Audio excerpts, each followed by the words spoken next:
to the 2024 Nations Cup in Antwerp. Thank you so much to everyone who is already joining us.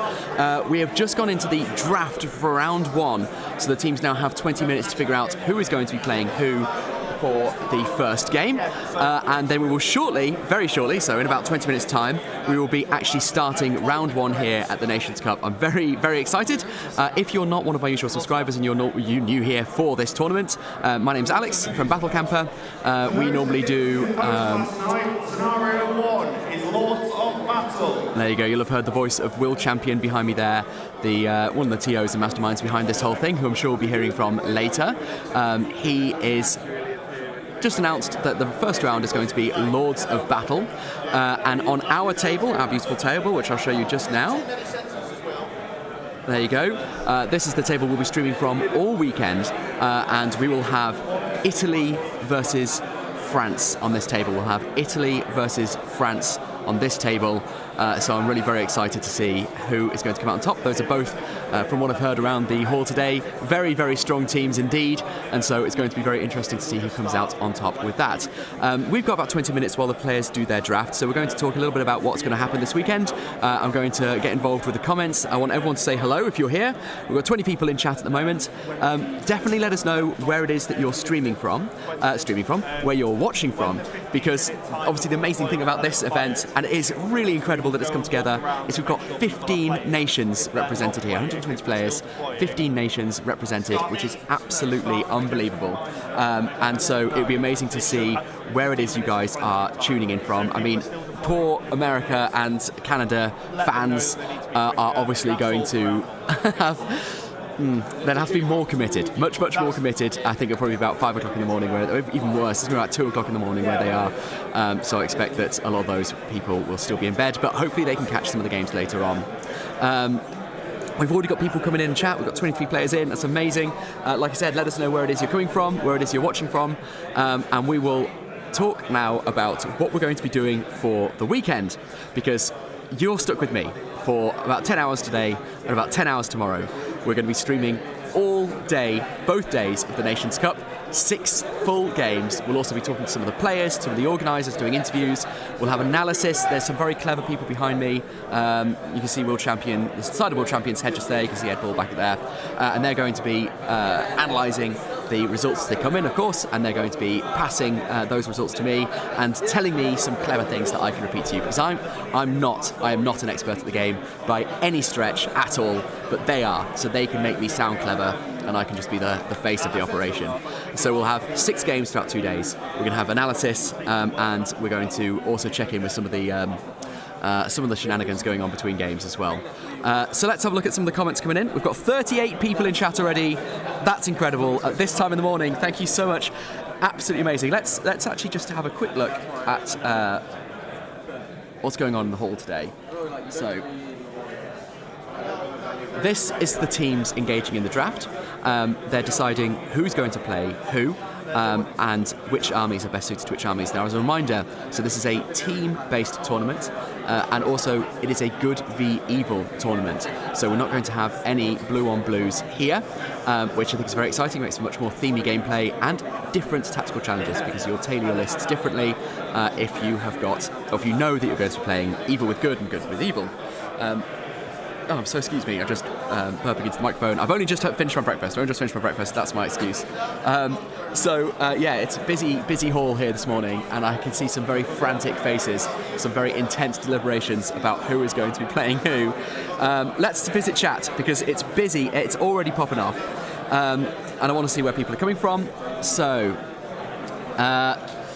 First comment. The first comment of the whole tournament is "Let's go France." So French supporters are turning out. So I want to see if any of the other countries have got such a committed following from home. Tam Armand says hello. Matt King, one of the masterminds behind this operation, says good morning, everyone. Matt, good morning. I hope that I'm coming through loud and clear and the picture's coming through loud and clear. I'm sure you'll let me know if I'm not. We want to be troubleshooting things as they arise rather than letting them sit and fester. Placido says hello and welcome. We've got a second France supporter. It is definitely France is winning the supporter game at the moment. My chat has frozen. There we go. There it is. So Davax says, "Hello, let's go France." They're the only people to get any vocal support so far. So I don't know. I guess France are going to win it. If it's on that, then they've got it in the bag. Rexy says hello. Sea of Bites. Hi, Alex from the Netherlands. Hello, welcome. Brilliant to see some people from other parts of Europe tuning in. Daniel from New Zealand. Well, hello indeed. That's the furthest afield we've had so far, and I guess we've peaked. I don't really think we can get further afield than that. What time is it with you? It must be like 8 o'clock in the evening. You're not going to be with us for too long, are you? Daniel Batten. Jer from New Zealand. So second. No, that's you. That's the same person. I'm so sorry. I'm reading the same comment twice as if it's two different people. We've got something. Polska Gorom. Polska Gorom. What does that mean? You're gonna have to translate that for me, I'm afraid. Or Google will do it. Or maybe I'll get Google to do it for me. In fact, yeah, let's do that. Let's switch to Google Translate.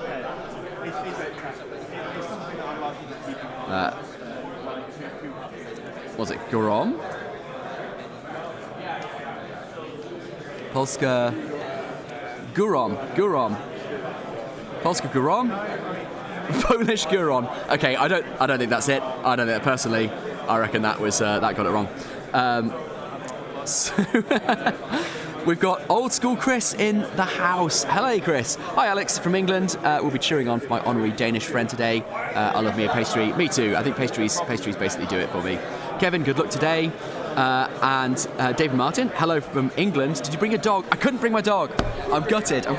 It's the biggest sacrifice I've made to come here to Antwerp and commentate on this tournament, bring in the tournament. I had to leave my dog in the UK. Absolutely devastated and horrified and thinking about her constantly.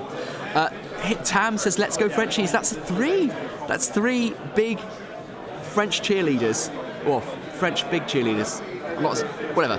3 cheerleaders from France. I think the other teams need to start upping their game. Matt Kings, 36 in chat. Matt, you're late. It's 59 in chat. We've got 60 people. Imagine, take yourself back 10 years ago. For people who've been in this game for a long time, take yourself back 10 years ago and see if you could imagine a hall like this filled with 120 international players from all over the world and 60 people live streaming in the first 8 minutes. That is an incredible show of support for this event, which is fantastic because it is awesome. It's so cool. And I do feel very, very privileged indeed to be here. But I will say thank you to Will and everyone in due course.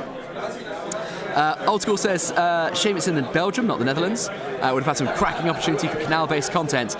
That's true. I must admit, I don't think I'm going to have time to fall in the canal this weekend, which is a shame. It's one of my favourite pastimes. But I'm really enjoying it here in Belgium, nonetheless. Not that I've really had a chance to see it. Hello from Australia, mate. Another one from all the way across the world. Welcome, very big welcome. Before we do the rest of the comments, we're going to take this opportunity to very briefly listen to and watch a video from one of our kind sponsors. So you'll see when I show you how amazing our sponsors have been with prize support and with making sure that this tournament can actually happen. And so we're going to be doing a little bit of promo for them throughout the weekend, which I think is understandable. But it's all right because they're all cool companies anyway. This is a wargaming tournament. They're all wargaming companies, so I have no qualms about saying good things about them. I was saying yesterday, if they were like, I don't know, BAE Systems or BP or Shell, it would obviously be a bit more bleak. But Shell rejected our offer to watch ship. So here we go. Hi, welcome in Hegemon Shop.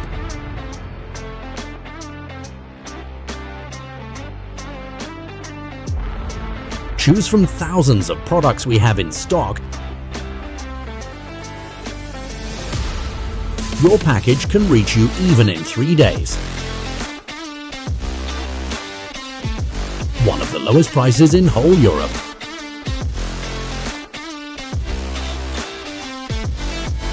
Buy together with your friends and get a club discount.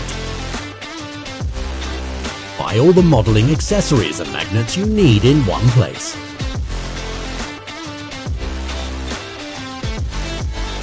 You will love being in touch with us. Check out hegemonshop.com and feel the difference. Hegemon Shop, your new favorite hobby store. There you go, that was Hegemon Games. So really awesome that they've been able to sponsor us, and here's some of the sponsors on the screen. Like I said, you'll be familiar with a lot of these guys already, I think. We've got the Army Painter. I'll show you what they've provided, because it's absolutely...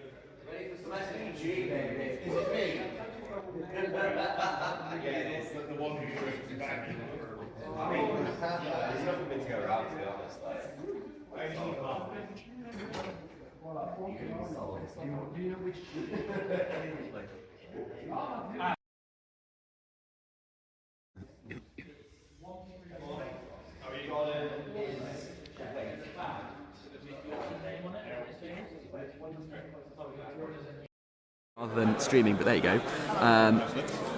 Let's go back to the sponsors. Having a look at it. Look, so that's the Iron Painter. I mean, obviously Iron Painter, really popular paint system for very good reason. Generation Shift, amazing bases, love those very much indeed. We've got Rampage Games, 7th City Collectibles, Micro Art Studios. Micro Art have also got some really fantastic modular bases. I'll show those off in a second, but I've just been told we lost mics when I cut to the videos. All right, guys, I'm just going to fix that before I forget.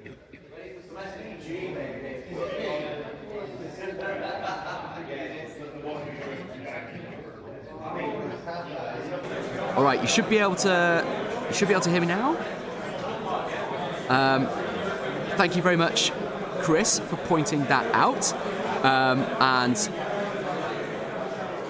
if you guys come up with any other technical issues, if there's anything that you spot, definitely let me know, because we want this to look and sound good. We're here for, like I said, 20 hours throughout the weekend, so there's definitely value in getting it right now, so that you're not stuck with some subpar streaming for the rest of the weekend. Not that I'm suggesting it won't be subpar, but what I was saying was we've got these absolutely incredible prizes, absolutely incredible, and really excited to see people go nuts battling it out. I think we're going to see some tense moments here, tense moments of drama. I want people at each other's throats. That's what I really want. So let's go back to the comments. Let's see where we picked up, where we left off from.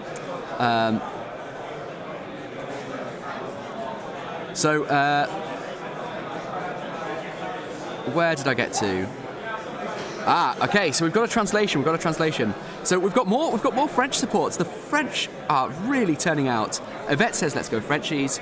Werewolf says, so gave me the translation. Pet Werewolf says, Polska Góra, probably not pronouncing that even remotely correctly, says Poland on top. There we go, we've got our first big Polish supporter. So thank you very much for the translation. Feel free to put things in your native languages, but you are probably going to have to translate them for me. Because I'm English, and English people don't learn other languages. We're extremely lazy, and we just let them learn ours. It's something I loathe myself for. So, Frederick says, awesome that you are casting this tournament. Really excited to follow along. Let's go, the Netherlands. I'm so excited to be at this tournament, to be covering the tournament. It's a really, really cool opportunity. And like I said, the excitement is just unbelievable. I mean, we've got like 3 times as many people as I ever get for my own native streams, which is understandable because this is a huge event, and my streams are not a huge event. But it's really wonderful, and if people actually follow along and get excited about it, I just think it's such an awesome thing. This is so rare, and it took so much work to bring together, but I'll be talking more about the guys that actually brought it together later. I also, on that note, actually, I'm going to shout out to Harry Parkhill as well. I doubt he's in chat because he's got better things to do. Harry was a guy that was first invited to come and cover this. Unfortunately, couldn't do it.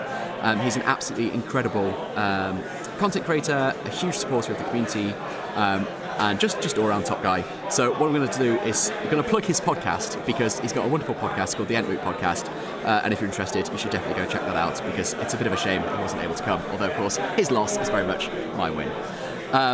So we've got Into the West. Into the West says, let's go Team Canada and USA. Finally, we've got some support for some of the other countries. Reno says, let's go Netherlands. And we've got a question, why no players from Into the West? So this is Into the West, the content creators. West coast of Canada is far, maybe next year. Maybe next year. Well, hopefully, guys, you'll see how awesome the event is this year, and you'll put a team together for next year. Then there's Old School Chris talking about my technical difficulties. It wouldn't be a Battle Camper stream if there weren't some technical difficulties. But I think we're resolved now. Just so you guys know, there's 5 minutes left in the draw. So the players are still busy here figuring out who's going to do what.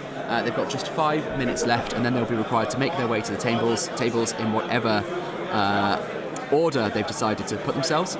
Once that happens, we'll be taking a very, very short break while well, not a break, we'll still be streaming, but I'll be sorting out their microphones and getting them ready to stream, talking them through what's going to happen and making sure they're happy for their voices to be on stream. So in about 5 minutes, you'll have a break from my incessant nattering. Job says, hello Alex, I'm here. Hey, welcome. Welcome indeed. He also says, come on Tim. I've not seen Tim this morning. I hope he made it down downstairs. I don't know what kind of night he had. There was some definite festivities going on here last night, so we'll have to see. We'll see what kind of state people make it down in. Callum, welcome. Hello from Wales. Hey, great to see someone from Wales. One of my favourite parts of the world. Callum, what part of Wales are you from? Let us know. Matt King says, whilst Alex goes through the sponsors and has a look at the mic issues, does anyone have any questions about the event? Very good point, Matt. Thank you very much. I think actually, Matt, you'll let me know in our private chat, but you could always come on. You could always hop on the stream if you wanted to. And if you have questions about the event, I'm obviously not going to field them, but you could. It'd be lovely to have you on the stream to have a chat about how this event came together and your thoughts on how it's progressing. Maybe just drop that in chat on Facebook if that's something you think would be a good idea. Probably something we should have planned earlier, but there you go. Also, Chris says, hi, Harry. David Martin says, great job with the stream. Any armies you're surprised aren't present? That's a really good question. No, we've got quite a spread, but with some heavy focus where you'd expect there to be. So there's I think 90% of the team supporting Dragon Emperor. There's a lot of Lothlorien. Last night I was talking to a guy bringing pure fiefdoms, and we also have Ent. We have at least an Ent. I'm not sure whether it's a whole army event, but we've got at least an Ent, which I was very surprised to see. So maybe not surprised about what's not there, but definitely about surprised about what is here. But we will have some, like I said, some of the clever people will be coming along with some army analysis at some point anyway. But really good question, and definitely keep questions coming about the events and the teams. Obviously, if you've not spotted, there are some amazing streamers and content creators who have done detailed breakdowns of all the lists. So Golems Gamers, if you just search Golems Gamers in the search bar there, you'll see that they've done some fantastic work running down all the lists and giving us some detailed analysis. They also posted some statistics on the Facebook group as well, some charts and tables about who's here and what's here. So if you're not in the Facebook group, you can also go check that out as well. Okay, we've now got a player at the table. Let's have a look. This must be, I don't know. It's either Italy or France. But we will go say hello to him in just a moment. Like I said, I'll take a quick pause. You'll have blessed relief from my voice, which I'm sure will be a fantastic relief. Golems Gamers. Oh, you're in chat. Fantastic, guys. I was just talking about you, speaking of the devil. Morning, Alex. Best of luck with the stream this weekend. It looks great. Thank you very much indeed. I was just telling everyone about the work that you guys have done to analyse the weekend's events and put stats and stuff up, which is really, really helpful. Good luck, everyone, from Tony and Jack in the UK. Thank you very much indeed. Okay, and this is Callum telling me where he's from in Wales, and I'm not going to pronounce it properly. Abergavenny. I don't actually know where that is. I don't know where that is. I'm very ignorant. But I'm going to pop off for a second. I'm going to go and say hello to this guy here. And I'll be back in just a moment. I'm going to leave the camera running. Oh, he's gone. He's gone. so, okay.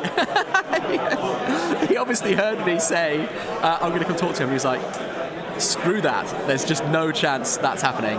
And he's fled. He's actually fled the table rather than have to come and speak with me. I don't blame him. That's a natural reaction, I think. You have 1 minute until you can begin deploying. Please get the draft cards back to the TO desk quickly. There we go. So everyone will have heard the voice of Mr. Will Champion there behind me saying that they've got 1 minute left of the draft phase. Hello, Will. Hello. I'll come and talk properly shortly. No, that's fine. I was about to disturb him, but he's got important things to do. We can see on his screen there, he's got 26 seconds left on the draft, and then players are expected to be at the tables. Right, the Italian and French players are both at their table now. So I'm going to switch my camera over to them, and I'm going to say goodbye to you for a moment, and I'm going to go and say hello to the players. So bear with us, please.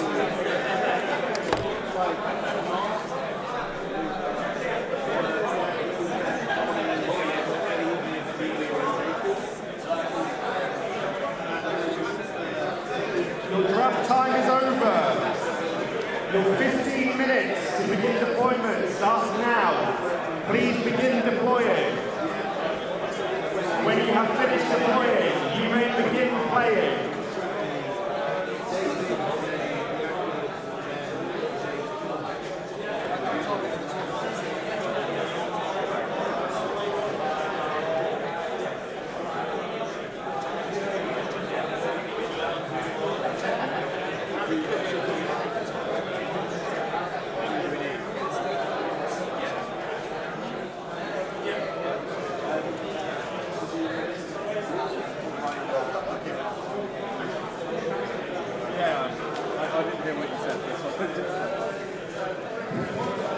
You are now in deployment time.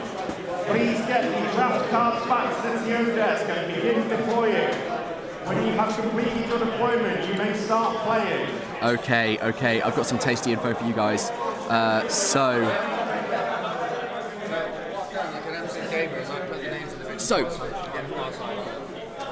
Let's have a look at the voice down, top down. So we've got the Grimbeorn's Legendary Legion, whose name I've already forgotten. So we've got Beorn, Grimbeorn, a bunch of Bjornings, and they've got 4 bows, 4 of those deadly long bows. And they're coming up against the Black Riders Legendary Legion. So lots and lots of black darting, lots and lots of magic shenanigans. This is going to be a really interesting setup. They're just rolling for their sides.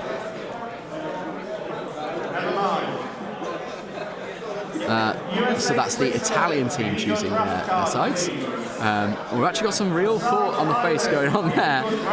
It seems indecision. Oh, forgive me, sorry, the French team chose. French team chose and they decided to stay where they are, which is what all good players do. No one should ever be made to move, switch over to the other side of the table. Andreas, not happy about this first matchup. He says, ban Bjornings. Ban Bjornings. Well, you'll have to lobby the tournament organisers for that, but I'm not sure you're going to get very far with it, I'm afraid. They've had a nerf. They've had their nerf. Not that I'm saying that they're not a difficult army to beat, but then the Black Riders can also be very tasty, of course, as well. Corey says, staying up late to watch this from the West Coast USA. What an absolute champion. What an absolute champion. Thank you so much for tuning in. How many Black Riders from Old School Cross Sea? It's 800 points. 1, 2, 3, 4, 5, 6, 7, 8, and 9. He's got all 9. I'm going to get their list soon. So anyone wondering why I don't know a huge amount about what's in the lists, I will be provided with a copy soon. And we'll be putting them up on screen. So everyone will have details of the armies list. It's just the TOs are very busy actually trying to get all the games started at the moment. So you'll have to bear with us. Guidance Butcher says, great to see this event having the coverage it is. I hope the players enjoy their accessories boxes and they sell them well. Guidance Butcher, so this will be Dewey Evans. Dewey, I got a very first look at your accessories box yesterday. I fell in love. It's absolutely incredible. I'll tell you what, I might grab one and show it off here later because it's so cool. And I want one. I very, very much want one. Maybe if you give me one, I'll show it off. So the players are just deciding what cavalry can get through in the doors. So we've got a lot of these old ruined terrain sets, and they're deciding that the cavalry can get through the doors, infantry can get through all the doors, and it looks like there's a couple of big ones that the cavalry can get through, but they're saying that the bears won't be able to. So that means the cavalry is going to have a bit of a manoeuvre advantage, but that seems fair. I mean, they're not endlessly big doors, and they are endlessly big and floofy bears. Can we see closer to the dices? Robin, that's a very good question. It's something we're going to try and get sorted. I'm so sorry. We're limited on on our cameras. We brought a lot more cameras than we've been able to use, and we have unfortunately not been able to get a close-up dice tray. I'm really, really sorry about that. We'll do our very, very best to make sure you're clued in as to what's happening and what people are rolling, but it's just not proven possible because my laptop's not very good. That's basically that. But look, this is the first year of streaming an event like this, and I'm hoping, fingers crossed, to be invited back. And next year, I'll make sure that we're able to get close-ups and everything like that. And we will try and make it work for later in the event today and tomorrow as well. You just have to bear with us. Okay, give me one moment. I'm going to pass you over to the players for just a moment as they start their deployment. Okay, sorry. Yeah, no problem. Je me like.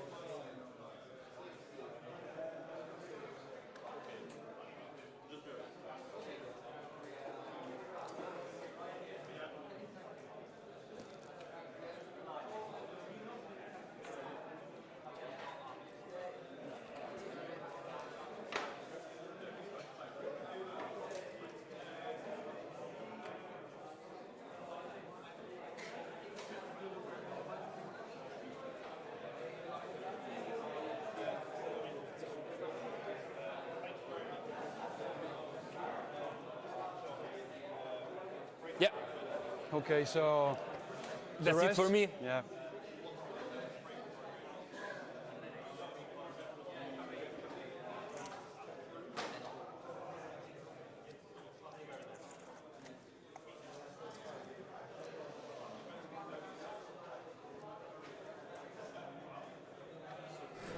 So we've got more support in chat now for the French team. Let's go Les Boys, is what Mr. Fullbody says. Allez la France. So this is Lords of Battle, of course. They're trying to get as many kills as they possibly can. Leader wounds as well, breaking and breaking the enemy. That's the handshake. So we are off for turn 1. And they are obviously looking to get as many kills as they possibly can.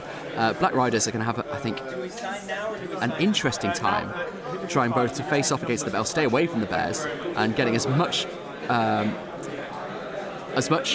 mileage as they possibly can out of their black darts. You have 8 minutes of deployment time remaining. If you have finished deploying, The Bjorning's Italian player is not looking particularly confident. He was just saying that For conditions rather than Yeah, before the time. Yeah. there you go. That's the players saying that they think that this is going to end early and not going to go to time, which is, I think, a pretty reasonable prediction. I feel like it's a comfortable matchup for me, but not in this scenario. Yeah. Alessandro. There you go. That's World Champion stepping in there. He's getting a couple of details very kindly to pass those back to me so that I can sound like I know what the hell it is that I'm talking about. While we wait for the first turn, let's just go back to comments. Luca says, "Lucky French against Lords of Battle against Italy." Well, we'll see. I think it's going to be a really interesting one. And then we've got Jord of the Ring saying, "Morning lads, thanks for the coverage. You're very welcome indeed. Thank you so much for stopping in." 94 people in chat, absolutely incredible. Thank you so much. So this is Italy's Alessandro playing Bjornings, with Bayonne, of course, as the leader, versus France's Benoit with Black Riders, and the Witch King is, of course, his leader, which is, I think, to be expected. So that's Alessandro and Benoit. And you know what? Because I'm so appalling with names, I'm actually going to... I'm actually opening a notepad. That's it, they're going into priority. I'm going to switch over to their voice. To you. Yeah. Let me think. Yeah.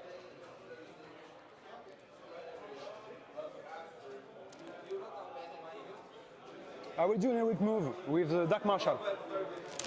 Okay.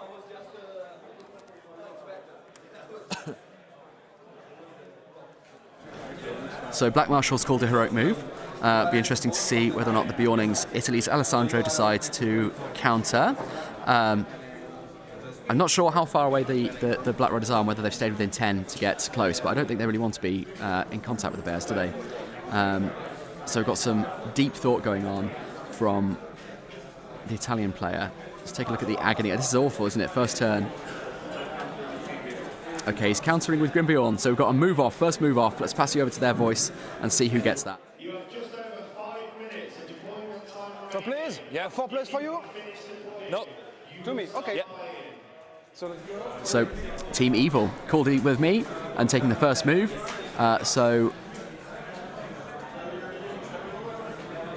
they're 15 out.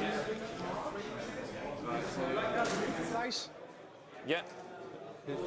So this is a 2-dice black dart. Okay, so he's moved that first rider up about 4 inches and getting the first black dart of the game off. Obviously, this is what this Legion does. Yeah. And Grimburn. No. No. So that's not a lucky start then for that one rider. Failed on 2 dice to get a black dart off on Grimbeorn. And now he's using the rest of his move to go and hide under a house. Very black rider-ish. The same thing Yeah. with Undying. Yeah. 6. We've got a 6 for a second attempt at a black dart from the Undying, again on Grimbeorn. He's got resistance to magic, so he's just using the resistance to magic. On a 2, he's not able to resist it. So here we go, strength 9 hit on Grimbeorn. That's a wound. And Grimbeorn's decided to just tank that wound. He's not going to throw a fate at it. So there we go, first wound of the game, and that sets the Black Riders ahead for Lords of Battle. Is set point 5. Yeah. So we'll be here. Yeah. Dreamer Lake. 4. Sorry, mate. So he was there. So this is 6. Was it? Yeah. So I was. because no, you were in base contact with the Witch King. Yeah. Okay. Yeah. So Because it's important because yeah. You're right. Sorry, it's on me. it's 6 there. Yeah. Yeah. So no. I was 16. So Leonardo saying Forza Alessandro. So we've got some support in for the Italians. Simon says, what armies and countries are playing? I'll tell you what, let's show you which countries are playing. These are all the nations represented. We've got 12 different countries and 120 players, which is absolutely incredible. And there's too many armies to mention at the moment. Right, we've got another black dart coming off, so I'm going to take you back to... It's your no, it's my dice. Yeah. No. No. Another failed black dart, this time from the Dwimmer Lake, unable to get another wound on the Grimbeorn, big, nasty, fluffy bear. Is the dice coming through? 3. The same.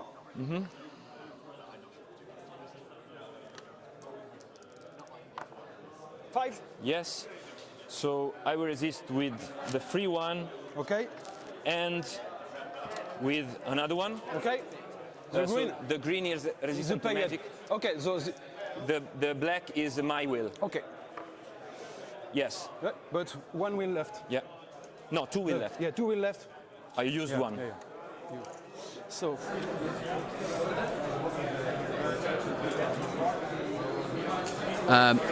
We've got a question from Spurty Goes Extreme. Who are the non-country flags? You know what? I'm going to pass that over to our team, if they're still in chat, because I don't really know. So Matt King, if you're still in chat, you tell us who all the non-country flags are. So we've got the Betrayer moving up now. So he's moving up 4 inches, and I think he's probably going to also throw a 2 dice black dart. It's just all black darts all the time at the moment. On Beorn again. Goes off on a 6. So Beorn has got his resistance to magic. He's only using his free resistance to magic again. He gets a 3, so he fails to resist, and that's another wound on a 4. On a 4, that strength 9 goes off. Black dart proving extremely deadly here, and that is now Grimbeorn down to 1 wound because he's tanked both. He has not thrown his fate at them. 16, so it's a 4. It's the same. Yeah, so that one was one Tinted. traitor. Yeah. The previous one was Betrayer. Yeah. So now Tinted. Tinted. Yeah. A 6. Yeah. A 6 is a lot. 6 is a lot. No, I use only the resistance to magic still. 5, I Plus might. 1? Yeah. Yeah, so, okay. So, just to be clear, Grimbeorn, what is the stat now? He has 1 might, 1 might left? 2 will, 2 will? 3 fates, Okay. and 1 wound. 1 will, okay, perfect. 3, So there you go, hearing from the players there that Grimbeorn is in a bit of a rough state. Deployment check. Andreas asks, not using the bear saves. It's a very, very good question. you might have forgotten, but I am not able to put my fingers on the scales at all. So if players forget rules or get rules wrong, I'm not going to intervene in any way, shape or form. But I don't know why he's not using spare saves. It's a very, very good question. Potentially something he's going to pick himself over. You must start as soon as possible. So here we've got a three dice black dart from the Witch King, which did not go off. So we've had a mixed bag, I think, with trying to cast these black darts on a 5 here. And now he's going to... Another 2 dice black dart, again at Grimbeorn. On a 6 again, wow. We've had a lot of 6s here. So that's going to be difficult to resist. Let's see if Alessandro is going to try and resist that. Resistant to magic. Okay. 4, no. Okay. 3+. So there you go, on a 4 he was not able to resist it. A 6 to wound at strength 9 again. So now he has to use his fate. First fate? First fate. Yeah. Okay. Okay, so Grimbeorn has passed that wound on his fate, but he's now down to 2 fate, 1 wound, and he's not even moved yet. And here we go, last black dart of the turn. 2 dice? Yes. Big 6. I'm lucky. It's okay. It's okay. So, this is a big one. Yeah. I will go with 2 for resisting. And so, the green is the resistant to magic, the black one is my will. It's a 5, I will might it. Yeah, okay. So no might on Grimbeorn. No might on Grimbeorn. Okay, and 1 will left. And 1 will left. There you go, Grimbeorn down to 2 fate, 1 wound, no might, and 1 will. Absolutely brutal. Completely and utterly brutal. But that is it for turn 1 from the Black Riders. So Grimbeorn's move now, he is not calling with me. I expect, well, at first there's just no need to do so. He was only trying to get that move so he can get him into safety. And we've got some comments here. We've got some controversy in the comments. Let's read that out. So Tam says bear saves are only for when they're in bear form. Right, okay. I'm going to take your word for that. And that will likely be why he's not using his bear saves.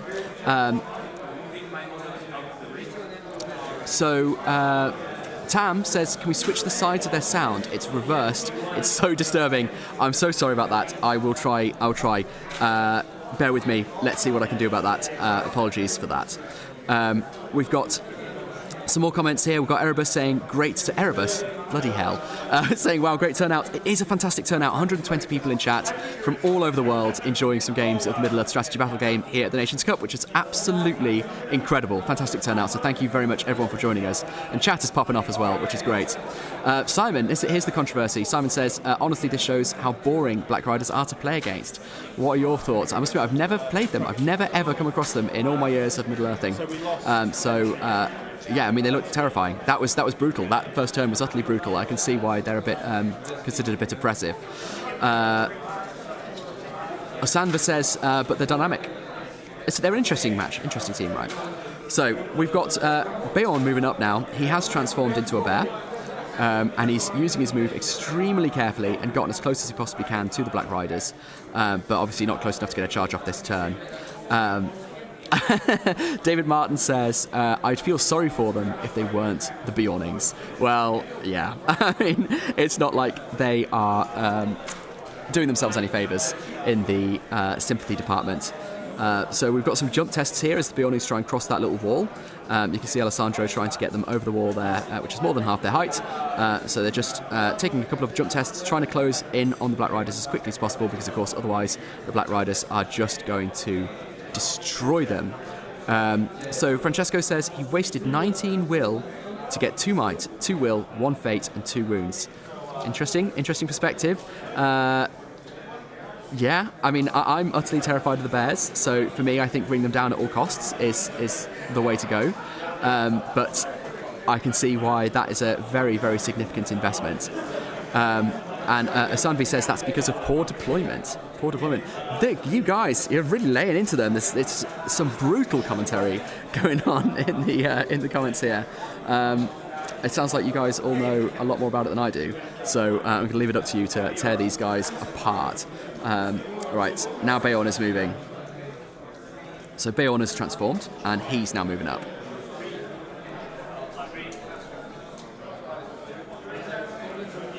Matt King again here saying 120 in chat, let's go. Any questions about the event, feel free to ask in chat. And what country or armies are you cheering for? Yeah, absolutely, guys. Matt King is the expert. He knows what's going on. I'm going to pass you back to the players for their shooting phase. If it's inside, but I think so. Yes. Yeah, I think. So let's go on the Witch King in the way of your model. Yeah, plus the wall. Which wall? No. This one. I think the back. No. The down of the horse is. You check. To me, you can't see the foot of the horse because of the wall. The foot of the horse. Yep. So deciding whether or not we're getting an in the way here from the long bows, or great bows of the Beornings, and deciding whether or not the Witch King is going to get in the ways.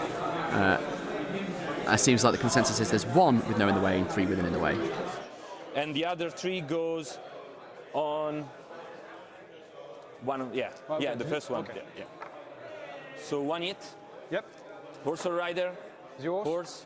Nope. No. Lucky me. Yeah. So priority? Yeah.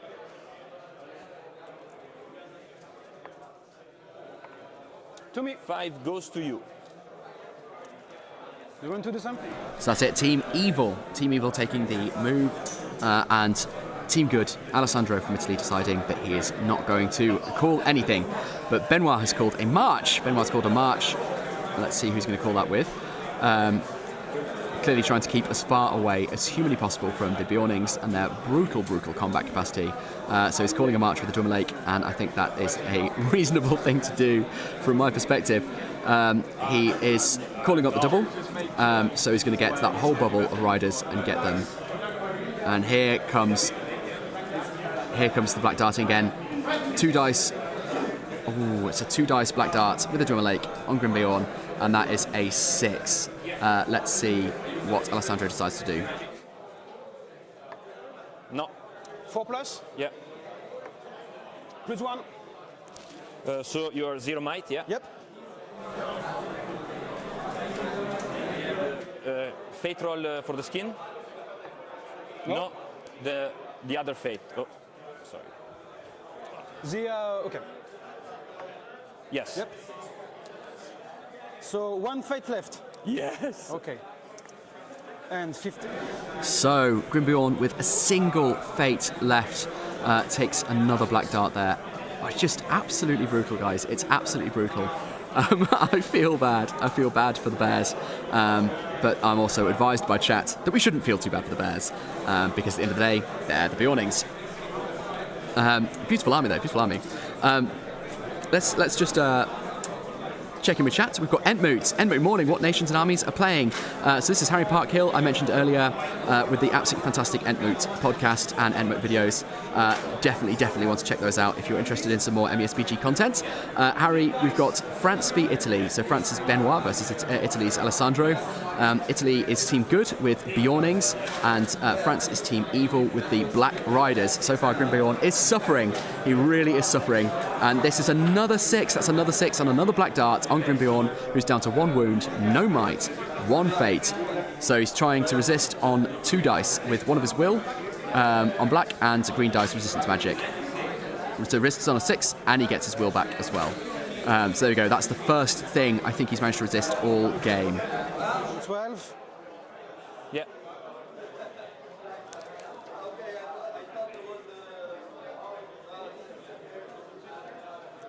I will go here. Yeah. So there we go. The Bears are fleeing. They're basically chucking black darts at the Bears whilst they flee towards their side of the board. And we're going to have another black dart, I think, in just a moment from Camille the Easterling. Camille the Easterling casting his own black dart with 2 will. Sorry. Yeah. Camul is the one that spent the first might? No, it was the Undying. No, sorry, it was a Dark Marshal. So, oh yeah, Harry Parkhill saying, oofed, rough matchup for the Bears. Yeah, in Lords of Battle here. It's difficult. It's a difficult one. But we'll, I think, but that's another 6. That's another 6 from Camel the Easterling. So we've got another 2 dice resist. 3 now. Yes. Congrats. But 1 lift. So that's resisted on the free will, which means he's not getting 1 back. So the bear is now out of will and entirely resistant on his resistance magic. I say 1 wound, no might, 1 fate, and only his free will. And we've still got 5, I think by looks things, 5 wraiths to chuck black darts at him. It is utterly brutal here. Simon says so many 6s. We've seen a lot. We've seen a lot of casting 6s. Although we're actually seeing a couple to resist on the bears as well now, which we weren't getting earlier. So this is another 2 will coming in here. Nope. the palpable sighs of relief from Alessandro. Oh my God, it's it's so brutal. But there we go. He survived that 1 rider. We've got a few more to go.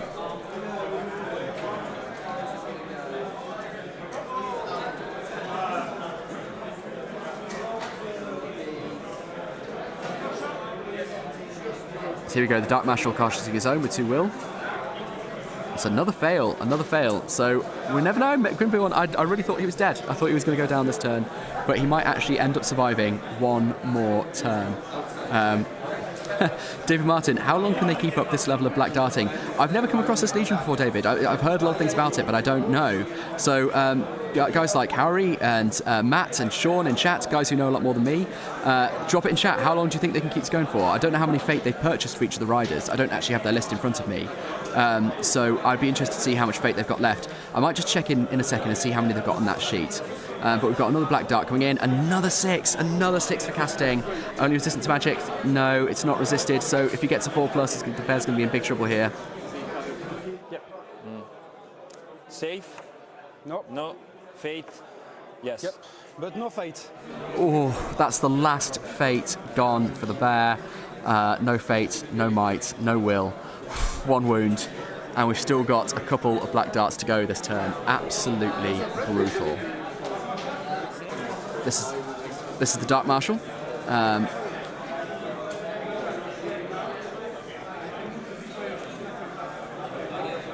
Okay, so it's the Dark Marshal doing his own. I have to move the Dark Marshal. Here we go. Here. Yeah. So betrayers. Yeah.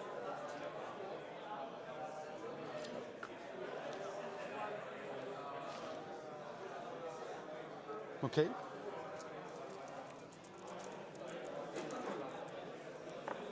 Five. That's cast on a 5. That's cast on a 5. So resistance magic. 4. It's a 4 on the resist test. So if this wounds. I guess at that point,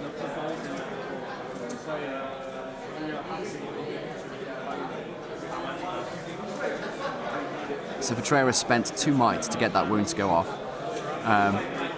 It's 2 might. That's a big investment. Their save fails. That's Grimbeorn gone. Oh, that is very sad. That is very sad. That is a huge investment from the Black Riders players. They've spent a lot of will to do that, but they do have the big bear, well, one of the big bears down. It's now the Witch King. They're not even done yet. The Witch King goes next. I'm going to pass it back to them. 1 dice black dart. And this guy. Yeah. A 5. Yeah. No. No. 3+. So that's Brian Smith asking if this is all against the Grimbeorn. It was indeed. So that's Grimbeorn dead, and now he wants Beorn. He wants the other bear, and who can blame them? You know, they are utterly brutal, and if they manage to catch the riders, obviously the game would turn around. Although I'm not feeling their chances at the moment. So Harry from Entroot Video says, I guess it'll all depend on how many black darts are getting through. Once they're short on will, they may struggle to fight 5 Beornings if the men can catch the riders. Yeah, I'm not feeling so confident about that, Harry, but they are getting into a corner. So that was the last black dart of the turn. It was a 2. It did not cast on 1 will only. So the Beornings now get to move, and Beorn is still alive with all his resources in place. So yeah, they don't move. Actually, I got 2 6s. Sorry? I got. So wait. So I rolled all them, but one was a 1, so you get. It's 1 for the toll plus each inch. So I get 2 strength 3 hits. Yeah, it's okay, it's okay. One wound.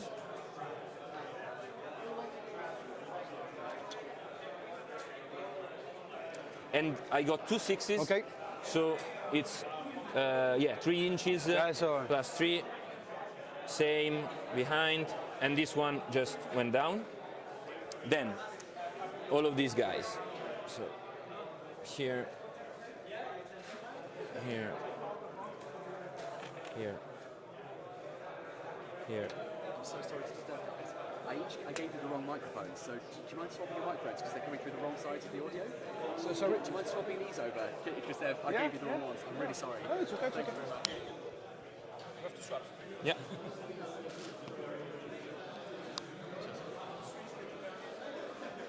Okay, you probably heard me intervening there. Apologies to the players, but I fixed the the issue with their voices coming out the wrong speakers for you guys, so they should now be orientated correctly. Let's have a look at chat while they're Bjorning's doing their move. I'll give you their view, so you can see that they're moving up. They're trying to corner the Black Riders there. And I think it'll be interesting to see if they can catch them. If they can, they might be able to turn this around, but they've had a difficult time so far. And of course, they want to drain the riders' resources as well. Let's just touch base with comments as well.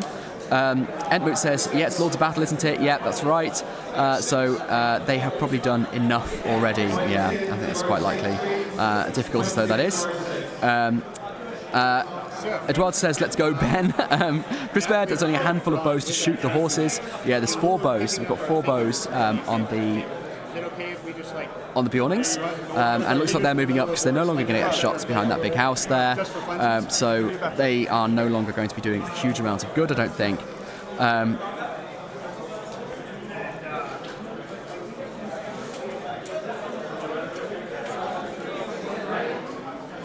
Dave Martin says, agreed, awesome job. I can't remember what that's in reference to, I'm afraid, David. Apologies, but do let me know in the comments further down, just remind me.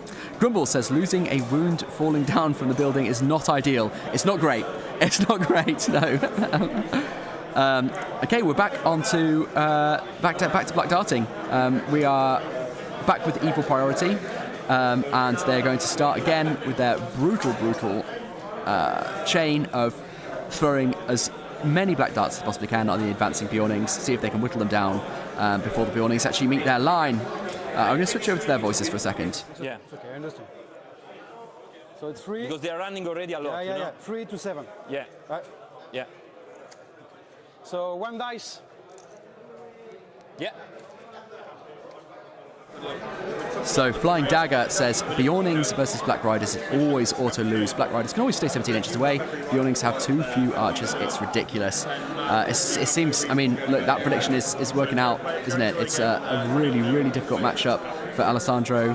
Benoit is doing a lot of damage really far out early in the game. But Osanvi says he doesn't agree. Let us know what you do, Osanvi. How would you turn this around? Or what would you have done differently? So Mr. Forward says time to get all the points. I think he might I think we're probably are looking at a really big scoring game here. I mean, we're only at 1 hour 56 left, so they've had about 45 minutes. They've got a long time, and I don't think this game is going to go to time, which of course is what the players predicted at the beginning anyway. Just for anyone joining, because I think we've got a few new guys in chat, so we've got up to 130 now, which is absolutely incredible.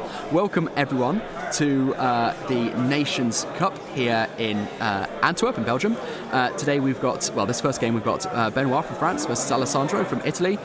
Italy is team good with the Bjornings, and Benoit, from France is team evil with the Black Riders. So far the Black Riders have done a lot of damage, managing to kill a Grimbjorn, and are now fleeing from the Bjorning line, throwing black darts at them as they advance, trying to take as many as they possibly can.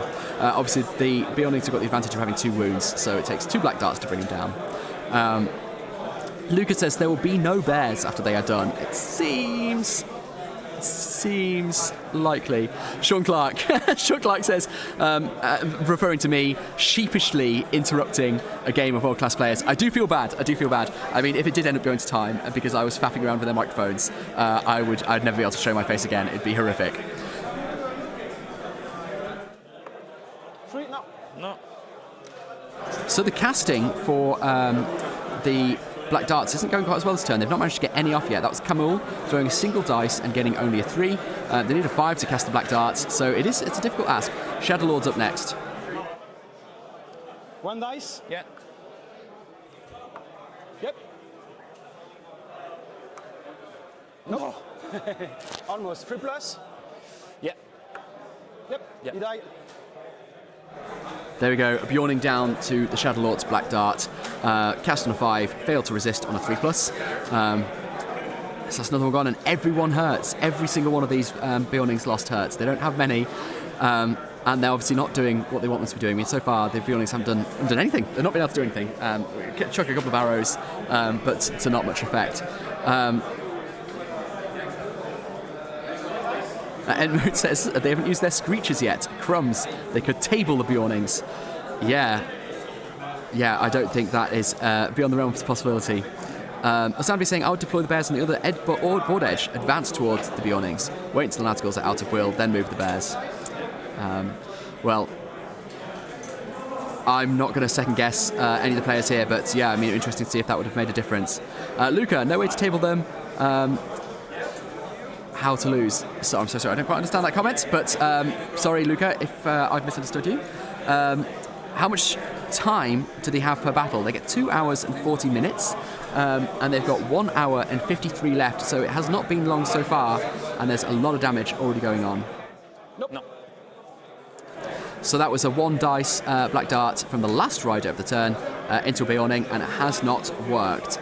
So we're now onto the Bjorning's move, and I'm going to pass you on to the players. Yeah. Didn't cast a spell. Okay. So my move.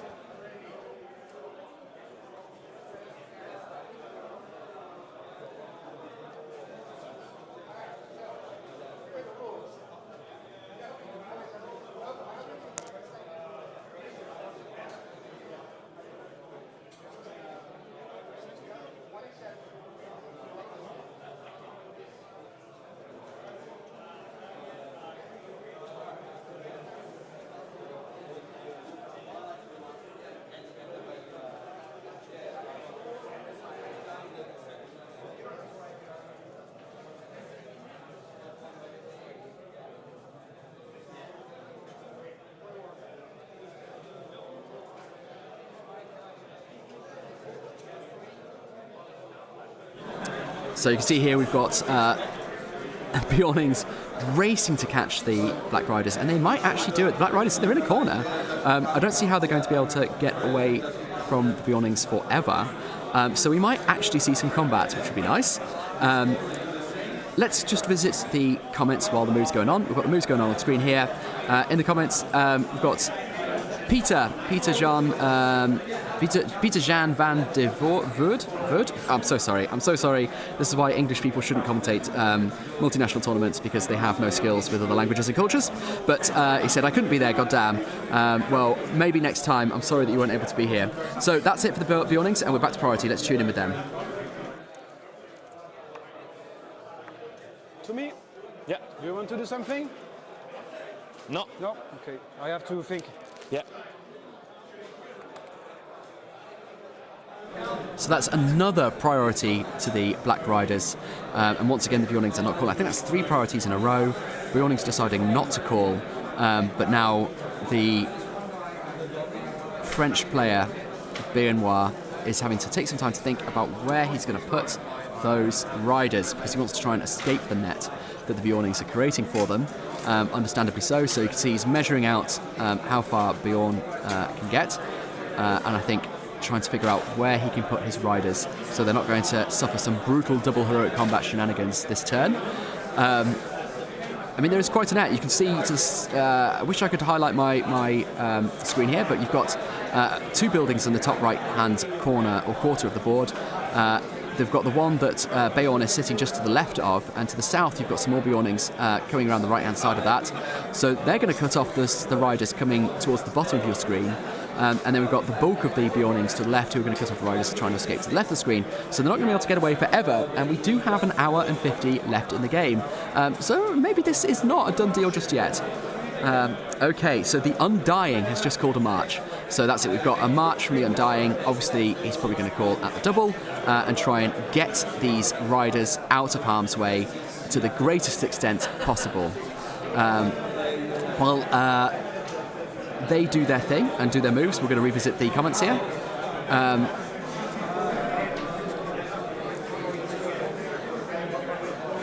Sean Clark says it'd be interesting to know how the rest of the Italians were paired. Matt King, can you illuminate us? I don't have that information right in front of me, but I would also be interested to know. Maybe I can read some of that out. I'm going to be fed information throughout the day, but the TOs are of course very, very busy with everything else that's happening during the tournament, but I'll get you as much information as I possibly can. But perhaps that's something that Matt King, who I think is still in chat, can speak to. Peter saying 3 hour games. It's actually 2 hours 40. 2 hours 40, I believe, is the full game. So they've had nearly an hour now. All right, so we've got some Black Darts starting again. Let's swap over to their voices and see, because we've just had a wound on that farthest Beorning. Obviously, the riders are trying to extend the gap between the riders and the Beornings as much as humanly possible. And so he's using the rest of his move to get as far as possible away. I think just to the other side of that road there.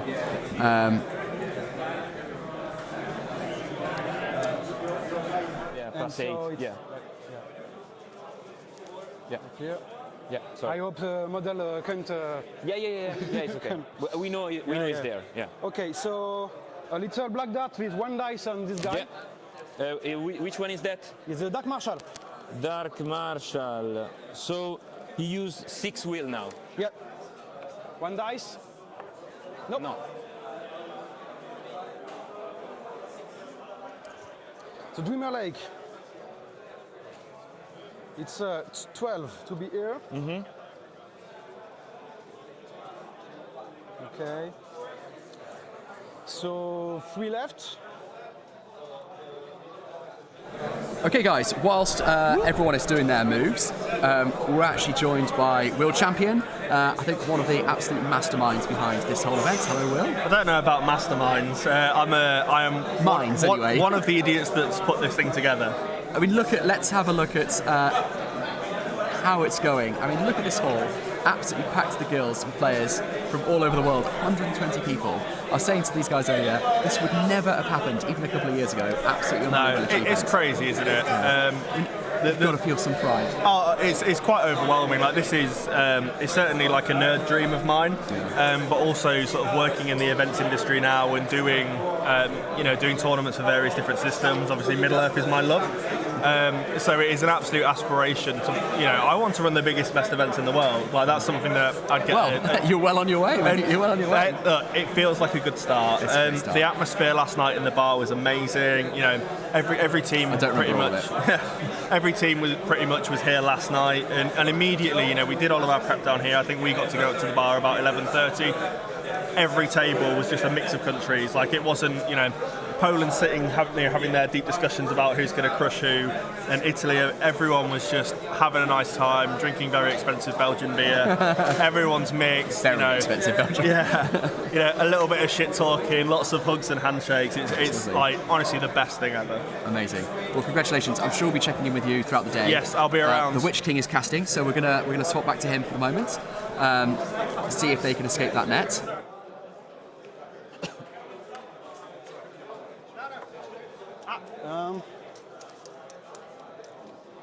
No. Okay. Kamul. Yeah. Be here. Still out of 16. 1 dice. Yeah. And the wounded guy. Kamul is here. No. The Dream. No, but the Tinted, sorry. 4. Yeah. Yeah. Yeah. Yeah. So there you go. That was Will Champion. We'll be hearing from him again.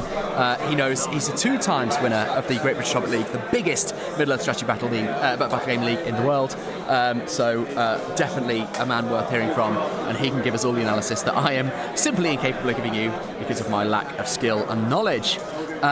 So let's check in with the players. We've had more black darting, more chaos. You can see. I'm actually just going to zoom in.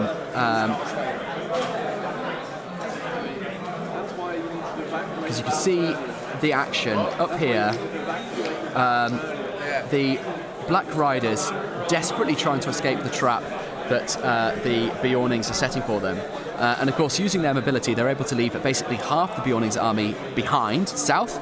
They're running away from Beorn, and they are faced only with 1, 2, 3, 4, 5, 6 Beornings, 1-on-1 wound. So it wasn't such a bad round for the Beornings from Black Dart perspective, because the Riders are now down from putting 2 dice into every Black Dart to putting 1 dice into every Black Dart. Excuse me, I'm going to try and get this the screen back to regular size, so it's going to look a bit janky for a second, forgive me. Sorry guys, I won't zoom in like that again, that was not worth it. There you go, here we go. So that's the Black Riders trying to escape. Now it's the Beornings' turn to move. They're bringing in as many reinforcements as they can and trying to stop the Black Riders from slipping the trap. I think this is basically their one chance.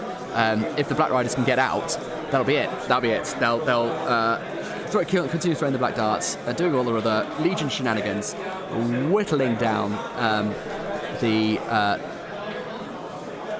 the Beornings here. And Alessandro just said my favourite thing of the tournament so far. He measured from the Black Riders to the bear, and he said he's barely out of range there, isn't he? I don't know whether that was on purpose or not, but I loved it.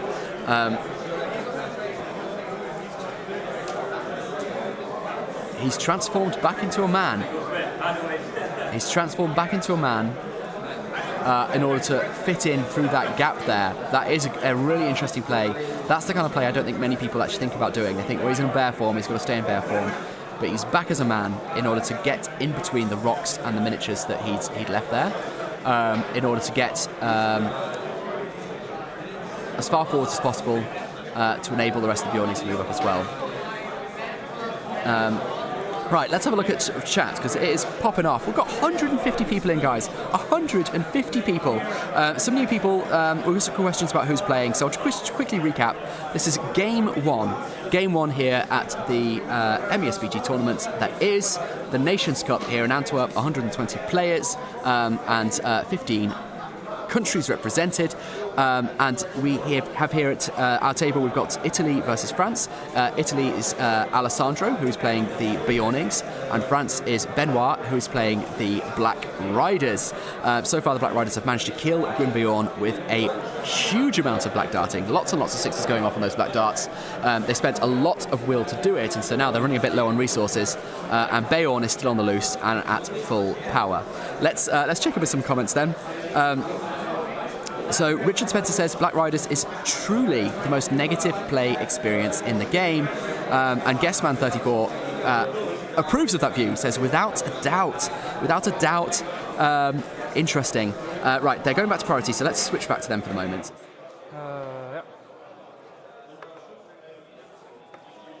Yeah.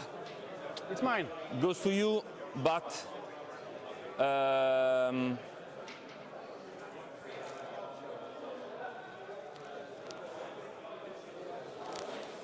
But I will call a heroic move with Beorn.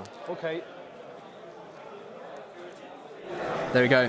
So that's, I think, the 5th turn in a row that Team Evil have got a priority, but obviously the Bears have decided that they want to call a heroic move because they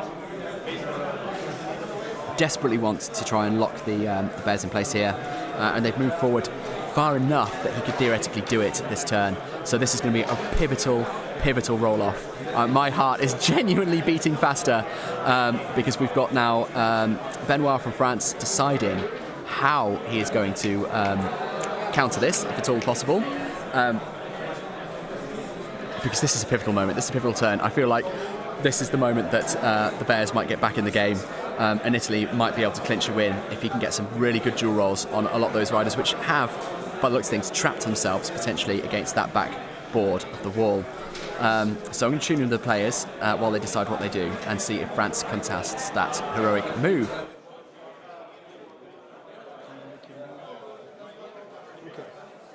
I will do an heroic move with Camel.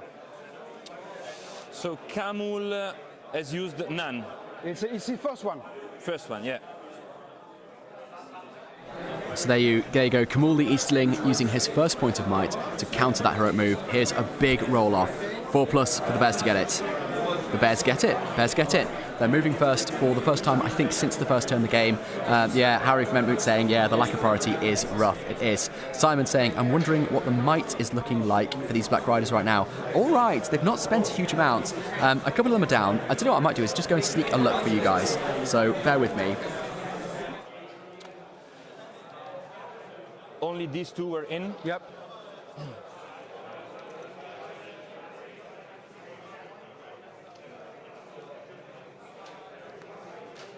So he just tried to jump, I think. Let's go, yeah. He's trying to go on this. Yeah. You have the room? Yeah. It's okay, Yeah. it's okay. -3. Yeah, I know. Okay, guys, we've had a lot of questions about resources on the Black Riders there. So I've decided to just go and yoink up a picture of their resources and let you know. The Witch King started with 12 will.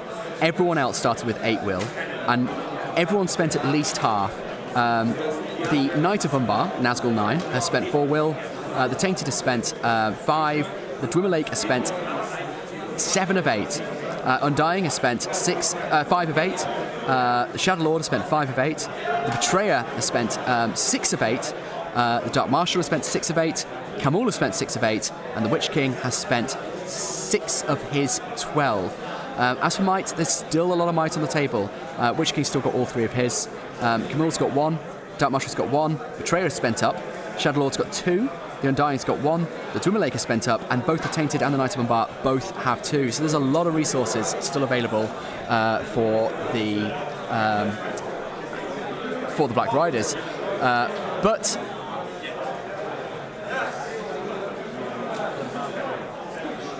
okay, so Camel is using his Screech now. This is Camel using his Screech. So we're going to see what's going to happen because the Riders might be in trouble now. So no resist there from the Bears.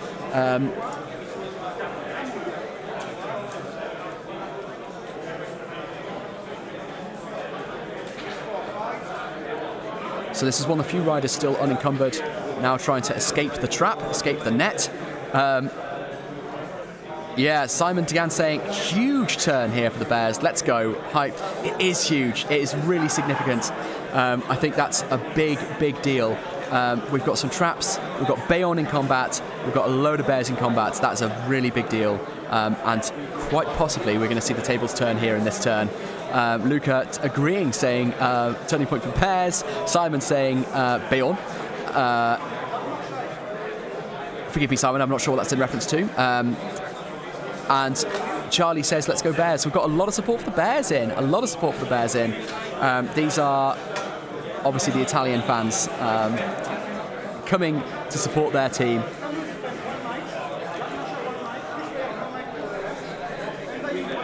So here with 1 hour 36 remaining on the clock, players go into a first big round of combat. And we've got a Black Dart coming in. No. So there you go, Black Dart failed, and I think it's the only one. There might be a couple more. I think they've got a couple more Black Darts to go yet. Gabriel Abbott says, let's go Daddy Bear. Edmund saying, hate to break it to the Bear fans, but with all those Screeches left, I still think they're going to struggle. Harry, perhaps you could remind us what the Screech does, because I can't remember. So whack it in chat, Harry, whack it in chat. What's that Screech do? So we've got another Black Dart coming in here. clearly the David Martin saying used to saying Harry hates bears, and the bears hate Harry as well. So another 1 dice black dart. It actually got it on a 5. It's cast. It's not resisted. Oh, but it didn't wound. Didn't wound on a 2.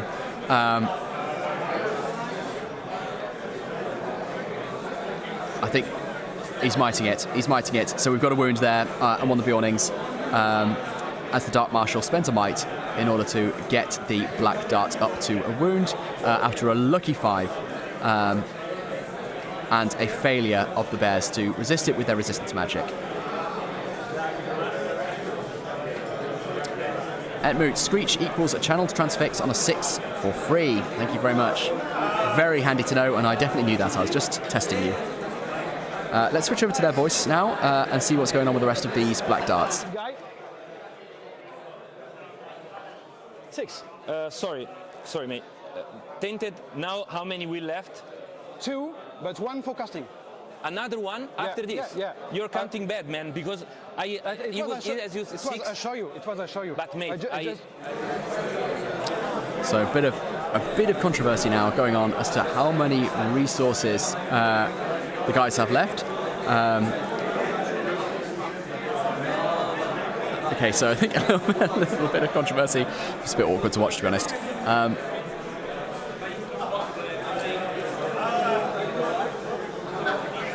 Okay, so Benoit saying he probably forgot to mark down one of his resources there. After Alessandro said that he got one more on his sheet than was necessary. Obviously, I'm not sure whether that's true or not. I take no position one way or the other.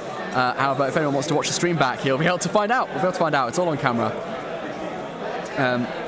So it's the Witch King now, casting his own black dart. Harry says, "Oh, controversy, I know, mate, I know. The air is thick with tension here in the room." That's a 6 black dart, a 6. Oh, and it's got on it on a resist. He's got it on a resist. So that was a 6 for the Witch King to black dart.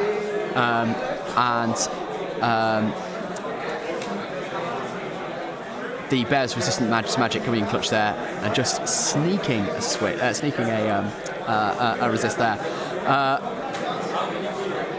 Jimmy says they know the stream is on right. I think they might have forgotten. They're too far in. It's all in good humour, guys. It's all in good humour. They're being perfectly civil with each other. They just want to make sure that it's a competitive competition, obviously, and they both want to get to the top tables. They both want to do right by their teams. I don't think there's anything bad faith at all going on here. They just, there's a lot of will to catch, to keep track of with the riders here. Entmoot says, show more arguments. We don't want Soundtime's play. All right, this is what you asked for. No, two left. Knight of Umbar, Shadowlord, and there is another one. You have 1. I'm not sure. I'm not going to show that. I think that's not fair to the players. Look, this is the natural cut and thrust of competitive MESBG play. I know you all want the juicy goss, but you're going to have to settle for my face is the punishment. If you ask me to show you players at the most vulnerable moments, you'll be punished with my face, my terrible ghastly visage. So don't push me on this. Entmoot, show more arguments. We don't want Santi's play. Anthony, this is awesome. Is this the only table you're covering? And are you covering any of the Brits playing? I'm sure we'll have Brits. I don't know which matchups I'm getting, but we will be getting them. This will be the only table, but we might swap out the terrain to make it a little bit more interesting. Right, we're into movement for the Bears.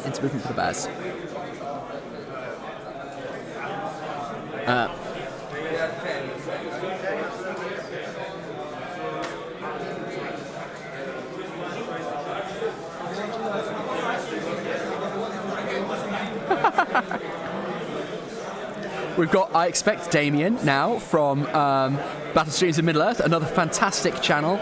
Very happy to give you guys a plug. You are awesome. Saying, I've literally just clicked on this and it was 3 seconds before I heard an argument. Yeah, mate, it's all kicking, it's popping off, and this is only round 1. It's not like it's gonna, be determinative of the rest of the tournament, but they're really fucking going for it. Garner says, show it, give us blood. Dave Ryan says, give us blood. You guys are ruthless. Chat is ruthless. Hage, welcome. I'm really glad to see you in the chat here. Says, fight. D. Ryan says, harsh punishment. It is a harsh punishment. Look at this. It's not what you want. Sea of Bites says you've got to show the sauce. Alex, all right. I might be tempted. Battle Streets of Middle-earth. I assume Damien says down with face, up with fight. Okay, I'm so sorry. I've been too busy talking about my face. I didn't know enough about what was going on. But I think we've got some terror checks to get some charges in here. We've got some trapped riders over there. You can see right at the far end there. I'm sorry that the camera isn't very good. Let's see if it's any better on this one.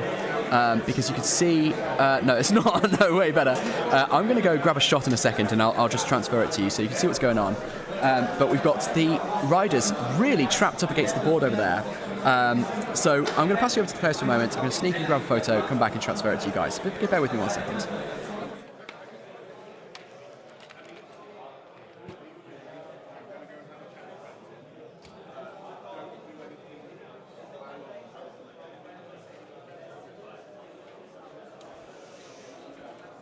I thought I had more.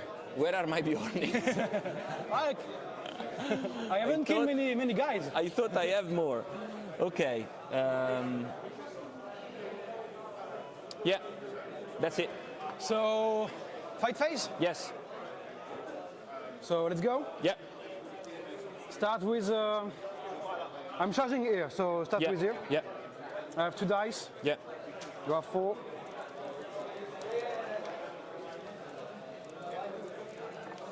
A 5. I have 4 dice. A 5. I have a 5 banner. 2. Still a 5. Okay, I will plus 1. With a dark marshal. It's dark marshal. Yeah, the last one. Yeah. So first 4+ on this guy. He died. And the second on the other. Just 1 wound. Yeah. And he is on the floor. I will put the dice just for later. Yeah. Okay. So 2 against 1 here. Yeah. Maybe I haven't. No, it's trap or whatever. Okay, so let's go. Please. I have a 5. A 2. It's for you. So it's Please kill me. trapped. I have 5+ to wound. Yeah. So it's 2 wounds. Okay, so he dying. Yeah. There we go, some riders going down. I'm just getting the pictures ready so that you guys can see a little bit better what's going on. But we have got some riders going down here. In combat, of course, in combat we've got some extremely brutal power of the bears. Because we've got a judge call. I'm not entirely sure what this is about because I was busy taking some pictures for you. But we are having judge called over, so we've got a bit more. Let's listen. Against the Nazgul. I win the combat against the Nazgul. Yeah. It was trapped. Yeah. So I roll first Bjornings against the Nazgul, then I can roll the second Bjornings against the horse. He kills the Nazgul before. On the first. So Bjorning 1 attacks Nazgul. Nazgul is dead. Yes. You cannot roll against him. Okay. So next time, all the one. Yeah. Sure. So next time now. Yeah. If I win the combat. Sorry. Double 6, okay. Yeah. No 6 for me. No. So no. I will go all up. Yeah. 4 dice. So it's one wound. Yeah, one wound. So the fate. Yeah. It's He's gone. The betrayer. Yeah, he's gone.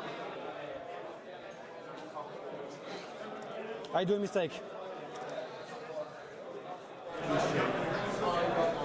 There you go, nice and straightforward sort out with a quick TO call.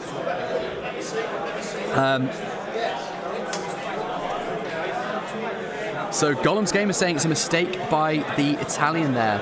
because he didn't kill the horse first. Yeah, interesting. And unfortunate slip-up to say he'd kill the horse first, especially for Lords of Battle. So yeah, a bit of an error there. Battle Streets Middle Earth says, I won't be able to watch much over the weekend, but it's so cool that you're doing this, and I can't stress how much I'm here for Alex Temple talking about his face with people arguing about SVG in the background. Damien, I know that you've got better things to do, you've got a life to live. It's lovely to see you drop in, and if you can drop down back later, then awesome. And just say thank you once again for your tournament last weekend.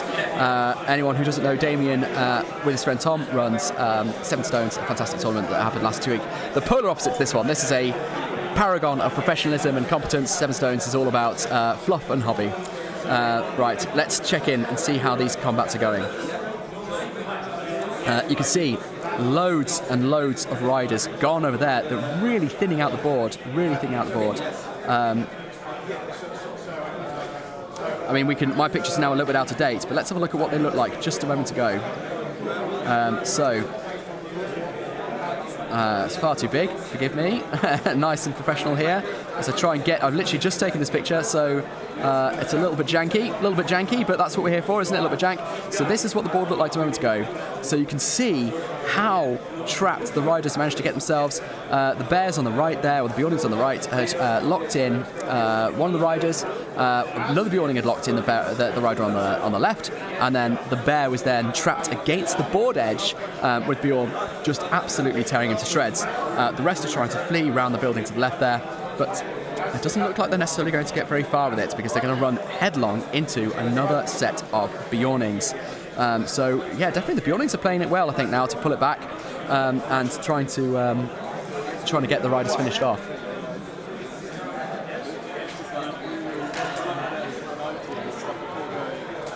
So that's a terror check on a Bjorning. Bjornings are moving first, and he's managed to pass his terror check to stand up and charge Bjorning. That's another terror check passed. So that's now a rider of the dead, a wraith, as they probably call it, trapped against the board edge with two Bjornings in combat with it. Absolutely smashing these terror checks here, and all the riders are getting locked up. I think these two on this side of the board are definitely done for. And you can see, if you look at the building at the furthest most right part of the table, you'll see a line of Bjornings forming a cordon to stop the riders from being able to escape. I really think we might have called this wrong at the beginning. So let's have a quick look at chat, see what's going on while these moves are finished. Another discussion. Yeah, there's a lot. It's been intense. It's been really intense between these players. They both want to win it. Look, they're here at a really high-level tournament. Like I said, they don't want to let their teams down. I don't think there's any bad faith. I think these guys just want to make sure that they get everything right, and who can blame them? So Osanvi says the judge should go with Alessandro at all times, I assume. Garner says, is there a chance for a better camera quality for the next games? We'll do our very best. I'm sorry that it hasn't worked out quite how I'd hoped. We spent 9 hours yesterday trying to set up the cameras, trying to make them work, and it didn't quite work out how we'd hoped, unfortunately. But we'll do our very best to increase the camera quality and give you guys the best experience we possibly can. I'm sorry that it's not as good as we could. Are the Bjornings down to one bear? Yes, they are. They've got one bear left, and that's Bjorn, but he's doing the business. I don't think they necessarily need the other one now. It's turned into a bit of a bloodbath, or do wraiths have blood? Whatever wraiths have, it's turned down to a plasma bath. Damien says, thanks for the 7 Stone shout out. No worries, babe. No worries, dude. Love. It was still thinking about it. I'm still thinking about it. I will never stop thinking about it.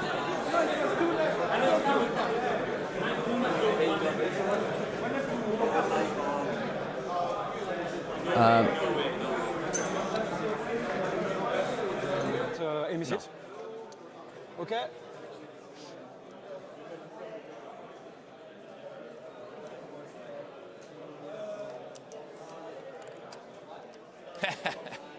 I have no It's time.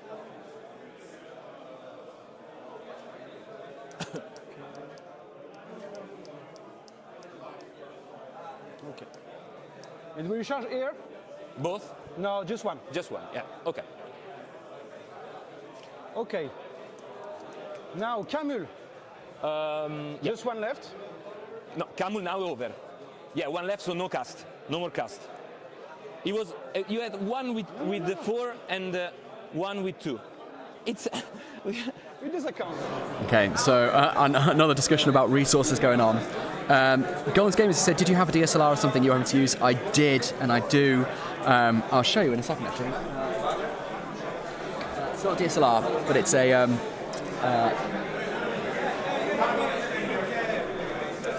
it's a Sony ZV-1, so it's a really nice little camera for streaming.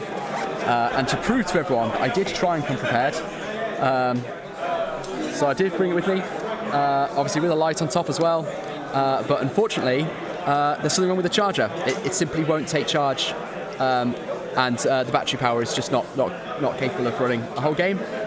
So we are on phones only. It's a real disappointment, and I'm very sorry to anyone who thinks that the camera quality isn't good enough. I'm minded to agree with you, but in future years we will have bigger and better cameras, and I'm sorry about that. Right then, let's get back to the comments. Flying Dagger says, I think Black Rider should have called more moves to do their screeches. I mean, they didn't have to for a long time. I mean, for a long time they were... they were moving first because they were getting the priorities and the bears weren't calling. But yeah, maybe. A guest man says, it can depend on the tournament, usually an auto lose, but not necessarily a major loss. Daniel says, don't listen to the people whinging about camera quality. You're smashing it. This has been great. You're bloody great. Thank you very much indeed. I'm very, very happy to take criticism of the camera quality. I'm disappointed, to be honest. I'd love for it to have been better. I want you guys to have the best experience possible, and I want to show off the games. You know, these guys have worked really hard to come here and to participate, but I really appreciate it. Thank you so much. I'm loving it. I'm having a great time, and it's thanks to you guys being here in such massive numbers. 156 people in the stream at the moment. It's really cool. Gelman says, Alex, you're doing a great job. Keep up the amazing work, and thanks for streaming. Let's hope for lots of choppy. Absolutely. We want violence. We want blood. That's what we want. Flying Dag says the one Black Rider on the right got in the central zone of both Beornings. Yeah. Simon says, you're too humble, stop it. This is your first time, you're doing great. Thank you very much. I really appreciate it. Thank you guys, you're being so lovely. David says, agreed, great stream. Sea of Bites, quality is fine, you're doing a great job. Mate, guys, you're going to make me cry. You're actually going to make me cry. This is so lovely. This is awesome quality for a live stream from D. Ryan. Oh, God, it's so lovely to have you guys here. Thank you so much. Iberias says, thank you, Alex, for providing us a quality broadcast. Greetings from Germany, and greetings to Germany as well. Lovely to have you in the stream. Lovely to have more nations represented. This is already one of my favourite days ever. I'm having such a good time. And now we can see on the right-hand side there, the Black Riders have charged headlong into the cordon set up by the Beornings, obviously trying to break out. If they could do that, then there's no way they'd be caught, I don't think, in the hour and 17 remaining. They'd be able to just sprint it across the board. Malstream's Middle-earth says, you're doing a great job, mate. This is heroic for a one-man stream. The setup is down. Thank you so much, Damien. You guys, it really, really means a lot. Mr. Fullbody asks how much time is left. Yep, it's 1 hour and 17 minutes left, guys. 1 hour and 17 minutes. So we're about halfway through. I think just shy of halfway through. I thought it'd be done by now. I thought the Beornings would have kicked the bucket, but they've proven more. They have met and exceeded my expectations. We've got Big Old Jim. Blimey, a live stream of competitive MESBG. Well, you guys, I'm just here being the face. This was World Champion, Matt King, Ed Ball, the guys that arranged this tournament. They all decided to put a stream together, and they made it happen. I'm absolutely delighted to be here. And like I say again, Harry Parkhill was their first choice, and he runs an amazing podcast, just couldn't be here. So definitely give Endmic Podcast some love. Half-Life Duck, Half-Mile Duck. Why do I keep saying Half-Life Duck? I've got Half-Life on the brain. Says, amazing work, Alex. Thank you for working tirelessly to share these games with us all weekend. You're going to be exhausted. I am, but it's worth it. It's absolutely worth it. Right, we've got some more charges. So this is Beorn has now won a combat. He's attacking the horse and killed the horse. So Beorn has just killed that Wraith's horse. And now he'll be wanting to get the rest of his strikes to bring down the Wraith itself and recover one of his might, because of course that's one of these rules for this scenario. to get their might back on killing heroes. So Beorn is obviously going to try and use these races as a bit of a might factory.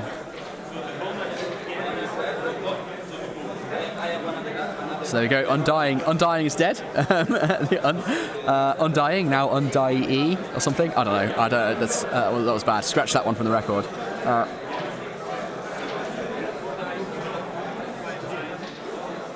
We've got 5 high on the Bjornings there. Ooh, a 4 with no might on the Wraith on the right there. So here, axes. Oh, we've got some.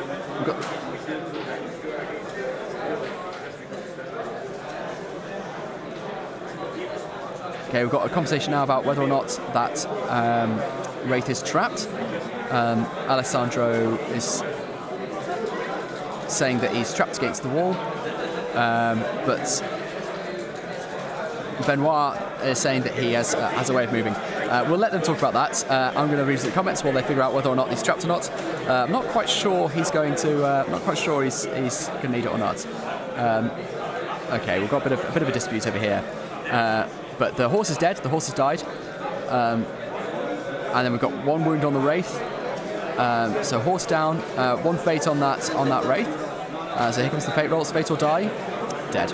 Okay, so that's another of the Wraiths down. They really are getting through them now. The bears really are getting through them.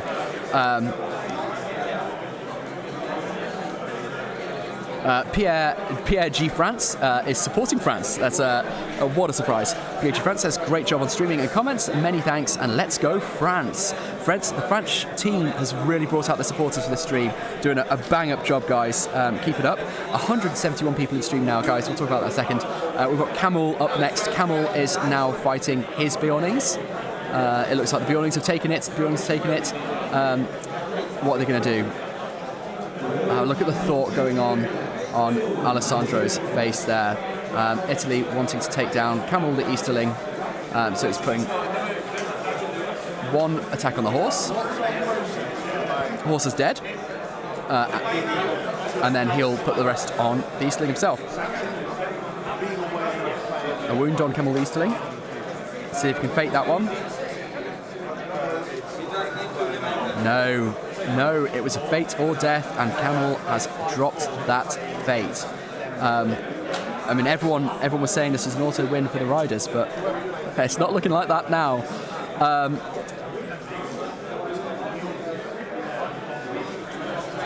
All right, riders have won 1 combat there, and they've killed the Bjorning. Over on the right-hand side there, you can see that's one of the Cordon Bjornings. And now, last but not least, we've got the Shadow Lord.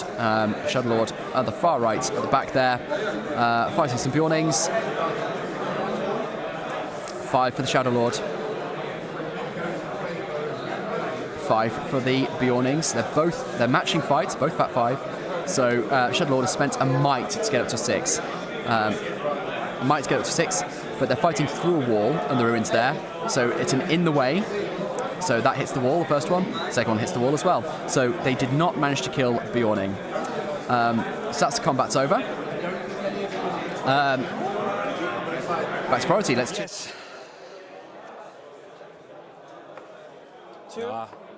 2 for me. Yeah, but I will do an heroic move with the tinted. So I lost Camel, I lost the Betrayers. So that's a heroic move now with the Tainted. Whilst they sort out their moves.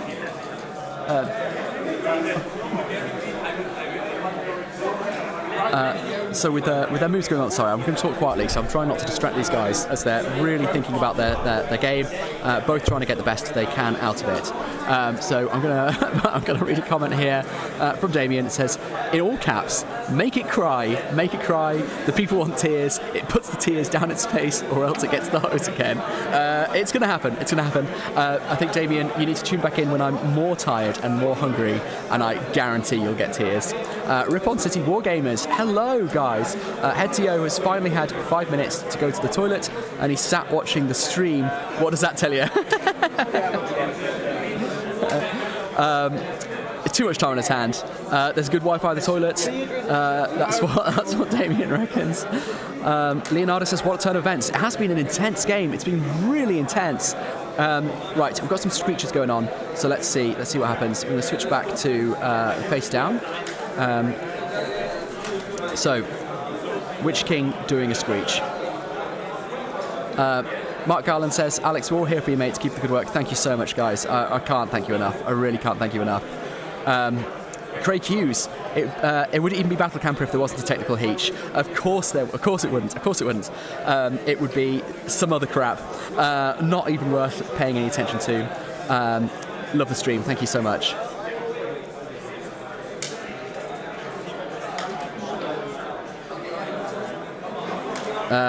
Sammy says, how far from breaking? Yeah, the riders are certainly broken, and now you can see they're taking their turret courage checks.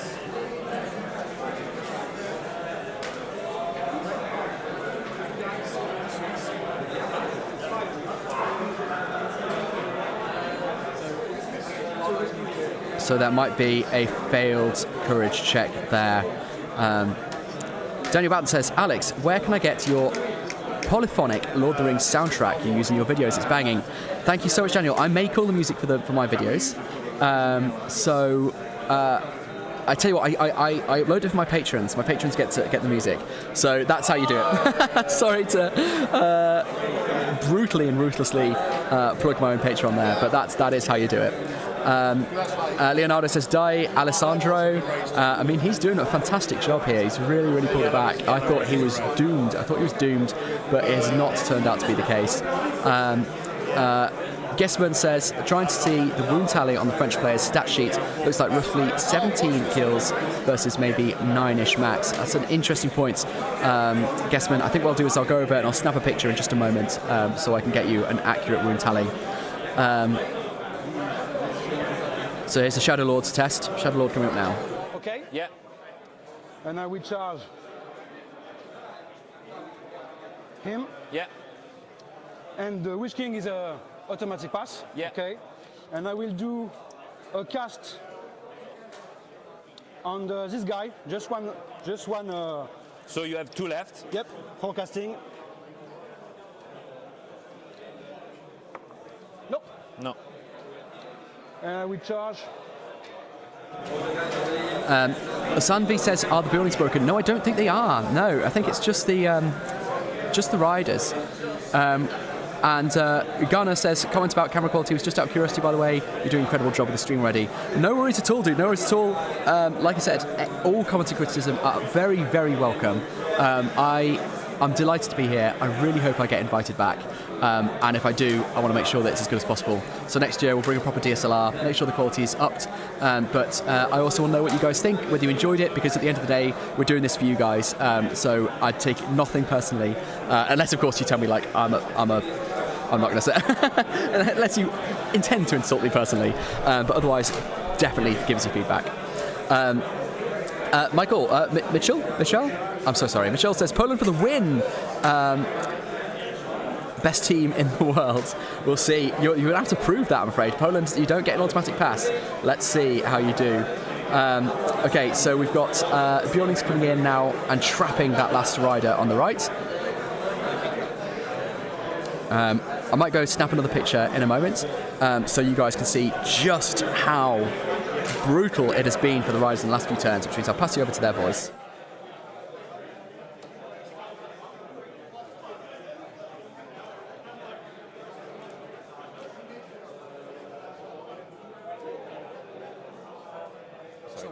Sorry. You guys always carry on.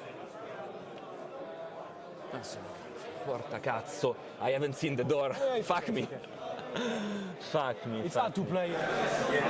There you go. That's me disrupting gameplay again for these top tier international players. With varying apologies to them, of course. Let's get this photo for you guys though, make it worth our while. I'm going to pass you back to their voices for a second while I sort this picture out.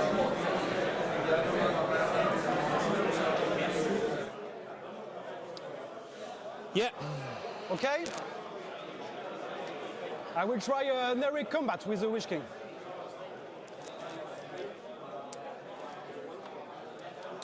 Yes, sure. So let's go. Yeah. You've charged. 5. 6.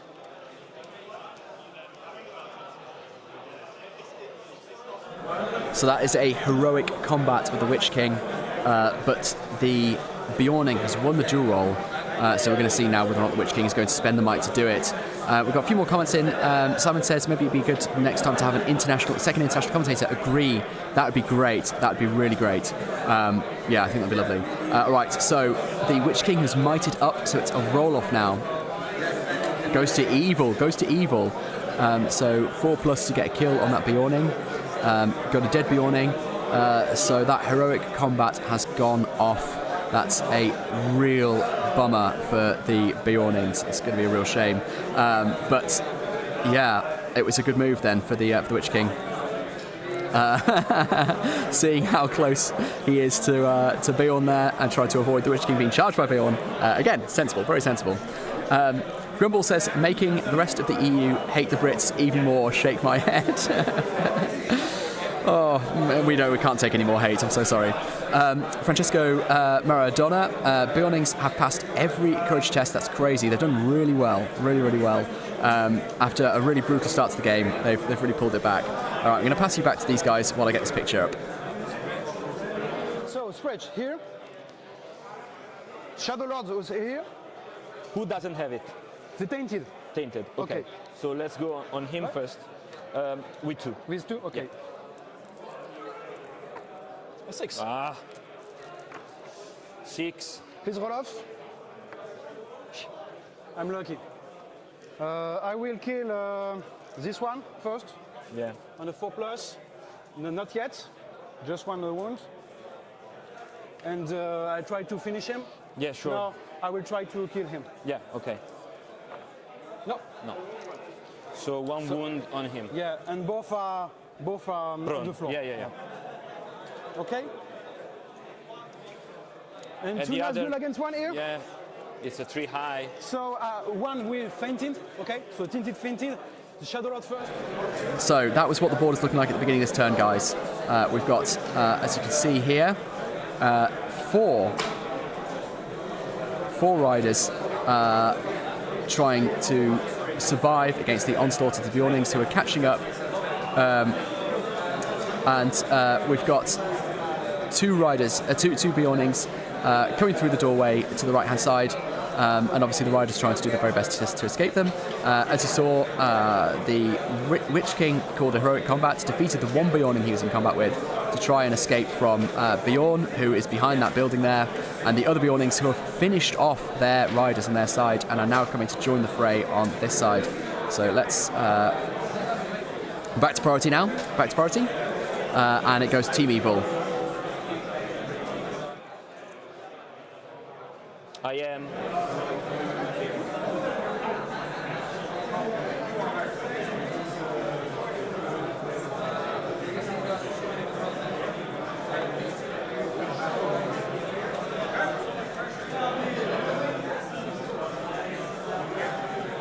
So Roll off to you. yep, 4+ for you. To you. Yep. Congrats. So I call with me. Yep. So that was a move off there between Bjorn and the Shadow Lord, and Bjorn got it. That's a big one. He wanted that. He really did. He's now managed to tag up the Shadow Lord there, stop him from getting his move off, I guess. I think that's the Shadow Lord at least. But you know, if nothing else, those last 3 raids, save the Witch King, are in big trouble. You can see the Witch King just below the blue pen there. Again, camera quality not ideal, but you can see the Witch King just fleeing the combat area there. Really doing his best to get away from the absolute butchery that's been going on here in this game.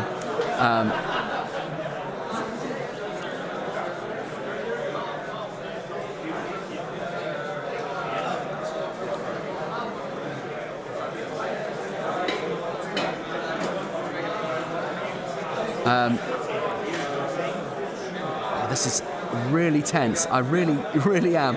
My heartbeat rate is up. I can't believe it's been such a swingy game. I really thought the Bjornings were doomed at the beginning, but they've shown how utterly brutal they can be once they get into combat. You know, the bears, everyone talks about the bears, but the Bjornings themselves are hideous, and they've just chopped through the race. I mean, this might be basically the end of the race, save for the Witch King this turn. I wouldn't be surprised. They're in combat now with Bjorn, and with about 6 other Bjornings there by that building on the right-hand side. So yeah, really, really brutal stuff.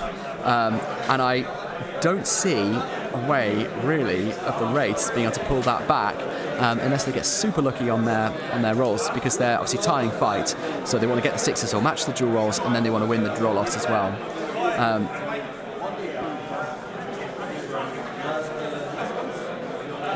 So a couple more comments. Tim says, just amazing, just a big shout out to Adam for doing a friggin' amazing job commentating this for a first time like this. A really amazing job. I think that's meant to be Alex. I'm Alex, but thank you so very, very much indeed. We're back on trying to make me cry, I see. So Asandvi says maybe it's a good idea to remind them about the 1 to 2 roll-off having broken. I'm not going to remind any players of anything at any time, I'm afraid. It's up to them and the TOs to decide how the game are played. And if I do anything at all, I risk putting my finger on the scale. It really is down to the players, it's down to the TOs. So I'm just not going to get involved in any way at all. So let's rejoin the combats.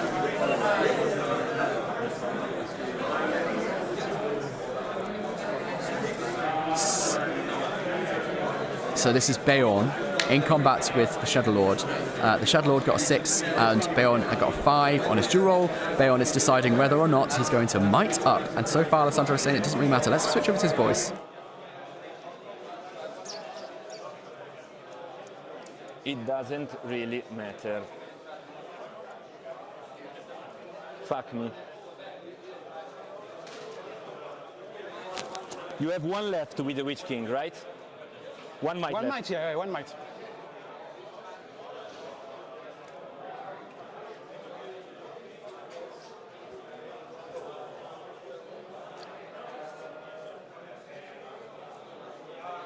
You can feel how tense this has gotten. The decisions. I mean, they've still got an hour left, so they're under no time pressure.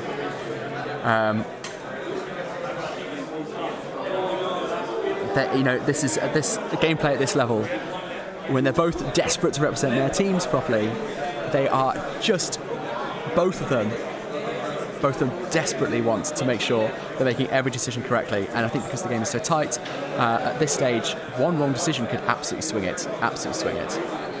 Let's switch back to their voices. So how many wounds did I make to you in total? To me, you do 9. Plus fates? Sorry? Fates, horses, Yeah. and Maybe I punched wrong. Yeah. Yeah. So it was 1 horse, no, definitely.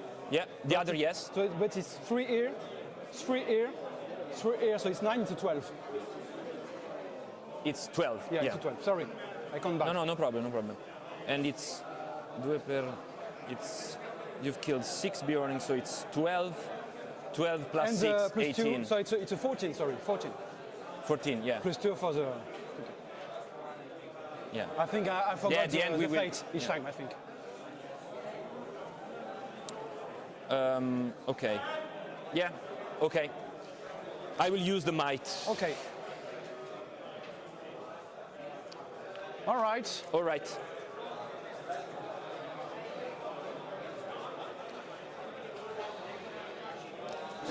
Okay, guys, I just checked in with the TOs to ask whether or not I should be telling them about rules queries that you guys raise. Okay, so that's why. So they've said that I should tell the TOs, so I will start doing that. But apparently they have done it. So, he moved 3 only. Yep. He's moving 6 instead. Let's try, because why not? Yep. And the other, I think I moved already. So, yeah. Just check the underwear. No, I think they are not. All clear. Yeah. So let's try. Yeah. No. No. Okay. So let's fight. Yeah. It's my your shot. priority, yeah. So, are we go?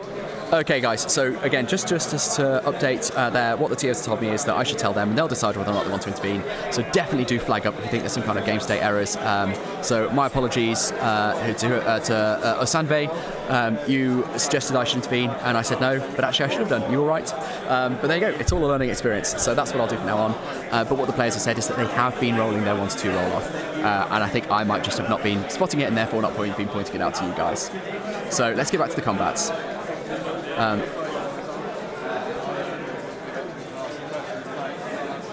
So that's a rider, the Tainted, knocked prone. The Tainted's been knocked prone, knocked off his horse, but he passed his thrown rider, and he's now standing up again.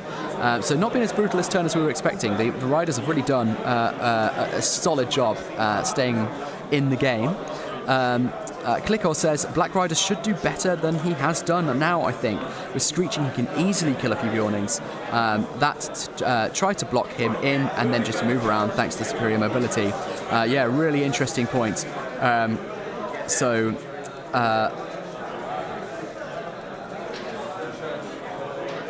really interesting point. I think it's always easy for us as sort of armchair generals to decide what it is we should and shouldn't be doing. But certainly, I think there's been a lot of opinions around about who should be doing what. Right, there's 183 of you in chat now, 183 of you. So thank you so much once again for joining.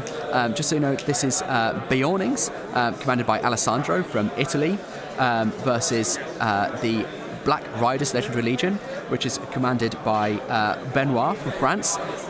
It's really tense. It's been so close. Early on in the game, the Black Riders black darted Grimbeorn, got him out of the game, but they spent a lot of will to do it. And then they tried to flee to the far corner of the board, and the Bjornings managed to trap them in. So here comes a roll of 1 to 2 to see if the game ends. Game ends. I think, yeah, good game though. Beautiful game. Yeah, really close. Yeah, very close. That's it. Game 1 here at the Nations Cup has ended. They've ended with 53 minutes to go. They think there's a draw. They're just going to figure out to tally out their scores. That was so tense, so tense. This corner. Yeah, I think this corner it was not a big mistake, but it was a risk. But yeah, I don't know because the bear it was here. So they're analysing each other's gameplay at the moment. Definitely, guys, get some GGs in the comments, please, for these guys, because they both played it really well, and I think they really played hard. They seem to think that it's going to be a draw, but let's get some GGs in chat for them. There we go. Into the West, GGs. Golem's Gamers, GGs. Hage says nice game. Matthew says, have the Bjornings pipped it? We're about to figure it out, but oh no, I think I don't know what is happening behind my back, but we take staff welfare very seriously here.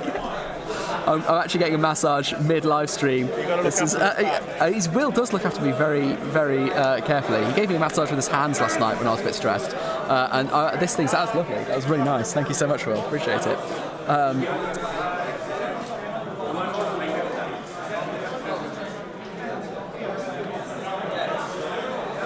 So they're still figuring out exactly who's won. Let's go to chat. We've got Leonardo saying GG, Gabriel GG, Robin M. There were 14 wounds, get 7 in the last turn. Jimmy says GG, great stream Alex, thank you very much. Into the West, if Bjornings didn't break, it would have been a draw.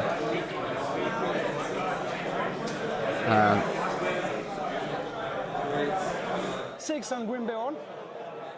It's 4 plus 12, so it's 16. 22. And 22. 22, so it's a draw. Fuck it. Really close. Yeah, it's a draw. It's a draw. There you go, it's a draw. Well done both. Well done, guys. Yeah. That was an excellent game. They've ended in a draw, but they fought it so hard. Since we've got so much time, I'm going to ask the players to come over here and chat with me in just a moment.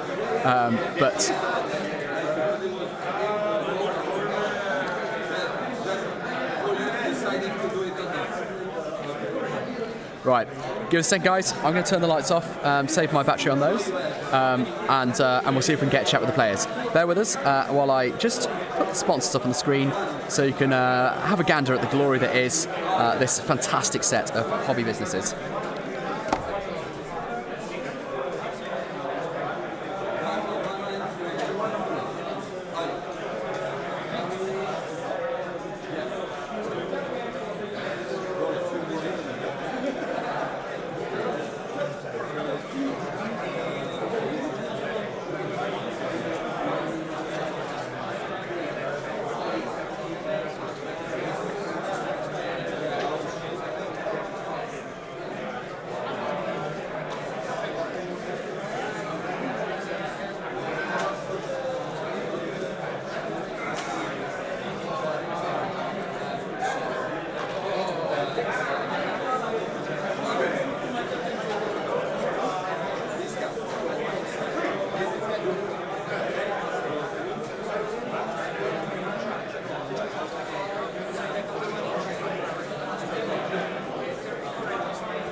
All right, guys. The guys are just talking to their captains, and then they've come back. They're back. All right, guys. So we're going to get you on stream. Can you stand in front of this camera here for me? Yeah. Thank you very much. The camera is here. First the high five. Yeah. Good game. Good game. All right. I'm just going to add my microphone in so that they can hear me as well. I'll just ask you a few questions.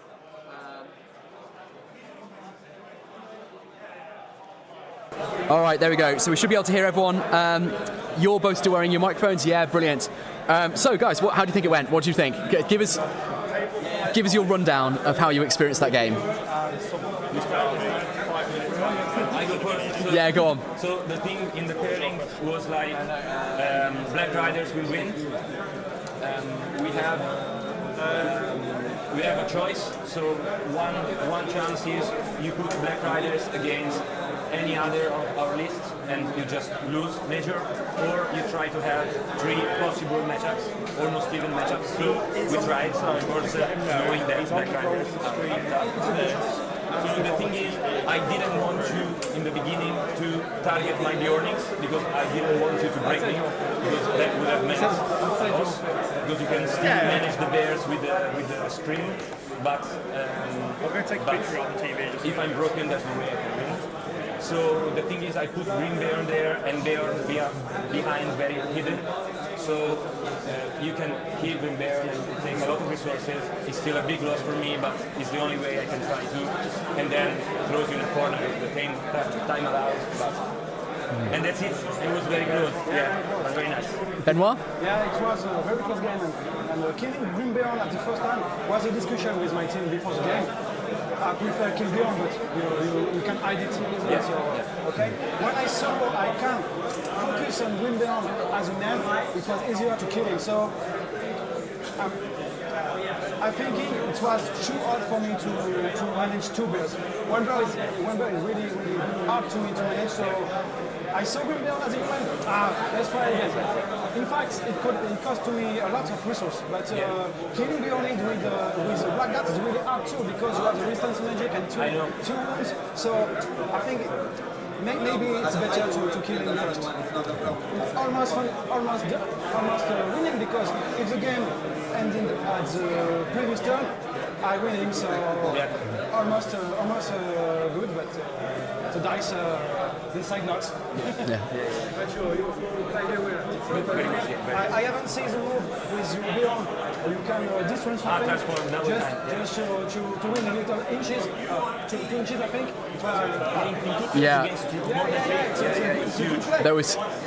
There was a lot of comments about you guys, transforming back into Bayonne. People weren't expecting that. They really enjoyed that. It was a really good move. There was a lot of comments about your deployment as well. Some people were saying that they'd have put the bears further back to keep them out of sight. What do you think? I think it's right if I didn't want him to target the bear. The thing is, I didn't want him to target Bjorn because he's my leader and I want his might. But now that the save is at natural 6, yes, it's right. He has the 3+ with the Black Dart instead of 4+ for wounding.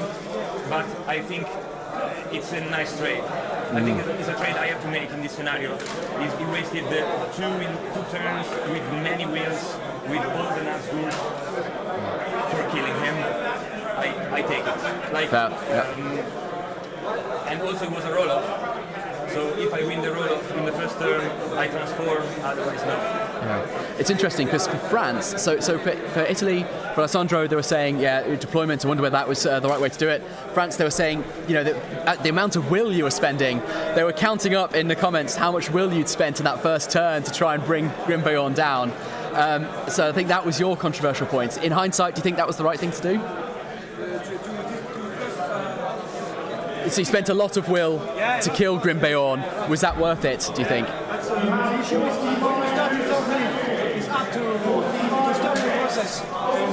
When I saw Grimbeorn is so low in the wound, no will, no fate, I have to finish it. Maybe it was a mistake. Maybe if I have dismount my Nazgul, I win the game.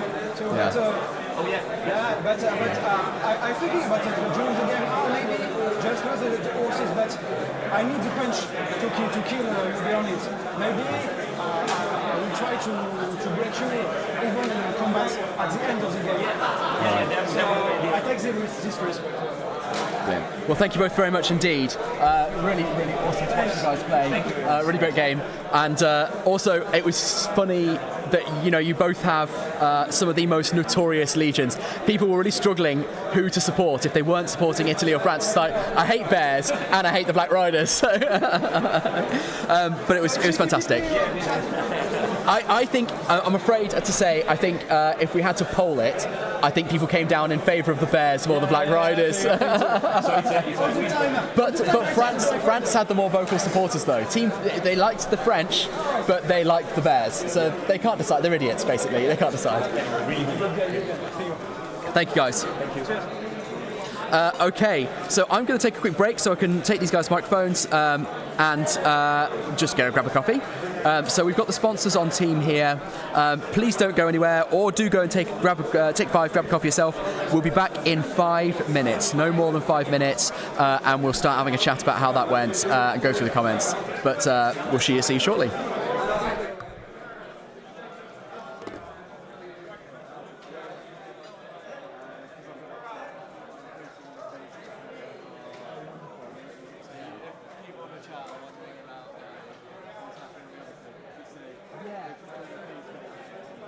Access Facebook Connect.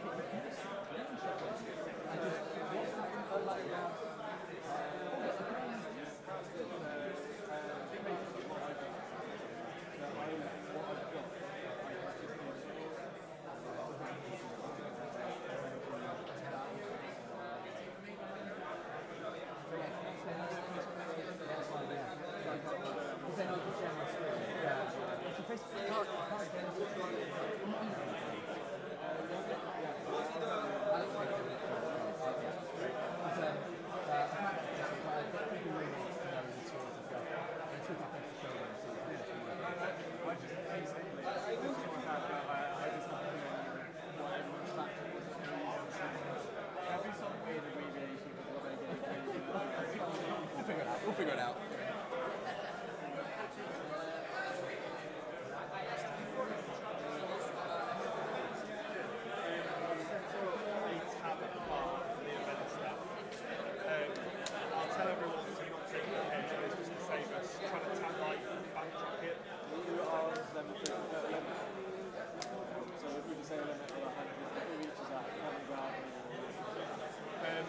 So I set up a tab for the event team. The code is 1994. And you have to give them your name. I've written down the name of who can use it. Don't take the piss.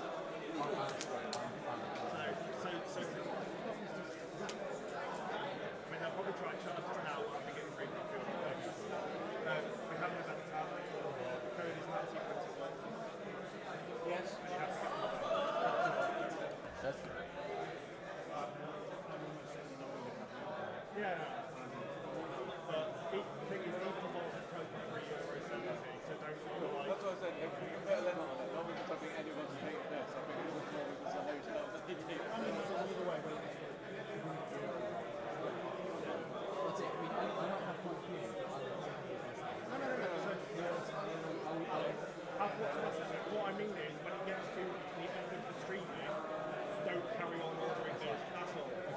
suppose what I'm saying is that you can see those things. I don't think anyone. I think, correct me if I'm wrong, 4 or 5 Warhammer classes there, just 2 every 3 hours. Also, it's going to cost me way more than you ever will do in beer. So I'm listening to this. It's tasty. It's cold and fizzy.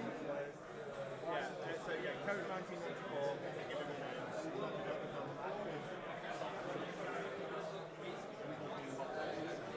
Yeah, well, the irony is the margin on post-mix is significantly better.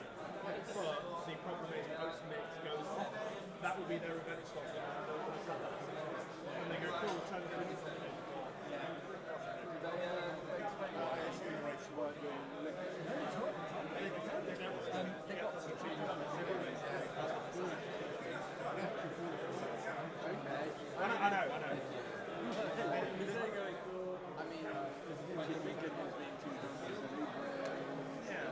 Well, this is it. We had that conversation with the bar manager yesterday, and it's we tried to fix the prices and whatnot, and then he fed it back to me the hotel manager. The hotel manager went, no spirits, no one is allowed to get drunk and silly. And the bar manager's like, I want to make money, you prick.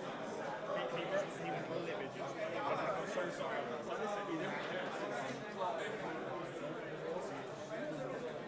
trust your bar guy to be able to I think what Layla came back with yesterday was she said last year you have to midnight, you have to guarantee that we'll make €5 and if we don't you have to pay the difference. I said, I appreciate the offer, but no. It's like we've done half of it, we're bringing you 120 people and this is what we take to practice. It's like it's a obvious way about how we track to run that is not our problem.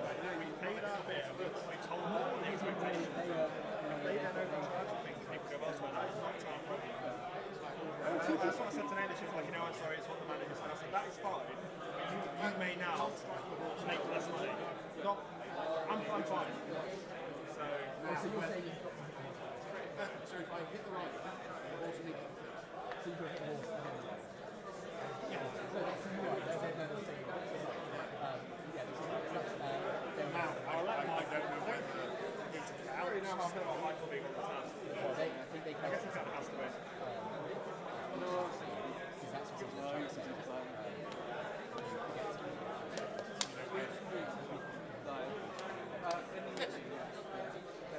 Shape. But I'm not planning on anyone being expensive. I'm not planning on anyone being expensive. I'll say the same to him as I said to everyone. It is on for the event, so don't take the piss. I was a bit how much stuff you can back.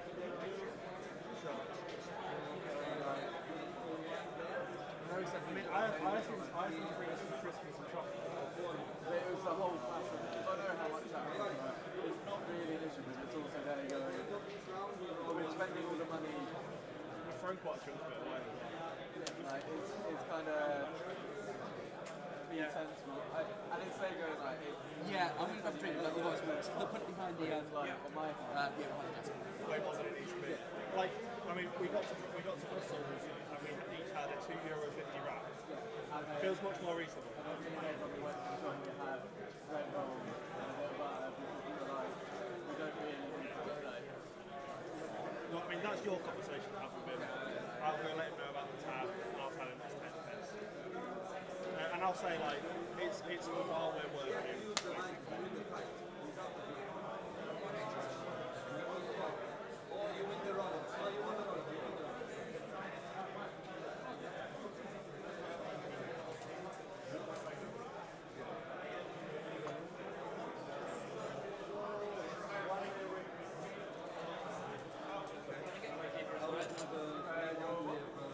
The paper for the results, or one is one.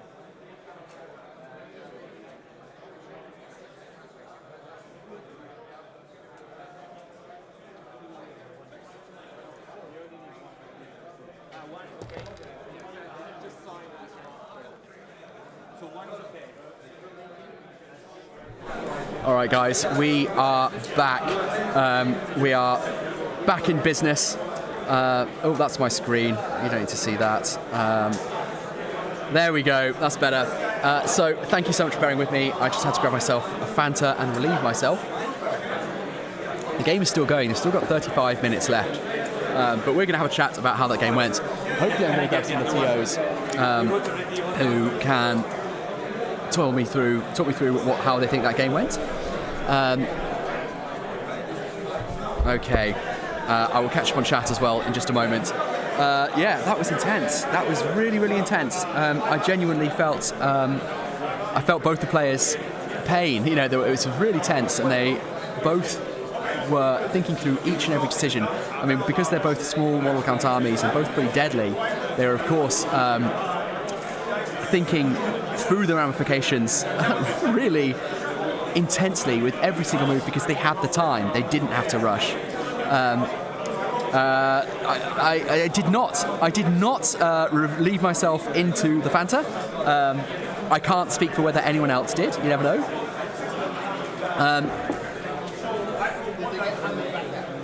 So we've got a comment here. Players audio. The players audio is off now, I'm afraid, because they're no longer playing. If I show you what's going on with them, we've got the Italian and French players sat at the table, figuring some stuff out, but they are no longer mic'd up. So I'm afraid I can't give you their audio. You're stuck with my face and my voice, which I know is a terrible, terrible crime. Minquista, invert the polarity. Okay, the reason I googled invert the polarity is because I was trying to swap over the stereo fields of the microphones that the players were using because they were in the wrong stereo fields, which was very confusing for some players who were looking at a player on the left and hearing them on the right. And there's a audio filter in OBS, the studio I'm using, called invert polarity, and I was wondering whether that was a swap stereo fields thing, but it isn't. So I had to physically interrupt two players playing at the top tournament in the world and asked them to fiddle about with their microphones. It was very embarrassing for all concerned. Is there anywhere to view results so far, says Charlie? Yes, there is. In the Facebook group, all the results are being updated in real time, I believe. I'm just looking to get a nod. The results so far are up on the Facebook group, are they? Yeah, we haven't had many in, so... We've not had many in, says Ali. So his, behind me, this is our numbers goblin. Do you have time? Are you busy? Do you want to... He's busy. When you're free, you come and have a chat with us about what's been going on so far. Yeah, when he's busy, when he's free. He is one of the big brains, one of the guys who actually knows what's going on, so he can come and talk me through how it is that things are shaping up. I'm really intrigued to see how the rest of the Italian and French players did. On our table we had a draw, so inconclusive after a really intense game. So as far as I know, Italy and France are both tied, and there's been a lot of chatter about Italy and France in the socials last night. They both seem to be teams to watch, to be winning the tournament overall. So I'd be really intrigued to see how the rest of them did, and also to learn which teams we're going to have on our table next, because in a couple of hours' time we will have game 2 just after lunch on this same table, and we'll have another tense matchup for sure. The TOs are picking the matchups that we cover based on how high the stakes are and how intense a game we think they'll get. And as we saw, both France and Italy made for quite an intense experience. So let's have a go look at some of the comments. We've got 125 people in. I can't believe we had 180 people in for that game. Absolutely amazing. Like I said, thank you guys so much for watching and making this a real experience. I'll show you what's going on in the hall at the moment. The game is still 30 minutes away from finishing, so we've got 120 players still at their tables having a really intense time of things. You can see a lot of scrunched up faces and a lot of hunching, getting down as close as people possibly can to the table. I am very intrigued to know how our English friends and brethren are doing. And until that finishes, we're going to be getting the analysis in from the other teams as they come in.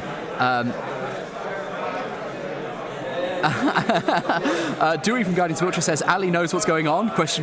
You sure? Oh, he looks like he does, or at least he tells me he does. He's smiling as if he maybe does. Either that or he's just gritting his teeth through the panic and the stress, who knows. Can you link to the live results page? Yes, I think I can. That's a very good idea. Let me do that. So we've got Chris Powell. Chris Powell in the chat. Invert it anyway. I was tempted to invert it, but it's apparently it's a way of troubleshooting audio issues, and so you might get some skew-if audio. And Sanvi says, Ali in the house. Yep, he's right there. You can see behind me, blocked by both my face and the microphone. We've got Will Champion having a good old scratch back there. And then just sat in front of him is Ali. He's not scratching. He's airing out his T-shirt. So he doesn't look happy. We'll see if he'll come over. I mean, once he's done airing out his T-shirt, he might want to come over and have a chat with you guys about how we think that game went. But the bar is open. He tells me he's got a beer in hand. Do you want to come and say hello? Hello. Here we go. He's coming over. He's bringing his seat. So. Will Champion, this is the second time we've heard from him today. He's one of the brains behind this operation. He is a 2-time winner of the Great British Hobbit League, and he is author of Will's Champions, which is a blog that helps people to get better at the game, to learn the strategies, learn things to do right and wrong. Yeah. I think basically he's just coasting off the fact that his name is Champion. It does help. Yeah. It makes the logos and stuff much easier. It's funny, the Wooden Spoon team for this year, I'm going to give a free subscription to all of them for all of the articles. Oh, nice, yeah. You really need this. Let me help you. So, how was the first game? Is everyone happy? First game was intense. Yeah. I'm sure we had shouts for blood in chat, but there was 180 people in chat, which was absolutely amazing to see, absolutely incredible, and they were all getting really into it. We had a really big discussion about who you should feel more sorry for in a matchup of Black Riders versus Bjornings. Well, what do you think? How do you think people would feel about that? I'd feel bad for the Bjornings because I think that Black Riders is a bit of a negative play experience because it is literally like it's like an all-shooting army. It's like Rivendell Knights used to be years ago before they fell out of favour. It's I'm going to run away and I'm going to blat something, and then eventually that thing will be gone, and I'll continue to run away and blat the next thing. So you don't necessarily get the sort of the ebb and flow of like a really tight game. But from what I saw, the Bjornings did manage to catch up with the Black Riders, didn't they? What was the result in the end? I didn't catch it. It was a tied game. Was it? Yeah. Oh my word! So basically, what happened was fair play to the Bjornings player. They really did well. Yeah. So people, he basically put. I think what he did was he sacrificed Grimbeorn. He said Grimbeorn is going to shoot forwards, soak up so much resources, and did. Yeah. I think about 20 will was spent trying to bring Grimbeorn down, and so he got that kill. But then he was trying to scoot away, got himself behind a building. The Bjornings just formed a net, and then that was it. So the sacrificial Grimbeorn just took too many of the resources, and then the Black Riders couldn't keep up. Well played. I mean, it's a ballsy call, isn't it? A lot of people wouldn't risk one of their main chess pieces, but the gambit pays off. And to be honest, as the Bjornings player in that matchup, fighting for a draw, particularly in a team setting when there's 6 results to put in, that is not bad at all. No. That's very impressive. I mean, everyone at the chat, I don't want to call you guys morons or anything, but you really wrote them off. You were like, that's it, it's a done deal, it's the Black Riders game, and it's over, you might as well call it. But you were all wrong. Save like some horrendous casting rolls from the Black Riders, that probably should be the case. But that just goes to show that if you have a good player with a good list, even if you're the underdog, you can still pull out decent results. Yeah. Well, Robin M here says it wasn't 20 will for Grimbeorn, it was more like 30. Wow. So absolutely colossal investment. But the problem is, it's the sunk cost fallacy, isn't it? Like, at the point where you've spent 20 will and he's not dead yet, do you stop? What do you gain by going, okay, well, I'll save what meagre resources I have left? That's exactly or do you what double down? Benoit said. Exactly Yeah. what Benoit said. He said, once you've started, it's very difficult to stop. Yeah. Once you pop, you just can't stop. Obviously, yeah. Exactly. But it's sunk costs. It's sunk costs. I think it is difficult. But I suppose 2 things I'd say. The first is that you must have known going in to, you start rolling this first dice. It's like, I think you've got to acknowledge that that's a likely possibility and think, am I willing to invest 30 will on him? Yeah. Otherwise, maybe that's not the play. It's a tricky one when Grimbeorn's not the general, is it? It has to be Beorn. So it's like you're spending so much resources to take a dude down. Obviously, the list doesn't have strike apart from Black Riders doesn't have strike apart from the Witch King. So like realistically, the only way you're going to take the bears down is with magic. Because even if you win the fight, tying fight against the Bjornings, and even if you win the fight against the bear, you're winning them on 6s. Like you don't have the leverage that you'd hope to have. So magic is your only way. And if those spells aren't going through, then you're going to find yourself in trouble. See, they did, early on, they really did. Sure. 6 after 6 after 6 after 6, really getting them off. And then it really sort of subsided, and the bears' resistance magic roll, they wouldn't have been still on the table if it wasn't for that one free dice every cast. It's such a good rule, isn't it? It really keeps them in there. And then the bear saves as well for the other incidental wounds and stuff. Like they are pretty resilient. I don't think that the Bjornings is like an absolute top shelf list, but it's very resilient. And in the right matchups, even in something like that where it's the underdog, like.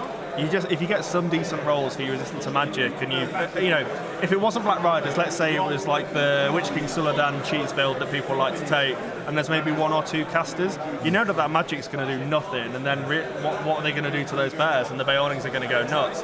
But when you've got an all-hero list like that that's also more mobile than you, it's really tricky to sort of to know what to do. But I think getting the net around, and you're going to take wounds on the way in. Is he really going to want to try and black dart Bjornings? Probably not when there's 2 giant bears coming at him. So he's saving a lot of his wounds there. And then as soon as you can spring the trap, it is over for the Black Riders. But I mean, fair play to both of them for getting a draw. That must have been a really good match. It was so good. Like I said, the fact that it was very swingy. By about the halfway point, people weren't able to predict where it was going to go. They're the best games. 100% oh my god, games. it's so good. And it reminds me, you and I played like that before, a game where really I should have won. I had my Uruk-hai crossbow and ballista line. I'm still traumatized. Yeah, well, you won it. But barely. barely, yeah. You had your. It was gribbly hobbit stuff, wasn't it? Goblin Town and goblins Spider Queen. Yeah. And it was one of those games. It's like where you think my natural advantages were good looks, crossbows and ballistas, and we thought that had got it. Well, the thing is, because you killed so many models on it, it was to the death as well. So you had like 14 crossbows plus Rasku, 2 ballistas. And Saruman, so I was like, cool, I guess I'll march at you and die then, and that's exactly what happened. But then once I got there and you kind of refused, not refuse a flank, but you'd anchored instead of refusing, and that meant that I sprung over with the bats and the Goblin King, and as soon as I got on opening, I was able to get some momentum. And I think exactly, so something in this game happened very similarly. So what struck me in that game was, as a capable player, you really use the terrain to advantage in surprising ways. Absolutely. So, and the same thing happened here, and I think that's something that people are really going to watch out for. Is the Black Riders thought that they got a lot of the terrain blocked off, and they'd used a rock, and they'd left a little rock between the Bjornings and their other flank. Yeah. And I thought, well, Grimbeorn can't fit through there, and he even got his base out and he tested the size.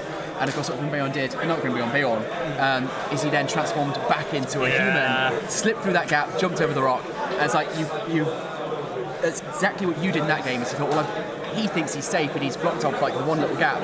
So I'm just going to climb over the rock. Yeah, it's going to take me a turn. Maybe a couple of the goblins will die falling, but enough of them will get over that I'll start to lock him down and make some progress. Well, all of the goblins didn't really do much, but as soon as the Goblin King was in the back line, and then the other mistake that I remember you making is Grima was a little bit too close to the fire. Wasn't he? And so I a sneaky Smeagol with the ring. Smeagol just slipped the ring on, popped through, and it was one of those.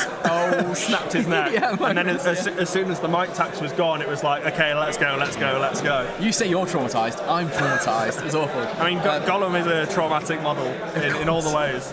Well, if you want to watch that game, of course, it's on my YouTube channel. And if you want to read about how you achieve that kind of godly level of skill, it's on Will's Champions. Take a look. There's lots of articles. It's not that expensive. If you want to pay £5 for them, not that expensive. Yeah, well, it's not expensive at all for what you get. Yeah, it's a bargain. Yeah. But at the end of the day, you could spend £5. There's like 20 articles on there so far. Just fucking download them all and unsubscribe. I don't care. I'm just after some beer money for my hobby. You heard it from the man himself. Yeah, yo ho, be a pirate. Take all my stuff. I don't mind. What's going on in the comments then? Who have we got? Let's have a look. So Dan Wood says, tried to get up for the 3 a.m. start. I mean, my word. Yeah, I mean that is noble. But we've had American and Canadian viewers who have been either up super late or up super early to watch the games, which is incredible. And I think they caught an absolute stonker. So I hope they enjoyed it. Chris Bird, Alex is a natural host as well. Oh, he is. He's so wonderful. lovely. That's so lovely. Thank you very much, Chris. We're reading in this reverse order, which isn't the kind of thing a natural host would do. We're gonna go up. We're gonna see where we got to. So, question for Will. We've got a question for. Oh, so here we go. We start here. We've got some Polish fans. We've got Polska. Poland has been big on the fans. France, really big. We've got about 30 or 40 very vocal French fans in. Super. Really cheerleading for their team. Some of the other nations, frankly, England, not really anyone. We've got English people in, but they're not saying, come on, England. So in England, we're an hour behind as well, aren't we? So That's true. I think the next couple of games could get real busy, hopefully. Italy didn't have much support. I felt bad for Alessandro in that game. So we've got a question here. How easy is it to learn MESBG? It's the perfect game system because it's easy to pick up and impossible to master. There's so many different list combinations and ways to play the game. You know, you can spec into shooting, you can spec into fighting and magic. Then every army can play in one or two different ways. So learning the basic rules is super duper easy, but then you can spend years working out what lists you enjoy playing and what you don't, and your play style. And something like 40k, and I'm not ragging on 40k. I love a game of 40k, but you tend to, a hero operates as a squad, but on a smaller base. You up the number of shots, up the number of wounds, and so bringing a lot of heroes doesn't change the game that much. A hero. It can still go down a single turn. Absolutely. Then they don't become like magic tank bullet sponges. No. And so an all-hero list plays. It's a completely different game. Absolutely. It's a completely different game to bring a line of troops. Yeah, an all-hero list used to be really popular, particularly in the last edition. And now the game, a lot of the scenarios are sort of weighted a little bit better towards sort of hoarding out a little bit, and that's why we see a lot of like Goblin Town, Lake Town, things like that now. Lots of area control scenarios. Too much Goblin Town. But a well-managed all-hero list or an elite list can still win tournaments and does regularly. So you might find you've learned the game with an army like I learned with Ents and Riders of Theoden. You're like, I've got this down, and then you try and pick up a different army. It's like learning it all over again. It's like a completely different game. Yeah, it's like we've had first army, yes. What about second army? Yeah, exactly. Yeah. Oh God. I'm just thinking about my pile of shame at home. So this is Damien. A question from Will. Is it new 7th City friends or real Wanderer friends? You're going to have to explain what this is about. So Damien is a wonderful man, as everyone knows. He is. I am a man that wears many hats, and I've been part of many teams. Lucky to have lots of friends. So for Ardacon, I was part of the Wanderers in the Wild. Back in the day, that was like the anti-Team Knots team, because Team Knots were like the reigning force in the UK. This came up to challenge nearly their dominance. a decade ago, and so we put like a suicide squad together, and it went really well. But since then, the GPHL has introduced the teams element, and the league has grown, the community has grown, and now that I work at 7th City, I look after the 7th City teams, and I'm on the 7th City team, which would make sense, wouldn't it? It not, would be not that anyone would be disloyal. I think. Exactly. So in my, with the best one in the world, why not both? I think that's a cagey, that's a very political answer there. I think what he was really saying is it's a new 7th City team, I'm afraid. Matthew Lockwood said, really enjoyed game one. I did too, I had an absolute blast. Shout out Thank Matty, you. hope you're good, buddy. Shout out to Matthew. He's one of my patrons. In that case, we've got to treat him like royalty. Like royalty. MIFCAIAK, I'm not going to be able to pronounce that, I'm afraid. But it says it's easy to learn. Chris Powell agrees, easy to learn. Chris Bird, being called champion is a psychological advantage. See, I want to know whether it was that username at birth. I don't think it was. Do you think I have so much of an ego that I changed my name? Well, I mean, fair. Or you were like... That's it, cut the stream. Yeah. You're fired, right. Either that or, it was like...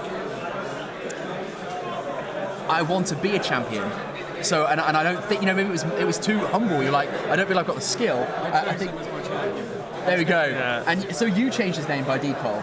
So this is Ali saying that actually he's responsible for Will's name change. Do you think I've been watching like some Red Pill rants, like shorts, Andrew Tate videos? And I'm like, do you know what? If I'm going to be a champion, I need to call myself. No, I wouldn't insult you like that. Actually, no. I was world champion at birth, and I intend to be world champion at death. Exclusive story here. World champion at birth. It is indeed his real name. So we've had the 30 Will.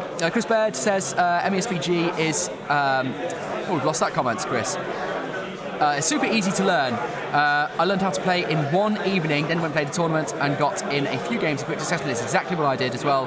Went to a tournament early on, ended up in the bottom pods, which is where all the cool people are anyway, no offense. Absolutely. And had an absolute blast. You can MESBG has got the most wholesome tournament scene of any game that I've played. It's the best community in the world. Amazing 100%. community. Really amazing. I'm going to belch on stream, I'm so sorry. Dan Wood says, good morning from Middle America.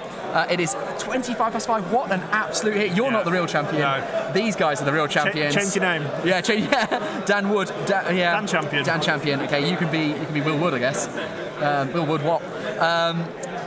Oh shit, I don't know. I haven't had an actual event stream to interact with since pre-COVID, so I had to get up early for this one. Well, we're really, really pleased to have you. Thank you so much for joining. It's a shame you missed game one, but that would have been ridiculously early for you. And we've got 5 more games over the weekend, 2 more today after lunch, and they're obviously only going to get more tense as the teams are at each other's throats, trying to get some of the incredible prizes. I'll show you a video of the prizes in just a moment because they are unreal. Chris Baird, Alex is a natural host. We've had that again, but I think it's worth rereading personally. Alex is a natural host.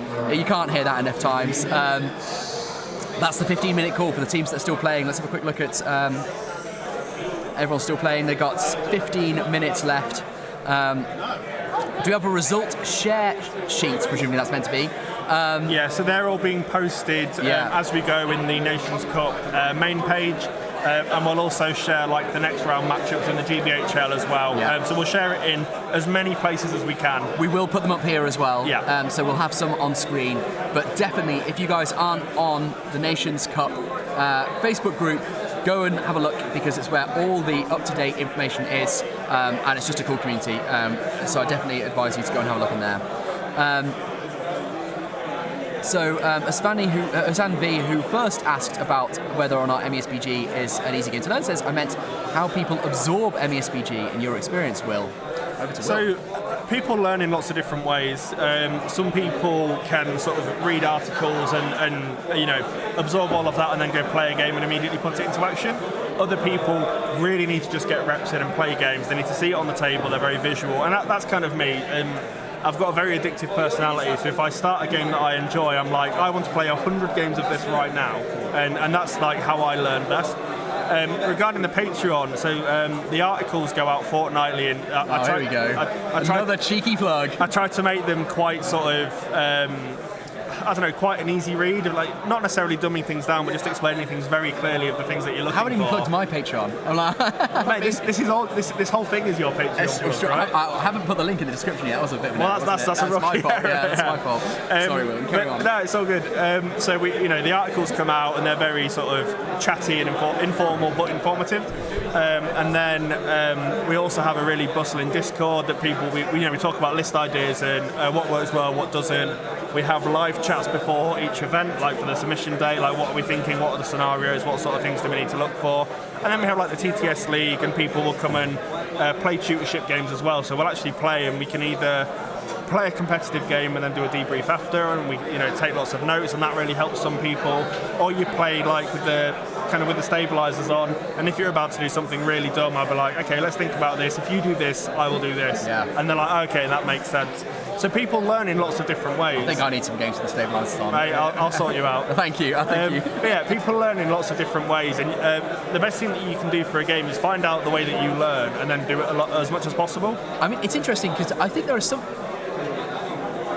I have a friend, I think you're better for Hayden Fairburn. Yes, yeah. Lovely guy, clever guy. He's very good. So he was like a chess champion, he's got a tactical mind. And he's very good at Star Wars Legion, plays Legion. And I've been to like 4 Legion tournaments, and I've never, ever won, not a tournament, a game. I've never won a game of Star Wars Legion. I know. That's why I got the spoon at your tournament. But Hayden's quite good. But he really struggled with MESBG, and I think that Legion it's not as position heavy as by far and away. And I think it's interesting that games can really play to individual people's strengths. You feel like once you've got the fundamentals of wargaming down, it should translate easy from one game to another, but it doesn't. And MESBG is an outlier in how intense it is on positioning. So one of the things about SBG is the fact that it's not a unit-based game. Generally speaking, unit-based games are easier to pick up because you only have to move 5 to 10 things. In Middle-earth, once you've deployed, you have anywhere between 3 and 100 models. And if you position one of those wrong, it can cost you the game because if you have a really important hero, you deploy him on the front line, and your opponent compels him out and kills him when you've lost your most important thing. That sort of thing doesn't necessarily happen as much in other games, unless you leave your Space Marine captain out in the open and you don't go first. But in SBG, it can matter so much, and also it can snowball so quickly. If you've built a list, especially if your list isn't as strong as it could be, and you lose a pivotal piece, it just unravels, doesn't it? And I mean, that's what we saw in game one. We had Benoit doing everything he's supposed to do, trying to keep his riders out of harm's way, but he ended up doing two things that I think really, really harmed him. One, not accounting for Beorn turning back into a human in order to stop through a gap. That's an easy mistake. The other one is he, in attempting to slip through the net that the Bjornings had set for him, he deployed literally bases touching the board edge right along. So it meant that the Bjornings didn't have to get as far around in order to get any traps. The riders couldn't protect themselves from traps, and actually where they were locked up, so like say Beorn locked in one of the riders, then you only needed a single Bjorning to trap another rider between his comrade and the board edge. I think that really hurt that's him. why priority in Middle-earth is also incredibly important, because if Benoit had priority, he would do it in the order that meant he wasn't trapped. But if you make a mistake like that and you don't have priority, you'll be punished again and again and again and again. Well, Simon, you've obviously written an article about basically ranking the different heroic actions. And the two that came across loud and clear, has been so important are move and combat. And of course, combat. They're both freebies. Everyone gets them, but that doesn't mean they're not the most important. And being able, they're the things that let you reposition without a response from your opponent, and that can literally win you the game. It's why Pits of Dol is so popular at the moment. When Azog goes, I get to go first and you can't stop me. And generally speaking, the later in the game that you save that, the more likely you are to then win the game when you use it, because your opponent's out of position, their heroes are fatigued, they've lost models, and then your whole army goes first. And it's like, well, what can you do? I think that's a mark of quite new players, is they, when they think about combat, they're like, well, what else do I want to kill? Rather than, where do I want my models to be moving from next turn? Even if they're not getting in touch with anyone else, it could be a real boon. Super important. You've got less than 10 minutes left. Do you want me to let you go? Walk around. We're going to go ahead and just run the trailer for our fantastic sponsors who have obviously enabled us to run this event. Some amazing prize support. We're going to show you the prize as well. So we're back in just a minute. But thank you very much, Will. And I'm sure we'll be hearing from you again. See you later, fellas. Hi, welcome in Hegemon Shop.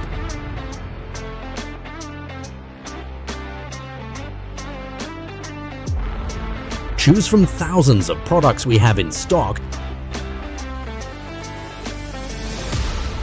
Your package can reach you even in 3 days. One of the lowest prices in whole Europe.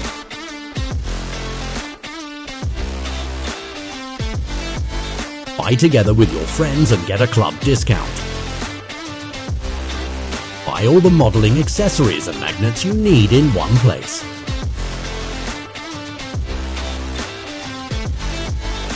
You will love being in touch with us. Check out hegemonshop.com and feel the difference. Hegemon Shop, your new favorite hobby store.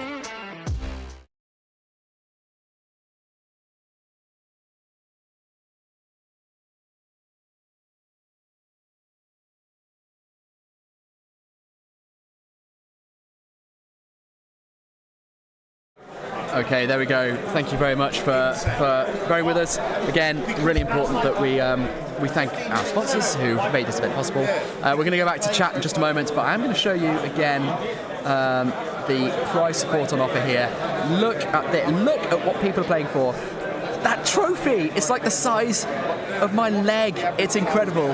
And these massive boxes of Army Painter, again, just absolutely incredible. Let's have a look at the Army Painter paints right here. So we've got one smaller box and then two Fanatic mega boxes. They're worth hundreds of pounds a piece, and they are on offer for the Painting Awards. I must admit, I would absolutely love to have one of those because it would mean that I can finally make the switch over to Army Painter paints. Let's go back to chat. Let's see what you guys are talking about. Chris Baird says it's much easier to absorb than 40k or AOS. I agree, because it's got, to my mind, much more common sense rules.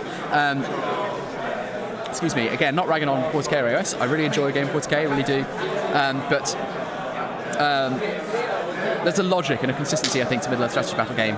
You know, things like you hurl a model and it's going to physically move across the table rather than just sort of take wounds. You know, visibility is natural line. It's the most pure sort of line of sight. In terms of true line of sight, and that makes sense to me, whereas 40k's got rules like, you know, oh, you can see through this type of terrain, but not through that kind of terrain, regardless of whether or not you actually have line of sight. Demo says, love you, Will. I'm sorry, I'll pass that on to Will Demo when he is within earshot. Make sure that he knows that you love him. Battler Damien says, it doesn't make sense to me, but then Will is very small. Perhaps you're right. Wanderers for life. Mate, it's tragic, absolutely tragic to see one of the great institutions of Middle-earth strategy battle game, the Wanderers team, split asunder by this treasonous Will champion.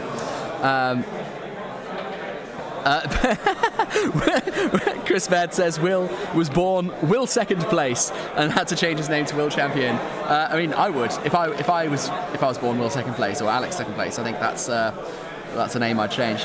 Charlie, how long until the next game starts? Let's check in with Ali. What time is game 2 on, Ali? Game 2, according to the schedule, is due to start. Our draft is 1:30. 1:30. So the game itself will probably start around 10 to 2. All right, Ali has spoken. We've got a while yet. It is currently 11:46, quarter to 12, and the next draft doesn't start until 1:20. So if you guys want a break, go and get drinks, do that. We will post in the group to say that the stream is starting in 10 minutes, so you'll have plenty of warning to come back, so don't feel the need to stick around for me just babbling on into this microphone. Matt Allen says, is it a middle name wannabe? Damien says, Will wrote an article about the Iron Hills and the Champions of Erebor for the SBG magazine back in the day. We titled the box Champions, the Champions. Champions, the Champions. Oh, that's pretty good. I mean, there's a lot of good things. You know, it's blogs called Will's Champions. Like Will's Champions, Champions. That's pretty good. Will's Champions, Champions. He's going to have to write that. And he's going to have to pay me for writing the article headline for him. Sylvan says, what are the chances of the MESBG scene moving away from Facebook anytime soon? I don't know. I mean, we're not on Facebook at the moment. We're on YouTube. I'm no fan of Facebook, but I do have a Facebook group, and that seems to be where a lot of the organising happens. It is where a lot of the organising happens, so if you don't have Facebook, it might be a bit exclusionary. Siflin, let us know what your alternative proposal is. Maybe we can get a bit of a movement going. Will Johnson says, wow, is that Jake Rawson? Not actually in PJs. I think his PJs coming out later. Wisdom, I agree about positioning. I feel I'm terrible at that, so I struggle with MESBG. And I think that's fine. Like I said, I think that's a natural... you have things you're stronger at and things you're less strong at. I think positioning works for my brain, so I think MESBG works for me. Not saying I'm particularly good, but I think it works for me in that way. But that's why I'm not very good at Legion, because it's all about target prioritization. It's a very, very sort of list build heavy game where you're trying to make sure that you've got the most synergies you can possibly achieve, and it's about making sure that you are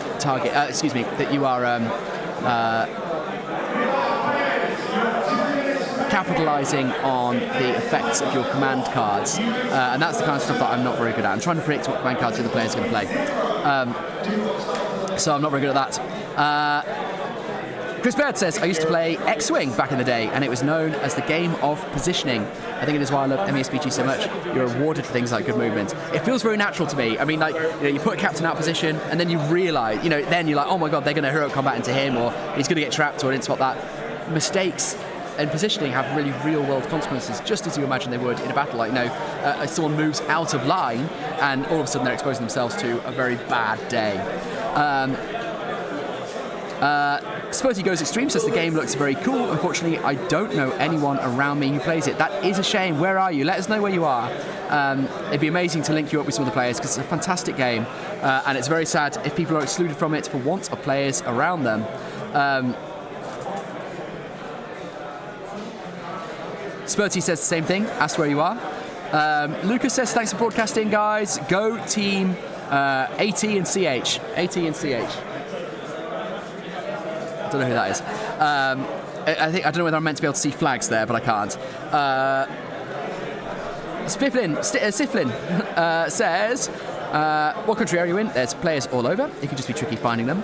Spurty says, I'm from Belgium. I'm located in Antwerp. This is where we are. Oh, you should come down. You're in the city of the tournament. We're at the Mercure Hotel South here in Antwerp. And as you can see, people are having a fantastic time. Maybe you can't see. There's just sort of people sitting at tables there. But they are. It is a stunning tournament so far. And there's 26 seconds left in round one. Round one is just about to end.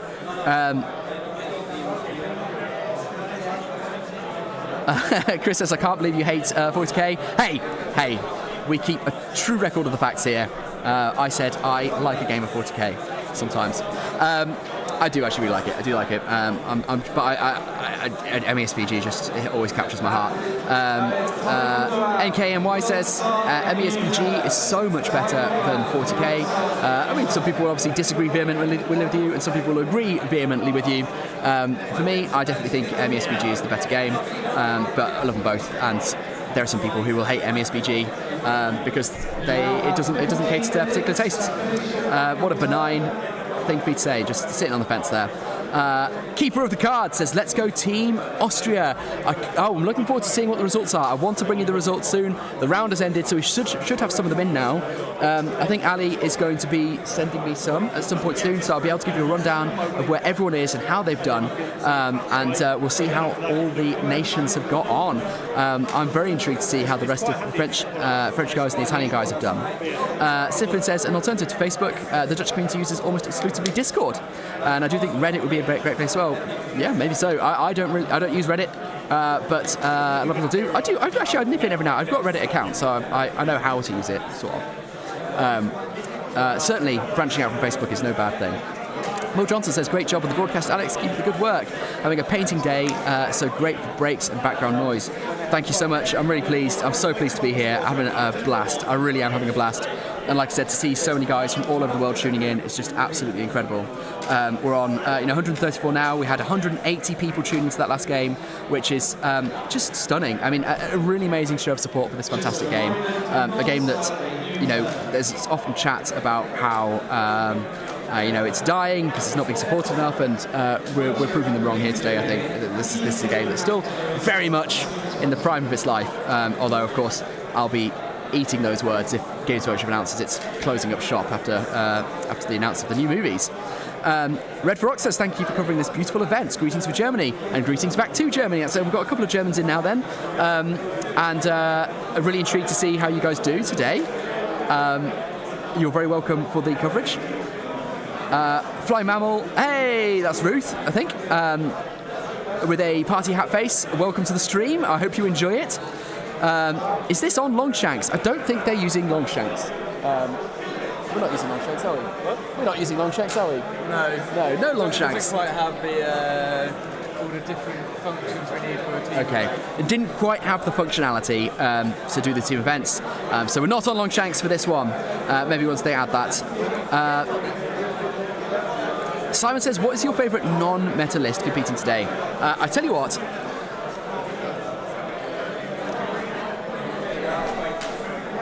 I do love the goofy lists. I love Fangorn.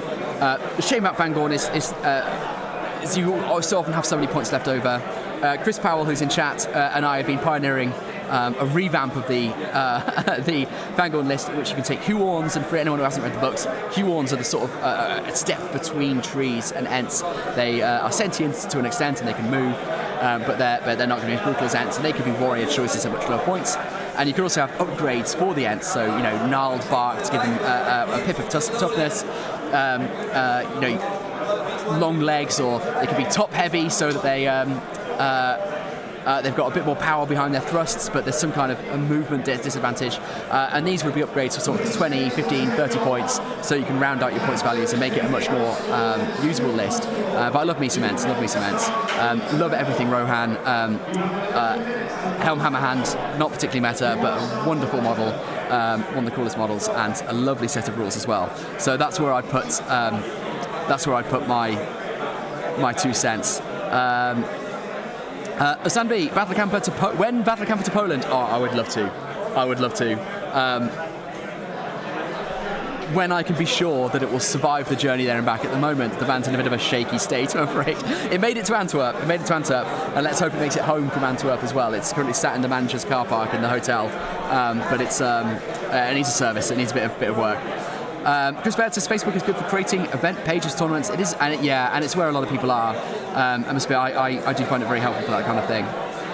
Jimmy says MESBG is so easy to get into. I enjoy the simplicity of the models too. Easy to get an acceptable result, but room for creativity from the extra mile. Yeah, the models. I wish the model range was more modern. I've been very vocal about that in the past. So a lot of people really love the old models. I'm just a bit of a philistine, and I really like newer sculpts, but they're so easy to paint, and you can make them look really beautiful. People, they're not awash with features. They are detailed, but generally much more real and down to earth, grounded. So armor, cloth, shield, sword, and you can get away with just a couple of colours on them, and it's really nice. I mean, that's why hobby is such a massive part of this game in particular. You have some incredible hobby on display here. Other tournaments, people will bring huge boards, display boards, and things like that. I went to Seven Stones last week, which is all about the hobby, and the builds on display incredible. There was one by UK's Jay Acharya and his partner, whose name I forget. And they'd built a display which had a Radagast on a motorised track, so he was flying around Beorn's house, and it had an actual working waterfall. It had an actual water and a pumping water up and flowing down on the board. You can see, if you went to the Seven Stones event page, you'd be able to see it. But unbelievable work. Half Mile Duck says, thanks for the amazing content, Alex. I hope that someone is bringing you food and drinks. I think they are. I'm being treated very well, actually. It's very, very lovely. And actually, I've got the easy job. The guys behind me, they're doing the real work, and I don't know what time they went to bed, but it was late, and they were up early, setting this place up, lugging, organising 120 players worth of terrain, so 60 tables of terrain in a country that they're not from. So trying to get it in from all over the world has been a mammoth logistical challenge, and they've done a really fantastic job. So I'm very proud to be a part of this. Glyn Seymour says, good morning, Glyn. You've missed game 1, I'm afraid, but game 2 will be starting in about an hour and 20 minutes, so we'll be going to lunch soon, but in about an hour and 20 minutes there'll be game 2. I'm really excited for it, and of course then we'll be straight into game 3 after that. So this afternoon we're going to have a whole load of content, 2 games. In a moment, once I get some results in, we're going to have a bit of analysis as well. Let me just lean back and talk to Ali, see how we're getting on. Round 1, because the caps are getting used to the format, we haven't got many in. I can report there are 2 12-0 major wins for England over Canada. Ooh, that is good. So I'm just going to relay to you guys what's happening, what I'm getting from Ali. So we still don't have all the results in. We've only got a few because the team captains haven't reported yet. So we'll keep it coming as we get it. But for those of you listening from England, we have 2 major wins for the English team, 2 12-0s over Canada. And so that was Army of 4 beating AOL 12-0. Come on, shimmy over. I'm not going to be a middleman. Ali's going to take you through a couple of the results we've got in so far. So, actually, hot off the press, I can give you a whole one. So, Poland versus Fellowship of Europe. It looks like Poland won, and they scored 4 out of 6 wins, and those 4 wins were major wins, and they had 1 minor loss. So Poland is smashing it then. So yeah, Poland have sort of knocked out of the park their round 1, and I can't quite tell you the factions who are who yet, but I can get that to you in a minute. All right. Yeah. So Poland are our first team to have banked to win this round. Amazing, amazing. Right, I'm going to let him go. He's got loads to do. So Poland doing really well, England doing well. 2 major wins for England, 12-0 victories over Canada. So it looks like we might be in with a chance here. I'm not taking sides. Poland, we've got some Polish fans in, and they're doing really well as well. I tell you what I'm going to do is I'm going to mute myself for a second, because I am going to go and try and find something. So you're going to have to look at. I'll tell you what. Let's have a look at what's going on in the hall. I'll be back in just a moment. UK have beaten Canada with 5 wins versus 1. Those 5 were major, so they've won up to Poland. Oh! All right, a stonking result just in. More details on England versus Canada. We have got 5 of 6 English wins. So 5 of 6 English wins in the 6 games played between England and Canada.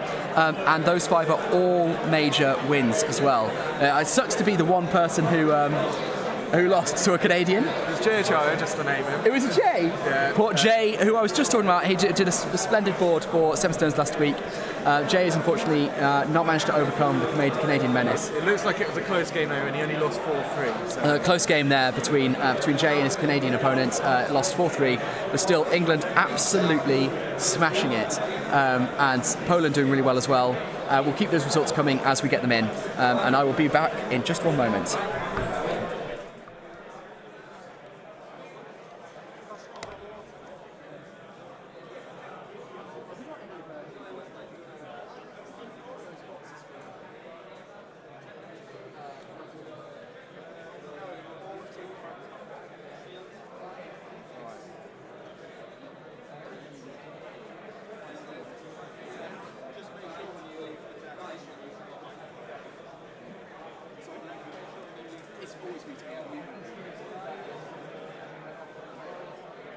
Sorry? Oh, right. That's fine. I think that's handy. I'll do that feature.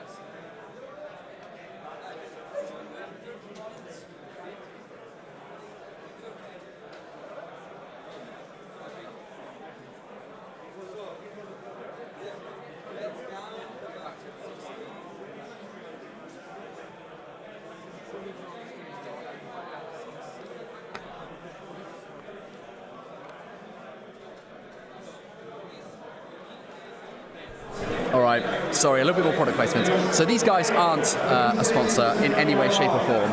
This is Guidance Wiltshire, who's in chat. The only reason I'm showing you this tool is because I saw one for the first time yesterday and I thought it was really nifty. It's like a tokens box, so there's like this magnetic plastic box. Oh my god, how do you open it? I don't want to damage this, guys. I've just stolen it off some guy's table. It's not mine, it's not ours. But you can see it's got all the different magnetic options for checking distance, checking range. So measuring out your how do you call it? Control zones, measuring out control zones, and you've got a little magnetic stick here, so you can pick up the tokens and measure out your control zones, base sizes with your little stick, and they all slot very nicely into the top here. Like I said, I'm not being paid, they're not a sponsor, I just think that's really cool. I like little hobby stuff, and I like Dewey, to be fair, I like Dewey, and then obviously it's got space to keep all your tokens and things like that. Yeah, really awesome little set. Dewey, if you want to post in chat where you can get those from, like I said, we're not being paid. I just think it's pretty nifty. I'm going to go put that back before the Frenchman thinks I've stolen it from him.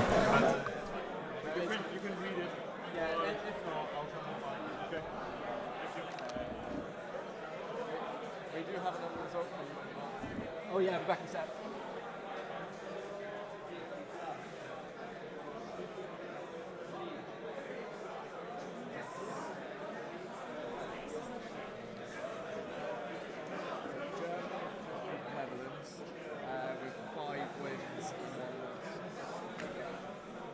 All major wins again?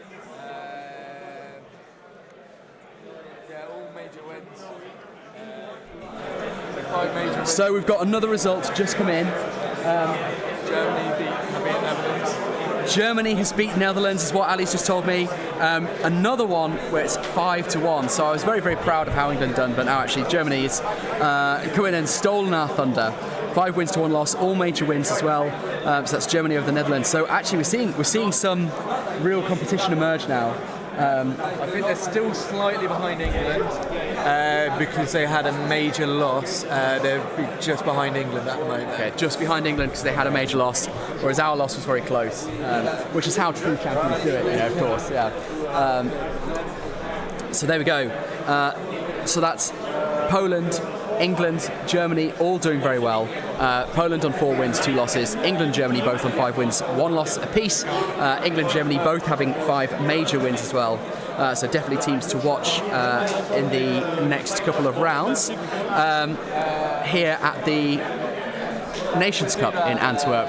For anyone just joining, we've had 1 game so far this morning. Here we broadcast live Italy versus France. It was a really tense game between the Black Riders and the Bjornings, and it ended in a tie after some incredibly tense combats and magic casting from those pesky Black Riders. We're now in break time. There's 37 seconds left of the overtime. And then we'll be going into lunch very shortly. I will stick around with you, except for the one bit I don't want you to see me eating. No one wants to see me eating. And then after lunch, we're going into 2 more games this afternoon here at the Nations Cup in Antwerp. I'm going to say that all the time. I'm building the brand. This is what the professionals do. So if Harry's still in chat, he is genuinely a professional. He's an amazing. I mean, he's actually a professional broadcaster, and his podcast, to listen to it, you can tell. So he can give me some feedback. Let's have a quick look at some of the comments. Oh, we've got another result. Belgium versus Austria. 4 wins, 2 losses to Belgium. 4 wins, 2 losses to Belgium. So Belgium also doing really well. We've got a 10-5. I don't know how to read these. This is why I need Ali to interpret for me. Whatever. Belgium doing very well, which is so that's another team reporting. So Austria are going to need to step up their game in round 2, as are the Netherlands. They've only got 1 win. Austria's got 2 wins. Who did we beat? Canada. Canada's got 1 win, but Belgium doing very well. Belgium and Poland both on 4 wins. Germany and England both on 5 wins. So it's getting pretty tense.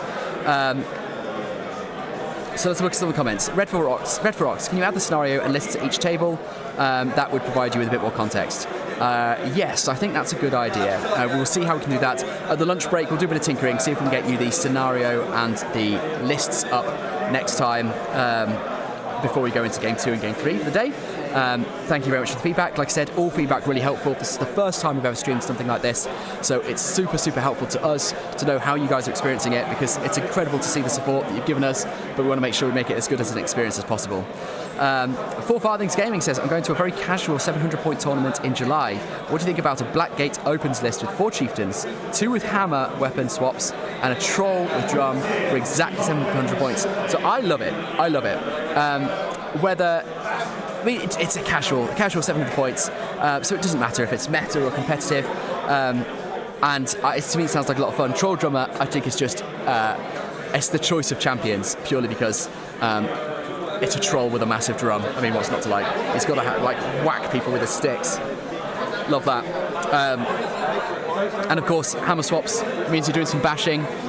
Chris Powell, if he's still in chat, will tell you how much of a fan he is to have orcs with hammer swaps who bash regardless of the situation and whether or not it is tactically sound or not. Who was the Dutch player that won? We've got a question. Maybe Ali can tell me. Who was the Dutch player that won?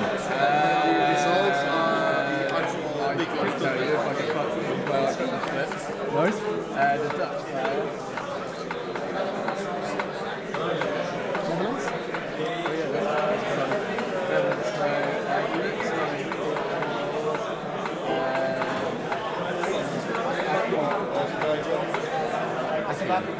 Thank you.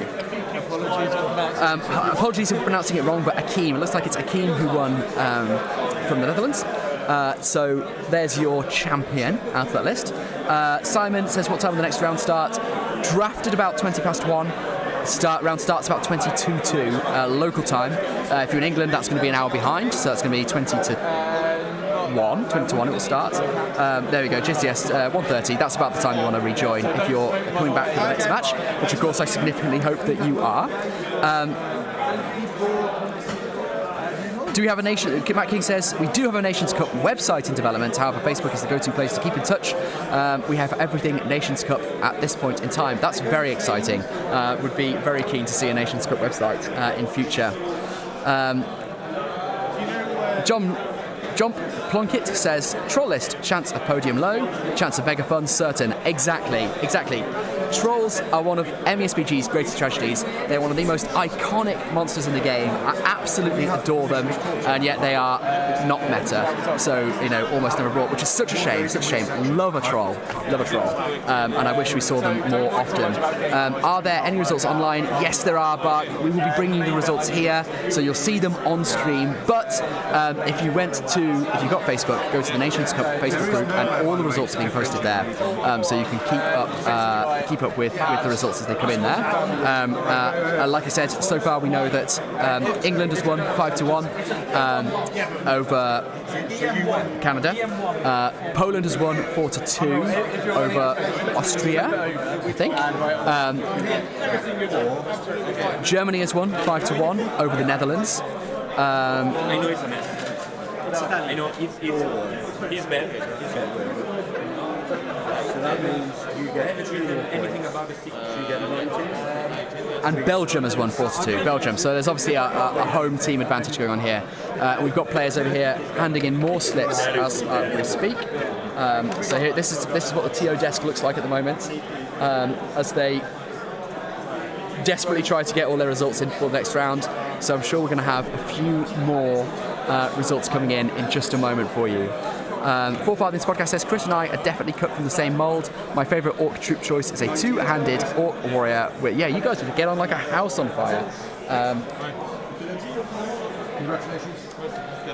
There we go. That's the... do you reckon anyone's going to eat that chocolate croissant? Do you reckon that's going begging?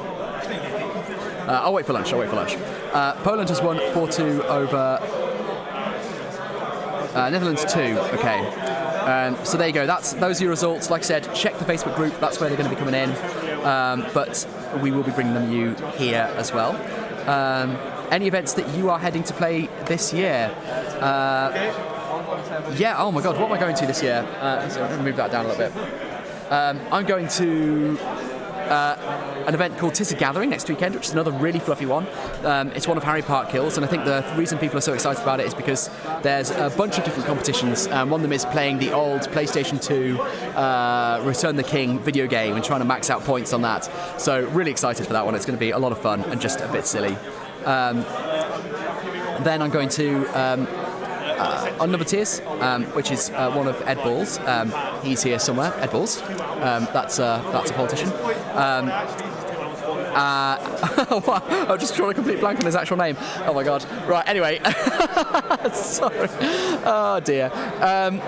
Anyway, Unnumbered Tears is an amazing event. I went there last year. It's a 1,000-pointer and no legendary legions, and it's amazing how unique a setup that creates, because it means that no one is restricting themselves. They're not taking the same setups and just bunching out on the troops and captains. They're taking interesting combos at very high points levels. All right, I'm going to swap back to Ali because I think we've got another results coming in. Lay it on us, Ali. So the big matchup round one, France versus Italy. Here it is. So we knew one of the scores from the stream, so that was a draw, but it looks like France have taken it with 4 wins, a draw, and then 1 loss. Big wins? 2 of them were major wins and 2 of them were minor. So it's a solid victory, especially considering Italy were probably one of the pre-tournament favourites going in. So, along with France are as well, right? So they came against a tough matchup.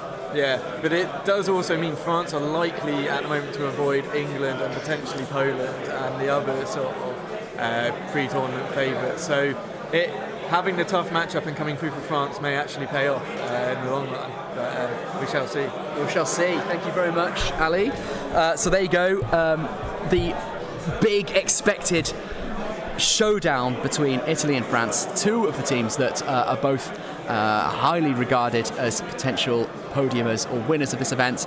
France has taken it with 4 wins, a draw, and we saw the draw play out on stream here between Beornings and Black Riders, Benoit and Alessandro, and then they've taken a loss as well. 2 of those wins are major wins. Big congratulations to France. I can see we've got some celebration already. Edouard saying, "Let's go, France!" I mean, like I said, we've had a lot of big French cheerleaders in chat, so I'm sure you'll be absolutely delighted to see that play out in the way that it has. I mean, Chris Powell says bash bash, exclamation mark. Absolutely, no more detail needed. We've got more scores coming in behind us, so we'll get to those in just a moment. Mew says, why are there no Smaugs at this tournament? We were talking, no Smaugs. Very disappointing. No Smaugs. We've not had no all Ent lists. I don't think there is an Ent here somewhere, but we don't have a full Fangorn setup, which is sad. I haven't seen any dragons at all yet, actually. I don't know whether we've got any Moria lists with dragons in. So Chris says, I missed the conversion. I missed the conversation. Sorry, I misread your comment, Chris. I missed the conversation about two-handed bashing, but yes, bash indeed. Yes. So it was more that you've got a kindred spirit in chat who also likes orcs with two-handed hammers doing the bashing. Olivia Phillips saying, watching from Canada, not France, sorry, there was the word France is in the comments above. Watching from Canada, well, congratulations, and welcome. Canada, I'm afraid, didn't come out so hot in round 1, but they will, I'm sure, make up for it in the later rounds. Amazing to have you watching from so far afield, so a very, very big welcome to the Nations Cup here in Antwerp, Belgium. Chris Powell says, is it appropriate to shout, it's coming home, at a boisterously loud volume? It hasn't got the same ring to it, has it? MESBG is coming home. It's coming home. So as long as you get over that one line, if you just call it MESBG's coming home. You could do that. I mean, I'm not in England at the moment, but I'm assuming you can, like during the Football World Cup, you can hear chants of it just up and down the street at all times, because the entire country is currently tuned in to this stream of the Nations Cup here in Antwerp, which I'm going to keep saying, building a brand. Ziki, I'm so sorry if I'm mispronouncing your name. Please do feel free to correct me. It says, go Poland. We've got a few Polish fans in chat today. Poland have done very well for themselves with 4 wins and 2 losses. Red for Ox says, what are the more interesting lists at the event for you? That might be one for Ali to answer once he's done with his admin. He's got his furious admin face on at the moment, as you can see, sat behind me, very much trying desperately, giving us a I think a resigned wave is what it was. It was a resigned wave. But I would like to hear his views on the more interesting lists as they come in.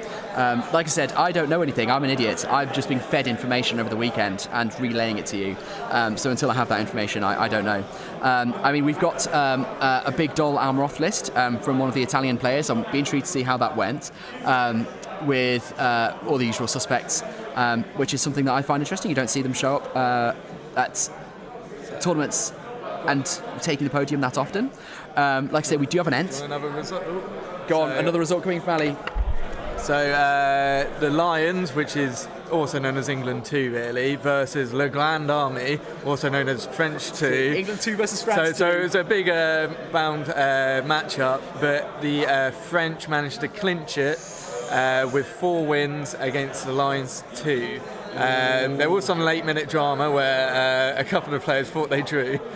Turns out they actually didn't draw, and they can't count up their victory points properly. And it turned what looked like the round may have been in the draw bracket into actually it is a victory for Le Grand Army. So they snuck that one, and just to name and shame, it was Stephen Denby's game that they got the result wrong. So was it? Of any heroic's flame. What a turd Stephen Denby and the person who sorts the results for the GBHL League, so that bodes well for his position on that. There we go. So, because we've got 2 English teams and 2 French teams. So England 2 are the Lions and French 2 are Le Grand Armée. And Le Grand Armée has taken it, as they did for so many years. I mean, how many coalitions did it take to bring Napoleon down? 5, 6, something like that. So it's only fitting that they would start out giving England a bit of a pummeling, and that is exactly what they've done. Let's have a look at some of the other comments. Can we get a walk around with views of most of the terrain during a break somewhere? That's a bit difficult. I'm tied to my desk. What I might do is when I go on break is I will film a walk around and then I'll play you back that video. I think that's the easiest thing for me to do. But yes, I should do that, and I will go and do that very shortly. I'll leave you on break. When I get my lunch, I will do a walk around and give you some view. So, Matt Allen, how did England end up? So England Team 1 did very, very well. 5 major wins and only a single loss. So excellent results there.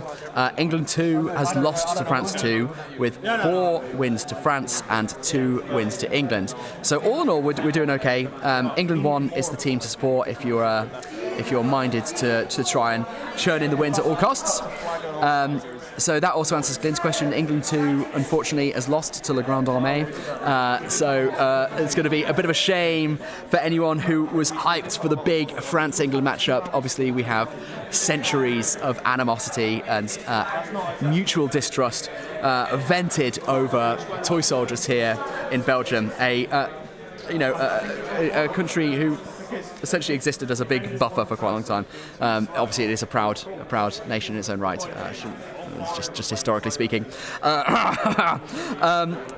Olivia Phillips, England was 5-1 against Canada. They were so unlucky to Canada. But like I said, I'm sure you're going to have some better rounds. You're submarining. You're going down round 1 on purpose, I'm sure, purely tactical, and you'll be climbing back up the rankings from game 2 onwards. I'd let everyone go for lunch, and we will just do it. We'll do it a few minutes before. Damien says 3 might on the shirt. I get it. Oh my god, that is very good. I'm not going to try and sing that. 3 might on the shirt. Oh, maybe I am. Andrew's still gleaming. Well done, Damien. Any more national? What do other countries put there? What are your national sporting chants that you can translate into MESBG language, because we only know our obnoxious sporting chants. I'd be very interested to know what the rest are. Muse says, where's your doggo? I had to leave my doggo in England. It's post-Brexit, it's difficult to get dogs in and out of France and the continent because they have to have injections before they go 2 days in advance, and then worming tablets a day in advance before going home. So it would have been almost impossible for me to logistically bring the dog. So she's in kennels at home, which I'm very, very sad about. I miss her very much. But she'll be fine, and I'll pick her up on Monday on the way home. Matt Large, sorry if this has been answered, but is there any way to see lists? There is a way to see lists.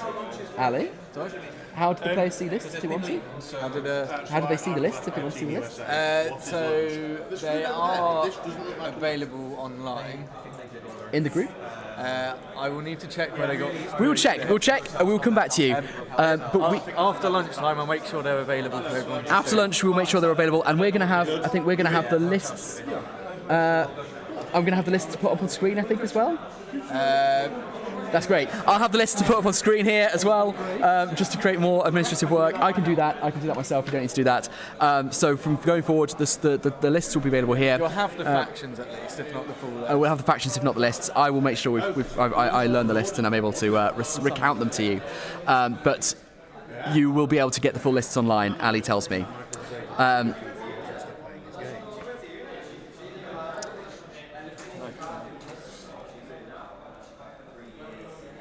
Okay, Bogus says some interview with the Poland players. I would love to. I'm willing to chat with anyone. So if we can grab some Polish players and have them go over and have a chat with us, that'd be fantastic. So we've already had the French and Italian players speak to us who are on our table here, and it would be brilliant to chat with some of the other teams as the day goes on. We'll always have a debrief after the games that happen on this table, and of course we've got 5 more games to go throughout the weekend, so plenty of time to chat with the players.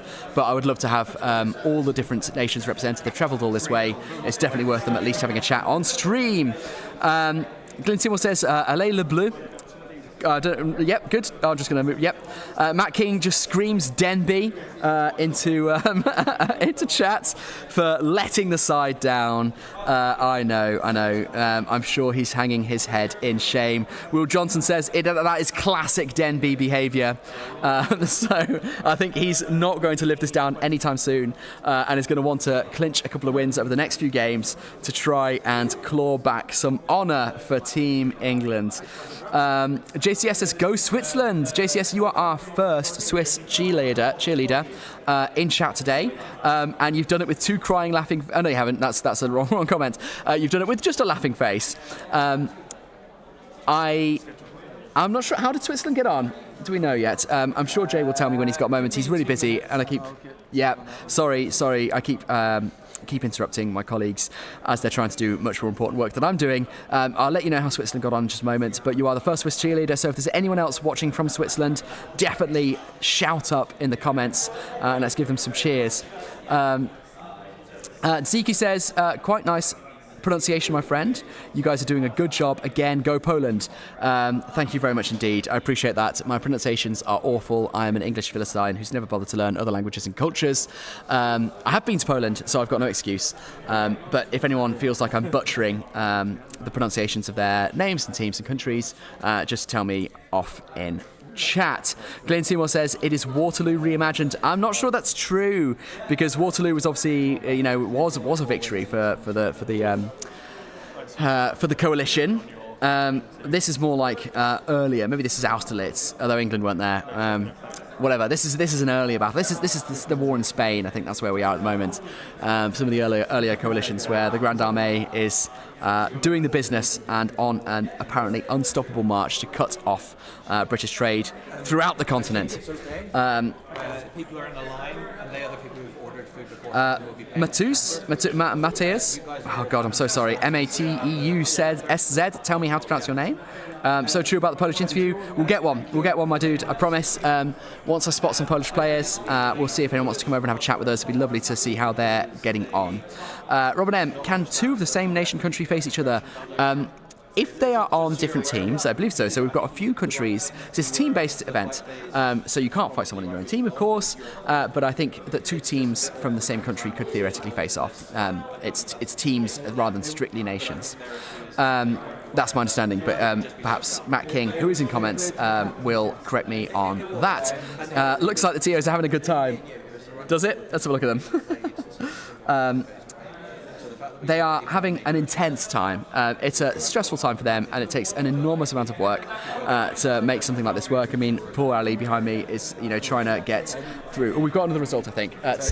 So the Hussars, also known as Poland 2, versus Team Ireland, have been our first draw of the event. So because neither team managed to achieve 4 victories or more than 17 game points based on the scores that they get for having a major or minor. True tie. So it is a draw, although Ireland did score one more game point, so are fractionally ahead. By the smallest in the possible ranking. margin. Yeah, but they didn't score the additional one they would have needed to actually score the win for the round.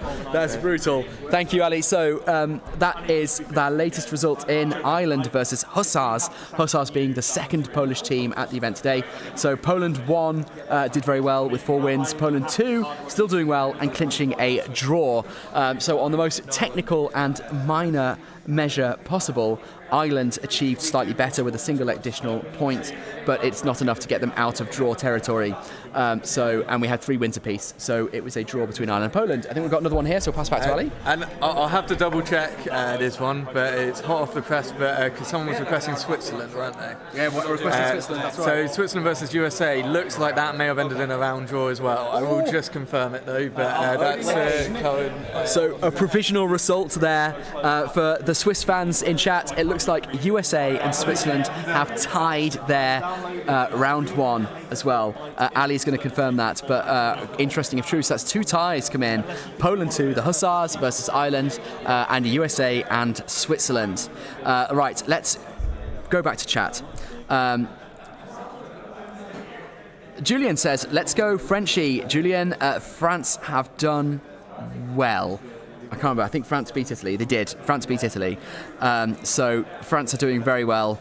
And we had a really intense game with a French player. If you missed it, here on our live streaming table. So they're in it. I mean, ours drew, but I think otherwise France got 3 more wins, I think, if I recall correctly. Matt King says, lists are all available on the featured post section of the Nations Cup Facebook group. I tell you what I should have done is put the Nations Cup Facebook group link in the description. I will do that. So we will ensure that you have a link to all that core information in chat, because I know that you guys are really interested to know what lists there are. If you search for the Nations Cup in Facebook, you should find it, but if you don't, I will link to it down below at our next break, which is coming because we are in lunch now. Four Farthings Gaming says, did I miss the USA results? You hadn't at the time you posted that, but we do now have them in. It is a tie, we think, between the USA and Switzerland. That has just been confirmed, but we think it's a tie between the USA and Switzerland, which is going to put the pressure on both teams going into the next round to try and pip themselves ahead and get back on track to get onto the podium.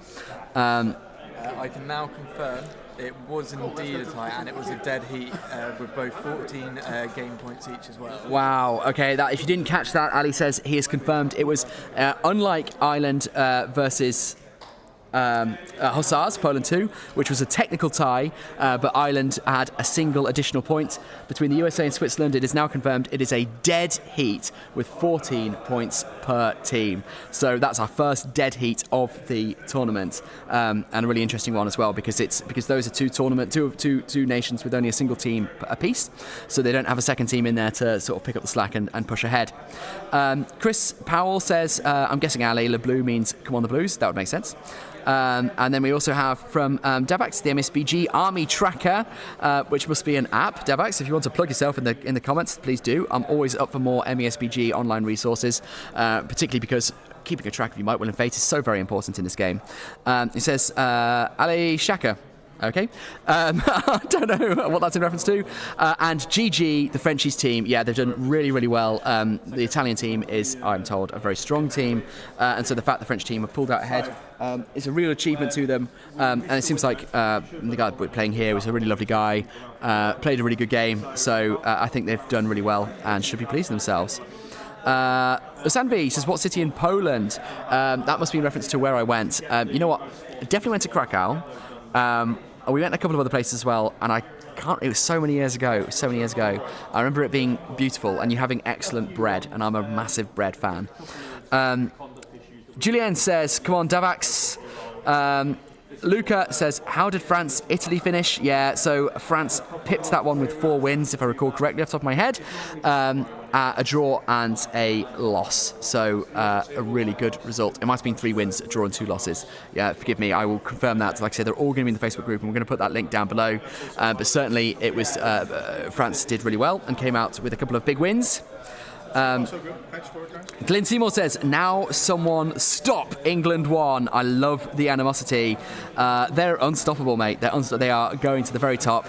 I'm clearly not an impartial observer on this now, giving myself away. Glyn Seymour then says, France beat Italy, Luca. That's right. 4 victories, 1 draw, 1 loss for France. There we go. Matthew doing my job for me and doing it better than I am. 4 Farthings, no. Do better, USA. They need to do better. They need to pull it out. Yeah, I mean, it's a draw, at least. It's not a loss.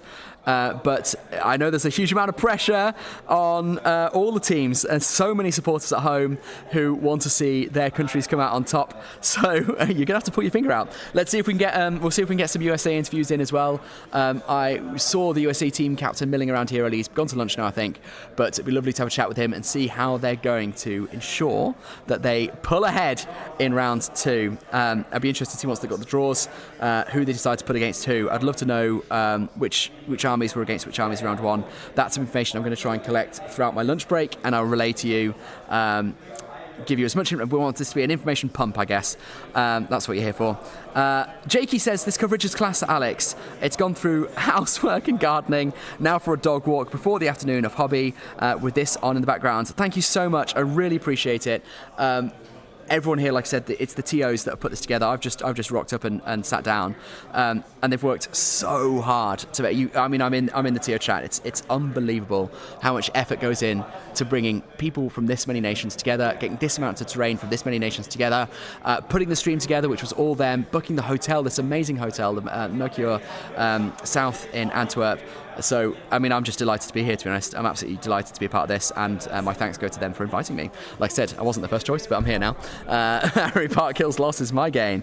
And thank you so much, Jakey. I'm really glad you're enjoying it. Dan Wood, Son of Horus 82 says, come on USA, next round will be a 5-0 smashing. I like it. We want more trash talk with that. It's been very civil in chat so far. We want the trash talk here. So let us know. As soon as we know who they're paired against, we'll be able to have some nationally themed trash talk, as long as it doesn't stray into offensive stereotypes, of course, which I'm sure it won't. JCS says thank you for the infos. I don't think that was me. I think that was chat that gave it to you. Sandy says Krakow is the city of kings. It's beautiful. It's absolutely, it's a gorgeous city, and I'd very much love to go back. If I could drive across, I say if I could drive across Poland, and I would love to revisit Poland. I already have. Gazwald shouts out to Michael Bradford. He's not here. He's not here. He's gone. When he's within earshot. You're going to have to take a break and go get some food, please. I'm being told I need to take a break and go get some food. So I will be logging out in just a second. We've got 153 people in chat.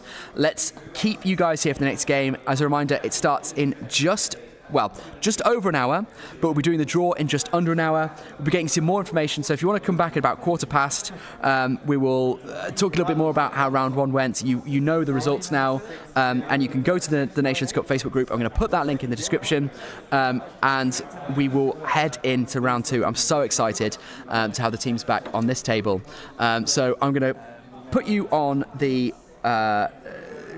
hold screen. I'm going to turn my microphone off.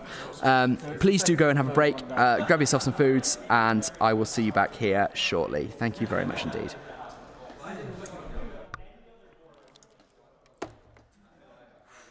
Right.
Hello, hello.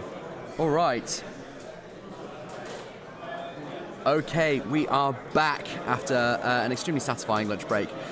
If everyone can let me know that they can hear me okay, that would be extremely helpful.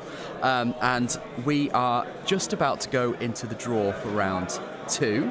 I can reveal at our table that the eagle-eyed amongst you will already have seen that it is in the image that's been up on your screens for the past sort of 20 minutes or so, that we will be England v Germany. England v Germany. It's a big one. Of course, England and Germany both went 5-1 in the first round, so they're both doing very well indeed. And I think this is going to be an interesting and tasty matchup. I've got a few things to show you. So the first thing we're going to do is we're going to have a look at... Tam says, yeah, all good. Thank you very much. That's really helpful indeed. So we're going to go into... Someone asked for a walk around. I forget who it was. Someone asked for a walk around in the last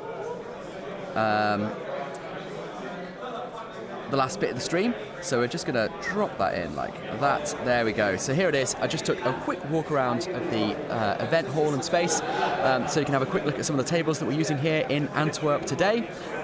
So you can see we've got some amazing tables of terrain. So thank you so much to all the players, not even the TOs, but the players who brought them down. We arranged 120 players worth of terrain from all over Europe, and people really stepped up and delivered. So you can see there's some really cool themed boards. We've got some sort of ruins there. There's a Dolgaldor one there on a volcanic mat. We've got some kind of desert terrain going on there with some guys picking up their models, whatever was left over from round 1.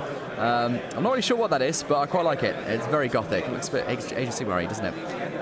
We've got some very classic hills and trees. Just usual MESBG fare, I guess. We've got some what looks like the columns from the hall outside Baalim's tomb, but with brown rocks. So presumably not actually in Moria. We've got some awful camera work, some spinning around there. I don't know why that's happening. Here's Edoras, woo! I think we've got a second Edoras in a second as well. We've got some very nicely paired wooded terrain and Rohan houses. Again, all classic MESBG stuff. A second Edoras there as well. I'm going to go to comments while this is happening. Chris says, England! Yeah, 100%. Let's roast those Germans, I guess. Those very pleasant, lovely people.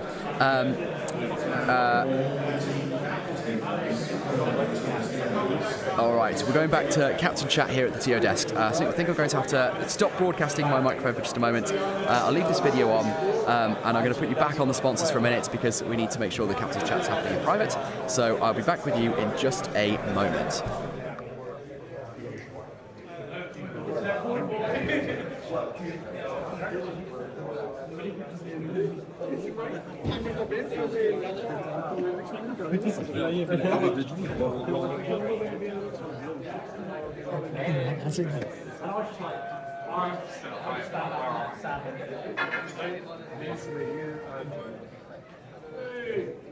All right. YouTube.com/guns again. England! You can put more effort than that.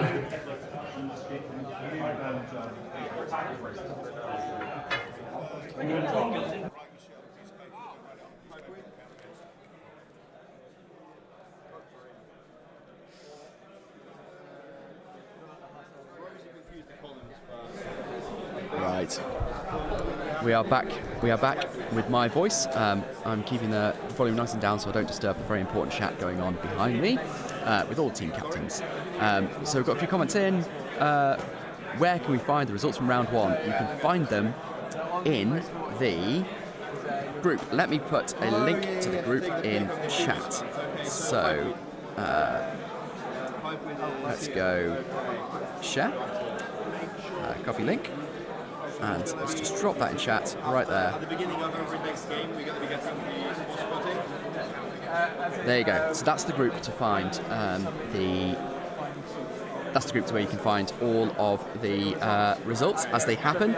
Very much suggest you have that open and following along. While I'm here, I'm also actually going to plug my own Patreon. I'm so sorry. I know it's extremely cheeky and cheesy, but you know what? I'm here. I've come all this way. And there's so many lovely people in here.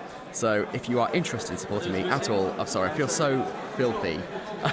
Grubby, even out. I'm leaving the link. You don't need to click on it. So we've got more comments. We've got Simon saying, I hope we see Thror. I don't know what armies we're going to get yet. I'm intrigued. I'm really intrigued. I'm really looking forward to seeing what we get. But I don't know. So you are going to find out at a similar time to me. We will put the armies and the list and the nations and the game, which is going to be Fog of War. We'll put that up on screen as well during the game this time, so that people dropping in don't need me to constantly tell them what it is we're going to be doing. So it'll be Fog of War, England v Germany. We don't know the armies yet. Army of Thor would be awesome. Red for Ox says, can't wait to see England lose. We've got some fighting talk. He also says, very nice boards. Yeah, there's some lovely stuff in here, really lovely. Dan Wood says, damn, the venue looks super nice. It's fantastic. We've got our own little bar. We've got, and I mean, not that I need it, some really lovely people. We've got Belgians, Dutch, everyone. It's just so lovely. I've been donated beers already. Donated some local specialty beers from that they brought from their homes, local brews. So I'm very looking forward to getting smashed on those later today. Four Farthings Gaming says, any luck getting an interview with someone from the USA team? I tell you what, they're right here. Going into the next game, obviously it's not really practical. They're all in the midst of the draw now, but I promise we will get an interview from the American team. I know we want interviews from everyone. We'll have England and Germany giving us interviews for this next game since they're on, and then in the after that we'll try and track down some of the Americans, track down some of the Canadians. Polish, we've got the Polish, we need the Polish on as well. We'll make sure that everyone has a chance to speak with us, because I definitely want everyone to feel like they've had the chance to get on stream.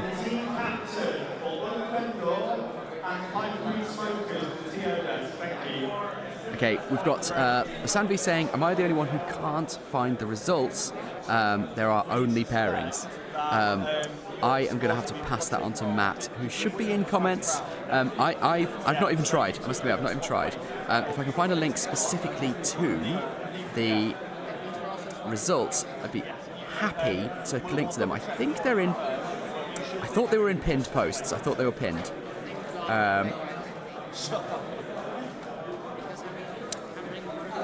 I don't know. We'll get on that. I don't want you guys to feel like you're struggling to find the right information. I want you to feel like you can follow along. So I will absolutely track that down for you if I possibly can and get you the results. Obviously we know that Germany and England won, did very well at 5 wins and 1 loss.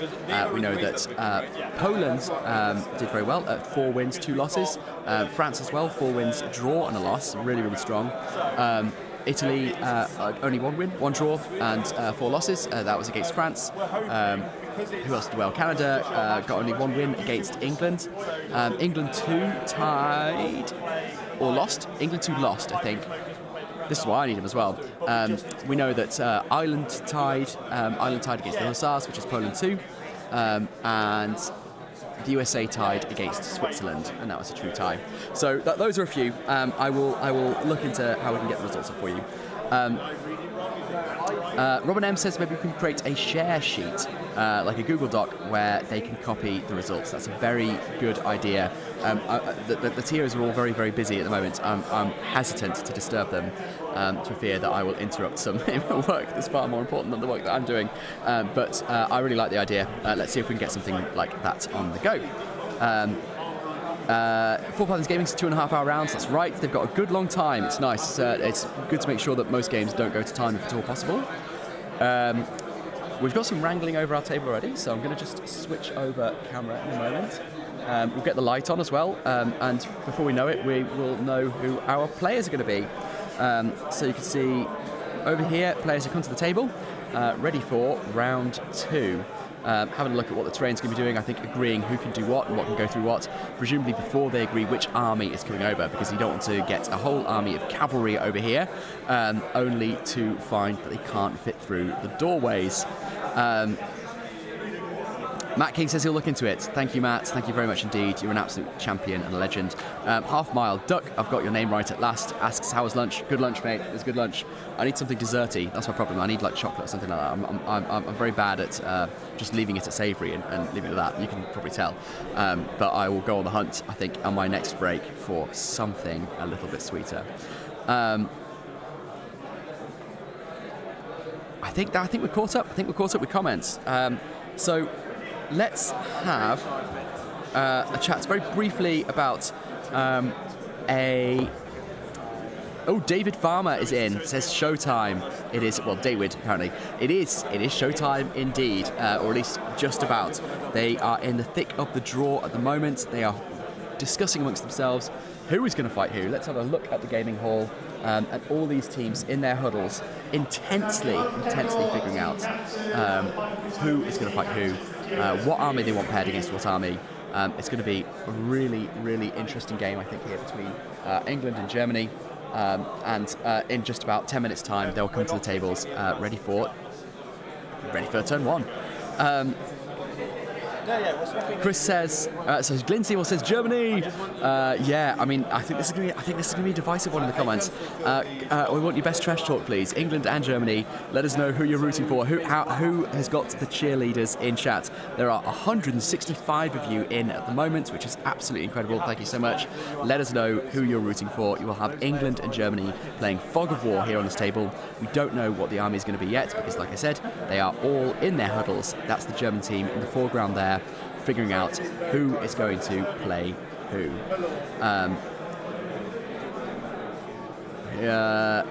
Chris Powell says, can you even get chocolate in Belgium? No, I don't think you can. I think it's been banned here since the 50s. But I haven't seen any. I've seen chocolate in Belgium. I haven't seen any Belgian chocolate yet. I went to a shop yesterday trying to find some, but no luck. So I do need to find some. I'm not leaving empty-handed. I'm leaving with some Belgian chocolate. A few more comments here. Simon says, I'm rooting for England because Germany beat the Dutch. Interesting. The enemy of your enemy is your very temporary friend. Lunatic says, I hope there will be no penalties to shoot. Alright, draft time has only just started. Okay, I was wrong. The draft time has only just started, so they've actually got 20 minutes. They've got 20 minutes to complete their draft. I think, frankly, they've been in the thick of the huddle for some time now. But we've got 20 minutes for them to decide who is playing who and get to their tables. I'm very much looking forward to finding out who we're going to have on this table. I'll then run you through the lists, and we'll get the lists and the players' names and the, what do you call them? Nations, that's the one. The Nations Cup. The Nations up on screen. A few more comments in here at the moment. 58 years since 1966. Is it coming home this time? Oh, mate. I mean, something is, even if it's just me, but they don't want me home. I feel like there's going to be a lot of pent-up, decades-long cultural tension, all squeezed onto a 4-foot by 4-foot gaming board for the next 2.5 hours odd. It's going to be very intense, and I'm very intrigued to see who comes out on top. Matt Allen, at least it's a nice quick trip back for the Germans. It's true. Hop across the border, we've got decidedly further to go. Flying Dagger 01 says Germany will take this home just like in 1966. Cheeky eyes, yeah, like I said, something tells me that this isn't going to cut quite as deeply into our collective national memory. But you never know. Maybe it will. Maybe this is going to be the thing that we remember. And next time there's a World Cup semi-finals or finals penalty shoot-off between England and Germany, everyone will be like, this is for that time that you beat us at MESBG. That's definitely going to happen. Thomas Harrison, Alex, you need some Seven Stones cake delivery. I'll make Tom. Firstly, Tom, welcome to chat.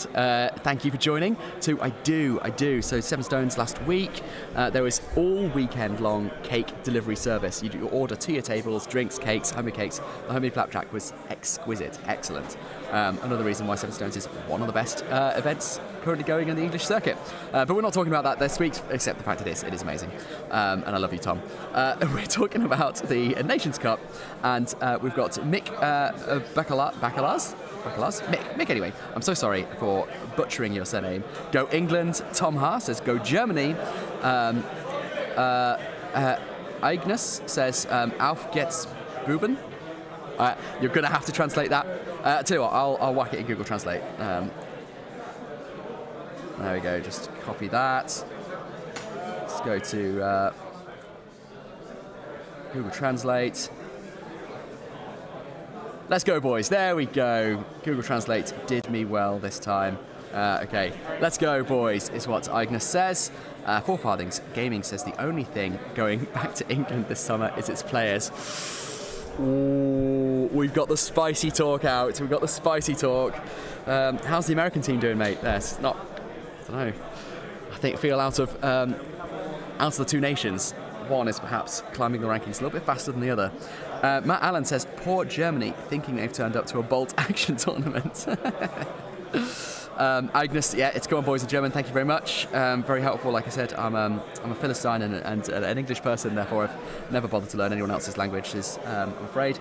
So I need tutoring through anything that's not in English. Excuse me, right. Before we go into the next game, we're going to have a quick look at the sponsors, because we got it wrong. In the last little bit of stream, I said that Guardians of Wiltshire were not a sponsor, and I was just showing off their amazing kit of MESBG resources, which I don't now have in front of me because I like it. It's not true, they are a sponsor. They are a sponsor. I've been corrected and they're there now on the updated sponsors sheet. So many, many thanks, Guardians of Wiltshire, along with all the other sponsors. I also want to very, very briefly have a chat about another one of our sponsors, the SBG fanzine. Again, this is just my copy. I didn't bring this to this isn't like a shopping channel kind of like thing where you call the number on your screen and order one. It is just absolutely incredible. If anyone doesn't know, this is a fanzine produced by Damien and Tom, and you can buy past copies and current copies. They're on issue 15, and every single issue they do these absolutely enormous battles, create huge sets of terrain just for the magazine, and each one has got a theme. So this time it's Isengard, Ents. You can see this Orthanc was created just for this magazine, and they do these enormous battle reports, and every single issue they put so much effort in. I mean, it's called a fanzine, but it is just of professional magazine quality. It's incredible. And again, I know it sounds like I'm just shilling for people, but I love Tom, I love Damien, I love the magazine. It's amazing, and if you haven't checked it out, it's well worth it. I can see Damien in the link in the chat, so if he fancies it, he could just drop a link to it, and we will be able to send people your way. Drop a link to where you can purchase magazines in the chat. It genuinely is incredible, and it's people often compare it to the old Lord of the Rings magazine that came out when this game first launched. It's an apt comparison, except this is better. It's just so good. It's so good. The effort they put in is absolutely incredible. I mean, look at the quality of this thing, and they've got like tactical articles. They've got updates on painting and hobby and things like that. It's awesome. Right. Warhammer says that's a fancy mic. Yeah, thanks, mate. Thanks. It's got lights, which makes you a professional. This is basically I am making up for my own lack of experience with sort of professional-looking streaming equipment, and hope that will just see me through. 176 people in chat at the moment, just waiting for the draft to end. So we've had about 20 new people, so I'll just let you know where we're at.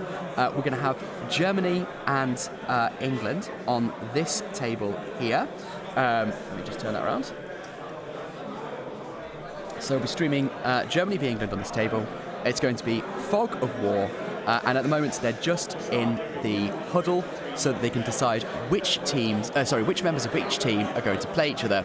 I think a lot of the time the games are won and lost in this discussion because they're trying to figure out which pairings are best for them, and which armies they want to take. So it's going to be an interesting one. It's going to be a really interesting one, I think. Like I said, Germany and England both did really well in round one. They both got 5 big wins and a loss, so they're both heading for a podium place if they can keep up that momentum. But of course, they're going to have to get through this next round, which is the 2 best performing teams facing off against each other, and we're going to have them here on this table. Fog of War also awesome. It's my favourite scenario. Absolutely love it. Let me know what you think about Fog of War. How would you prioritise? What kind of armies do you think will do well? What would you take to succeed at Fog of War? I mean, it's one of the swingiest games. It's one of the least, I think, the ones where we can are at least able to presume winners based on the lists because of how the different objectives work and the fact that we've got the secret objectives. Just so you know, we will know the secret objectives before the dice start rolling. So you and I will all be able to watch with bated breath as they head to kill the wrong heroes or trick their opponents into trying to protect the wrong piece of terrain. It's going to be really interesting, and we can feel superior and intelligent. But of course, no one texts any of the players and tell them and ruin it for everyone else. Let's just go back to chat very briefly. Thank you so much, Tan. That's amazing. We're not just waiting; we're also listening to a great caster. It's so lovely. It's so lovely of you to say. I'm enjoying being here so much, and I can't wait to get into the next games with you guys. Mick Brooks says it's better. It is better. It is better. I genuinely love that magazine so much, and like I said, it's a passion project. It doesn't earn them much money, but it's, I don't know if it earns many, I don't know, I genuinely don't know, but it's clearly a passion project. I was fortunate enough to go to one of the photo shoots when we did the assault on the Golden Hall, and it was this absolute horde of Dunland warriors and about 30 or 40 flocks of crab-eyed, something absolutely ridiculous.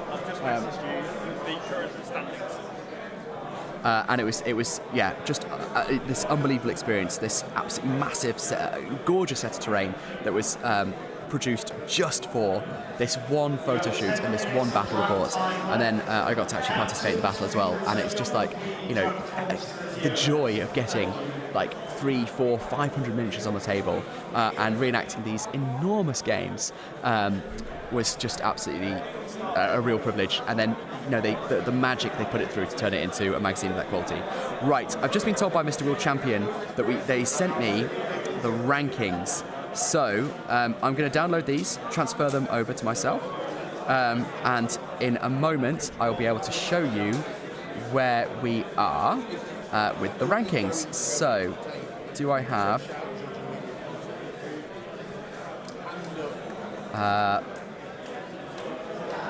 bear with me just one moment. I'm just trying to find where this image might be. These are Team Belgium versus Team Gold. Super, thank you very much. Oh wait, is this the draft? Okay, I'm gonna ask Will to kindly email it to me because it's gonna be difficult for me to get it to you, and then we will be able to see exactly where everyone is, which is going to be very exciting. I think we might have our first English player, or our English player at this table. We've got someone standing there. Let's switch over the camera. And this will be a familiar man to a lot of you, a YouTuber in his own right, a really lovely guy who's wandering away. He's leaving. That happened to me in the first game as well. As soon as I hinted that I might want to go and talk to one of the players, they fled. They fled the table at maximum speed. So we're going to have to see who's... But we've got a German player here now. Let's switch back again. Germany number 7, Sim, which means I'm going to go and have a quick gander at his list. Bear with me for just one moment, and I will come back with some juicy details.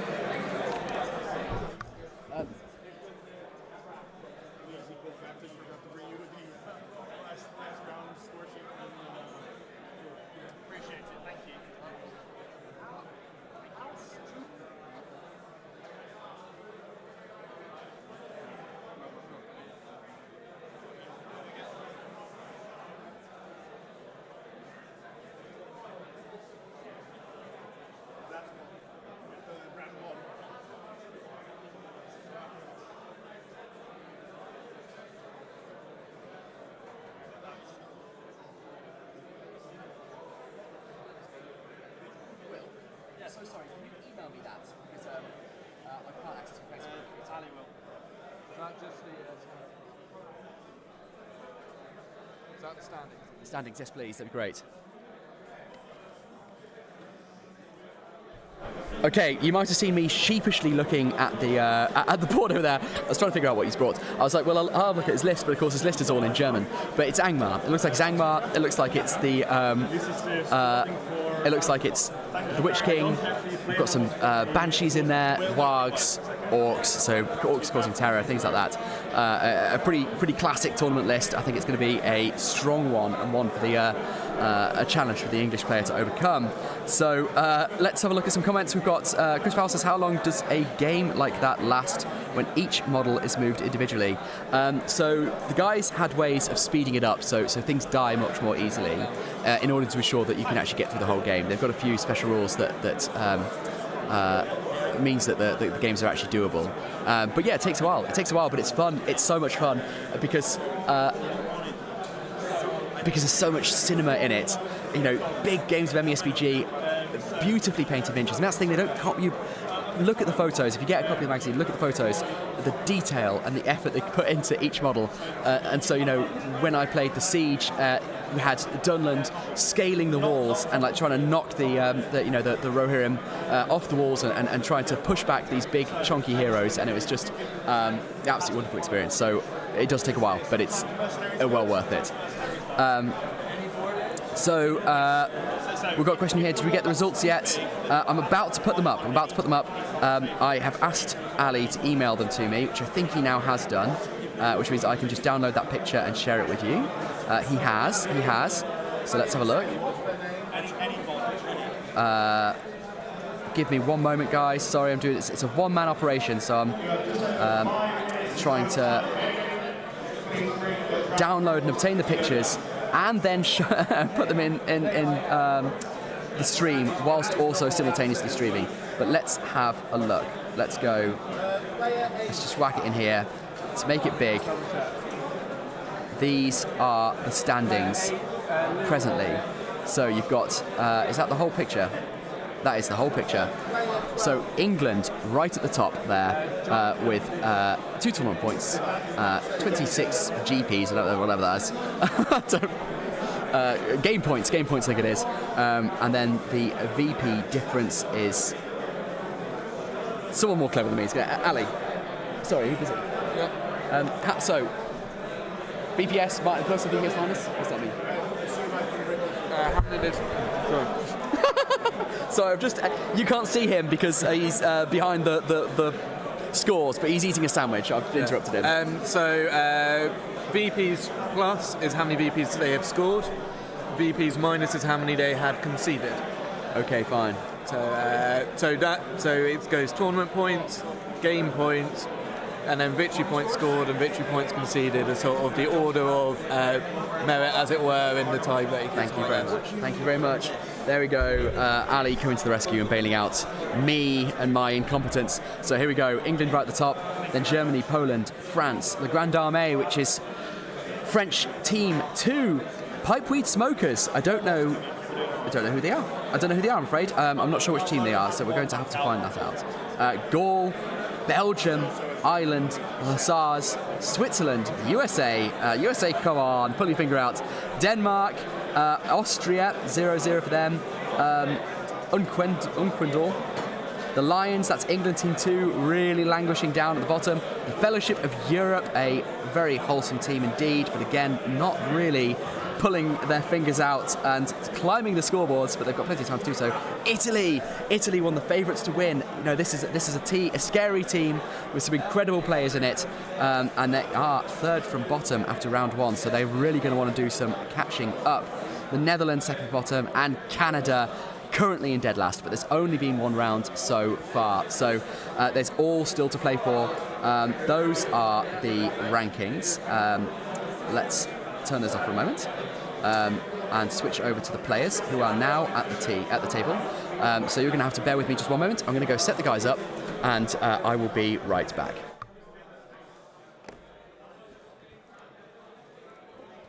Shit, sorry. I don't need that. Okay.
All right, we are here, we are ready to go. I'm just setting up all the audio so that I can hear what the guys are saying.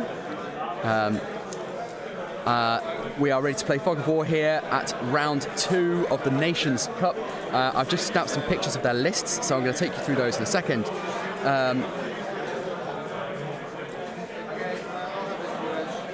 Okay. That's it.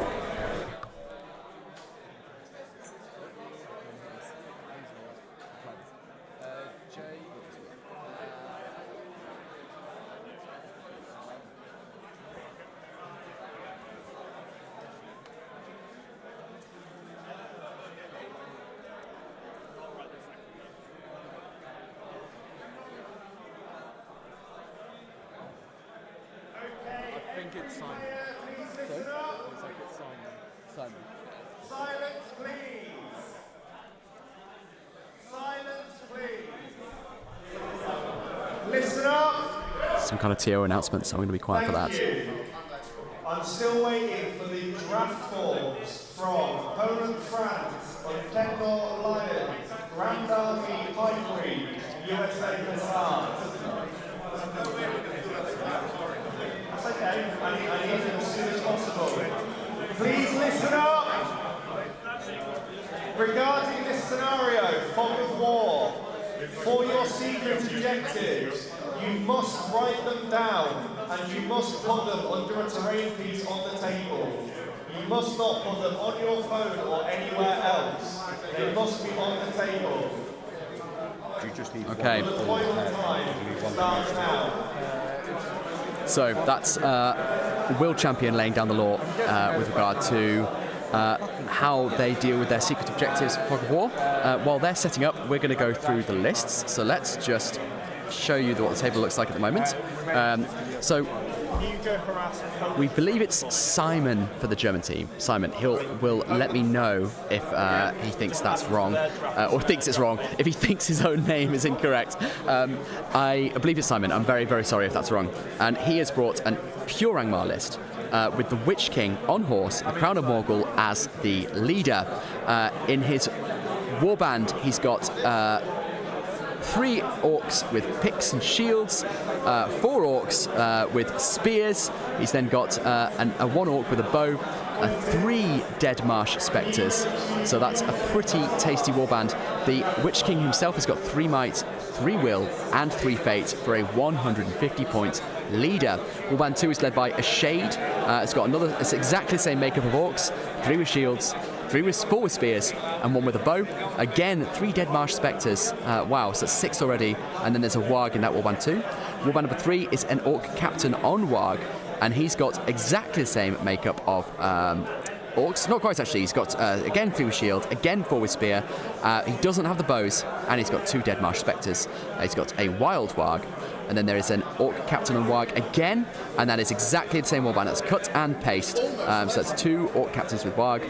And then finally there is a Barrow White with 2 orcs with spears, 2 orcs with shields, 1 with a bow, and 1 more Dead Marsh Spectre. So that is, wow, that's 6, 7, 8, 9, 10. That's 10 Dead Marsh Spectres. 10 Dead Marsh Spectres in this Angmar list.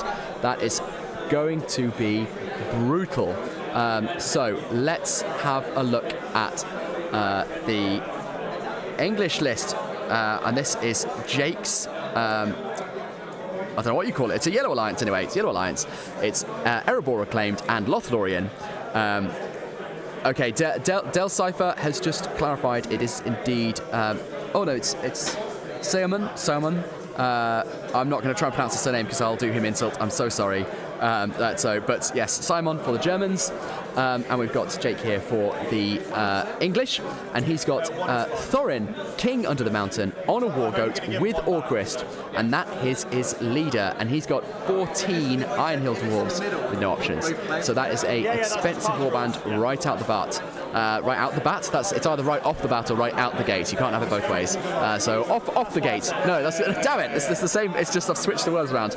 Right out of the gate. He's then got Biffa, Champion of Erebor, with 2 Iron Hill Dwarves with crossbow and 3 Iron Hill Dwarves with crossbows and spears. And that's it for the Iron Hills, or the Erebor Reclaimed at least. And then we have Lothlorien, and Lothlorien is got just a single hero in the form of Galadriel.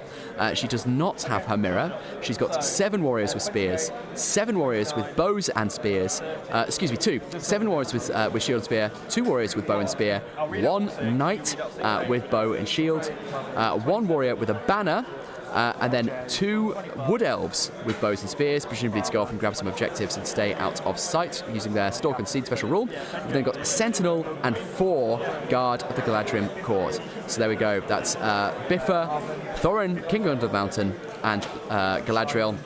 A yellow alliance, so losing the resistance to magic on the Lothlorien, but gaining a really interesting combination of high strength, high defense dwarves, presumably supported by high fight spears on the elves. I know a few people who have done very well with a similar setup, so this is going to be a really, really interesting game.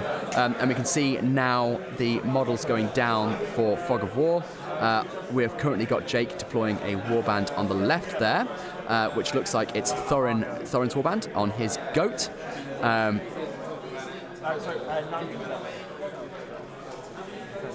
Okay, and they're deciding that they're going to treat the low walls, the very low walls at the top of the board there, and in the centre as simply open ground. It's not going to be difficult terrain. I apologise again for the quality of the camera. It's really hard to see what models are what, particularly when there's such a large amount of models, but I'll keep it updated as best I possibly can, and we will try and get some close-ups where possible.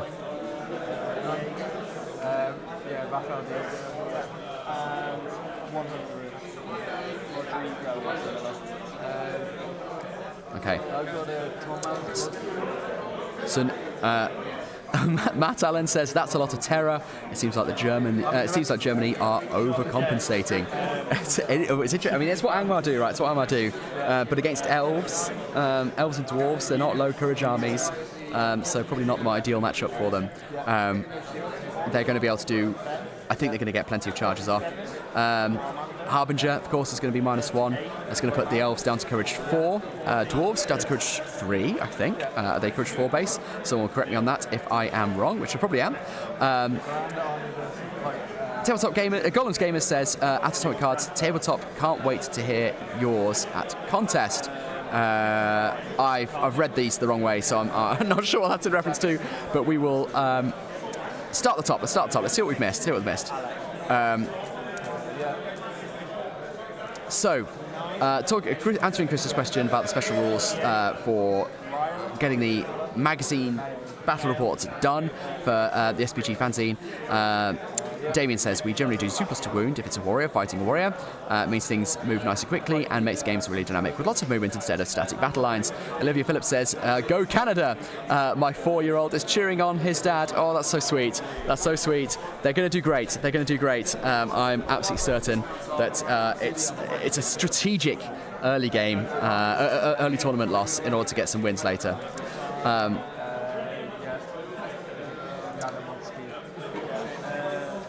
So Damien says, Matt King, cheers for the offer, dude. I'm not sure what that's in reference to. I'm going to leave it. We've got a lot of flags from Simon there. Glyn says, because England has 2 teams, they average out and take the weaker of the 2 scores, right? That must be it. That has to be it.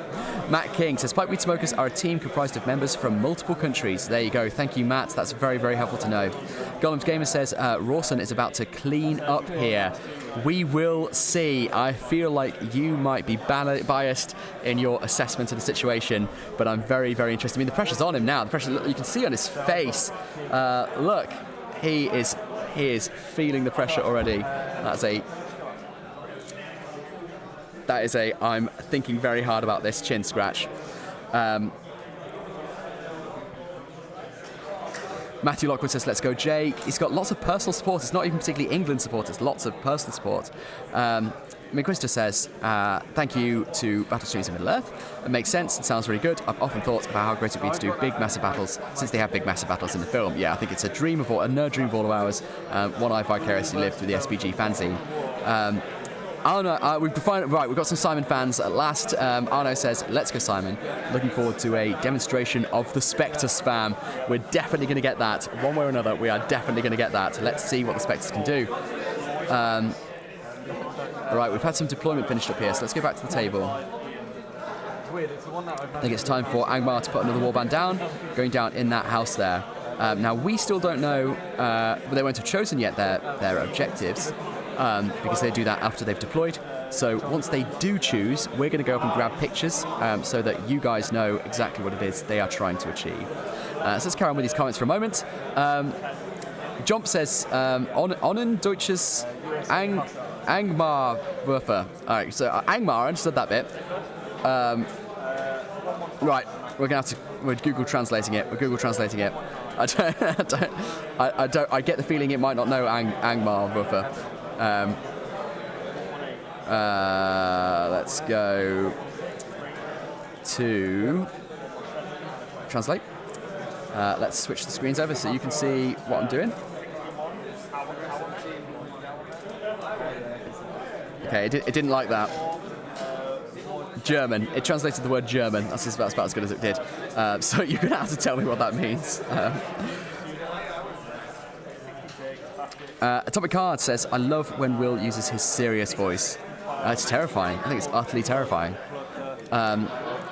Matt Allen says, let's go champ. I'm going to assume that's in reference to Jake. Glyn says, Sheriff Will, yeah, he's laying down the law. He does lay down the law. He does. He's got a firm grasp on the tournament players and participants, and he lets you know his displeasure. Hage says, who's playing what? So I'm very happy to go back to the lists.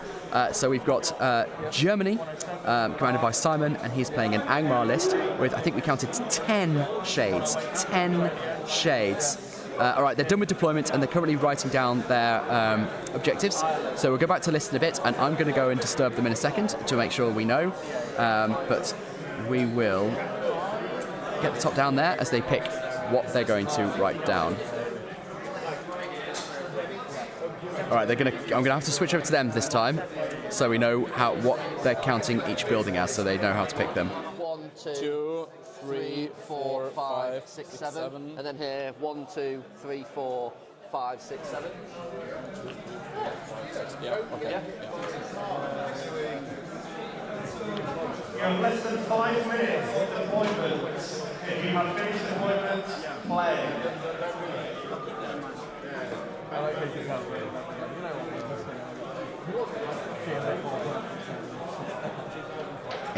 This is a tense moment. This is a really tense moment because they could win or lose the game in their choices. I mean, obviously, they both have a few options to choose from. I don't pity Angmar's choices in terms of who to kill. They can't choose Thorin, so these are the options for the teams.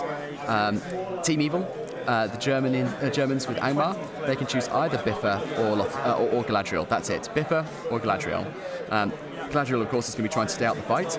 Biffa is much more likely to be in the fight, but then might be quite an obvious choice. For Jake and Team England, he can't choose the Witch King, so the Witch King is the leader. So he can choose a Shade, an Orc Captain, another Orc Captain, and a Barrow White. I feel like he has got the pick. I will come take pictures in just a second. Thank you. That's Jake very kindly offering to come and show his objectives to the screen. But I will be coming over to them. Are you guys ready to go? All right. Bear with me 1 second. Be back in a second, chat.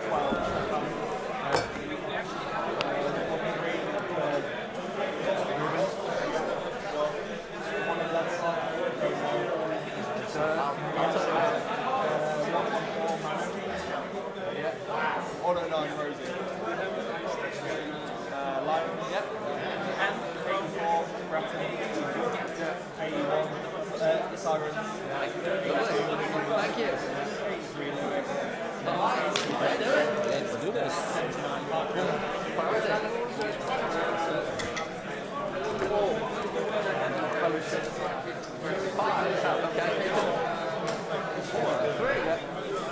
Anything to declare? No, thank you.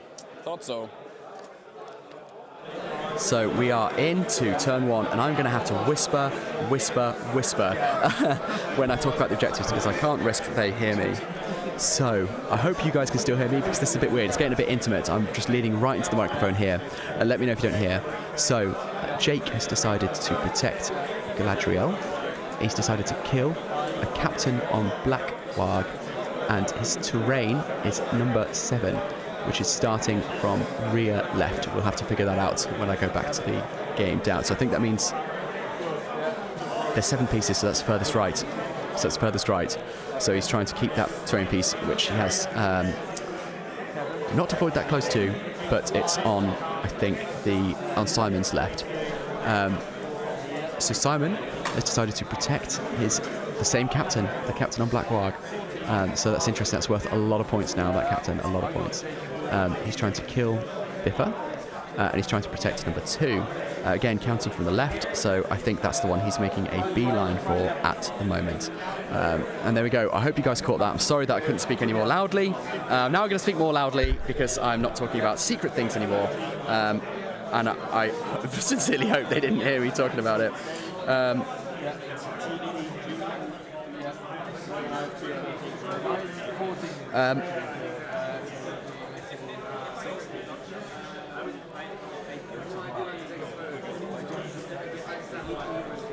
Okay, obviously, we've told you guys those objectives for the sake of the stream.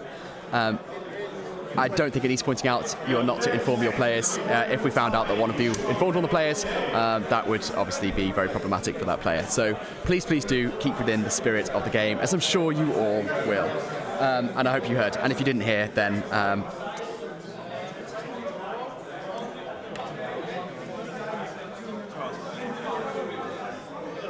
Okay.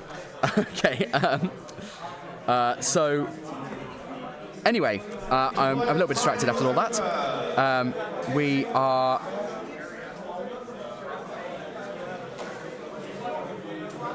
now in the movement phase. Angmar's taken it first because they won the priority and there were no heroics called. And they are moving up the board towards the mixed Dwarf and Lothlorien line.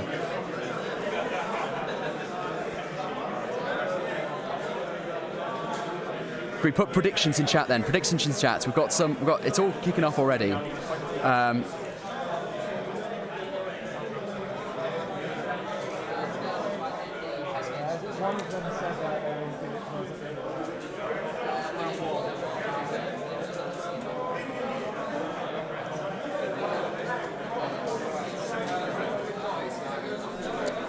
Okay, there's a lot of people in chat saying that we shouldn't have given away the objectives in here. I sincerely hope that everyone keeps in the spirit. Like I said, it is a decision we made at the beginning of the game, but we trust you guys.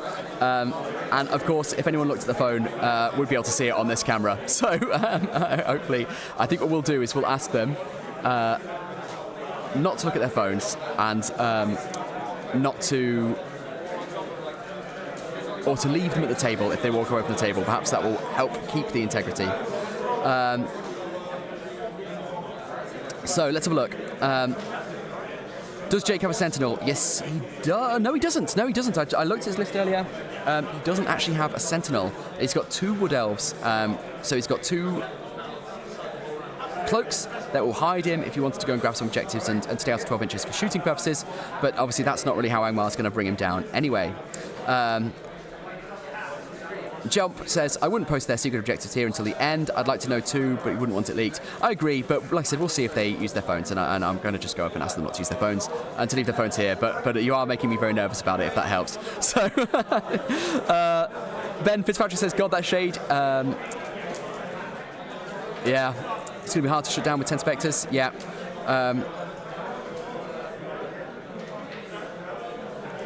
So we've got a Will Johnson saying, let's go Jake, 2 black flags. Predictions. Sanvi says, looks like it really depends. Yeah, I'm obviously the difficulty is I'm not going to read out many of these comments because they might give the game away.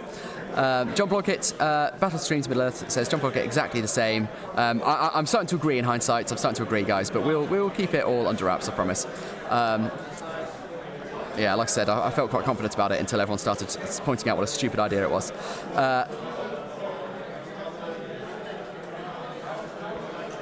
Glenn Seymour agreed as well. Oh, guys, stop it. Stop. You're making me nervous. Oh. Four Farthings Gaming. This is great. I have a 600-point Fog of War game later today for Slow Grow League. Excellent. What are you taking? And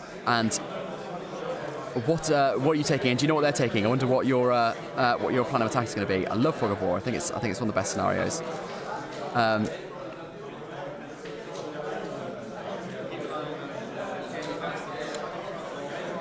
So, Del Cypher says, easy win for Simon. It's big talk. It's big talk. Dave Martin says he loves knowing the secret objectives. Yeah, I don't think anyone's contesting that it's good to know. I think they're contesting whether or not it was genuinely a good idea. But I'm going to have a quick chat with Ali behind me in a second and see what we can do to safeguard the integrity of the game, because I very much respect all of your concerns about making sure this is perfectly fair and there's no shenanigans. But I don't think there's going to be any shenanigans. Steve White says Alex is the real MVP here. Well, thank you so much. That's what I thought. But no one's actually. I was going to say no one's given me a prize yet, but actually I've got two beers and a die, which is lovely, very lovely. Goldens Gamers, are you using OBS to stream, by the way, Alex? I am using OBS. It's the only platform I could find that would let me have more than 2 cameras. Glinty also says, hated the fact that you got put on the spot like that, Alex. Don't worry about it. I just want the players to have a good time. I want everything to be... I want everyone to be confident in the results, and you guys, it's really important that we have your feedback and that you keep us on the straight and narrow, so no stress whatsoever. John Clumpet says, I feel bad, I'm just overzealous. Saying the secret objectives is obviously fine, but I doubt they'll be on their phones during the Throws of the Table one. Yeah, I mean, like I said, no stress at all, completely understand. Right, we're into shooting in this game now, so I'm going to pass you over to their microphones so we can hear a bit about what's going on. Goes through the front guy. Yeah. Kills the spearman. Yeah. This one can only shoot the guy on the end, so he'll do that. Mm-hmm. He misses. The cavalry will shoot the spearman behind that guy in front. He misses. And then the 5 crossbows, they're all just going to shoot at the same thing. We're just going to go straight into the front rank of orcs. Yeah. I'll roll the hits and then... Yeah, sure. No. Cool. All right. I'll take it. Sweet. Priority then. Priority. Cool. 2. 6. No heroics from me. Yeah. None for me either.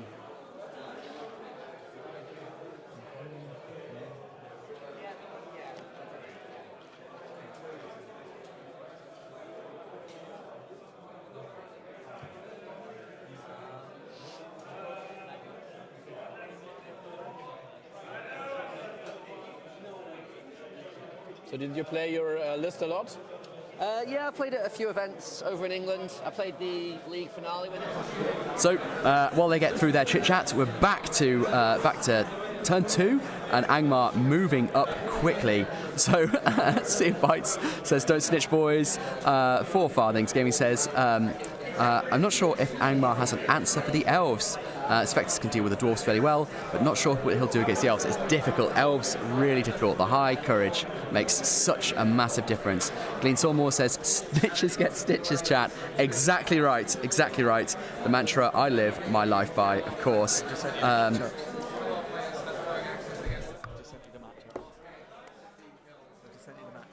Oh, brilliant. Thank you very much. Thank you. Sorry, that's Ali King telling me he's sent the matchups through. So we're going to put all the matchups up on screen through this game. I need to download those from my email, which means I'm going to hand you back over to the players' chat shortly. Dan Wood says, I was lucky enough to not be in the room when the objectives were talked about. Please don't tell me. I'm assuming the shade is the target due to Vanish. Well, I won't tell you. I won't tell you then. It's obviously been a bit of a controversial move here for us to tell you. Perhaps we should have canvassed some opinion before we did it. But there you go. I really hope you guys enjoy the game nonetheless. Asanvi, elves won't stand by themselves. 4 Farthings Gaming says, I'm not sure what my opponent's bringing, but I'm bringing this. Right.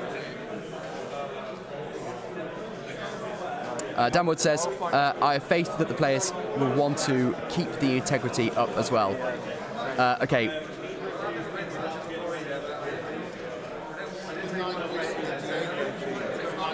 All right, you guys won't have heard that, but that's Mr. World Champion stepping in and taking the phones from the players. The streamers to have fun, so you can now reveal. Thank you. I won't tell you that I already did. It's also fun. Okay, they've been on camera the whole time. That's Mr. World Champion, who stepped in like a man of integrity and honour, and asked the two players to surrender their phones, which they did. So their phones are now actually on my desk. I can actually show you those. Oh, well, no, I won't. So there is no risk of the players being dishonest. Not that I would be anyway. I'm absolutely certain. They're both lovely guys. Kevin saying he's loving the stream so far. Jake said, Sandri said Jake left the dwarves in front, so now he should use March. Interesting. We'll see what he does. I mean, the lines are getting closer and closer and closer. John Plunkett says, come on, Jake. Sandri says, and get those spectres working. Yeah, jump again. Dwarves backed by elves is old magic. Tom says the moderation is a masterpiece, much better than German TV moderators as well. Thank you so much indeed. You guys are all very, very kind indeed. It's very lovely. Winning against Alba says winning against Simon is like learning German. Almost impossible. I love the fighting talk, guys. Absolutely love it. Keep it coming. There's 187 of you in chat now.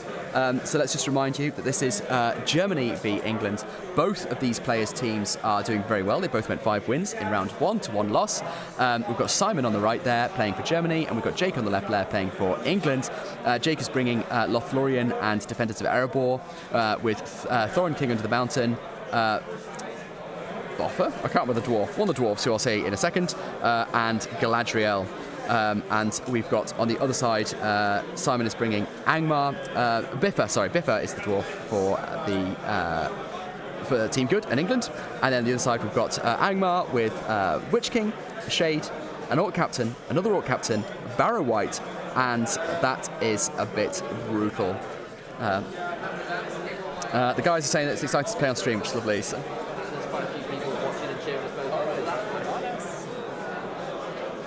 That's absolutely right. Like also this weekend, similar tournament in Germany. So like half the people are there, and then some people are here. But sometimes you have like conflicting dates, and then it's the only available one. So the guys are saying that it's exciting to have some support in chat. So let's keep the support coming, because we've had loads. It's been absolutely amazing to see people logging in and cheering their guys on, and they can hear what I'm saying. So definitely keep the support coming. I'll read it out, and that will give your side a bit of a morale boost in what is definitely going to be a tense matchup. I mean, I'm feeling it just watching, and I don't even have to do anything. In a moment, I'm going to go grab a couple of photos of the game so I can share those with you. I've also been sent through a bunch of statistics, matchups and rankings by the ever-amazing Ali King. So I'm going to switch over to their voices for a moment as the Angmar lines move closer, and I'm going to go and download some pictures so I can whack them in the stream.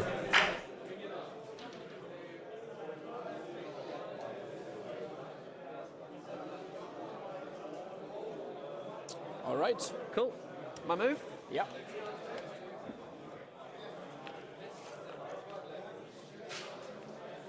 The Sentinel will make this Orc take a courage test, please. Yep.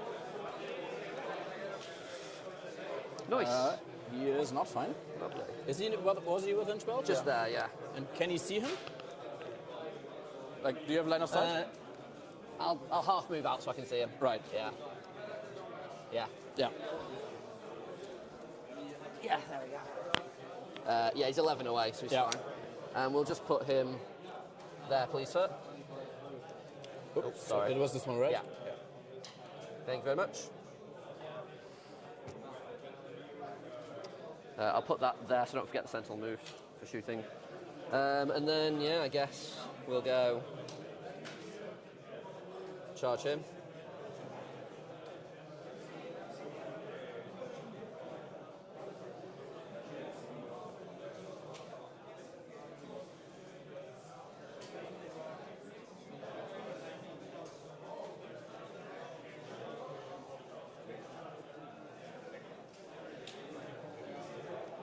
Then Thorin will charge and try and knock him down. Yep.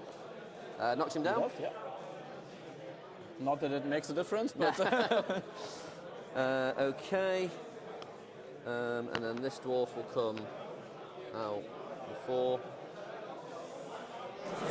Okay, so finally seeing some combats this turn, and Galadriel's about to do some casting, I think.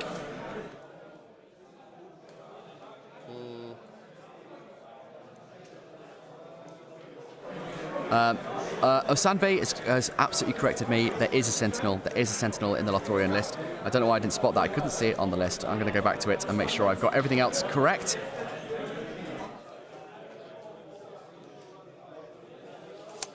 Gradual will move up 3 inches, cast, and then move back 3 inches. She's just going to use a free one to compel this orc. All right. It doesn't go off.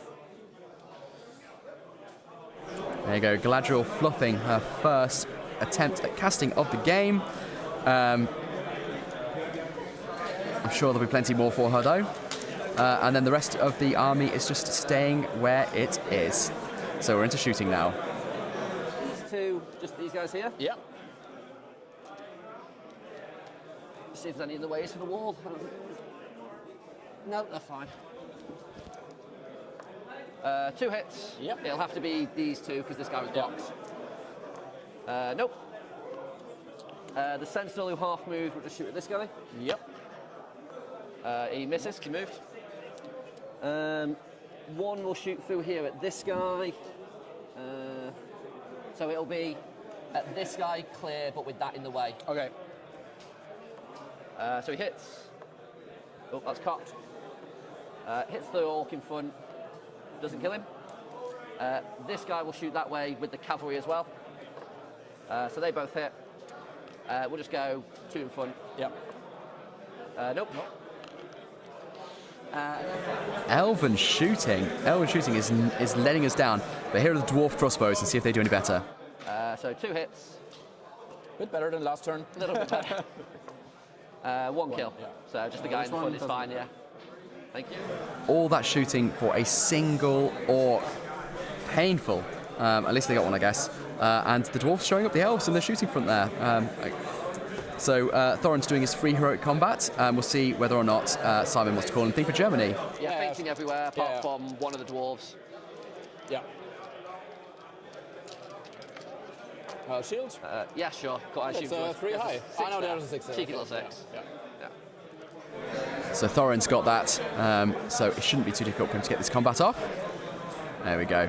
So Thorin has now got his free heroic combat off, and he can just pile into another orc there.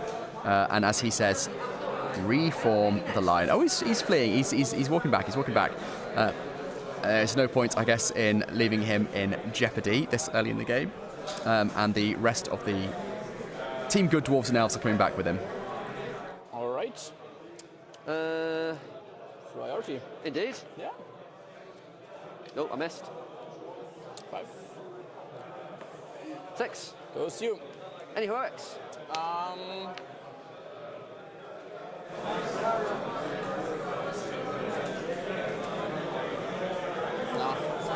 Okay.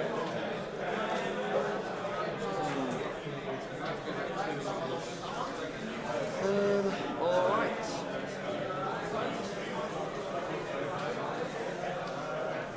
So Team Good took the priority, and there is no heroics, so it is up to Jake to set the scene, start the move. Pressure is on. So here's the Sentinel starting out. Let's see what he does.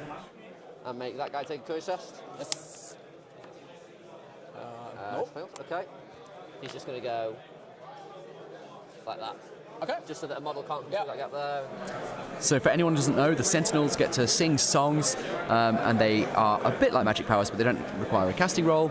And one of them, the most popular one, I think, is a Song of Elbereth or something like that, and it forces a model to take a courage check, and if they fail that courage check, then it's essentially like a compel, but they get to move their full distance, and then they just stop moving after that. So it's really helpful, as in this situation, to lock up units, get in the way, and of course against orcs with their courage 2 can be extremely handy. Does not go off. Yep. And then she will just go back to there. I'm enjoying the football chant-based smack talk in the chat. No German football chants, so English. No, maybe they're just not as obnoxious as English football fans. Speaking of, we need to make.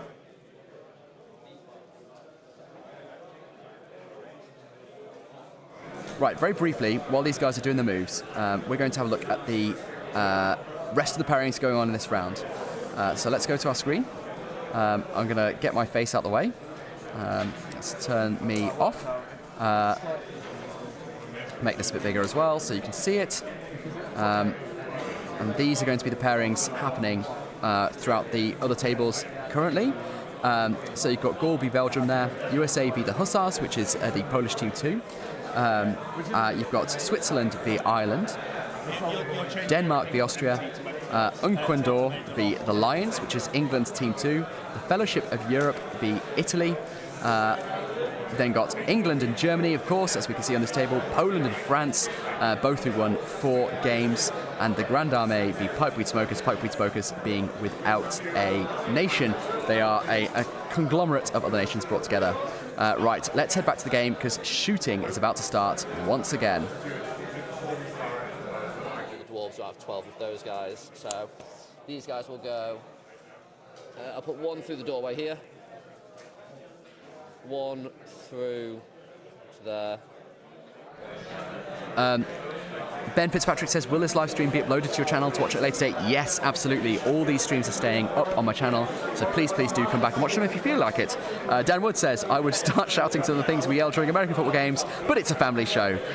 Well, it's a family-ish show. It is a family show. I better not get myself destroyed by the YouTube algorithm for lewdness. Brandon Kirk asks what the scenario is. This is Fog of War. We're playing Fog of War. So if anyone doesn't know, and I'm sure most of you do, the players have secretly noted down 1 hero to protect, 1 hero to kill, and 1 terrain piece that is not in their deployment zone to secure by the end of the game. So the other team doesn't know what those objectives are, and they are going to try and secure them in secret. So of course it's really interesting because if they might have won and they wouldn't know. They might have lost and they wouldn't know. They are simply trying to play the other player, dupe them into pursuing the wrong objectives, and secure their own objectives at the same time. So it's a lovely scenario. I really enjoy it. One of my favourites.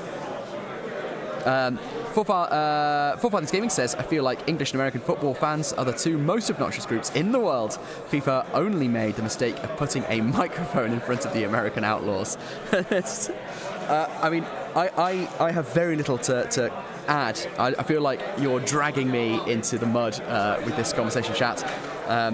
We're going to switch back to Simon's shooting, who is about to launch some orcish arrows at the elves and dwarves. Let's do the first crossbow. Yep. He's brave. Yep, because the Witch King is not here yet. Yep. Then the next crossbow. Yep. He's also brave. He's also fine. Boo-ah-boom. Harry, if you're listening, I'm using my Antwerp dice. There you go, Harry. If you're in chat, he's making good use of your dice. They didn't serve me very well at the last tournament I went to, so we'll have to see whether or not Jake can make better use of them. Yep. Oh, one of them's too scared. The third one.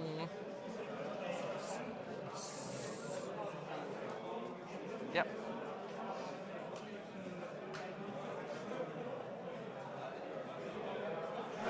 So what Simon is doing here is he's using his 10 spirits, or whatever you call them, 10 banshees, spirits, I can't remember what they're called, spectres, 10 spectres, to compel, just like the Wood Elf Sentinel can do, to compel dwarves out of formation and toward the orc line. I mean, that number of them, he should be able to get a couple off, but he's come up against the difficulty of the high courage value from the dwarves and elves, and of course until they're within 12 inches of the Witch King, they're not even hobbled by Harbinger of Evil. Matt Allen says they should have used Battle Camper dice, then Bad Boys loaded. They're good. I'm not going to lie, they are good. They're pretty hot. But it's why I dare not hand them out for this event.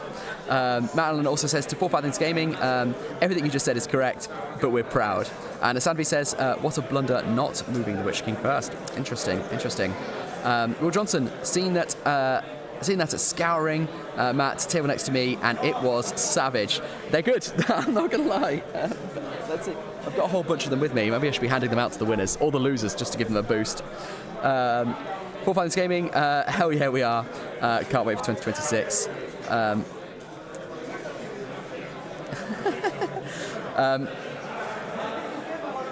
You didn't hear him just then, Harry, but Jake just got a nice roll with your 8-moot dice and gave you a Boo-ah rum in appreciation. Fails.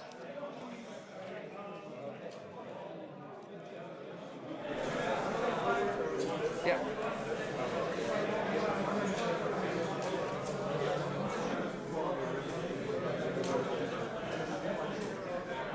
I might actually get some charges. Yeah. Yeah, had a lot more spectres than I thought you did. Yeah. That's what they all say. Okay, guys, I'm going to nip in and get some photos so you guys can see a bit more about what's going on. So I'll be back. I'm going to leave you with their voices for a moment, and I'll be back in just a moment.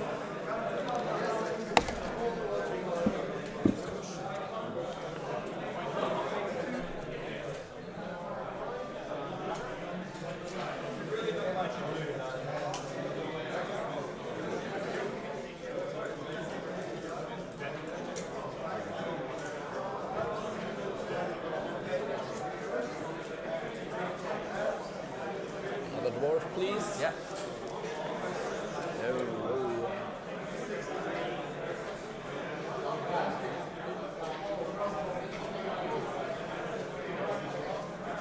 So dignified. I was essentially not preferred was going around that. Probably would actually, yeah. Good thing you don't have that camera. Yeah. Hey, it's fine. That should be everything at least from this side. Yeah.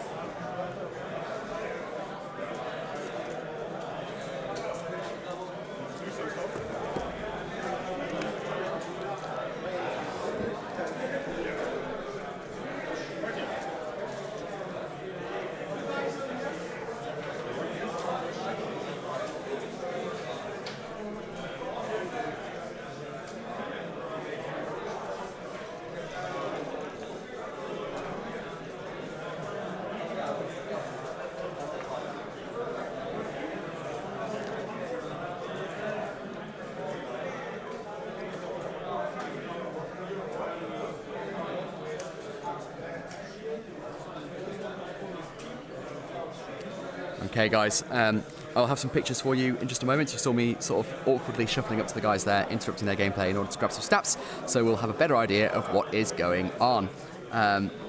This is what's happening at the table at the moment. The lines are meeting very much in Good's side of the board. Jake appears to have basically just been holding the line while Angmar do what they do, rush forward and try to get into some combats using their numbers and their magic. Let's do some comments while we're waiting for them to finish their moves. Matt Allen. Oh, we've talked about that. Will Johnson says, seen that Scouring, mate. Savage, we've had that as well. 4-5 Gaming, hell yeah we are. Can't wait for 2026. I think this is all, it's all old stuff, isn't it? Matt Allen, yeah, they're always a roll of a 6 when Alex's opponent needs them. That is very true. That is very true. My dice betray me at every possible opportunity to my hated opponents.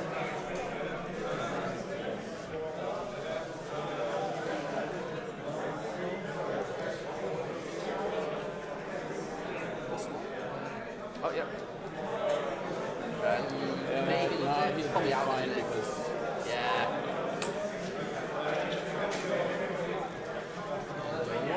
Yeah, this one is? Yeah. It's fine as well. So, let's have a quick look at some of these pictures that we've just managed to take.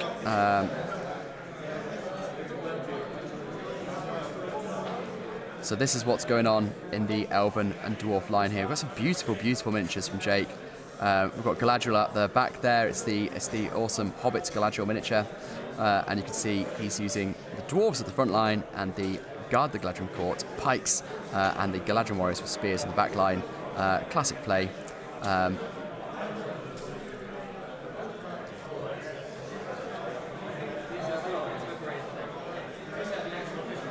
Sorry, that's just someone's hand. And this is what's going on in the Angmar side. We've got these spectres at the front, just behind the double line of orcs. Again, another really nicely painted army. And we also have the Witch King bringing up the back here, definitely getting into Harbinger range for some of these guys. Right, we're on to Elf and Dwarf shooting, so I'm going to remove this picture. And we're going to swap back to their voices. I like that. That's a little bit better. That was a Spectre killed. A Spectre killed by a Elven Bowman. Because it's his only clear shot. He hits. He doesn't kill.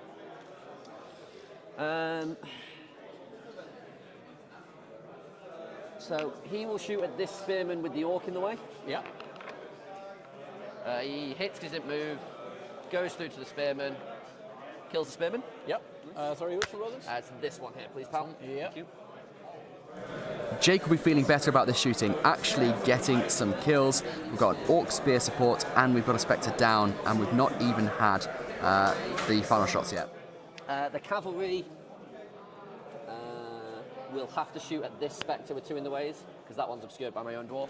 Hi Upper Plus, who asks what's the points they're playing. It's an 800-point game, and they're playing Fog of War, so they get points by securing an objective piece they choose in secret, killing a hero they choose in secret, and protecting one of their own heroes they choose in secret. 1 hits, so Orc, it goes through, Spectre, nope. And then these 2,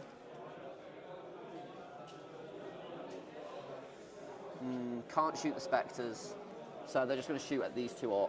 We'll go for the Spearman and take it in the way. Yeah. So both hit. So first one on the Orc, goes through to the Spearman, doesn't kill him. Second one goes through, kills him. Yep. So this one, right? Yes, please. That's a little better. That's what shooting should do, I suppose. Cool. Priority. All right. 4. 1. Anything to declare? Nothing from me. Anything from you? No. Cool.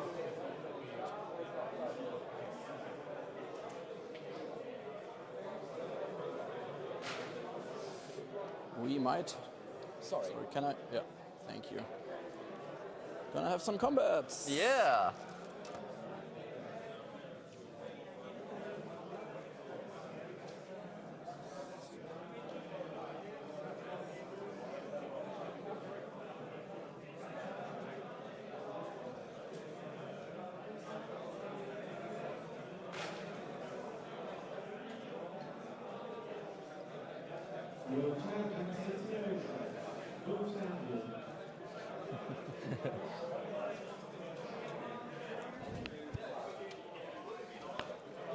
Charging or spear sporting with that guy? Spear supporting. Sure. Yeah.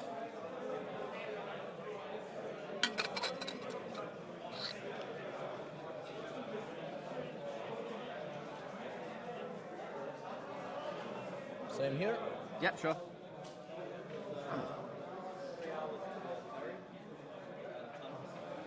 Okay guys, you're going to bear with me. We're doing some on-stream camera troubleshooting and to unplug one of the cameras to try and get it a bit closer.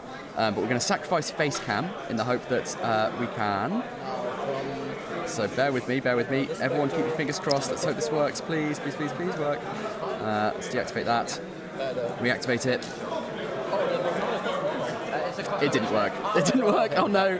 We're a camera down. I shouldn't have tried troubleshooting in mid-game. Oh dear. Okay, right. We've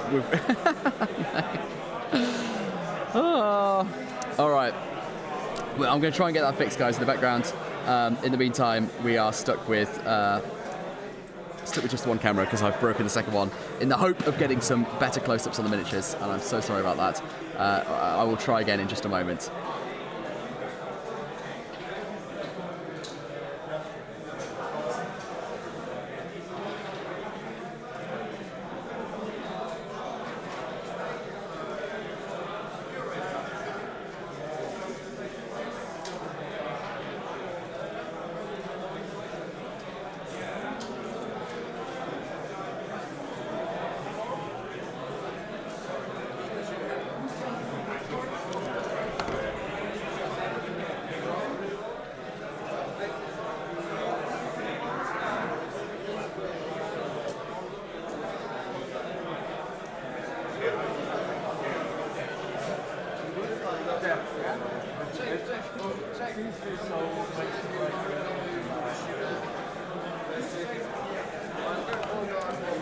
I'm sure this now feels much more like a Battle Camper stream now that it's just not working.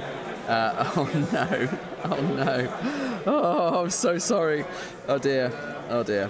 Okay, we're going to switch back to this for a second, and I'm going to do a bit more troubleshooting, so I'm going to pass you over to the players' voices. Just before. He loves it. He's fine. Charging as well, yeah? Yep. Yeah, cool. It's a spear.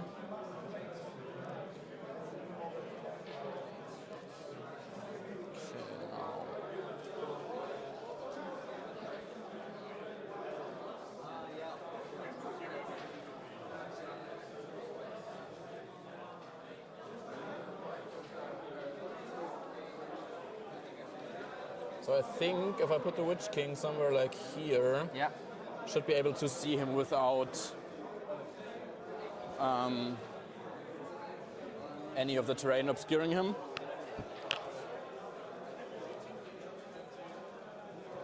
This camera makes it a bit annoying, doesn't it? I can also just adjust it a little bit, but I think it should be fine. I think this is going to just obscure his feet, regardless. But I mean, yeah, it's really difficult to. Yeah. I think you'd have to come all the way to like here to not have that blocking his feet is the problem.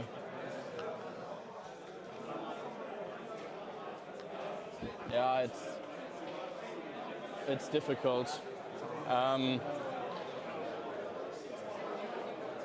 happy to get a judge if you want. Yeah, let's just yeah. Where's Ed? Or there he is. Edward. Yes. Could we ask you a question, please? Yes, please.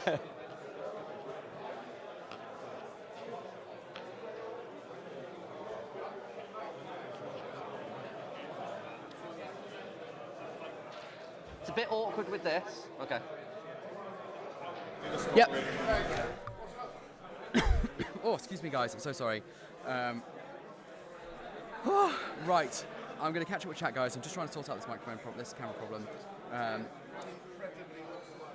So. Yes. We are back in business. Right, we're back in business, guys. I'm so sorry about all of that. I'm so sorry, but we're back in business. The guys are currently figuring out a line of sight issue, which we'll let them resolve in private. But I hope this is slightly better. We've got now a better angle, a better view of these miniatures. So thank God. It means we've lost the screen, the view of the players themselves, but we'll try and recover that later in the day. And it means we do have a better angle, close up on what's actually happening in the action. So, the guys are figuring out some black darts here from the Witch King of Angmar, and I'm going to catch up very briefly with some comments. Okay. Matt King says, Alex will be able to talk more about the setup as the man on the ground. We're going to go back. Question: it's possible to get one of the cameras on the little tripod and table. Should be easy to move around the table without interrupting the games. It would give us a cool view of the combat. I agree. Sea of Bites. I've just managed to do that. Thank you very much for that. And I'm going to keep shifting it around as long as I'm not interrupting the players to get us some cool angles on what's going on. Like I say, we've had to sacrifice player cam itself. But hopefully this is going to give you some cool angles on the miniatures, and they are two very beautiful armies, so they're very much worth looking at. Sea of Bites says this is awesome as well. Thank you very much. It's very kind indeed. Matt King says, yeah, 800 points. It's an 800 point game. Plus 800 points and no Gulliver. Yeah. Matt King says, Alex will be able to talk more about the setup on the ground, but I believe he tried to get a good selection of angles with the limitations in the venue. It wasn't just the venue, actually, Matt King. It was my technology that failed me. My very nice camera that I brought to get the overhead view didn't work, and then a few other bits and pieces didn't work either, which is very disappointing. But these issues would be resolved if I'm ever invited back. Plus, all the army lists are available on our Facebook group if you want to take a look at what's what. They are indeed. The army lists are available on the Facebook group, but for those who have just joined, I'm very, very happy to go through the lists again. I'll do that in just a moment, whilst these guys are resolving their shooting. Upper Bus, can I view them without having a Facebook account? I'm not sure that. So what Matt said earlier is that they're trying to set up a website specifically for nations. That would be amazing, but we're not there yet, I'm afraid. Grim Dork Future says, the quintessential battle camper, technical difficulties, c'est magnifique. Absolutely, it would not be a battle camper stream if it weren't for things breaking and going wrong. Welcome to Battle Camper, Matt, Alan says. Again, yeah, absolutely. Matt King says it isn't called Fog of War for nothing. Oh, very good. But sorry, that sounded really patronising, but there you go. I've said it now. I can't unsay it. Hage says, I almost forgot. I was watching Battle Camper. Yeah, it's good to have a reminder every now and again. It's good that you guys know to be on your toes, because every now and again, everything's just going to cut out completely. I'm going to go and reorganise that camera in a second. Elinka says this camera is awesome. This is great. It's nice camera work. Much better view. This is so good. I think you should use that angle much more. Haha. Excellent, excellent, guys. I'm really pleased that's going well. Yeah, it's a much nicer camera. It's a much nicer camera, clearly.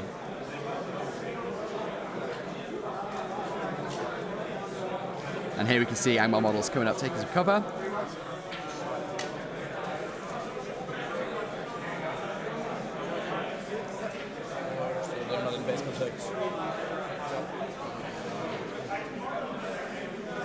So that's Spectres moving up and doing their cheeky quasi-compel once again. And they're using that to try and pull dwarves out of the line and block up others so that they can get them more easily killed. Of course, the orcs are going to want to gank up on the orcs if they're going to wear them down at all. Four Fathers Gaming says, how much is the Angmar player outnumbering the other player when he has 10 Spectres? That's 150 points. It's a very good question. Let me have a look, see what their relative numbers are. Right. Before that, I'm going to pass back over to the players so that I can go change that camera angle. All right. Lovely.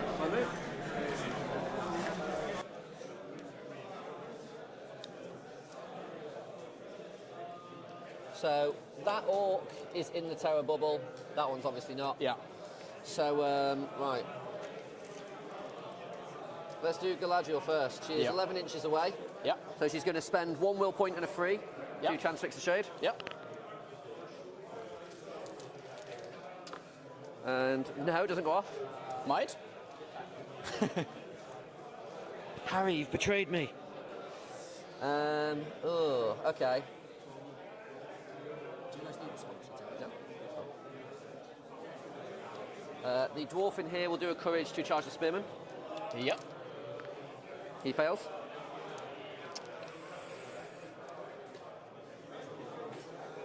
This dwarf will do a courage to charge. Yep. And then he will just go and spear support.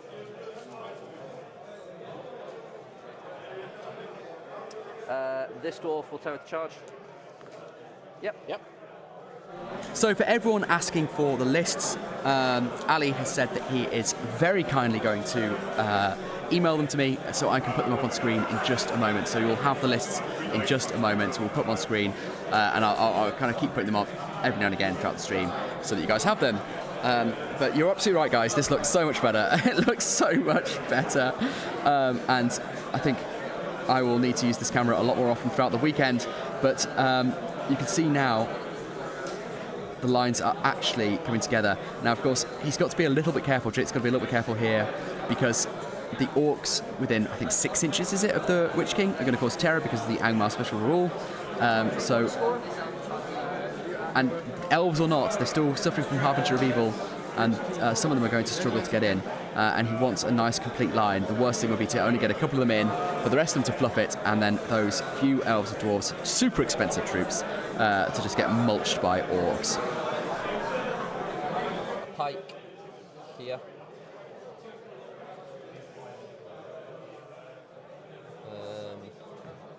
Spearman. Is the pike still in, or is it already out? This pike, I think, is still in. Okay, yeah. But then that one will be...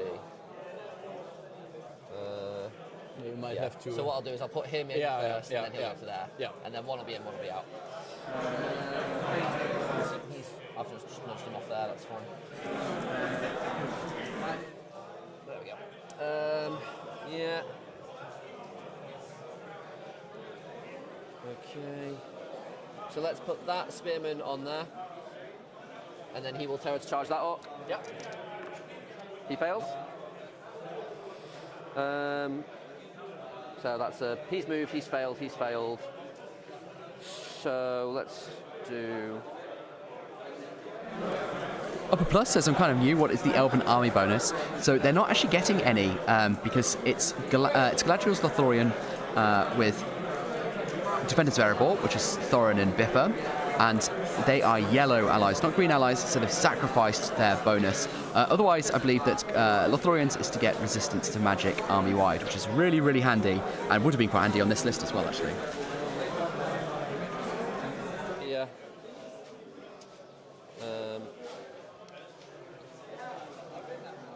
Banner will come through there, and he will come and block that hole, like so. Brian Smith asks, is he moving and then taking courage? No, I don't think he is. I think he's taking the courage checks beforehand.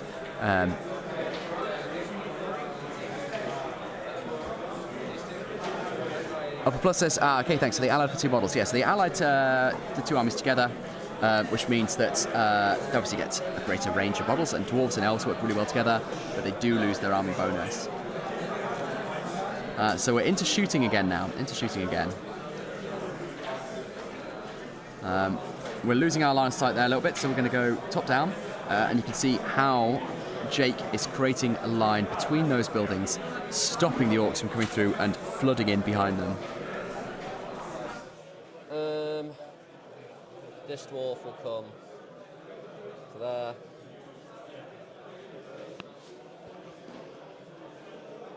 Yeah.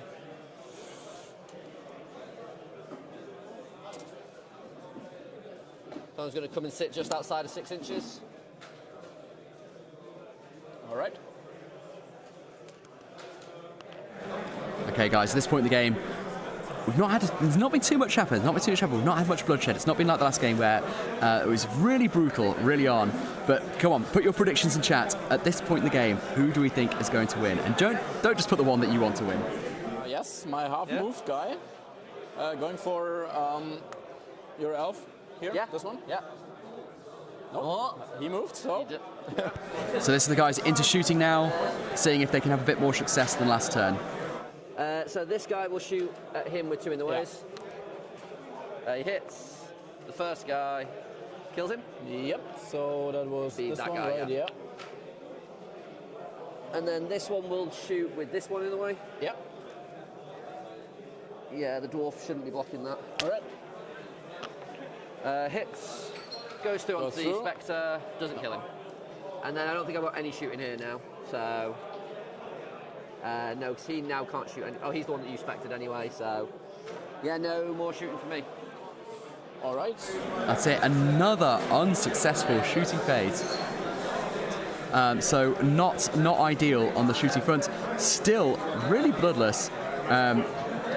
Yeah, both players have decided not to call in the heroics, so it's just regular priority combat. Let's see if this can finally whittle down one of the forces. And Grimdork Future is saying, is anyone doing any hobbying while watching the stream? What are you all up to? An excellent question. Let's hear what you're up to. And of course, feel free to whack it in the group as well. Be great to see what you guys are working on. So we start with a Spectre versus... Yep, I should be in banner. Probably, yeah. It's close. Yeah, I think. definitely, yeah. Nope. Cool, goes to me. He's fine. Yeah. Okay, oh, sorry, that's a very unflattering armpit shot there. I'm so sorry. Switch back to the other camera angle. More arm hair. We want more arm hair. Red Frog says, I'm painting Khazad-dûm. Very good. Well, good dwarfy theme for this game. Nicely paired. Not so competitive for a tournament in Hamburg. Lovely. And Big Old Gem says, painting hordes of Uruk-hai. I think you can resonate. I can, mate, I can. After doing 800 points of Uruk-hai in 2 weeks. Oh, it was quite an effort. I can give you a first.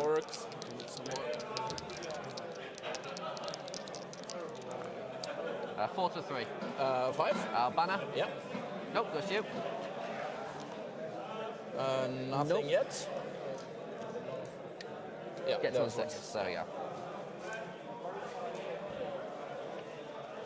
Okay, now this one. 2 on 2. Yep. 4. 3, I'll banner. Nope, goes to you. Nope. Nope.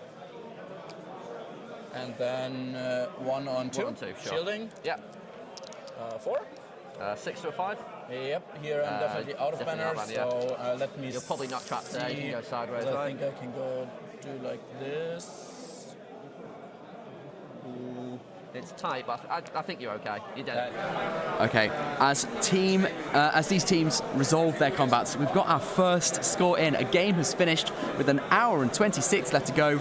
It was Canada versus the Netherlands. Canada was using Ents and the Netherlands was using Black Riders. It was a major victory. Put in chat your predictions. Who do you think won, Black Riders or Ents, for the first concluded game, Fog of War, at round 2 of the Nations Cup? I will let you know whether you're right or wrong in a minute or so. That's tight. Well, let's see if it matters. Yeah. It would matter. So that's on your spearman there. Is that over your banner? It's out. Okay, it's cool. Out. Yeah. So 5's all round. Yeah. Fainting on the red. Nope, you're fine. So the combats continue here. It's just a proper slog between these two buildings. I feel like they must both have some interest in them, in trying to break through this line here. Let's have a catch up with a couple of comments whilst these guys are resolving these combats. I think that's it. Actually, I think that's them done. They're on to priority. Let's check in for that. Have anything left? No, that's everything there. 6. 1. Anything to declare? No, go ahead, mate. It's all yours. That sounds good. Okay, it's unfortunate that this guy survived, but oh well. I'm going to go reposition that camera in a second so he gets fewer arm shots. But yeah, you guys have turned up in the comments to make your predictions, and yes, the Black Riders are correct. I personally would say that the Ents won in spirit. I mean, it was Fangorn beat the Black Riders, Celestial Legion, Fog of War. The Ents won in spirit. I think the TOs should actually give them the 12-0 win. It was a major moral victory for Fangorn, but a horrific, crushing, actual defeat for Fangorn. Very sad to say, very sad to say. You would love to have seen it the other way around. I think most people would agree. So as these guys do their moves, we'll catch up with a few comments. So Dan Wood says, I'm currently playing a video game on my second monitor, but this Angmar has inspired me to finally put together my Mordor battle host, which is just an Angmar battle host in disguise. Yes, it is. That's a nice way of looking at it. Beautiful miniatures, obviously amazing new plastic Witch King. Chris Powell is currently working on some Black Numenorians for next weekend. That next weekend is in reference to Tis a Gathering, an Entmoot podcast event in Lincoln. Looks fantastic. I can't wait to go. Alex Taylor is assembling some Halls of Thranduil for a slow grow league. Brandon Kirk says a Rivendell elf can reroll shooting when they don't move them within 6 inches of the army leader. Lothlorien elves get the resistance to magic special rule, and Thranduil elf rangers don't count towards the bow limit. Yeah, so that's the. We've got a black dart from 2 dice on Biffa. Goes off. Do the crown anyway. It's still a 5, and I'll leave it at that.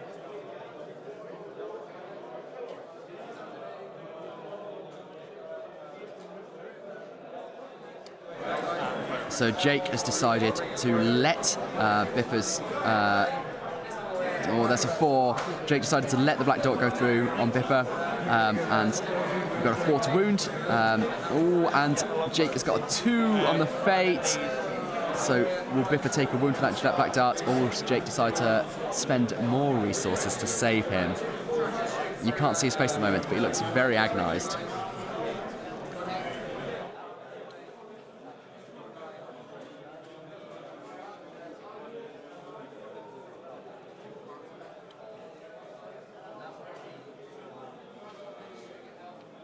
I will spend the might. You sure?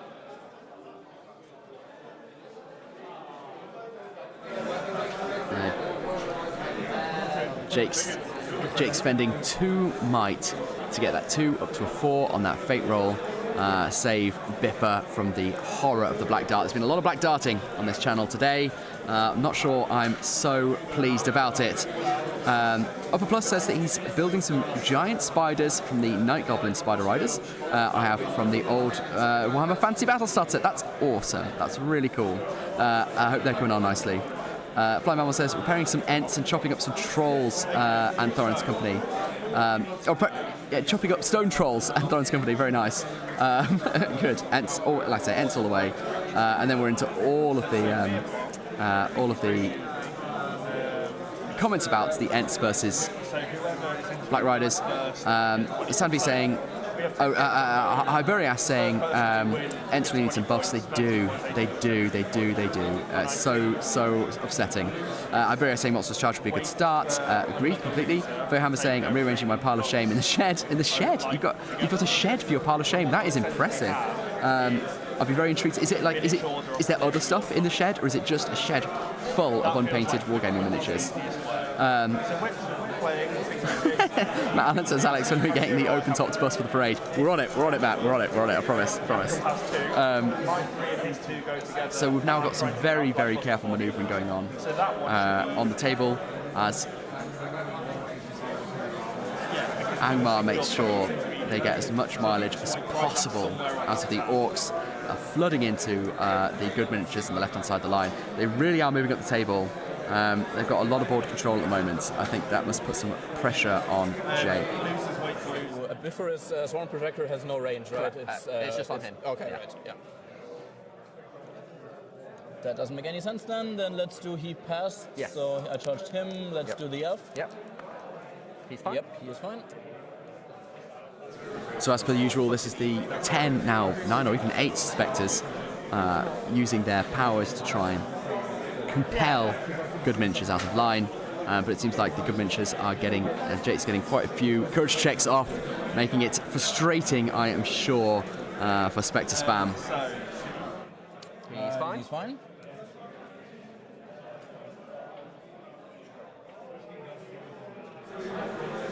Oh, sorry, we're back to armpit cam here. I will definitely go and move that camera in just a moment. It's difficult because Simon wants to be in that space, and as much as I want to bring you guys some excellent non-armpit related content, I also do not want to interrupt the game in any way. I don't want to, I feel like they might go to time. We're an hour and 20 minutes left here for round 2, an hour and 20. They've got a long way to go, and the last thing I want to do is through messing around with the cameras, cause them to not to be able to finish their game.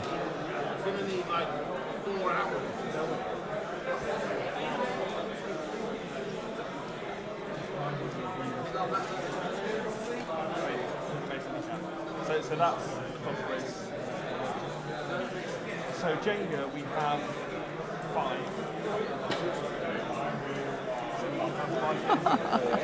Who doesn't love armpit cam? Red for Fox says armpit is fine. Look, it's a great armpit. It's a great stew. It's got a very lovely armpit. I'm just I feel like it's not the most accessible content on the internet, and it's a very niche combo. To have a Middle-earth strategy battle game / armpit stream. You're trying to marry two quite disparate interests there, and I feel like you really do whittle down your target audience quite significantly. Agnes says the angle is nice regardless of Simon's arm. I think especially because of Simon's arm. And Grimdorp Future says you usually have to pay extra for the armpit. Here we throw it in for free. That's the joy of Battle Camper. We throw it in for free. Let's get back to that angle and see what's going on with the lines. 1 point per. I mean, Simon's rushing off to that building up there. I wonder why that might be.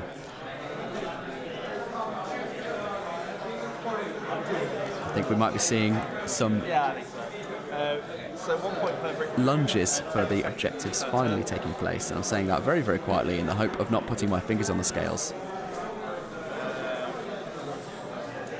I guess and that's fine. Keep playing until 3 or 4. Right, I'm going to pass you back over to the players for a second. I'm going to see if I've got these lists through that I can pop on screen. He's fine. He is fine. And then it Upper Plus asks whether the wound on Biffa went through. It did not. Jake rolled a 2 on his fate save and spent 2 of Biffa's might to save it. Dean Rugg says, is Thorin still about? He is. You're not seeing him on this angle because he's behind that building there, but if we go top down, he's just about where Simon's left arm is there. You can see a slightly bigger base behind that red marker, and that is Thorin on his goat. I was going to say camel then, but that's wrong. That's not what dwarves ride. And we're back to Spectre. Spectre compels as well, so we just a fail there. So nobody can pass through here. He's using that opportunity to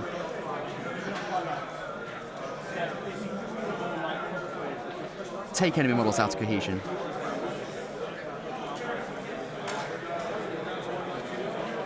Four Farthings Gaming says, going to do some family stuff. We'll tune back in later. Go USA. Well, have fun. Enjoy your family stuff. We'll see you later. And fingers crossed we will be able to get an US team interview when you are back. We're now on to Team Goods move here at the 1 hour and 16 minute mark. They're over halfway through. I feel like they're going to want to pick up the pace. Not to pile on the pressure if they can hear me. Trying to make the times like Sure. Yeah.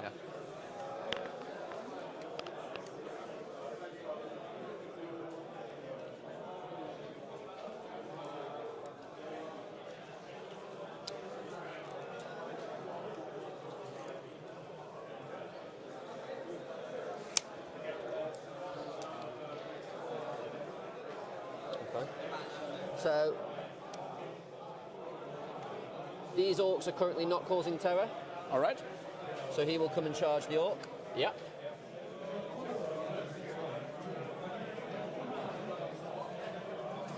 And wrap into the other spearman as well. But I think he is he not within 3 of the shade? Red Frox asks, will we always see the tabletop on the stream? Well, except for when I punish you by switching to my face, which is of course the worst thing that can happen. Oh my god, and Ali's face, although that raises the whole project. Wait, says stop trolling Red, please. Yeah, I do feel very put upon.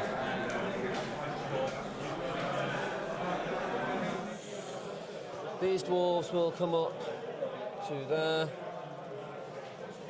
Not a base there, right? Yeah, exactly. So I think I've knocked out there then, just... sorry. So then we'll go. You do have an annoying barrow white over there. So let's figure stuff out over here first.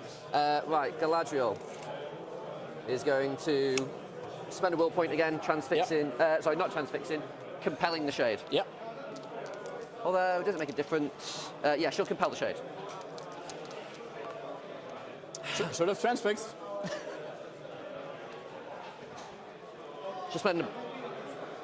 She's not going to spend a point of might. Will she spend a point of might? She'll spend a point of might.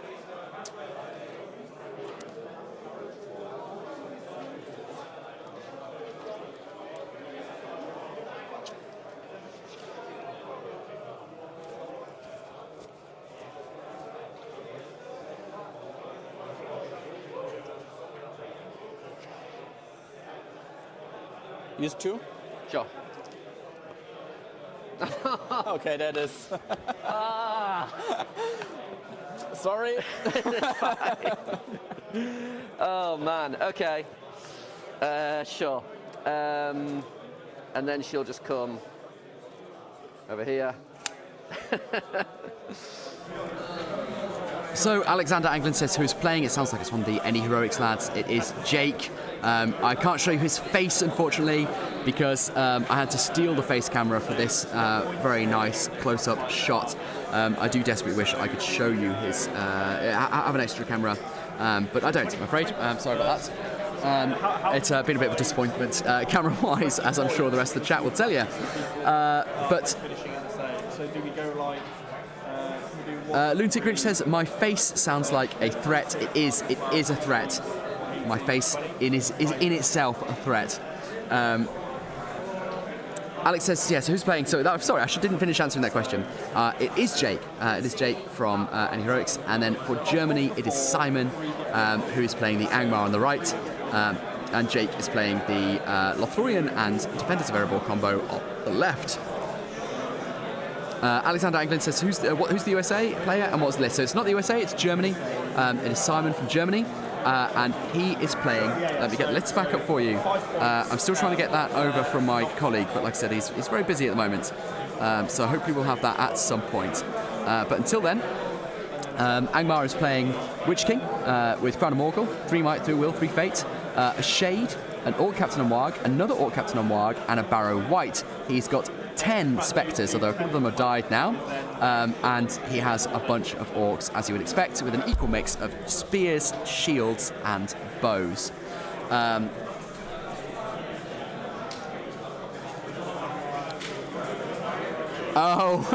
Red Fox says, I meant top table, as in on the games of the leading teams. Not necessarily. I think it's likely we'll default to the top table games, but we want to make sure that a lot of teams have got an opportunity to play on this table, and we just want some interesting and exciting games. So it is not assumed that we'll be streaming the top table.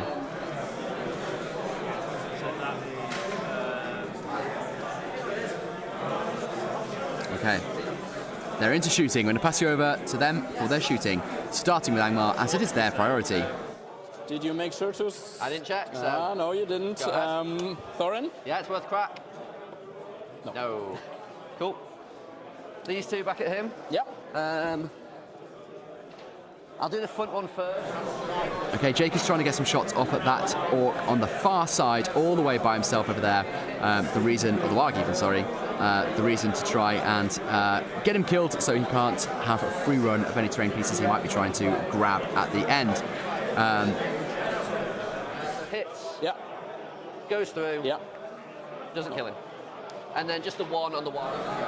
Sea of Bites asks if the Netherlands have already been on the stream. Not yet, no. Hopefully they'll get a game in later on the stream. That'd be lovely. Like I said, nice to see some more nations represented here. David Martin says, I don't think Galadriel's got any spells off all game. I know, I don't think he has. Yeah, brutal, really brutal. All right, we're into combat now, and the Shade is going first. Yeah. And it's my priority again. Yep. So let's see. I come over there. Yeah, let's just start with this one. Sure. On the 3 Spectres and a friend. Yeah. I'll fight you normally. Let's see if he can do it again. He maybe will. Oh no, he's only on a 3 down to a 2. Yeah. Oh, that's 3 6s. That's pretty nice. Okay. Yeah. Gets him. Yeah. And I forgot. That's a dwarf down. The good side is really losing miniatures at a quite alarming rate. But I think he can still back away like this, or would he be trapped already? I don't know. I think Matthew Lockwood says she hasn't. Really unfortunate for England. It is a real shame when you spend 130 points even on a caster. You really want them to be doing more work than she has ended up doing, which, well, let's face it, is no work. Good Worker says, by the way, where are the lists for all the teams? They're all on the Facebook group, on the Nations Facebook group. I did ask my colleague to send me the lists for this specific game, but he's not had the opportunity to do so yet, so we'll see if they come through. Lunatic Grinch says how many dead on the good side? We don't really know yet. We don't know. I will go and snap a shot of his dead pile in a moment, and I will give you an update on how many died. It's certainly not a huge number. It's not been a particularly bloody game in both directions, but I will find out the exact number for you. Him right. So he can fight whoever you want because you charge both of them into him. Right. So I'll put him into the Orc. Yeah, sure. And then the Orc is gonna shield. Not do that now, but do the Spectre first. Yeah, sure. And then with a spear support. Yeah. 6. Yeah, goes to you. I'm prioritizing. Was it this one? Sorry. Yeah, exactly. Yeah, this sure. one. Yeah. So he will make way for him. Nope. Wrong way around. Then the one who's actually it's this one first. 2 on 2. Yeah. I'm gonna pierce on black. Yeah. I've got a 5 down to a 4. Yeah. No 5 mana for me. wins. Yeah. So 5's on red. Nope. Nope. Then this one. Yep. Gonna shield. Yep. 6. Yep. Make way for him. Go to there. Okay, then it's gonna be a brawl in there. Yeah. Let's see. I definitely have some guys that are gonna be trapped anyway. Yeah. So let's do. I've got just the one pike that's out of 6, everyone else is within 6? Yeah, actually that support, I'm not sure if he's still within 6. What, this one here? Yeah. Oh, I didn't see that was on there, sure. Yeah, he might be already out. So while these guys working their combats, let's go back to the comments. Upper Plus says Galadriel's really hard model to pilot from what I saw when a friend of mine plays her. I play Galadriel quite a lot. I think she's a lot of fun. But yeah, you don't have to make a big mistake for it to all go very horribly wrong very quickly. Sandby says, throw more dice with her. Really matters to shut the shade down early on. Yeah, I mean, it can be a bit brutal. And I think that's something that Jake is probably going to struggle with going into the later parts of this game. Battlecamper, can you enable me to share the link, or is that not something with YouTube? Yeah, you can. Are you on a browser? Because you should be able to share the link from there. If you're on your phone, click X to get rid of the live chat, and underneath the live chat there is a share button. I'd love, obviously, if you share the link, so thank you very much for asking. Good workers. Awkwardly, the chat doesn't show the link with all the lists that I sent before. That's a shame. Oh, I see. That's what you mean by share the link. Oh, I see. I'm so sorry. I misunderstood. I don't know. I don't think now that it's going, you can do it.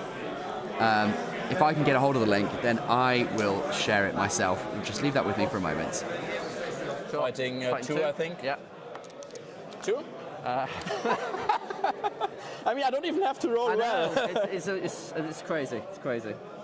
You were fighting, right? So I'm going to have to. Like that. Yeah. And of course I kill you. Yeah. Fantastic. Yep. Oh my god. Could it go any worse? Yes, it probably could.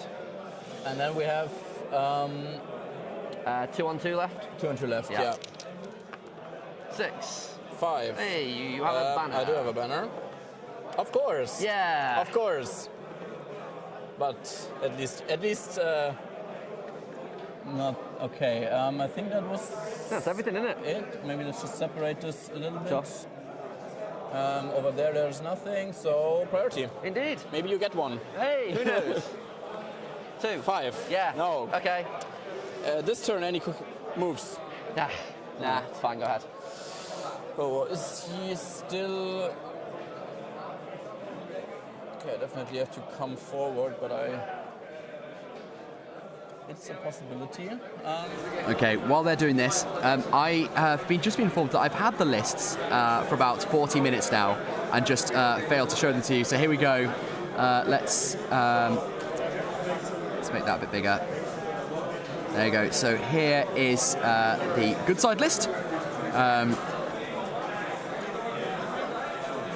So you can see we've got Galadriel, we've got Biffa, we've got Thorin, King of the Mountain, and we do have a Sentinel. I said that we didn't at first, but it's there for all to see. And here is the evil side list. Yes. So, chest and arm wrestle.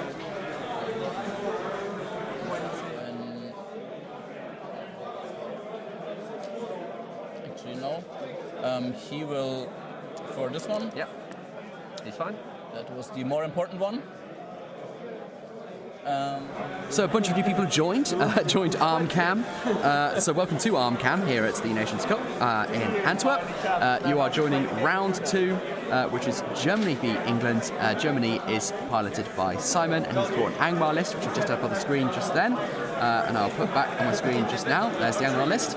And then we have on the good side for England, Jake, and Jake is bringing Thorin, Biffa, and Galadriel in a yellow alliance. So those are the lists. The game is Fog of War, and at the moment, I don't know, it's very close. It's very, very close, but they're running out of time. We've got 1 minute, 1 hour and 3 minutes left. So it's anyone's game. And then we'll all do their boat racing. So Matthew, Alexander says... Participate, I assume. Is there one that you can participate? Yeah, Galadriel has no banishments from Sandby. Alexander says, yeah, no, not this version. No, she doesn't, question mark. And Matthew says, not this version. No, this version doesn't. And that changes that. Alexander says, yeah, it's not not fun. I think for Galadriel, up against this many spirits, to be without her banishment, she must have forgotten how to do it at some point between the events of The Hobbit and the events of Lord of the Rings.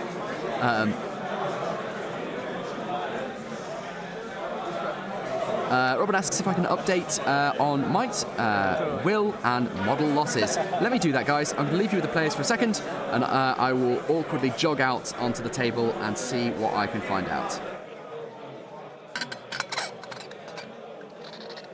Oh no!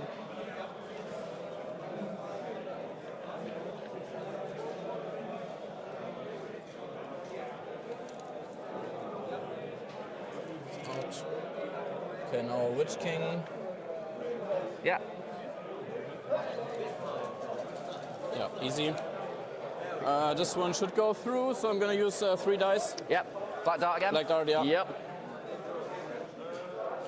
Down to 8. Yes. Yeah. Sorry, no. Down to 6. Yep.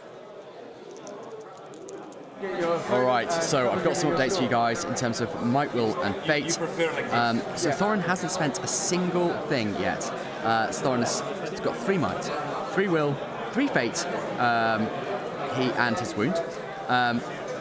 Galadriel, so 3 might, 3 will, 3 wounds, and a fate. Galadriel has got 3 might, has got 2 fate, has got 4 will, so spent 2 will, and has got all of her wounds.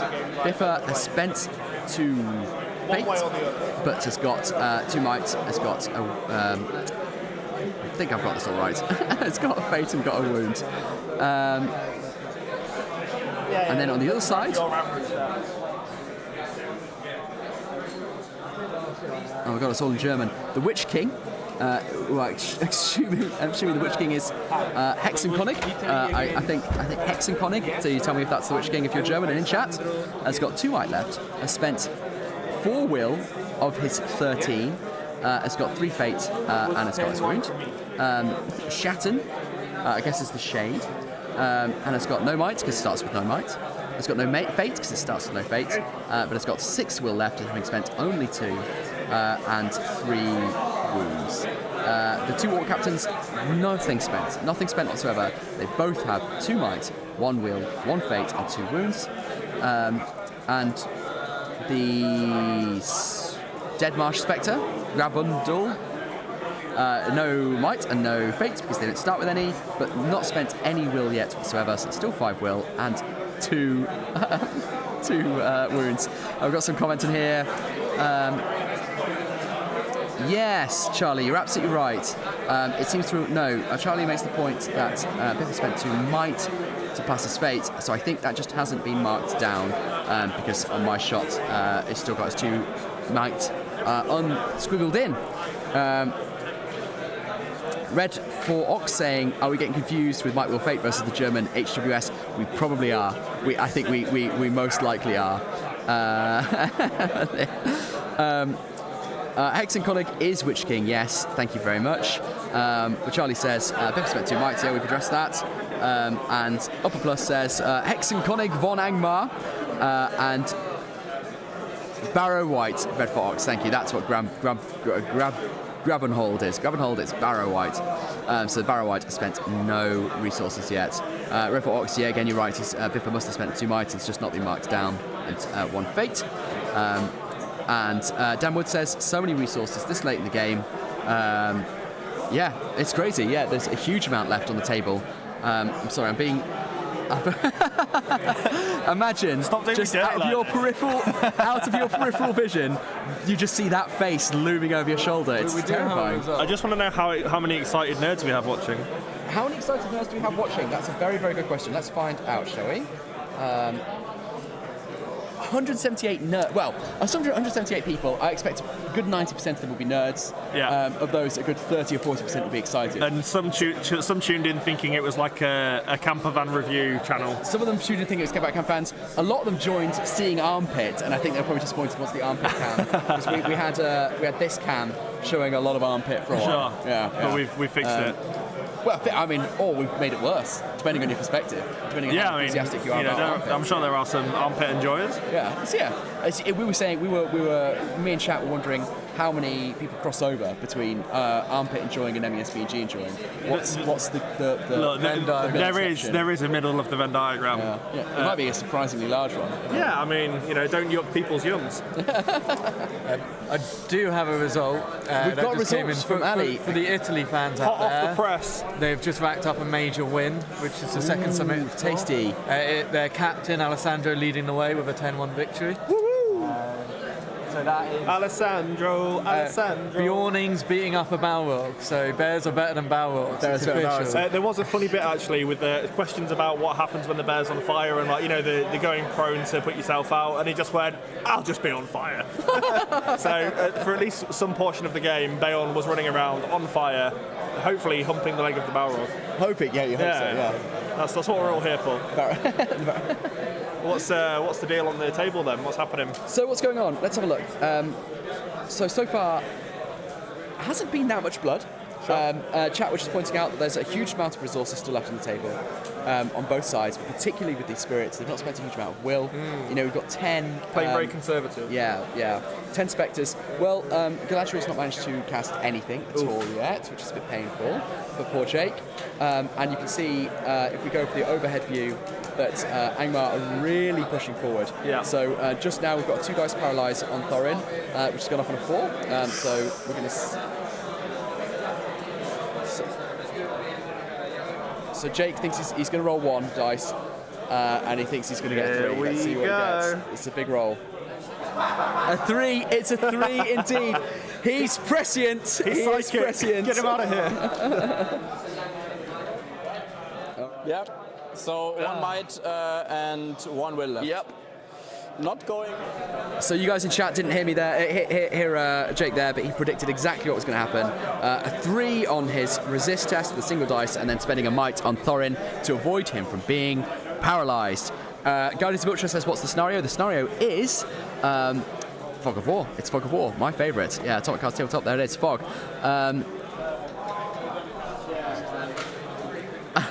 Nathan says, was about to leave, but Will's here now. Yeah, fair, that's fair. He says, come on, Rawson, get up, show your feet, trust the power of the stance. I think we can leverage quite a lot of pressure, Nathan, and also welcome, Nathan. Really good to see you here. I'm sorry, I missed your earlier beseechment of Jake to adopt the power stance. It's a treat we want to get on camera, so I'm sure it will happen sooner or later. Ignis, what about the Black Dart, the Witch King? I'm so sorry. Yeah, we didn't cover that. I genuinely don't know what happened. I don't know what happened. I'm really sorry. I'm going to switch back to their voices so you can actually keep up what's going on for a second. Basically outside of 5. Sure. And then...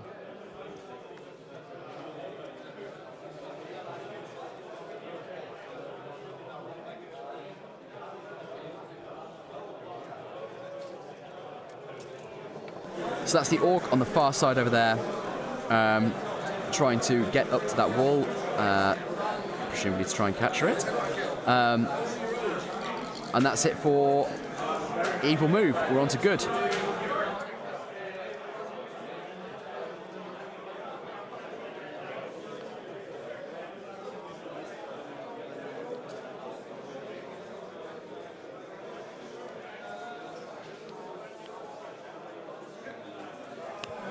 Team Good there trying to go and kill that Renegade Orc that's desperately trying to hoik up that piece of terrain over on the far side of there. Atomic Card says, it came for the caravan views, stayed for the arm cam. Yep, it's where it's at, it's where the action's at. We've got a lot of Armpit fans actually. Lunatic Grinch says, where's the armpit of Will? He didn't give us one, I was very disappointed. We've got calls for your armpit here, Will. Okay. There we go. There we go. Lunatic. It Don't looks say like we I don't. shave. I'm just ginger. I've managed to pick up 2 new subscribers to my Patreon. So if you're still paying attention, thank you very much. Oh, that's beautiful. I hope to serve you well. Okay, this is another attempt to cast with Galadriel. So she's going for a transfix. Okay, she's just.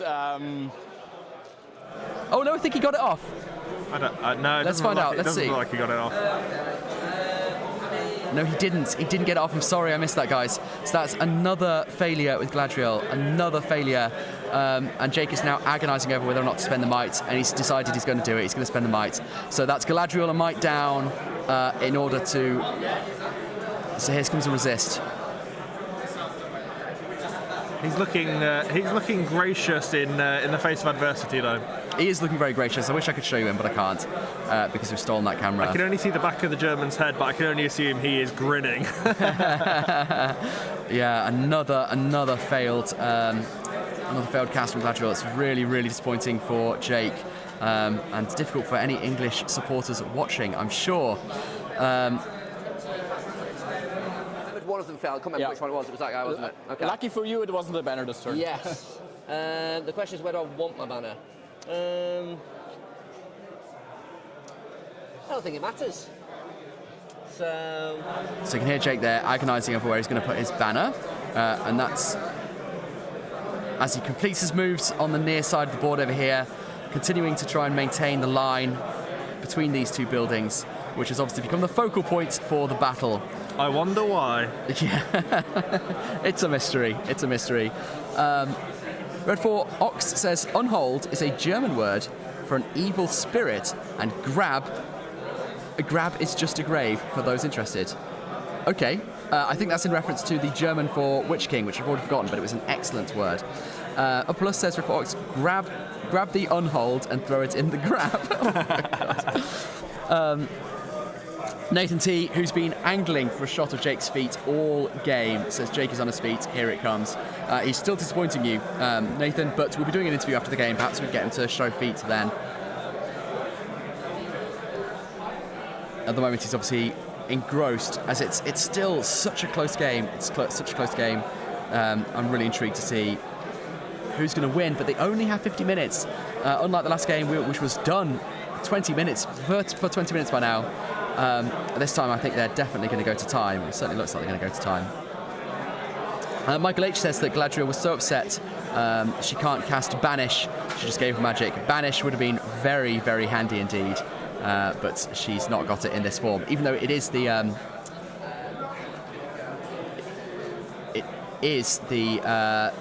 Hobbit version of the model. So we've got some charges here from Jake. We're going to pass you over to his audio so we can see how these go as he rolls terror for these orcs. Right. Well, I'll try and go into the orc. Yes, I do. Yeah. All good. Do I knock the orc down? No. And then he will go into... because he was out, right? Yeah. And then I've got a spearman here who will go into... actually, I probably quite like him where he is. Yeah, I'll stay there. And I think that's everything, unless there's anything I've forgotten. Could be something in there. It's just I think I charged nothing, most things, so... Yeah, so that's me, mate. All right, then shooting. I don't have any because I moved full over there. Yeah, I moved your guy. Don't have any because they can't see unless there's a window there. I can take advantage of. No. They moved full anyway. I don't know why I'm checking. I forgot. Yeah. That's it. All right. Great, that's it. That's it for the moves. And we're into combat. Thorin has called his free heroic combat, just as always, and Simon has turned on the shade. Yeah, because you have... Because got the dwarf in there. Yeah, so I'm going to shield. Yeah, makes sense. 5, 6. So I saw 3 ones, yeah. And that 6 popped up. Whoa. Okay, right. They all need 5s. Yeah. I guess 5 there. Yeah. Now... There you go, first orc of the turn dead, and it's with Thorin's heroic combat. They've just tagged up a couple of new models each. The Thorin has touched a Spectre in the hope of knocking him down with his goat. No, we don't. And then Okay, so they failed to knock him down. Failed to knock down the shade. But it is Angmar's priority, and they're just going to carry on down the line. The dwarf. 1. So 6. goes to you anyway. Dwarf is red. Nope. Nope.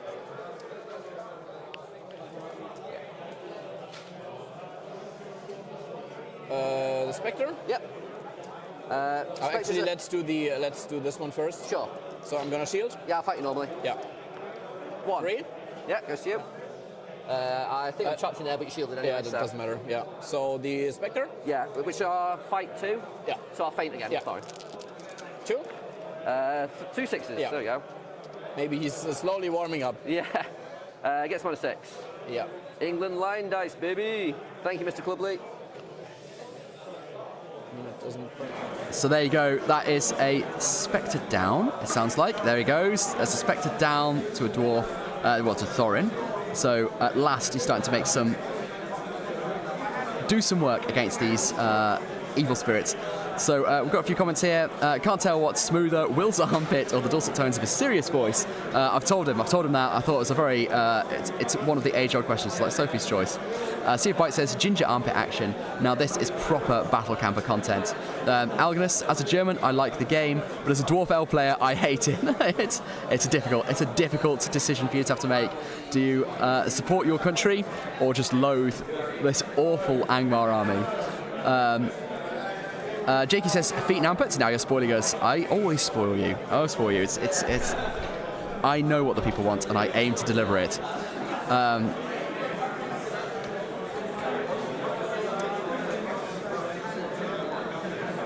So Angmar are making slow progress here. I think in the war of attrition. The problem is that Team Good need their troops more than Angmar need their orcs, and they're whittling them down. Unfortunately, so no Angmar keyword for them. Yeah, get 6 of yours. 3-1. Ah. Oh, actually, it goes. Ooh, that's a 1-1 on that combat from that Spectre. Wow. But the dwarf fails to kill him nonetheless. Didn't expect that, but no, me neither. Things happen. So coming up, Jake. Spectre against 2 on 2 there. Sure. Yeah, 2-2. Yeah. I'll be fighting on all fronts again. Yeah. 6 down to a 5. Banner? Yep. Of course. Yep. Is there anything your banner doesn't get, just so we know? So just the one fight on the I think, yeah, exactly. Sure. So, he's fine. Wrong way around. We've got a question from Next Reaper here. Did anyone bring Goblin Town to the event? You know, I don't know. I'll check. I would be interested to find out if there's any Goblin Town here. If anyone's read through all the lists, which I probably should have done, yeah, interested to know whether there are any Goblin Town. Bloody Goblin Town. Nathan C says, always bet against your country. Happy either way. Agreed. We were talking about this earlier, actually. Fully agree. 4 to 3. Yeah, I can't beat that. No. I'll have to back away with that guy, actually. So that's a lucky escape for Jake there, because that was Orcs versus the Elf Banner, which of course he does not want to lose at this point in the game.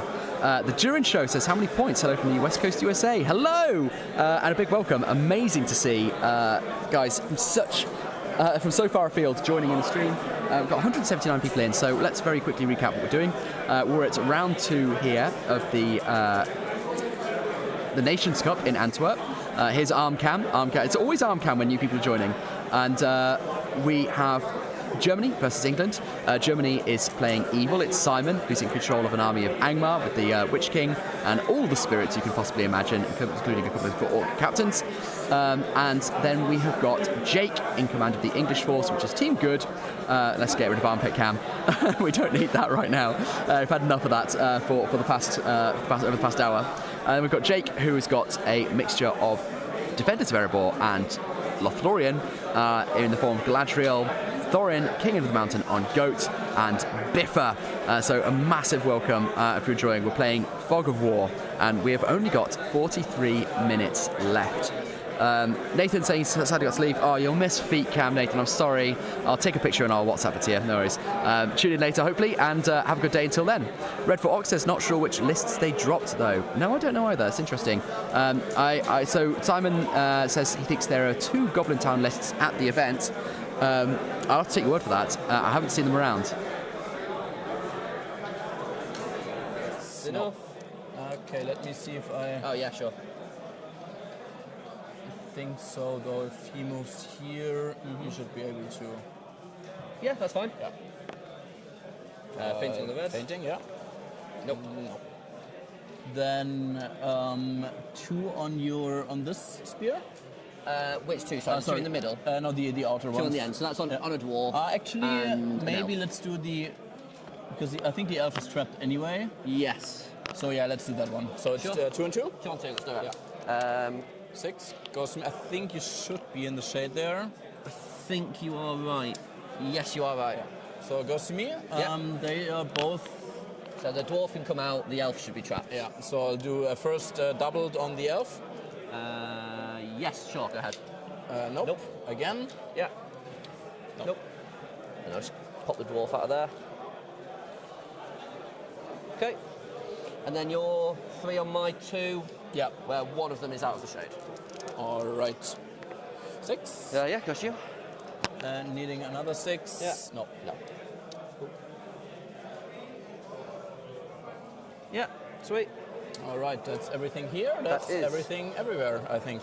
Yeah. Yeah. Priority? Yeah. Maybe you get one. Hopefully. You've jinxed it now. Just roll a 6. Come on. There you go. Hey, we finally have a priority going to Team Good here. Jake, I think it's his first one, maybe in the game. Certainly, he hasn't had many moves off. So they're just deciding whether or not going to call any... Oh, right. Red for Ox has just let me know, watch out, I think he moves to the terrain, bottom right corner, a few inches with your tripod. Thank you very much indeed. I might nip out and move that back and apologise to the 2 players. I hope that doesn't make a difference. Before I do, Osanvi says, what time? What is the time left? 41 minutes. They've got 41 minutes remaining and they've got a long way to go. So I'm not entirely sure they're going to get through the game. It feels like they're probably going to go to time. Does Thorin have Orcrist? Brandon asks. Yes, I believe he does. Let me check the list, but I'm pretty sure Thorin does have Orcrist.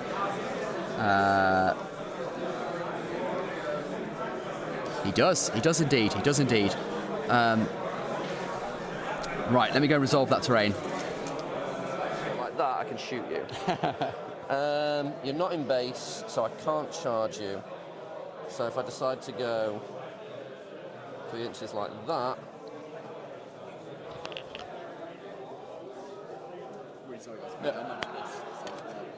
Are you cheating, Alex? I am cheating. So I can see your butt, but your head can't see me. Sneaky. Yeah. Sneaky, sneaky. And then Biffa is just going to keep making his way.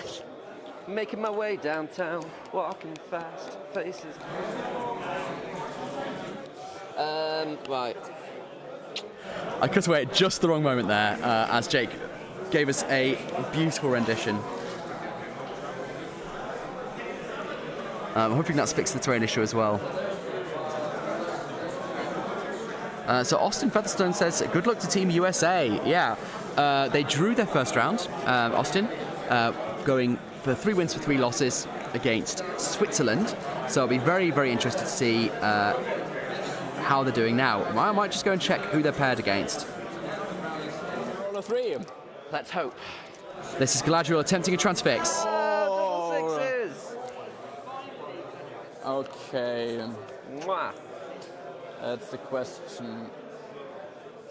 So that's Galadriel getting a transfix off with double 6s. I think this might be the first time she's cast in the entire game. Obviously, unless Simon wants to try and resist.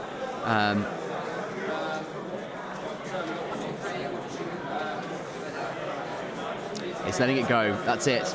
It's official. Galadriel has cast something.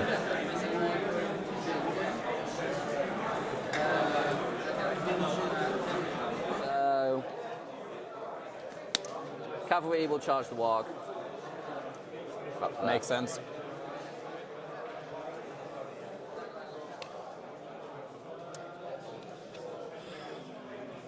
Yeah. Michael Lockwood says, Matthew for Lockwood, excuse me, says, finally, I know it's been, I mean, I'm a big Galadriel fan as well, so it's been very, very painful to watch her fluff every single roll of the game. So here comes some terror rolls to try and get some charges.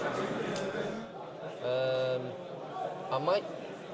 Can a cavalry come through here? Do you mind if I move the captain to see? Or have you got a spare cavalry base? I do somewhere, but I mean, I would say no just from looking at it, but.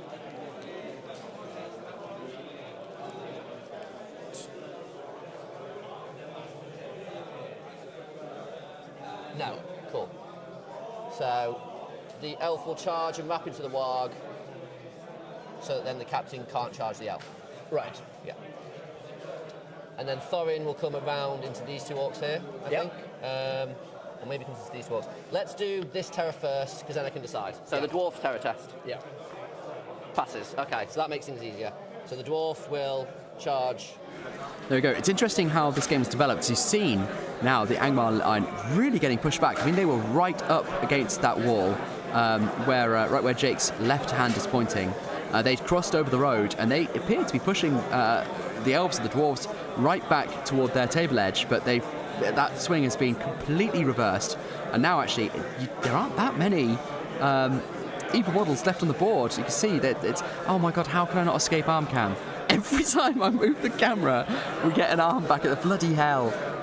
Simon is absolutely determined to show off his arms and make this armpit, an armpit jamboree.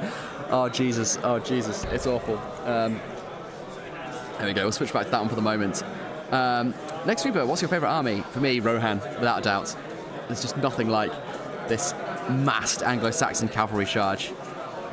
When it doesn't work, it's painful. When it works, it's absolutely amazing.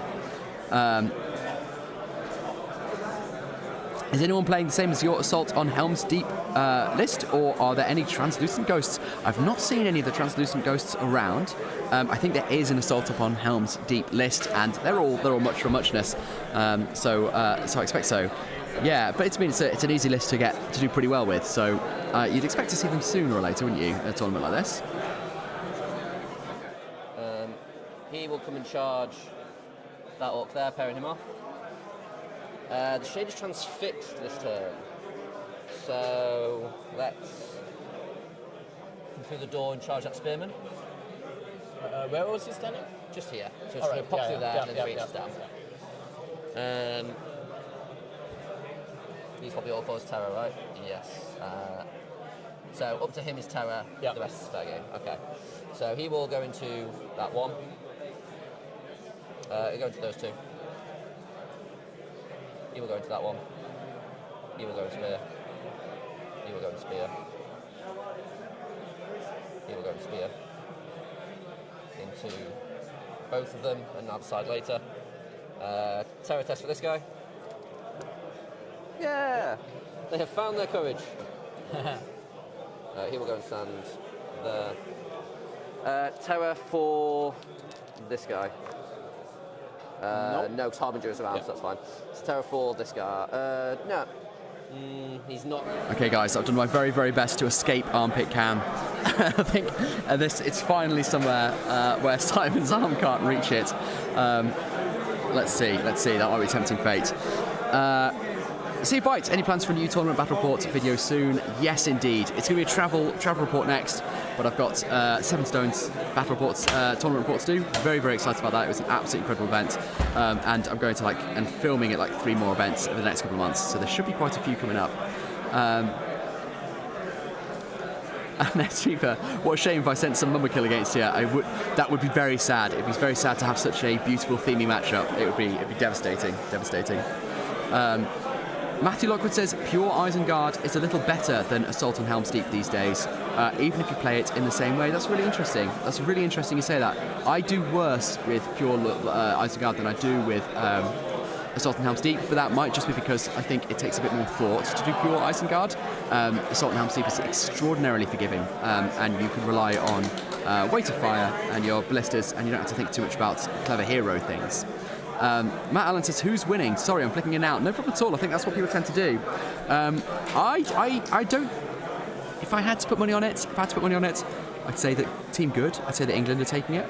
But it's close. It's super close. I mean, Angmar surged forwards. Yeah. It's going to be interesting. It's going to be really interesting. Robin M says, do we know if Biffa was wounded by the second black dart? I will go and find out, because I should have updated that. I'm sorry, Upper Plus. Let me go and find that out. I'll pass it back over to the players for a moment. Yep.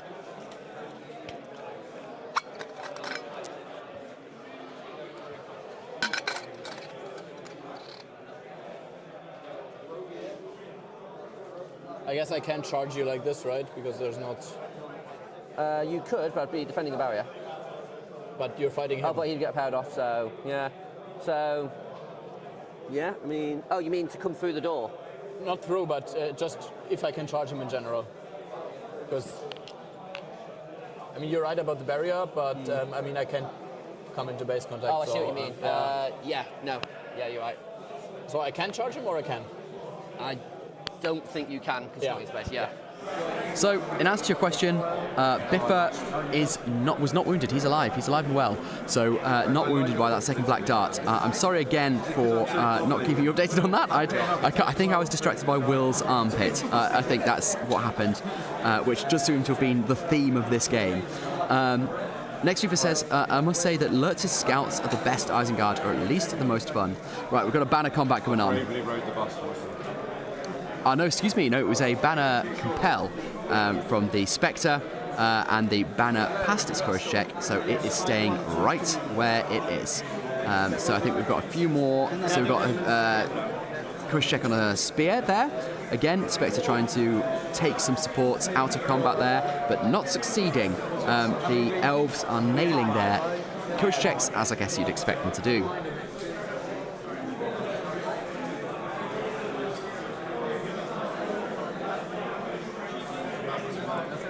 I mean, anything I think that Simon can do now to get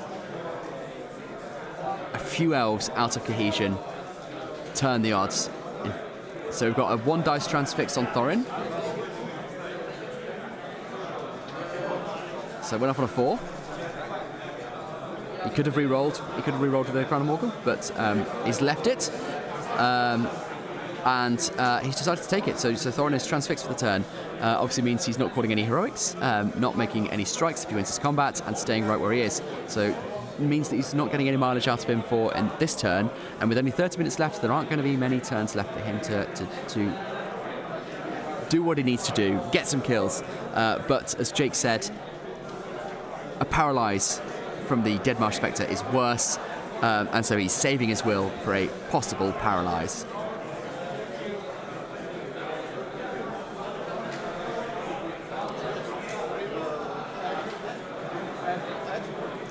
Upper Plus says, is there any list playing Spider Queen by any chance? I'll ask a good question. I'll ask Ali to round. You'd expect to see the Spider Queen, wouldn't you? You would expect to see the Spider Queen. Next Super says that I must say that Lurtz's scouts are the best at Isengard, or at least the most fun. They're great. They are really good fun, and Lurtz is a nice model. They could do with a bit of an update, but he is a nice model, and I do like the Isengard scouts as well. Austin Featherstone, do you all have interpreters? I think I need an interpreter. There for the players, or is it mostly everyone speaking English? Is everyone speaking English? Because of course we're extremely lazy and don't bother learning other people's languages, and so we force them, even in Belgium, to all speak English. There you go, lucky us. How are the rest of the English, German versus England games going from Glyn Seymour? Let's see if I can find out. Let me pass you over to the guys for a second, the players, see if I can find that out.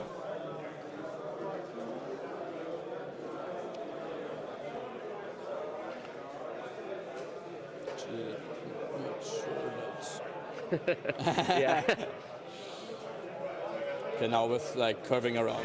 Okay, Glyn, in answer to your question, no one has yet finished. No one's finished. So we don't have any idea of how the most intense competition I think I've ever seen at an MESBG event, Germany versus England, how it's going to go. I'm sat here at my TO's desk and I'm just watching the German and England tables all along this side of the hall, and some very, very dedicated faces. Yeah, maybe I could scout around and give you an event report.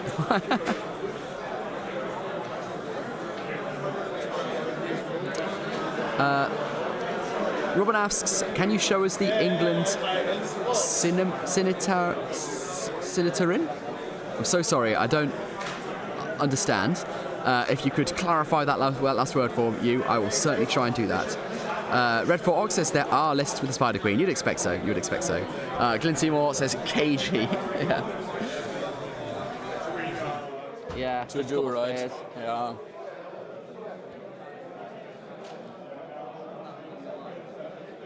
Did I do him already? He did his on the banner.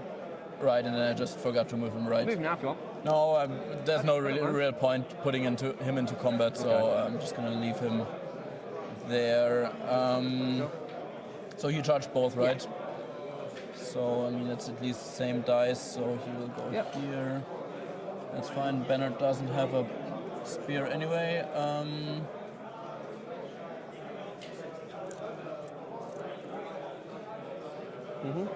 Just making sure that all the fights are in. Yeah, sure. Like this. Okay. Okay, I understand now. Robin M, I'm so sorry. Dead count. You want team goods dead count. Let me go and find that out for you. Let's say I'm loathed to interrupt the game if I can avoid it, and I'm not sure he's been putting his dead. I think he's been putting them back in the box, so it might be a little bit difficult. Let me find out. It's cemetery. I should have figured that out. Apologies. Glyn Seymour says, if it's a tie, can you ask Will and Ali for a penalty shootout? Bound to be a football somewhere. I don't know. So I think for too many of the English in the room, it would probably cause them to be re-traumatised. Yeah. See, it feels like it's quite a cruel thing to do because we all know what the outcome is going to be.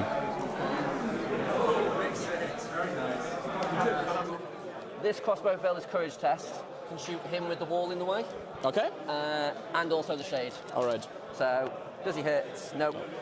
This guy probably can't shoot through. No, a bunch of stuff is blocking.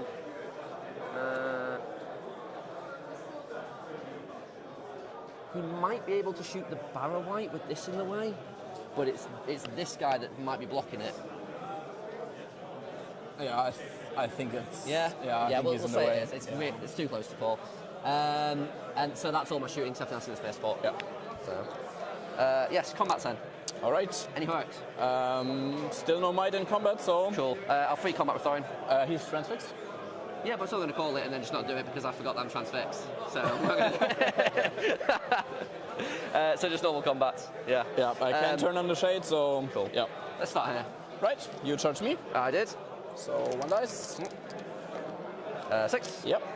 Needing 5s. Gets him. Yep. Let's do the 1-on-1 there. Yep. I'll fight you normally. Yep. 6. Goes to you. Kills him. Yeah. Nice. It's nice when there's no shade around. Important one, yeah. Yeah. Right. Let's do this Spectre fighting 2. Yes. 2. 3. That's enough. As is that. That's also enough. You're 3 on my 2. Yes. Yep. 3. Yeah. Just 5 goes to you. Oh, needing 6s. I'll have to back away with the other guy. Sorry. He'll have to go like that, and then he'll have to go like that. Yeah. Because of the angle. No. Nothing. Okay. Cool. Let's do this guy on these 2. Okay, guys, your wish is my command. I am going to just plug my phone in, and we're going to give you pictures of the dead piles as requested. Arm cam is back. Assessio fights. It is indeed. Let's switch to top down for a moment. We don't need that. So, Bark asks, who is winning here? I'm so sorry, I'm being hailed. 1 second. That's 1 dice too many. You're transfixed? Yeah. It's only 3 dice. You don't get a charge bonus if you're transfixed. Why not? Because you don't. So I don't get if it's monstrous charge, because that's a special rule which gets shut off, but a cavalry charge doesn't get shut off for transfix, does it? Does it not? No, it doesn't. 100% sure. Do you mind if we check? Yeah, sure. Okay. Okay, sorry for that interruption, guys. We have a result from one of the other England-Germany tables, which is an intense one. It's England's Jakob versus Germany's Pascal, and it is a win for England. 12-0 win for England. Major win there, and it's the first result in from the England-Germany tables, so it sets England ahead with a major win. Right. Now, back to chat. Spark asks, who's winning here? It's super close, super close. I couldn't call it at the moment, but I'm going to give you some shots of the dead piles in just a moment, once I've got them off my phone, and I'll pass you back to the players for a second. In that case, it's good for you because you rolled three high, but... in that case then, anything special from you? Doesn't really make sense. I'll just fight normally. Sure. Because, I get 4 high.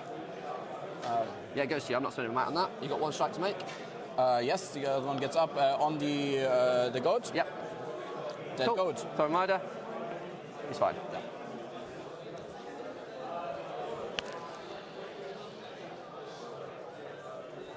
Yeah. Sweet. That's all that stuff. Let's go down here. 1-on-1. Your trap there. Yes. I'll fight you normally. Shielding? Sure. 4. 5. Yeah, goes to you. No banner for me. I'll go to there. 1-on-2. Yes. I'll shield. 4. 5. Banner? Yep. Nope. 1-on-1 at the back. Yep. 4. 6. Goes to you? No, that's. Nope. Oh, sorry, I should have. Oh, wait, no, I've won that one, didn't I? Yeah, so, we. And Yeah. you just not back. Yeah, sure. Yeah. 2 on your 2. 2 specters, yes. 2. 5. Banner, 6, come on. Oi. Dwarf is red. Gets 1, we'll take that guy. Alright. Yep. I have to back away like this. Sure. 3 on my 2. I'll take that one instead of the banner. Yes. 5. 6. Banner. Hey. Gets a 6. Dwarf on the D4. And then elf on the D5. No.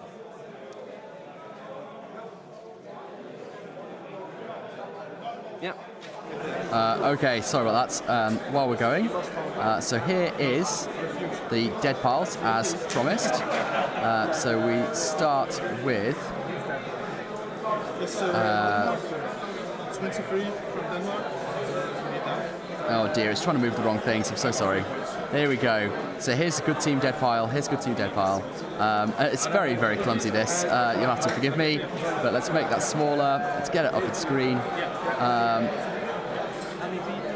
So you can see that's the entirety of it. We've got an elf with bow down there. We've got, I don't know who that guy in the blue cloak is. I just can't figure it out. And then we've got a bunch of dwarves, including a banner. You can see a dwarf with a banner at the far side of there. So, yeah, a not inconsequential number, but also not a massive number. And then next we have the Team Evil dead pile, and it is much, much more significant, as you can see. I mean, you'd expect so there being orcs, but yeah, that's a painful dead pile from the orcs, who are starting to suffer from this battle of attrition. 6-0 to 12-0, maybe 3-0 to 12-0. I have my turn. So it was a 6-0 to 12. So that means I scored 12 DPs. Spark saying, isn't that Thorin on foot? No, there is Thorin on goat. He's where he is riding a goat. So priority now. Germany is just counting up whether or not they're broken. 24 dead, 3 more than you. Break me. I'm probably quite. You've killed 6. So, right. 15 more. Any heroics? So there you go, update from the players there. We've got 6 good guys dead, and 24 Angmar warriors dead, which leaves them on just 3 to break. So it is looking a bit brutal. It's looking like if the game goes on long enough, they're just going to get ground into the dirt under the feet of those angry, angry little dwarves. And they've got 17 minutes in which to do it, so they don't have long. They're going to want to get through another couple of turns if they possibly can. And that's a heroic move that just got called by the Witch King, because priority has gone to Team Good, so Team Good have got the priority. The Witch King has called a move, and Jake is just deciding whether or not he's going to counter.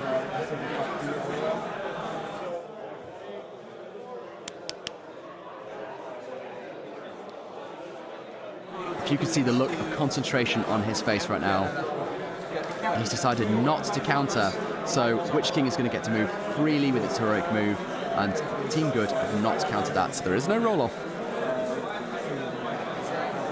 These two, that's, yeah, all right.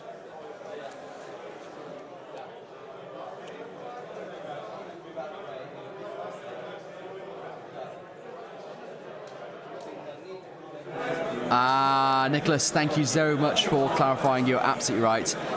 He says that chat meant Thorin on foot was in the dead pile, the dwarf coat, which is probably the dismount, and yeah, that is absolutely what he'll be. Thank you very much. I was quite confused. Guidance in Butcher says when I took the picture, Thorin still had his goat, and the Thorin in the dead pile was the dismount. Since then, Thorin has had his goat killed. Good, the confusion has been cleared up. I must have missed that. Thank you so much, Dewey from Guidance in Butcher. We've finally unravelled the mystery of the missing goat. The Durin Show says it was an old FAQ that was incorporated into the new rulebook.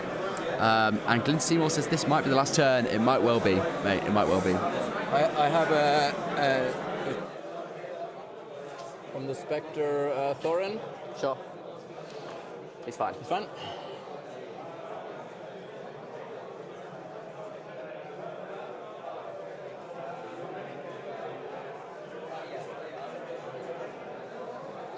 Does he have Orcrist? Yeah. Damn. Okay, guys, well, they figure out their move. We've had a big result in. So after I reported earlier that we had a 12-0 win for Team England against Germany, we've got another result in from the England and Germany tables. Lions. I'm sorry, the Ali. Lions table. So the England the Lions table. I'm so sorry. This is not an England-Germany result. It is from the Lions. And the Lions are playing which nation, Ali? Umpedor. Yeah. Umpedor. Okay, fine. Sorry to hype you up, guys, and then disappoint you. But this is Stephen Denby. So if we've got any Stephen Denby fans in the chat, he has, after a disappointing first game, stonked to victory with a 12-0 win over Umpedor. So Stephen Denby has redeemed himself and avoided being shouted down for the rest of the day. Right, let's get back to the turn. Yeah, sure. Like there. Goes in here. Yep. Just supporting. Yeah. No. Okay, we're going to carry on watching the turn here, but we've got another result. They're starting to flood in now, and it's another one from the Any Heroics team. John Partridge of Any Heroics, Stephen Denby's colleague, has lost his game. A complete reversal at 12-0, I think. 12-3. 12-3, sorry. 12-3. I'm trying to do dirty on him. Do dirty on him, that's not a good phrase, or a phrase at all. Do him dirty by denying him the 3 points he's earned. But John Partridge has lost his game. So that's a mixed bag for the Any Heroics gang.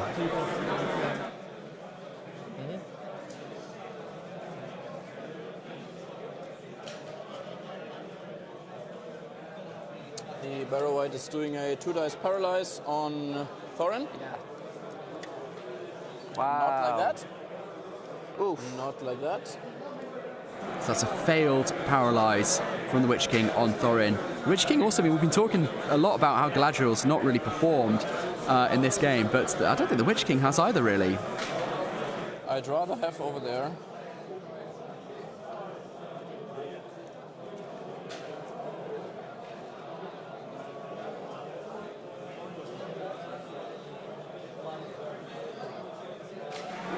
Ignis asked, the Witch King did not cast. That's right, he did not. Was unable to get his transfix, I think he attempted off. So not much magic-wise. It's been pretty bleak. Bark wants arm cam back. All right, I give the people what they want. Here you go. Look at that. It's sexy stuff. It's sexy stuff. A better angle. Agreed. Couldn't agree more. Reform the lines. The banner. Sorry, Sea of Bites in there with a possible correction there. Looks like it's been confirmed by now for Wrath Gaming, both telling me that it was the Barrow Wight who did the paralyze, not the Witch King. Apologies, guys, for the confusion there. It was the Barrow Wight that failed its cast. Again, I've been doing the Witch King dirty as well, saying that he's been incompetent when he's not. Your priority. Yeah.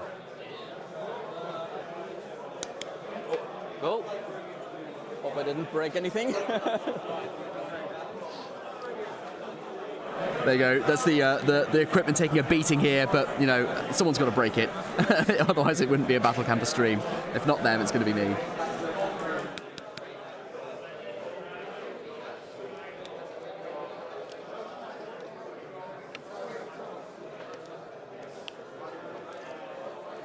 So we know the small barrels are fine. Can you go over the big barrel? With the cav, you the mean? Cavalry. No. No? Okay, so you have to go around that then? Yeah. Or, I mean, through here, right? Yeah. What, yeah. Okay. Which means on 15, you're not getting to that terrain. So, I'm going to say it's a heroic strike from Simon against the table. He's just that point in the game, unfortunately. He's got to strike something. Why not, indeed? Shame we can't combat off it to another table. Now for Wargaming says it's a beautiful board. It is gorgeous. It's gorgeous. They set it up really nicely. I said the guys did a fantastic job and picked one that they thought was going to be nice and cinematic, and I think they've done very well indeed.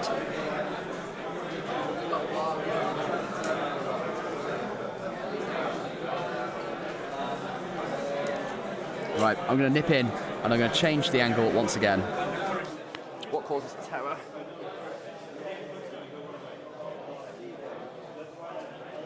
Everything here. He causes terror anyway, so not those three. 4, okay. Yeah, there's one Spectre in there as well, but... Yes. Galadriel first. That's the easy decision. Maybe last turn, maybe not. She's going to be close. It's going to be close either way. I'm going to spend... She's got 2 left. Yeah.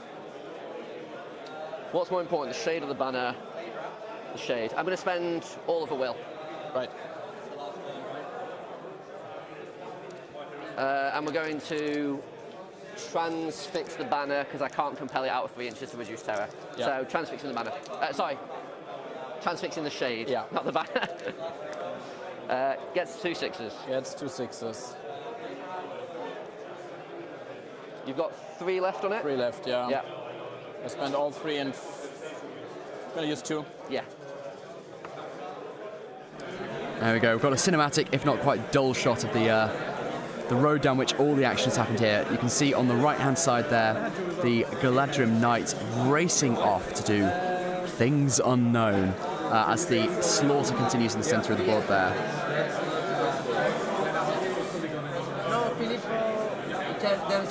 Sanvi says, looks like Jake has it. Time will tell, time will tell. Is there a screen with the current lists? Angmar versus Thorin, Galadriel Soup. Yeah, let me get the list up for you in just a moment. Yeah, it's the weapon. Sure, yeah, that's fine.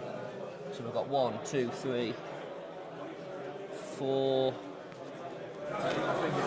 Sorry, I'm not sure whether anyone could actually hear me after speaking for like 2 minutes just then, because I think I clicked the wrong button. Apologies. Now for Wrath Gaming says, is there a screen with the current lists? Let me grab that for you in just a moment. We've got Unsavi saying, looks like Jake has it. It's quite possible. Bark says, do they need to climb onto the terrain to claim it? No. They can be in contact with it to claim it. Spurty goes extreme. Is there, after this game, another game, or is it 2 games per day per person? It's 3. We'll have another game very shortly after this one. I will have to go for a quick break so my bladder does not explode and I die from sepsis. So we'll have a break and then we'll be on straight into the next game. And the guys will, of course, have to do their 20 minutes of deciding who's going to play who anyway.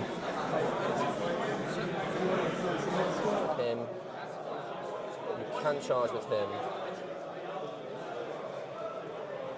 Let's put him to there and just have to accept the fact that it's shit. Oops.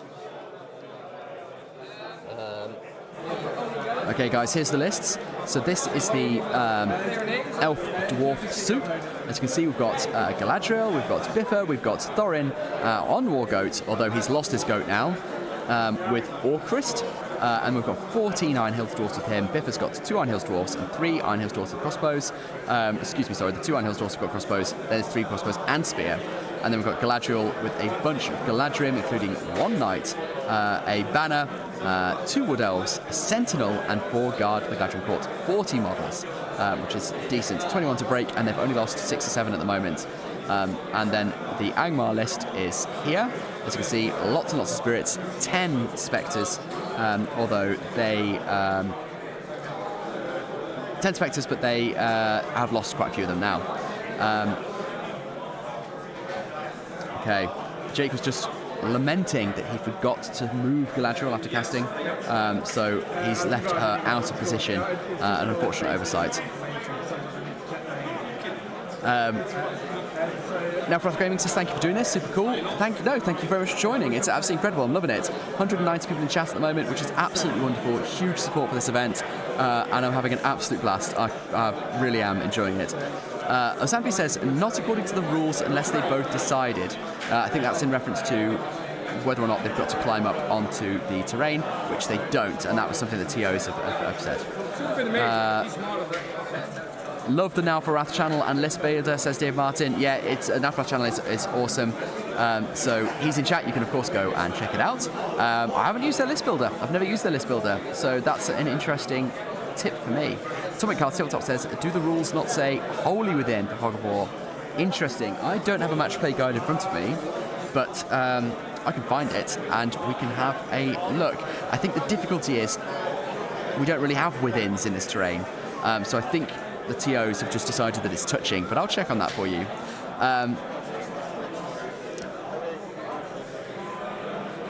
Durinso says it does. It does. Well, I don't know what's going on then. Like I said, I'm not the rules bod. Those guys are sat behind me. I don't know what's going on. This is the blind leading the blind, I'm afraid. A totally incompetent narrator. The Durin Show says, I've seen people agree to base contact before the game starts. I'm pretty sure that's what happened here. And Ryan Coop says, with a lot of terrain, it is better, easier for base contact. Right, let's see what's going in the game. This stuff. What have I got left? Thorin and 3 guys? Okay. So, have you got any spectres left? No. Okay. That's fine.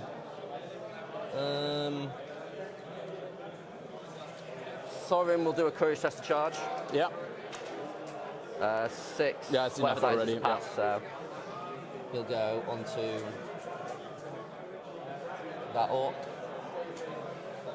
I think he's going to be out of 6 of that. Yeah, he is. That's fine. So.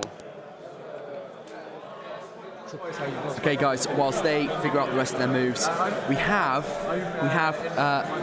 another result, another England v Germany result. So big news: Jay Acharya, who of course lost his first game, has lost again to David Koch. It's 5-4, 1 point difference again. So unfortunately, he's not having the best run of it today, and that means that Germany's picked up a win. Not as significant as the first win to course, obviously, which was an English victory, 12-0, but still a German win, and it's brought them back into the running. And it'll be interesting to see how the game we're observing feeds into that pattern.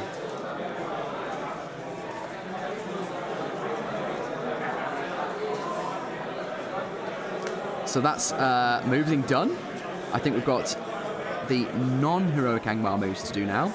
And then we'll be into the last round of fighting. They've got only 3 minutes and 30 seconds left, so this will certainly be the last turn. Iberia says the German team is very good. Yeah, they do seem to be very good. Like I said, they did excellent first round, getting 5 wins to 1 loss and some stonkers as well, some big 12-0s in round 1. Ryan Coop says Transfix turns off the cavalry bonus, just like Monstrous Charge. Is that something they've missed and that I've missed? Possibly. Or it has the most coastline. So, Spurt Goes Extreme says, will the terrain be changed after this game? I don't think we have any plans to change it between games. I think it's more likely to change at the end of the day, so we'll have a different set of gate terrain tomorrow. The Teos are all going to be extremely busy to getting in the results, but let us know how important you think that is, and we can always have a think about it. Bark says it is more engaging when you need to climb and be inside than just go in and touch. I do agree, actually. It feels more like you're taking the terrain, right, if you're actually inside it. Otherwise, it's just contact. Right, I'm going to hand you over to the players, and I'm going to go get a different camera angle for the last couple of minutes. It's not closer, I think. Actually, it might be. So he's moved 6 already, so it's your 9 inches from there. Yeah. So this would be 6 more from there. 6 more, and then I've got 3 here. Goes to there. Over here. Oh yeah, sure. So then I think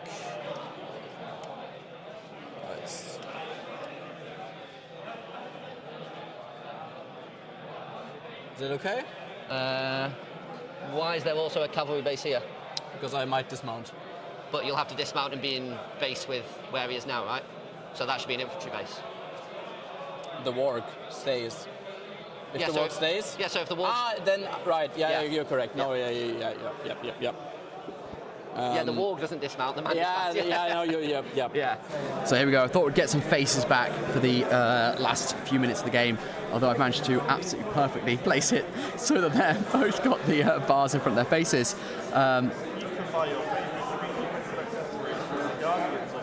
Now Froth Gaming says the list builder is Tabletop Admiral. Check it out. Oh, I don't need to check it out, mates. I did know it. I just didn't link it with you. Tabletop Admiral's absolutely superb. It's superb. It's my favourite list builder. Obviously use it for Legion, for all my Legion games. Check it out. My BFF Andrew made it, and it's the best. It is the best. It's absolutely fantastic. Yeah, huge congratulations to your friend Andrew. He's an absolute genius. Right, we're into shooting potentially. Could shoot, he's half moved, but... Yeah, I'm just thinking of about the warg here, but yeah, no, not anything that's going to shoot the warg. Oh, there's a little guy in there, I forgot. Never mind, it's too late now. And he also can shoot, right? No, he's moved full. Moved full. So yeah, I'm just gonna...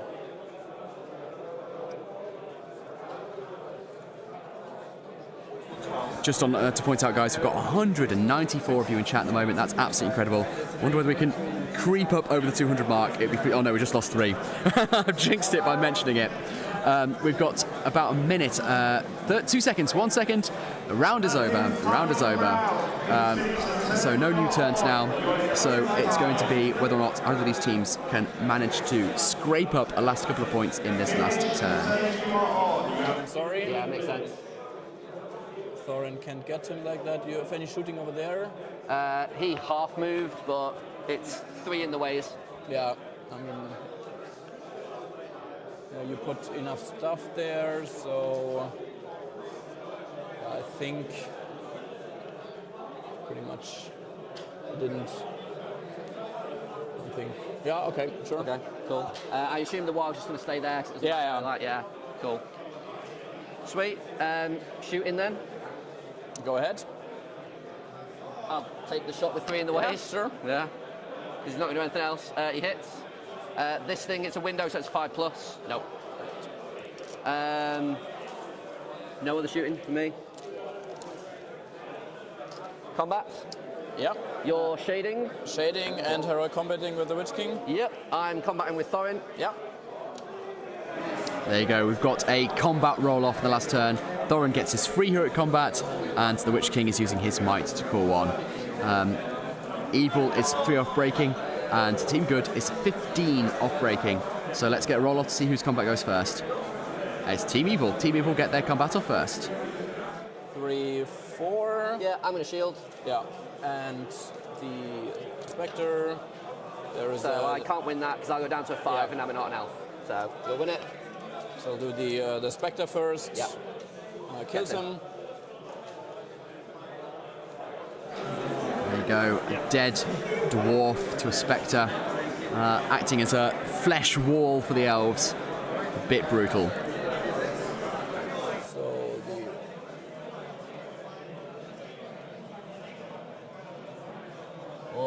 That is so close. I think it's. I think that's out there. Yeah, I think it's. Yeah, I'm that's so lucky for me. No, wow. I'm just gonna dismount. Sure. Yeah. Cool. Okay. Cool. Makes sense. Yeah.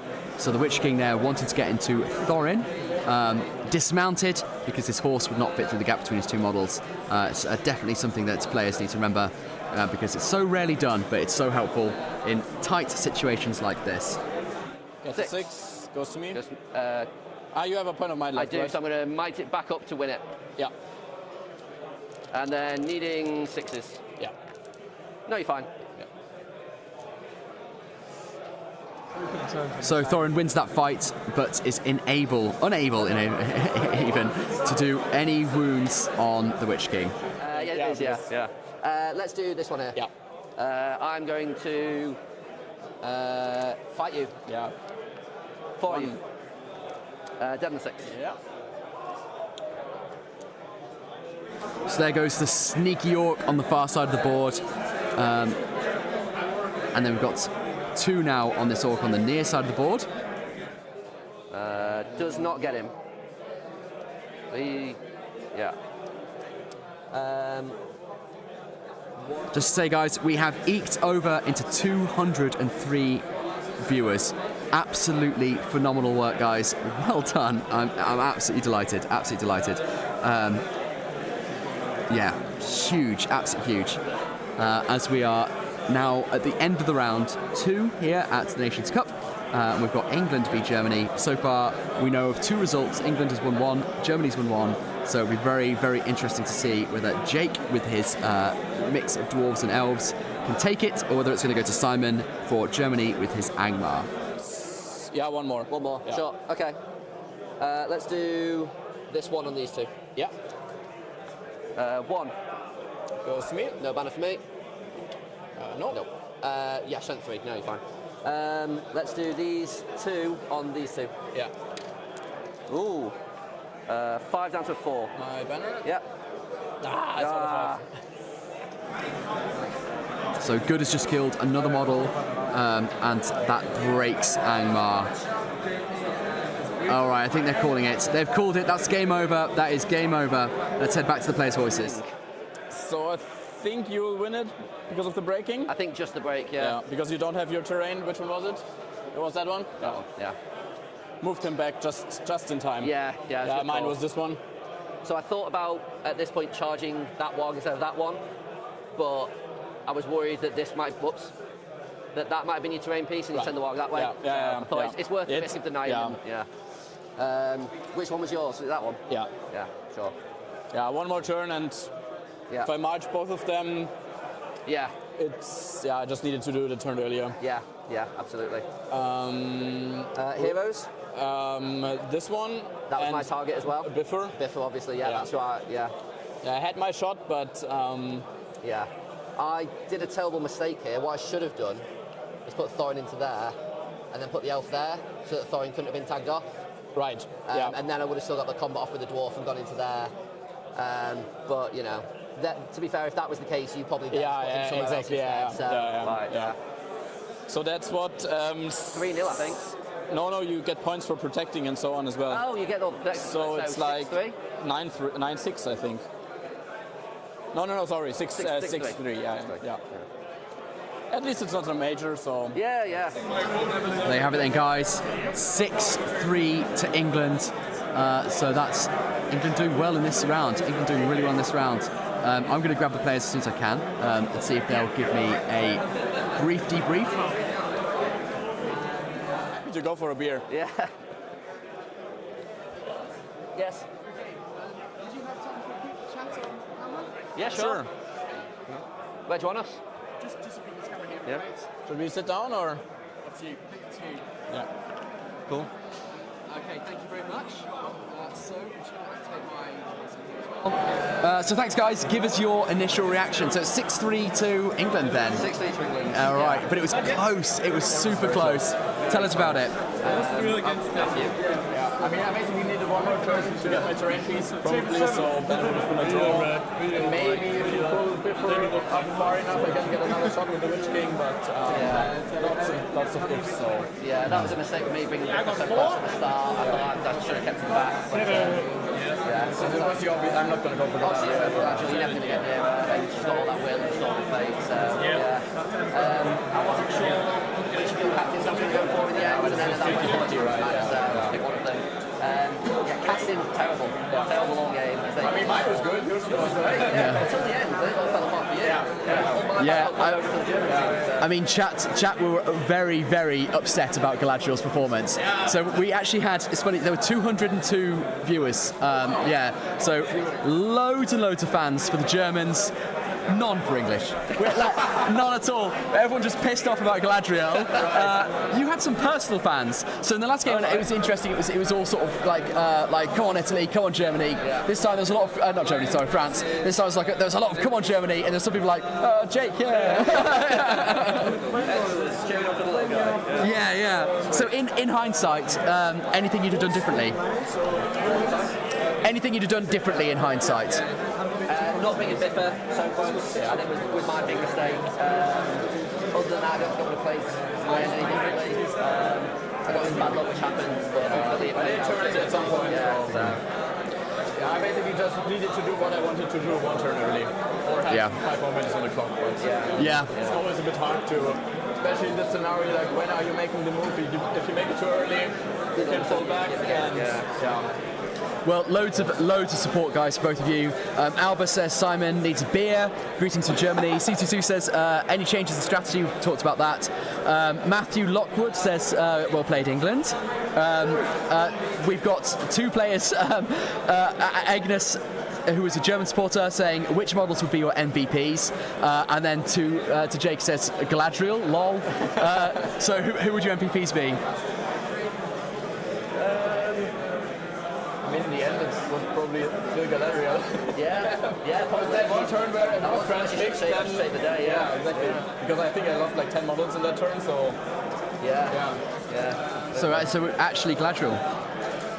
And then we've got 2 more questions, one for each of you. Lunatic Grinch to the German player says to Simon, says what shampoo do you use? It's just a very basic, like, I don't know, cheap one. You just wear it well. You just wear it well, yeah. He thinks if he turns up looking great, I'll think, and to Jake, there were a number of calls, mostly from Nathan Talbot, to see your feet. That sounds and now Atomic Cards says, now that Nathan's gone, can we please see Jake's feet? I mean, even our rules question was about feet. It was. Really, and we got, I'm sorry, because it seemed that wherever I moved that little camera, it was always your armpit. So I'm afraid there's been a lot of chatter about your arm and your armpit. Okay, I'm quite sweaty, so I'm sorry. No, you look great. The consensus appeared to be that it made the stream better. I think there's more people in for the armpit than there were for the playing. But thank you both very much indeed for letting us film. It was awesome. Really good game, both of you. Well played. Thank you. Let's go get a bit. Yeah, well, let's do that. Leave your microphones. We have yes. All right. That was an awesome game. Thoroughly enjoyed it here. So congratulations to both Jake and Simon. We're now going to pass over to Ali, who's got some more results for us. So we have our first match result. So the Lions, England 2, have beaten... Sorry, I'm so sorry. I'm going to interrupt you here. I told him to leave the microphones. I can hear Simon through his microphone walking out the building with it. So he's still got his. You take him through some results, Ali. I'm going to go rescue my equipment. So the Lions versus Ecuador. The Lions managed to get a fairly convincing win with 4 wins over 2. So the Lions have taken that one and be slowly moving up the rankings. Other than that, Edward Bull is going to the toilet. So for the viewers, you know that. He just told me that off camera, and he's not happy about it. But I'm not Alex, and I'm just going to be talking. So if you guys in the chat could actually tell me what Jake, the stream game result was, because they haven't actually come and submitted their result, so it means I can enter that one for you. But to give you an update on the England versus Germany game, we currently have England with 2 victories, 1 major, 1 minor, but then they have also suffered a loss to Germany, and so the round is in the balance between those 2 teams at the moment. It is looking like the game between David Clubley and Tom, it's not looking good for Clubley at the moment, so we may be looking at a loss for England there, which could mean it comes down to the final game, which is Dave Farmer, which we may be about to get that result in soon, so hopefully we'll be able to give that to you soon. Fortunately for you viewers, Alex is back and you don't have to keep listening to me, so I'll hand back over to Alex. I'm sure you did a bang up job. Cool, yeah. So, after all of that, it looks like England has done very, very well indeed. We're going to get more results from you as they come in, but we're going to have to take some time for them to filter in. I've rescued my microphone. I'm going to take a quick break. We'll be back in for 2 or 3 minutes tops with results as they come in, and yeah, bear with me.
Hello, hello. We are back. We've just had a quick break, grabbed a beer, and we are off. So let's have a look at what is going on here in the gaming hall at the Nations Cup. We've got the two players who just played, Germany and England. Jake and Simon just packing away. And you can see everyone else is now dice down. The additional time is over. It is an enforced dice down policy now.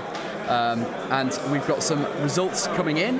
So I'm going to have a chat with Ali behind me and see if he's got anything tasty to tell me once he's done being busy with putting in all the results. Poor Ali, I keep asking him to do this, that, and the other, and help me with my job when he's actually got his own job to do. So I'll catch up with Chat. Let's catch up with Chat while he's doing that. So Clint Summer says, tell Ali he was 6-3 to England. Yeah, well, yeah. Simon Den Elson says, what time's the last game? We don't know yet. We don't know. I think it's going to depend a little bit on how this goes. There is a schedule on the Facebook group, but I'm not sure we've stuck to it. I think it's going to be reasonably soon. This is not a big break. I'm hyped to get through the last one. I've absolutely loved this. Yeah, I'm excited to come back for the last game and for tomorrow as well. I mean, there's a whole bunch of entertainment tonight as well, although I'm not sure we're going to be streaming that. I think it might be unfair to the players to stream them in the throes of debauchery, which is obviously what is inevitably going to happen. So Maisie says, wicked, I start to watch game one this morning, but I've come back to live. Well, welcome indeed. I hope you're enjoying it. That was a phenomenal. We had two excellent games actually. Game one was super close, really swingy. Game two was also very close, although a little bit more of a grind, a little bit more about dwarves and elves just trying to churn out the orcs and managing to squeeze through into their side of the board. Although of course there were no kill points, none at all on our fog of war. There were no points for taking terrain features. It was all about keeping your protectees alive, which both of them managed to do, and it was about getting breaks, and that's what in the end won it for Jake. It was just break points. That's all it came down to in that very last turn. If he hadn't had that last turn, if it ended a turn earlier, then he wouldn't have got the break. So, and it seems like if it ended a turn later, that Angmar might have been able to get a couple of models onto their terrain feature. So really close that one. Mason says, is this a team event 4v4 and we're watching one of the four? So it is 6 on 6. So big teams. And that was England v Germany in one of their sixes. We were Jake versus Simon. And it was a really fantastic game, really good. Taylor Faro says, I much prefer do dirty on him. I don't know. I feel like it's got connotations. Yeah. Destro the Dexterous, hello, welcome back. Houstonian greetings all. Brilliant to see you back here. I've not seen you around for ages actually, but I hope you're doing well and rooting on your colleagues in the USA. I don't know how they're doing, so to be there again says, what's Team USA stats right now? I will turn around as soon as Ali has a moment. I'll turn around and I'll get you some updated statistics. I know there's a lot of people in chat really keen to find out how Team USA are doing. Matt Allen says, how did it end up? It was a win to England, a 6-3 win to England. Glenn Siemens got you covered, 6-3 to Jake. Alan says, never doubted him for a minute. I'm not sure that's true. We can always play back the chat if needs be. Glenn Siemens says, if the Black Dart had gone through on a fateless Biffa, it's a 4-4 draw. Yeah. It was a lot of luck in that game. I think both players were really good. Both players played it well, and there was a lot of luck in both when the game ended and also in a few clutch spells and saves that brought us to the situation that we ended up in. Matt Allen says, how are the other results going for England? Well, they are going well. So we've had a 12-0 win, and I think we've had a narrow loss, but as far as I know, we're England, not we. I am impartial, an impartial observer. England are ahead as far as I'm aware, but again, once you can see how difficult, see what poor Ali's got to deal with because he's got just a constant queue of people around him, which is why he's not got the time to spoon feed me all this information. Glenn Seymour has got it covered once again. He is doing my job but doing it better. One major win, one minor loss. But Sandvi says that the Angmar player could have played much better. So I don't have the MESBG chops, I think, to either agree or dispute that. To my mind, basically everyone gets 5 anyways. There was a lot of opportunities for Fate to intervene. But I would certainly be interested to know how well they could have pulled it back. Glenn Seymour says, impartial my ass. Hey, I care enough about impartiality to attempt to appear impartial. I have a veneer of impartiality, and I think we've got to respect the effort, frankly. Matt Allen says, nice, thank you, Alex. We'll check back later in. BBQ time. Oh, brilliant, Matt. Have a nice BBQ. Is the weather good there? It's been crap here. So I'm surprised to hear. I mean, it's been crap for weeks in England as well, hasn't it? So I'm surprised to find out that it's BBQ appropriate at all.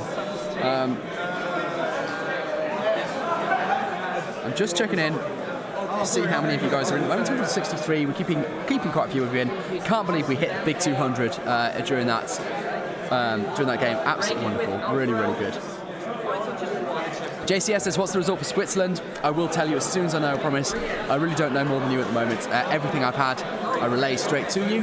But I would love to give you a bit more information as soon as Ali has the moment to do it. Destro the Dexter says, hobbying on my Angmar when I can. Busy on many fronts, including expecting our 3rd child in June. Hey, congratulations! That's awesome. Do you know the gender? And do you have how old are the other two? What's the age gap with the other two? But congratulations, that must put a real strain on your hobby time. Ali and Han Nichols says, unusually my son went down for a nap, so got some hobby in. Awesome, great entertainment. Thank you, and best of luck to Team England. Thank you so much for checking in, and congratulations on what I'm sure is a novelty of a little bit of time to yourself. To be there again, says Destro, you said you are a Houstonian. I'm also a Houstonian, but I don't know anyone else with Angmar. Oh, great, guys. I mean, you guys, I'd say you're close, but I mean, Houston's it's a big place, right? Glenn Seymour, by any chance, are you going to Scouring of Cheshire doubles in September, Alex? I haven't got a ticket for it, and I've already got another tournament in around that time, so I think probably not, to be honest. It's unfortunate.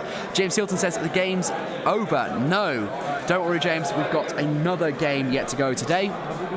Game 3 will be the last game this afternoon.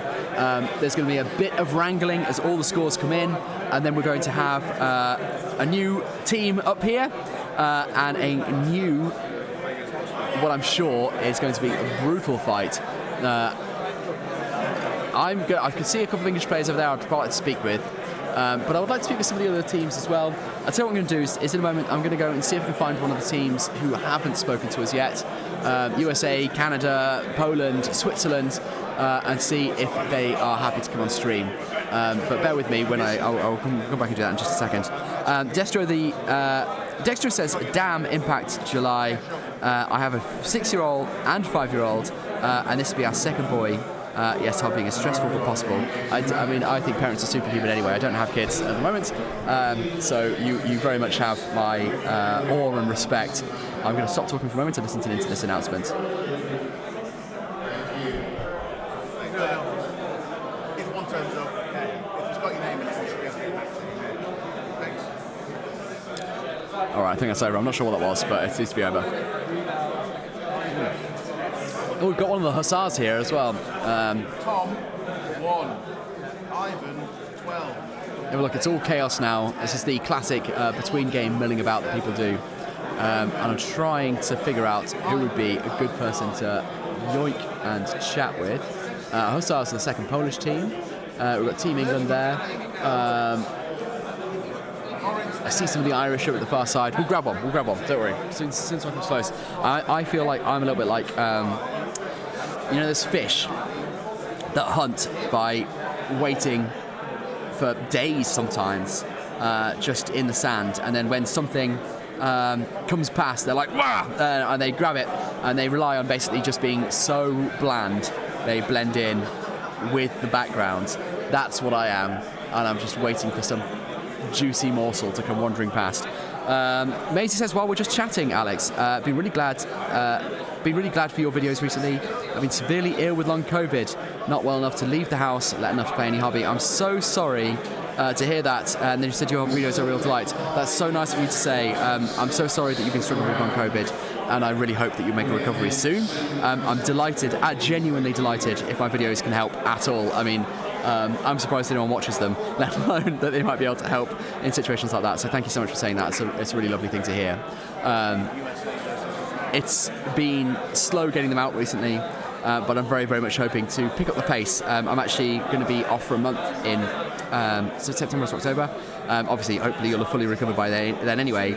But yeah, definitely want to try and pump out a few more videos over the next couple of months, because it's been a bit slow on the ground. Right, I'm going to leave you guys for a moment, and I'm going to go and find someone who might be willing to talk with me. Wish me all the best, and I will be back.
All right.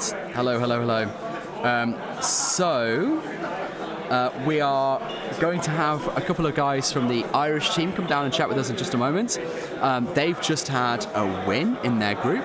So they drew round 1 against the Hussars, which is the second Polish team, and then they got a win. So they're doing pretty well, and they feel like things are about to get difficult for them.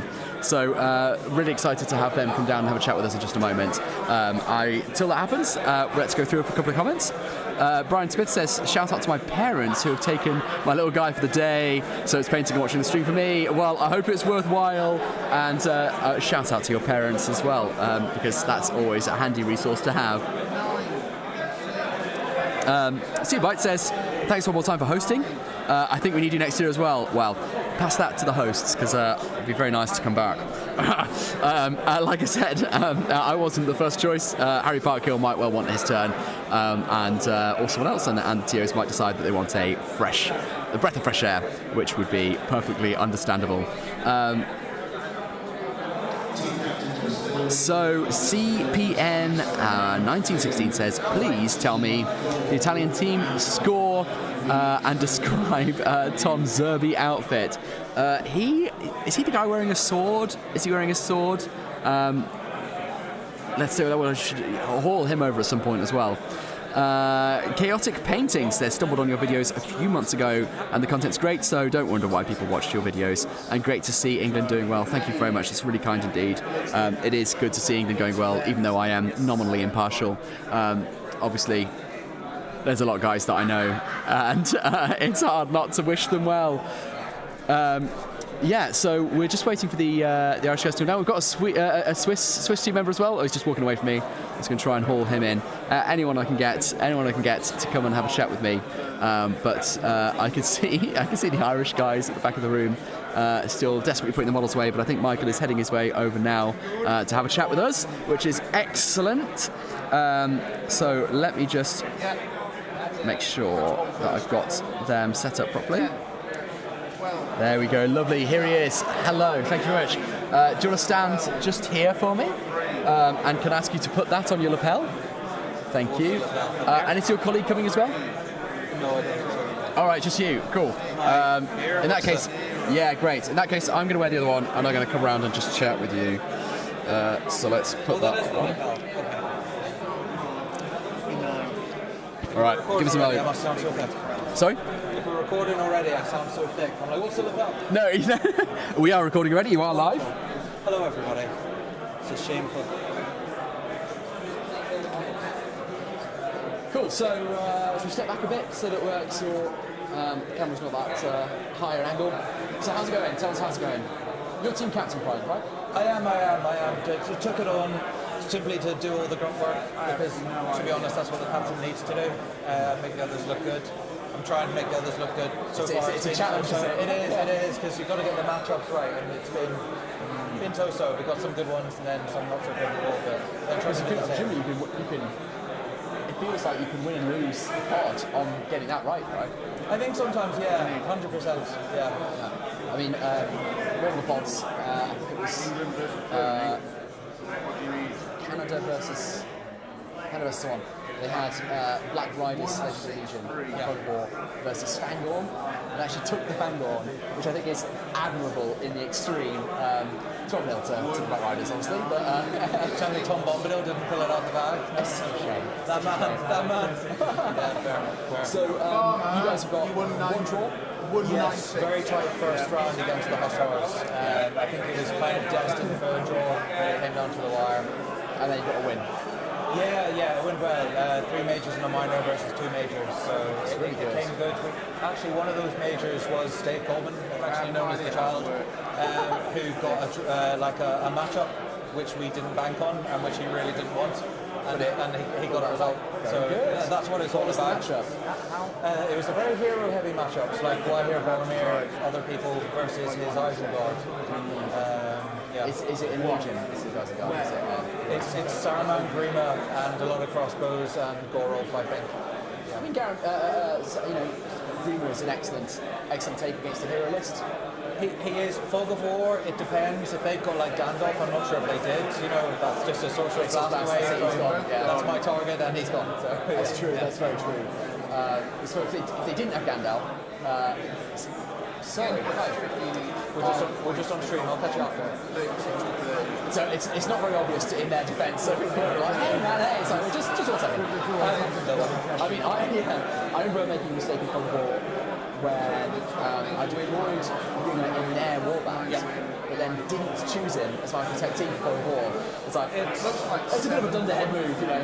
It can be, but then again, you know, like you're relying if Saruman gets killed or if things don't go your way and Grim is out of range of a standfast, he could be out of there. So I feel like by the time Saruman gets killed, you're probably in a bit of trouble anyway. oh yeah, you're Hail Mary time. Yeah, exactly. Yeah. So we don't know who we've got next yet. We don't. America was sort of on the same platform as us. I think they played the Hussars, and the Hussars won quite well. So I'm not sure who we're moving into. Probably people who won the first round, lost the second round. I would imagine. And so Lying down, migrate. Oh, 100%. Obviously, I waste your investment in this. of course you do, yeah. No, I mean, it's honestly fantastic. All these people coming together, you can see they're just getting to know each other, mingling, growing the international scene. It is honestly wonderful and really heartwarming. And I haven't even talked about how we're doing and we want to win. No, of course, yeah. No, that's what we want to do. We're here to have a good time and do well as we can. Yeah. But from that perspective, yes, and from the other perspective, this is. I'm really happy to see this. Yeah, me too. And it's enhanced by your good self, Alex. Thank you so much. I was pitching for that, obviously. It's coming, don't worry. Good. I'm trying to not get here. We've had between 160 and 210 people on stream. Rarely ever chopping the though. So people's investment all around the world in this event is absolutely incredible. And I think that's a credit to the TOs and to yourself now, people on work. We only want to grow more. I'm hoping the numbers aren't bombing when I'm on here. It's like, I can't see. Maybe I said to chat, they were about 195, not yet got to 200. I said, couple more you join, we can get to 200. And immediately, like 10 people left. I was like, you bastards. Thank you very much. I'll let you crack on. Thanks. I think you're probably going to get into the next round. So good luck. Thank you so much for everything you're doing. It's amazing. Thank you all for watching. I assume that's the camera. That is the camera, yeah. But yeah, this is fantastic. Thank you very much indeed.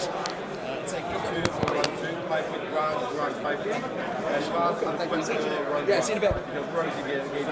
So this one, is this round 2? Yes.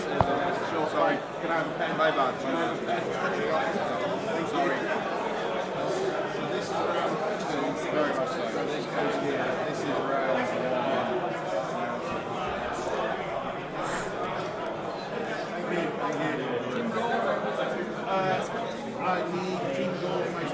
Hello, there we go. Look how fresh. This is what it's like with a one-man operation, having to have a bunch of awkward silences. So we've got someone saying hello here. Hello. You come say hello. Do you want to chat? You're going off stream. Come on. Yeah, come round. Don't trip on the wire. Here we go. We've got, I think, captain for Team Canada. Hello, guys. Hello, everyone. So, introduce yourself, please. I'm Mark from Team Canada. I'm the captain. And how's it going today? Not that good. No. Okay. Which we're still having fun. A lot of fun. Good. So you guys, you bought Vanguard? Yes. And paired them against Black Riders? Yes. Respect. huge respect. We were chatting about that on stream, and I think the consensus was you guys, whatever the actual score was, you guys won that game. Yeah. Absolutely incredible work. We could have won that game because I played the Fangorn versus Black Rider a couple of times in Gatineau in Canada, and I won. I would say half of it, so really? That's why we pushed that. Well, I mean, I suppose that resistance magic can really come in clutch if you can actually get that off. Yes. And you guys, so I mean, do you fly in from Canada? All of you on Friday, or what? You flew in Friday. 3 of us, and then a guy came in on Thursday, and then we have 2 mercenaries. One from Belgium, one from Italy. Oh, amazing. It's just incredible, like, coming all the way over here for this event. Oh, yeah, that will be... Massive respect. That was fun. The ends. Yes. Yeah. Goodbye, everyone. Yeah. Thank you so much. Tournament. Take care. There we go. Absolutely superb. Let's go, Canadad, is what Alexander Anglin says. Yes. Oh no, you corrected yourself. I preferred Canadad, not Canada. Canadad is excellent. Alexander Anglin says, is this the day one? No, it isn't. Is this the end of day one? No, it is not. We've got one more game. I'm waiting for some results, and then I'm waiting for the draw. But we've got another game to go, so do not go anywhere. Maisie says, do you have a sign that says, anyone want to come to chat with Battle Camper? It seems a bit sad, doesn't it? It seems a bit sort of Billy No Mates in the corner, like, please come and talk to me. I'm so alone. Although probably quite a good idea. Rocketimbo says, love the stream, keep it up, the good work. Thank you so much indeed. Very pleased. I'm so sorry, I'm sitting on... Oh, okay, great. I'm sitting on all the cables behind me. John Plunkett says, I know this man. Yes, everyone knows Michael. What an absolute legend. Tam says, hello, Michael. Yep, again, he's gone now, but he is an absolute legend. I'm afraid we couldn't see the computer while we were chatting. Yeah, one more game to see if bites. That's absolutely right. We've got one more game. No idea when that's going to start, but it shouldn't be too long. Maisie says, I think it, presumably having a sign-up, is less sad than badgering people. Yeah, I think that's also a very fair point. Having to like walk out into the gaming hall and be like, hello, please talk. Please talk. Michael's coming back, but I don't think it's to speak with me. Yeah, I think you're probably dead on there. What I need, maybe, is I need people to go out into the world and ask on my behalf, and that way it's not me having to face the possibility of rejection. I can have someone do the dirty work for me, but we'll see. We're not there. I don't have my army of grunts yet. I mean, Team Austria is standing right in front of me. Problem is, I don't really know how everyone is doing. So it looks like the new pairings are going up at the moment. So I think we will know very soon. I'm so sorry that I don't really know anything. I wonder whether anything is up on the group. Like I say, the TOs are all just so busy, they really don't have time to pander to me. So you're stuck with no more information than you could achieve simply by going on the internet. But let's have a look.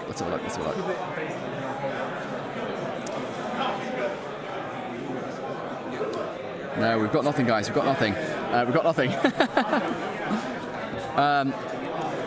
So, we've got a few more comments. Spurt Goes Extreme says, Alex, how would you start with the game now in 2024? Any tips? Well, the battle forces are awesome. They genuinely are good value, and they tend to provide you with a decent starting force. And I'd also take advantage of the fact that you'll be picking up heroes that you'll otherwise probably just get up anyway. So, for example, I'm really interested in an Angmar army, and so the starter set with the Witch King, a bunch of orcs, and I think some wargs would be an excellent start. And I'd definitely start there if those are one of the factions that you enjoy. Otherwise, I'd try and keep things simple, army list-wise. I mean, generally the best rule is, what do you think's cool, buy that and use that. That is generally the best rule. But there are armies that are, of course, much more difficult to make work. And while, if you're new, it's not about winning, you also, if you get hammered all the time, it can be a bit deflating. So I started with Ents, and I think Ents is a great idea, because the pressure's never on you to do the moving, because you've got 4 or 5 models and you get those moved and that's it, you're done. And you also get to play around with your bludgeon and your hurl and things like that. So I think Ents are actually a really good starter force. You're not going to win much, but you are going to have a lot of fun while you're losing. What about you guys? How would you start out? Red Fork says, just ask on the Germans how the other games went. Pretty sure they are happy to talk. I don't know. It feels a little bit like rubbing it in. They're looking quite... I can see them from here. Let's put them on screen. There they are. Looking a little bit sad, I think. I think they saw me pointing the camera at them. It's a little bit awkward, to be honest.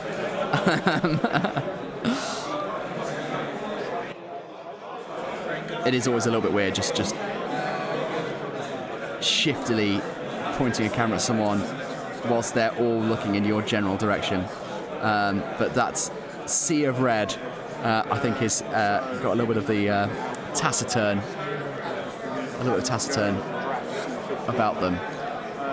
Anyway, I'm going to stop gloating now. Gloating passive-aggressively through the internet. How looks the table standings after round 2? I will find out momentarily, I think. But there are players in the way at the moment. I can see it looks like England versus Gaul.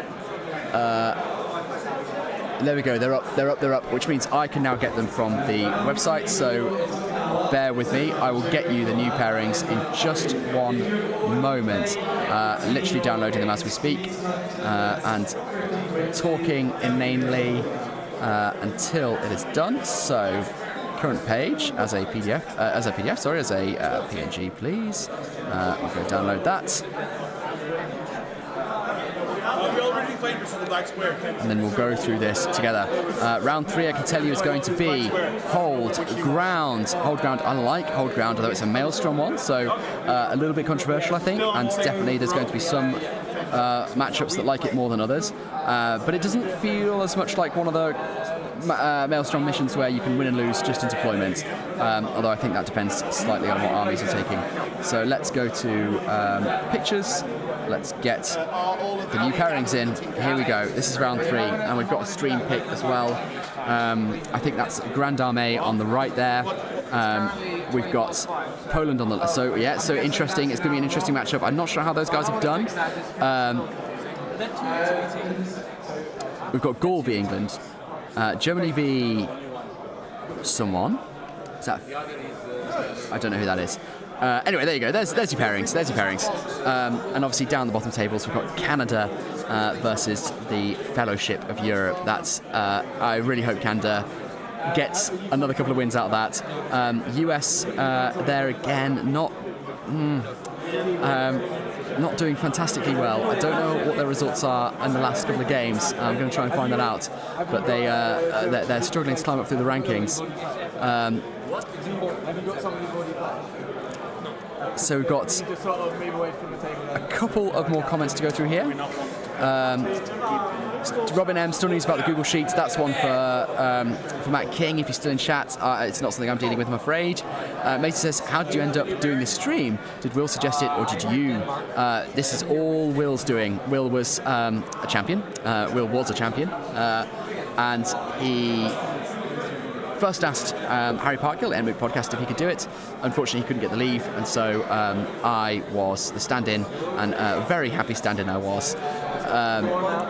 Maisie, is it the event streamed by Battle Camper or Battle Camper stream at the event? Yeah, so it's the event. So it wasn't destined to be on Battle Camper, but since I don't get paid to be here, I thought I'd use it to plug my stream, plug my channel. Why not, indeed? If you can just make sure. Stanway, you really should go into a crowd with your phone and do some in-between interviews. Yeah, I mean, the difficulty, like I said, I'd have to film them and then post them to you. So maybe I'll get some tonight and put a little video together for you guys tomorrow. I think that'd be nice. But as far as like keeping the stream going and walking into the crowd, it's really, really difficult because we're all tied up to the wall here. Hussars, that is. Thank you, Mick. That's Germany versus Hussars. Spurty goes to stream, says, I think I'll go for the Eastlings or Rohan or the Dead Army as my first box. Rohan you can't go wrong with. Absolutely love them to bits. So much fun to play. They were my first proper army after the Ents, and I just had an absolute blast with them. Alexander Agley says, if Canada played MESBG like we play if only Canada played MESBG like we play international hockey. Alas, you've still got time. This is only game 3 we're going into. You've got 4 games to go soaring up the rankings, so we'll have to see how they get on with the last few games. Excuse me, so sorry. Krotkalapka. Go Hussars is the point. Go Hussars plus fire emoji. I'm going to be quiet now because they're doing announcements behind me.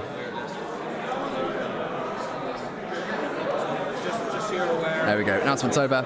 Ryan Coops, if you do Army of the Dead, you can get the 3 Hunters back and do the Return of the King Legendary Legion, which is a good list for learning the game and fairly inexpensive. Yeah, it is. It's a lot of fun. Quite forgiving, and some fun toys in there. In Aragorn, having the free actions every turn is obviously hugely forgiving. And now for Wrath Gaming says, don't do Eastlings first. They're very good, they're very strong, but very boring. Interesting. I've not played Eastlings before, but I know, of course, they occupy a controversial position in the meta, particularly with Master Emperor at the helm. Now for Wrath Gaming says, Pike Block goes here, I win. Yeah. They've got that reputation, haven't they? A bit like Isengard. I mean, Isengard aren't as much of Pike Block go here, I win. But they've got some really strong troops that you don't necessarily have to do much with in order to get a really good outcome. Lunatic Grinch says, Sabaton, Winged Hussars, gorgeous song. I would put it on, but I would get copyright struck before the song had even finished. Now, Wrath Gaming says, play something that requires thinking, so you enjoy those aspects of the game. Tam says, France coming back on the stream. Are they?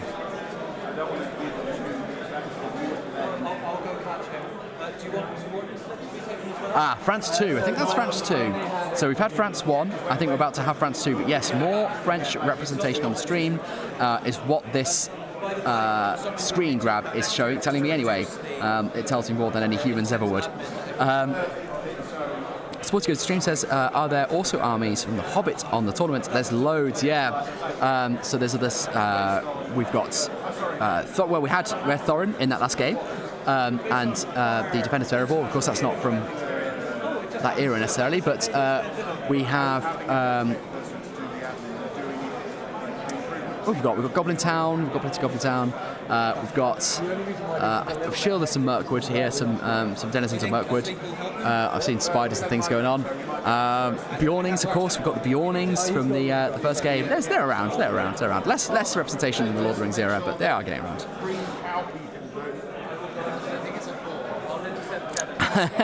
So, Lunatic Grinch says, it's a pity, Alex. I'm not sure what that's in reference to. Oh, that I can't put Sabaton on. Yes, I'm so sorry. Horrible YouTube vengeance would rain down upon me. Kiwi Coops, Ryan Coops, says thoughts of getting a Kiwi mic and having interview players on the floor. That's a very good idea. I tell you what I do have already is I've got a special harness that attaches a GoPro onto Kiwi's my dog. For anyone who doesn't know, which will be most of you, Kiwi's my dog. And so in my next video, there's a lot of footage from her POV, which I think is very exciting. Nathaniel Duncan says, has anyone played Army of Thrall? It has really piqued my interest, but I'm worried that it could be a boring army. Guys, go to town. Let us know what your experiences of Army of Thrall are. Middle Earth SBG France says, let's go France. Yeah, more France on the channel. They put up an excellent fight to game one. Didn't quite clinch it, but let's see if they can in their second go on the channel. I'm very intrigued to see what armies we're going to get, but we've not even gone into the huddles yet, where the teams get to decide who they're going to put against who. Francesca Moderna says, is there a Google sheet with the results? I think so. There's certainly, I think I'm going to get sent, I got sent the results before, so I think I'm going to get sent the results again, and I will be able to put them up on screen for you. So stick with us and you will get the results. I sort of promise as much as I am feasibly able to do. Alex says, play what you like. If you just get into the game, it doesn't really matter, strong or not. I do agree with that 100%. I think that there's an extent to which some armies are very difficult to play with, and so it can create a steeper learning curve. But there's obviously mixed opinions. It's just what you fancy. I mean, going with what you think is cool is the safest way of doing it, isn't it? Hage says, I've been out for a moment. How's it going? Could anyone give me an update on Team Belgium? I will try to as soon as humanly possible. I mean, I'm gonna talk to Ali. We're starved of information. Why don't you join us? Do you want me to send you the draw? Do you want me to send you the draw? Send me the draw, standings, everything you can. I will get on that for you, but I can't chat while I do it. Thank you very much. Okay, thank you. So there we go. Ali's going to send us the standings. He's going to send us the draw. So everyone, I know you're all absolutely desperate for information. We're going to get it to you momentarily. We'll get it on stream, and then we'll have 20 minutes to talk through it whilst they get ready for the next game. Gwatkin Gaming, how many players per team there are? There are 6. So we get 6 games. Is that right? 6 games per round. Agnes, the teams can pair the opponents. How does this work? They can pair the opponents. Don't don't know how it works. I should know. It's one of the many things I should absolutely know. So what we'll do is we'll get Mr. Champion back, World Champion, or one of the other TOs when they walk past, and we will ask him how it works, and he will be able to give you all the dirty details because I'm not prepared enough for this. I didn't do my prep. Jakey says, I play Army of Thrawn and love it. Currently adding Giri and Dale Alliance. It can be dull to paint as there are only 2 warrior options in terms of playing. It's great. That is disappointing in terms of painting, but I guess you only have to do that once, and once it's on the table. And if you're really into it, you could do some chops and glues, a bit of repairs. Sanvi says, love Army of Thrawn, such a beautiful army. Yeah, it is good looking. There's a lot of good looking models from that era. And Francesco says, what's your favourite painted army you've seen so far? Francesco, do you mean this weekend or do you mean ever?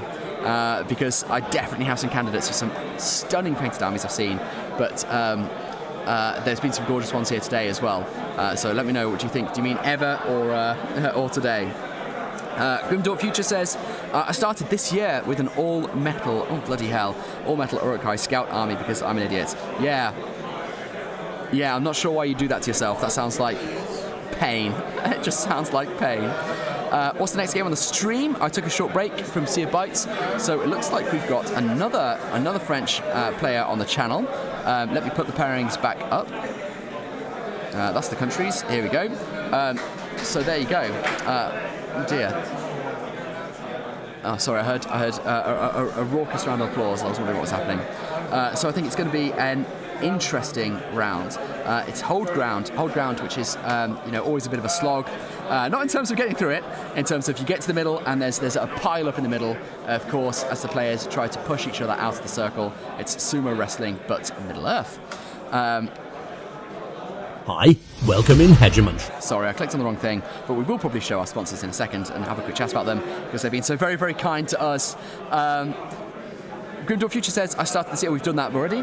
Oh, here we go, sorry, we've got something. Just sent you the standings for round 2. To let you know, currently top of the pile is Poland, who are facing the Grand Army, and then it's Gaul and England are the top 4 teams. There we go, thank you very much. So you guys might have heard that from Ali anyway, the brain sat behind me, but if we go back, so you can see, of course, Poland and the Grand Armée, which is France's second team, are first, with Gaul and England in third and fourth, and those are the top 4 at the moment. Poland, the Grand Armée, Gaul and England. Now, assuming Gaul is an all-French team as well?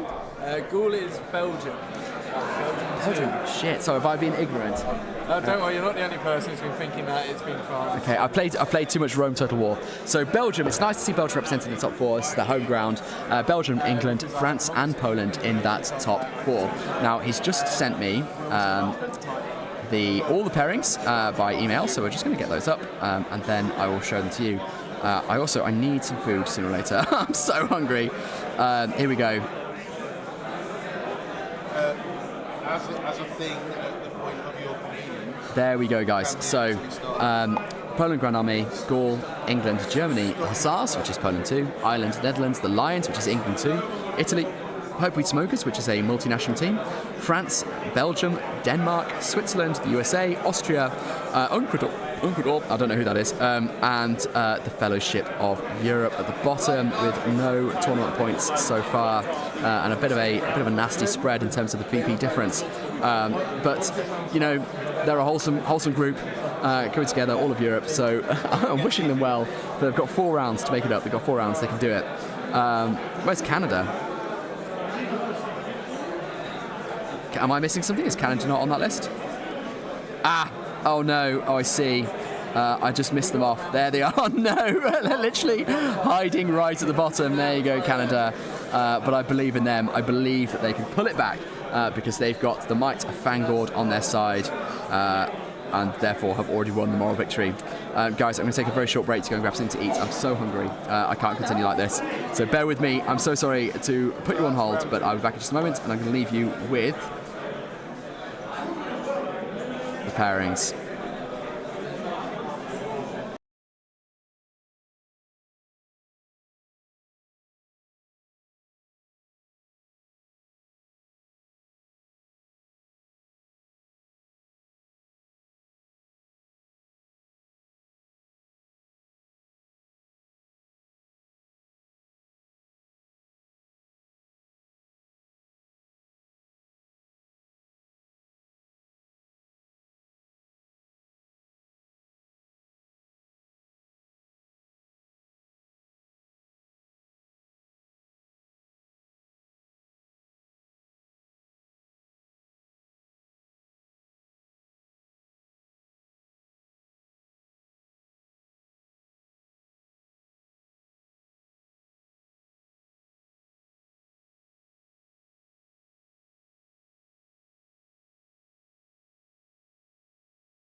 Hello, hello. Thank you very much, everyone, for bearing with us. We've got a couple of comments, and then I've got some information for you. For Farthing's Game, he says, wait, another lunch break. Duffy says, we've had one lunch break, yes. What about second lunch break? That was bad. Let's ignore that ever happened. Sea of Bites, I'm so sorry for burping then, I'm really sorry. Says, the poor lad has to eat. Thank you for that. And now Farthing's Game, he says, Alex didn't plan for eating in bathroom, need a protein substance tube, and a waste bucket to keep the stream going. Well, I think the problem is that the fact that the stream is going is why I need the breaks in the first place. Was that a joke? I don't know, barely constituted. C5 says, fair enough. Powell says, go Poland. Yeah, Poland at the top of the league. Very, very exciting indeed. Sorry, I grabbed myself a mini pot of Pringles. For Farthing's Game says, how long is this break supposed to go for? That long, I guess, however long that was. Asking you can show receive. Where can I see the armies? All right. So they are back now, and it looks like we might have our pairing. They've got 8 minutes left in the draw. So you guys were asking earlier how the draw works. This is it. So the captains roll off, and the winner is considered Team A, the other captain being Team B. Team A chooses a list, good or evil, and places it face down on any 6 boards. Team B will then choose a list, good or evil, and place it face down on any of the 5 remaining boards. Both teams then turn the list they've chosen face up. Both teams will then simultaneously choose one of their lists from the opposite allegiance to be placed on the opposing team in step 2. They can then place it face down on the respective board to determine the particular pairing. Note that these lists are not revealed yet. Team B then chooses a list from the opposite allegiance and places the one that they placed, the allegiance to the one they placed in step 2, and then place it face up. So it's all in secret. There you go. That's probably a good enough synopsis. It's sort of secretive until they then turn them over, and you've got to allocate one of your lists to the opponent's list one at a time. So interesting, a lot of tactics in it, and I think it's a quite involved process. So it looks like we've got our players here. Let's have a quick look at them. There we go. Ready for a game of Hold Ground. I'll go and chat with them in just a moment about getting the microphones on and get them all set up. But I'm excited to see that we are ready for the third and final game of the first day of the Nations Cup here in Antwerp. I need to stop switching back to my face to do that. Makes us a herd England versus Germany was a 3-3 draw. That's what I've heard as well. In the turn to Ali, was England versus Germany was a draw? It was a draw. It was actually a draw. Are we going to make them do penalties? I will do, mate. Yeah, okay, we will make them do penalties. So yeah, in classic England v Germany, high stakes, competitive style, it was a draw. Excuse me. Alessio says, Polska Gorom, Poland on top. They are so far. Now they've got to overcome La Grande Armée with some kind of historical precedent there. And if they can do, then they will definitely be topping the league going into day 2 tomorrow.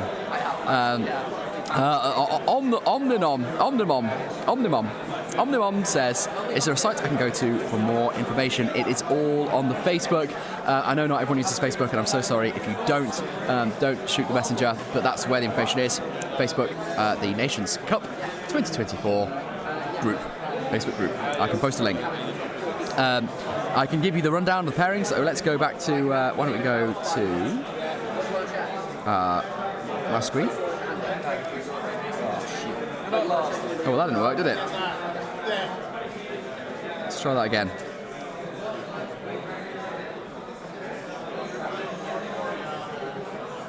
I don't know why I didn't like that.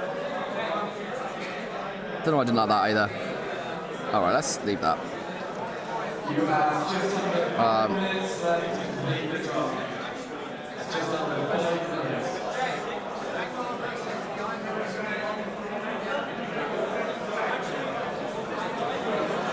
Okay, I'm not sure why this isn't working. Aha! There we go. We got it. So here we go. This is where we stand. So Poland right at the top, Canada right at the bottom. In the middle of the Grande Armée, Gaul, which is Belgium's Team 2, England, Germany, the Hussars, which is Poland's Team 2, Ireland, the Netherlands, the Lions, which is England's Team 2, Italy, Pipeweed Smokers, which is a multinational team, France, Belgium, Denmark, Switzerland, the USA, Austria, Ecuador, the Fellowship of Europe, which is a multinational team, and Canada at the bottom. So that's where your standings are. I'm going to leave you with that for just a moment while I get oh no, I'm not, because they're not there. I was going to get the players set up, but they're not there. So I'm just going to have a swig of beer instead, and I'll leave these up for a second for you to digest the information while we go back to chat. Unsambi says, Piotr Zich, Polish champion.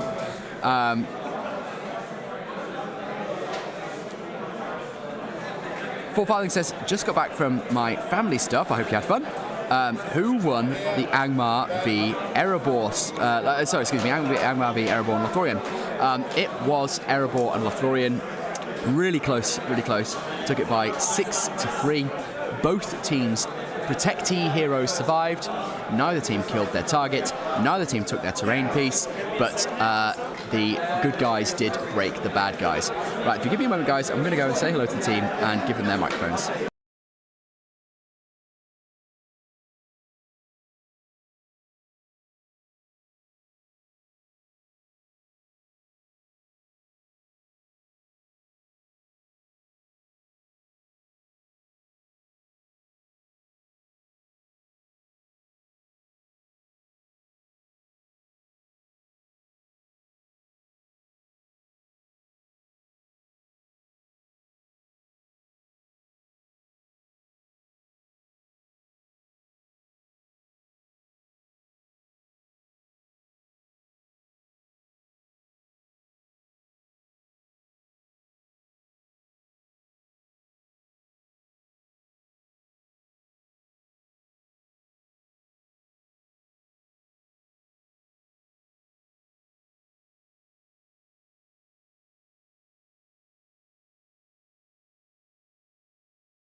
All right, everyone.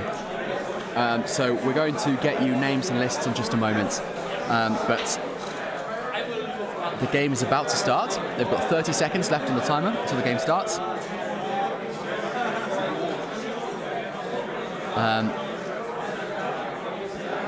Good player is Rohan.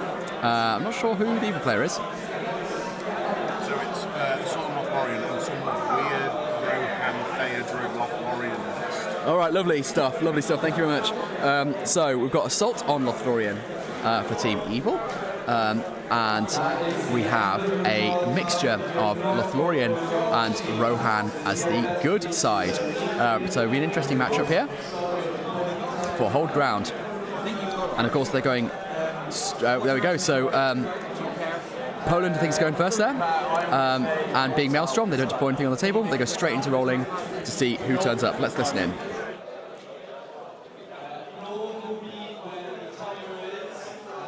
So first I will doing my captain. Captain, okay. One captain. 6.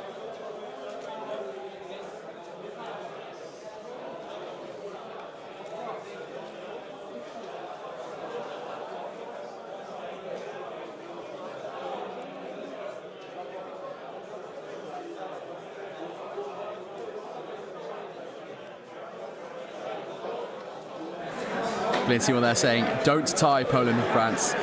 We need someone to take down England. It's not going to happen, dude. It's not going to happen. We're too far gone for that, I'm afraid. Loads of support for Poland in chat. Ziki says, to Boju Polsko. To Boju, is that like, come on, Poland? Let's have a look. We'll do a cheeky translate on that. Let's find out.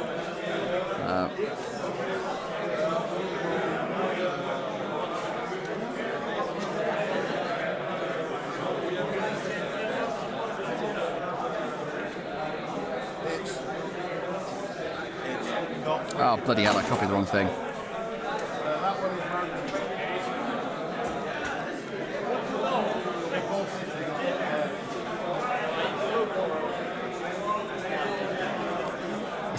Just watching someone awkwardly try to translate the most basic phrases. Oh, it didn't work. I've given up. You're going to have to translate it for me, dude. You have to translate it for me. So here we've got a captain coming on the south edge. We'll find out in a second what it is they're bringing with them. But it is a Rohan captain by the looks of things for the Polish team there. Or is this...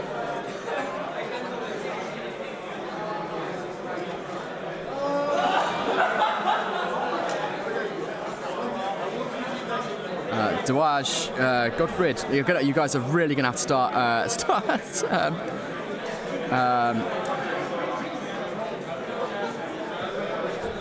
translating for me.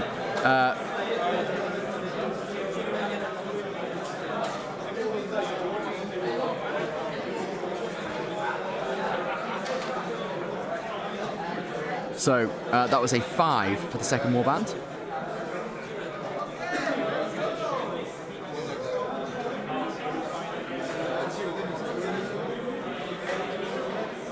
And this looks like a whole bunch of spears on foot. There's not much cavalry going on here.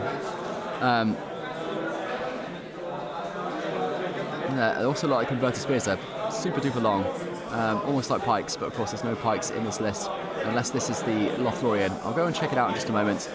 Get you guys the goss. I think we'll put the camera closer to them as well in just a moment, so we get a good idea of where everything is and what's going on.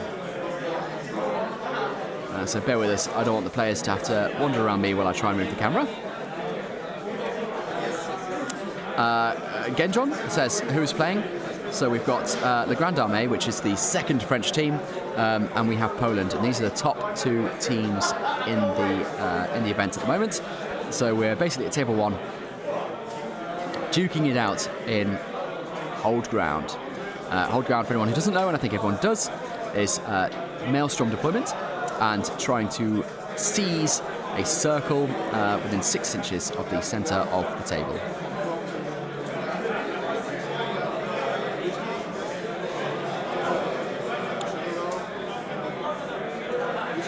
Mace says the Polish in chat was polls basically saying various go Poland sort of things, which is good, great for them. Nice to see some support.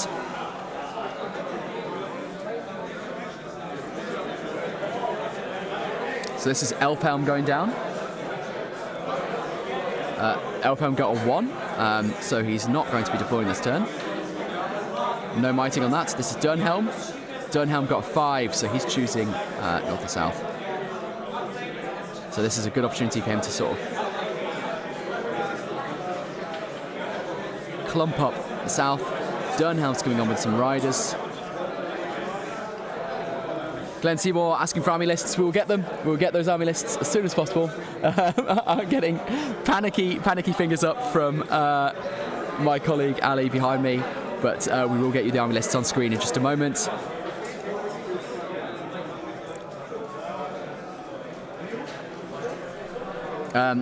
Robin M, can we hear the players see if mic will use? You absolutely can. No mic has been spent so far.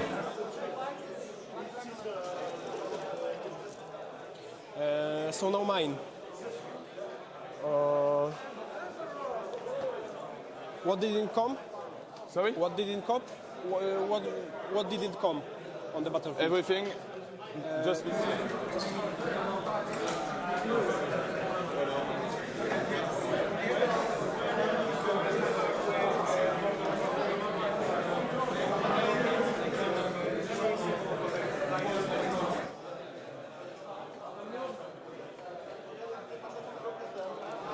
So that's the Mordor Shaman, who has come on a 6, so gets to choose where they're going down. You'll have heard the only thing for the Rohan that didn't come in was Elfhelm, who has no warriors in his warband.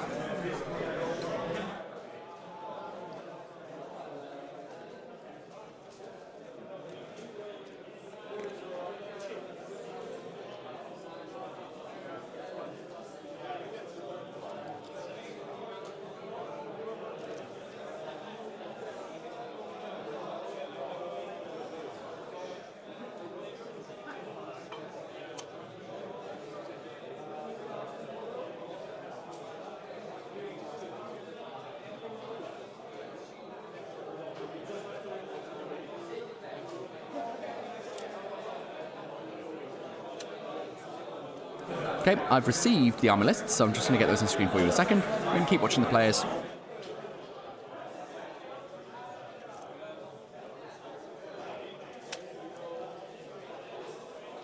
Okay. So I counted the distance from the edge of the table, not the mat. I think it's okay. Moria Goblin Shaman. Form. Okay. So now for stuff. Yeah, give me one moment. I will might it.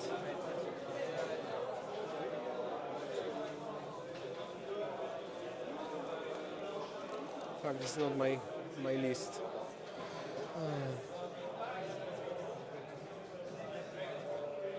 You're Moria Goblin Shaman. Okay. Yeah.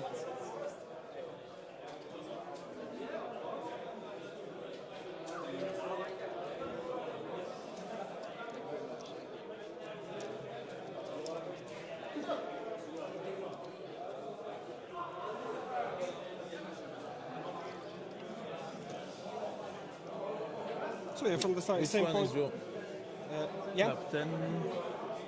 Which Yeah, is he didn't come. Oh my god. Where is he? Right, while he's getting his miniatures out, we are going to have a quick look at the army lists. So let's zoom that out a bit so you can see. And here we go. So this is Team Good. This is Godfred for Poland.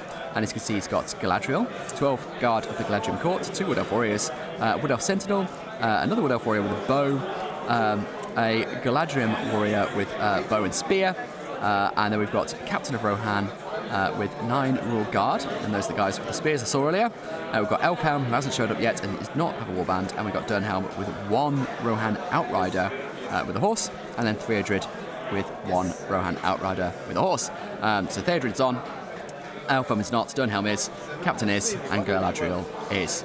And then if we swap over, this is the evil list, and this is Alex for the Grand Armée, France's second team, and this is the assault on Lothlorien. We've got Musgur, the Orc Shaman, with 13 Orc Warriors, 1 Orc Warrior with banner, with banner. So the 13 have got shields, the 1's got a banner, and we've got a Warg with a banner, a shield, and throwing spears. I can't, it's too late in the day, We've got Druzag, the Beast Caller, with 2 Bat Swarms, 2 Giant Spiders, and 11 Moria Goblin Warriors with spears and bows.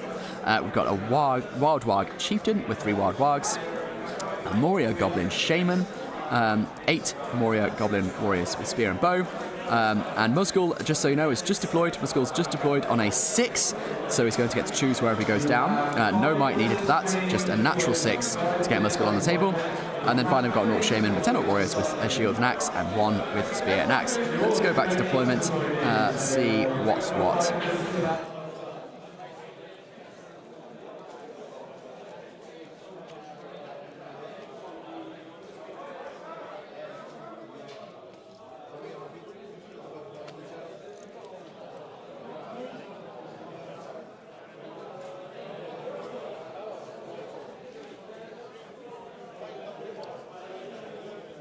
So sorry guys, late in the day indeed. It is the other way around. God damn. Galadriel is with the Grand Armée, the France's second team, and Poland has got assault on Lothlorien.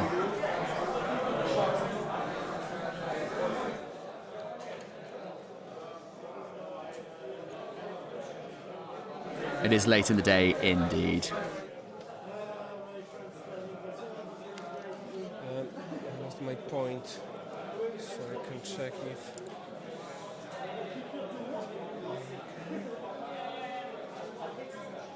Yeah, okay. What is it's? Right now only orcs. Here is Mosgor, and I have one warglider, rider, and the banner.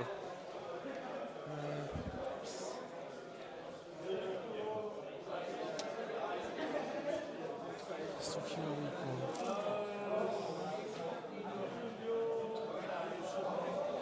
Okay. And now Drushak. One, he didn't come. And Wildwark Chieftain.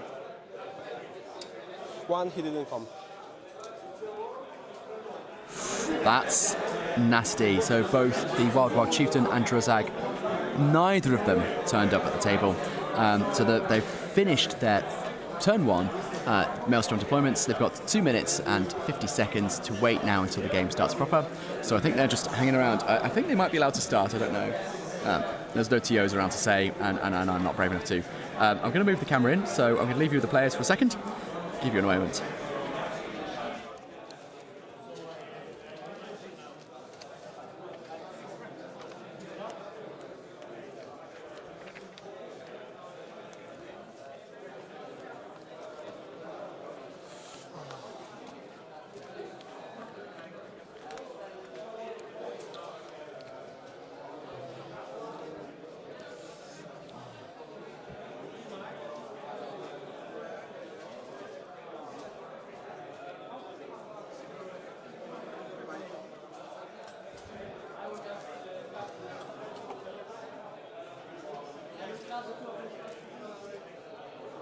So let me ask you, in the end of the game, we will count models from the point how it is, or we will measure once again where the middle of the board is?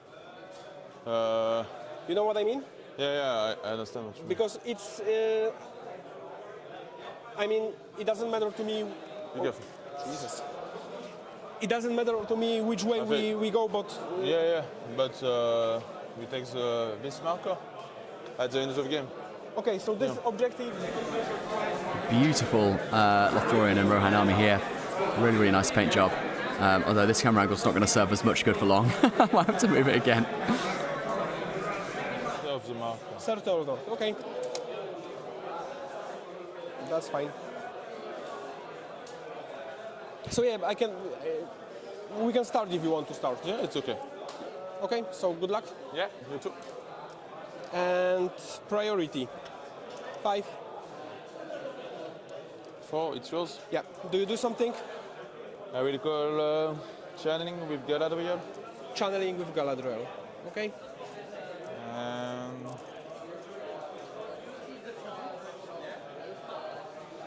Just check this.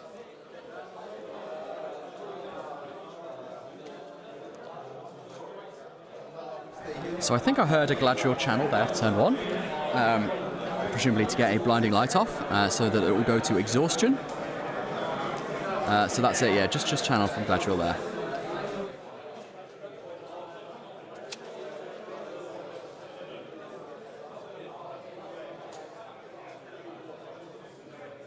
I have to say that's a beast of a camera angle. I love the two armies just closing in on the centre ground right there.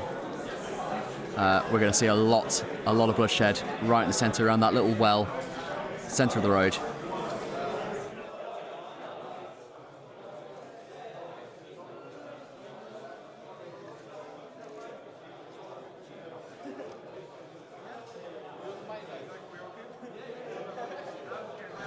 So Maisie, you ask, I didn't see if this is a Grimbold list. It is not a Grimbold list. So there's a lot of interesting conversation going in chat about the logic behind this Rohan list. Right, we've got some guys trying to come on now, so this is Drozag. 4, so I choose north or south.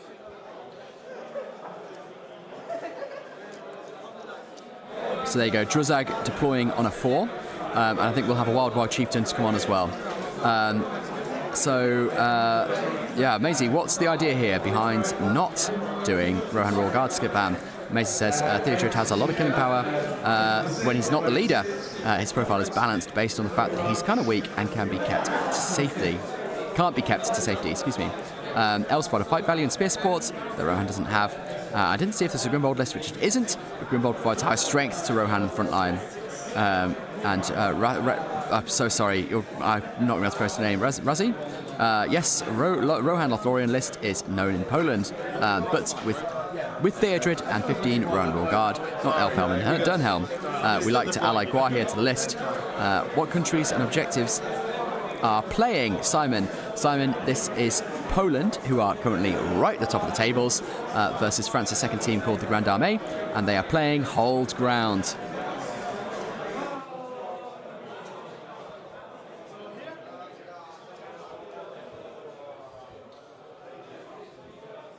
And Drushag, when he enters the battlefield, will cast Fury. Okay. From 1 dice. 4, okay. So Druzag has cast Fury on a 4. Okay. And Wilwar's Chieftain is left. 4. Perfect.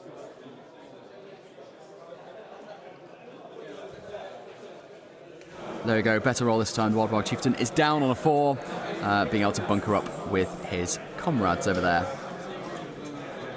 To find one goblin with bow, which is lost. Okay, give me a second, I will go just get another one. That's our player from the Grand Army running off to find his goblin with a bow because he's lost it. I hate it when that happens. Awful to think that you might have abandoned one of your hard-painted miniatures at a former table. Interesting, like I say, interesting chatter. I love this idea that the meta changes from country to country, and sometimes quite dramatically. Particularly at a tournament like this, it means that unless you've got very good international knowledge, it can be very difficult for you to predict what might be there and what you're going to have to counter.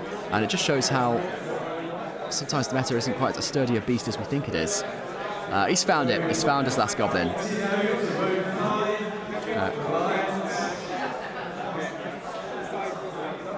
Okay, so that's that was Alex from the Grand Armée saying that every one of his goblins has a spear.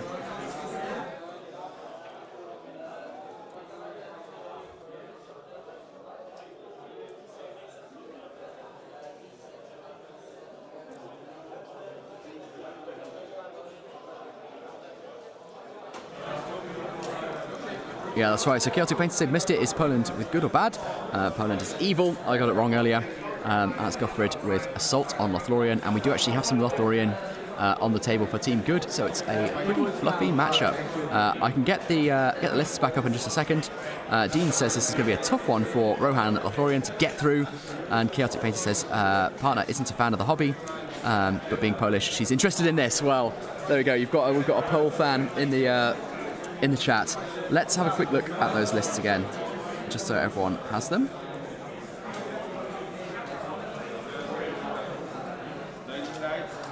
Okay, Galadriel is casting Blinding Light with 1 will and a free 1.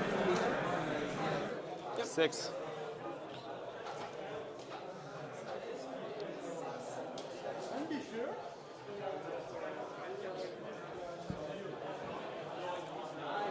So that was Galadriel with a Blinding Light, cast with a free will and a channeled 1 on a 6, and because she called a heroic channel earlier in the turn, it means that it's going to exhaustion. So that's going to be really handy against all the bows that the goblins have brought with them. Right, here we go. It's the list. Sorry, I screwed it up last time. Here's the lists. So we've got, this is the evil army in the hands of Gothrid, the Polish general. It's Assault on Lothlorien. Army leader is Musga, and we can see here the horror show of goblins and beasts.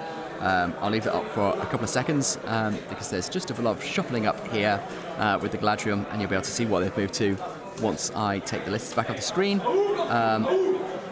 In a minute or so, I'll switch over to the good list. There we go. Here's Team Good with Galadriel, Captain Rohan, Elfhelm, Dernhelm, and Theodred. And interesting enough to be sure, I mean, a lot of those, I mean, Elfhelm's got no models in his warband whatsoever. Dernhelm and Theodred only have the one. Definitely an interesting list. Right, here we go. Time for Elfhelm to try and come in, so we're going to switch back. Comes in on a 3. Marine Mites. 2 mines, okay. Yeah. Okay. Elfhelm has spent 2 might to be able to come in where Gothred wants him.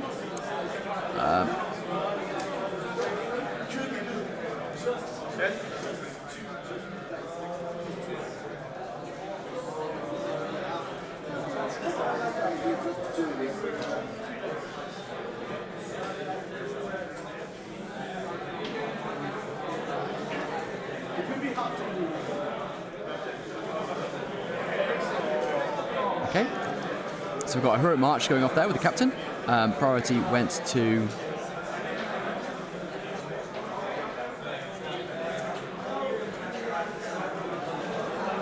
Team Good. So they're just advancing on the centre objective where they can bunker up for the rest of the game.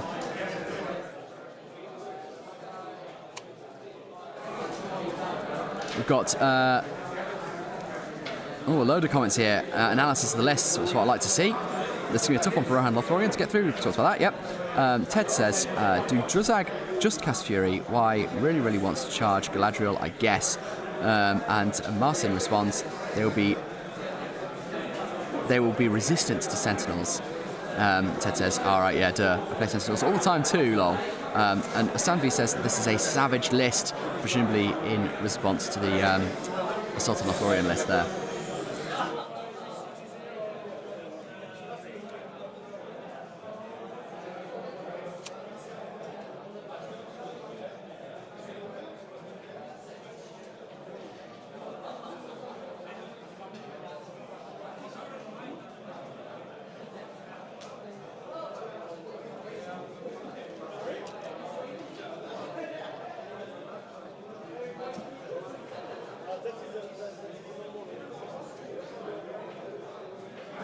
There's a lot of very serious game faces going on here. I think we've got 2 teams, top table teams, desperate to cling on to that position. And they're down nearly 40 minutes already. We're 2 hours and 6 minutes to go. And not a lot's happened yet. I think it's just going to be absolute carnage when they reach the middle.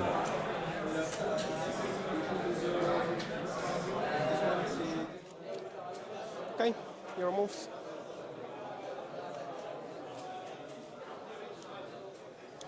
Okay.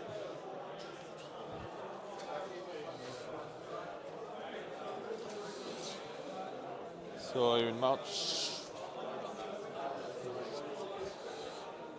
I will march with the captain.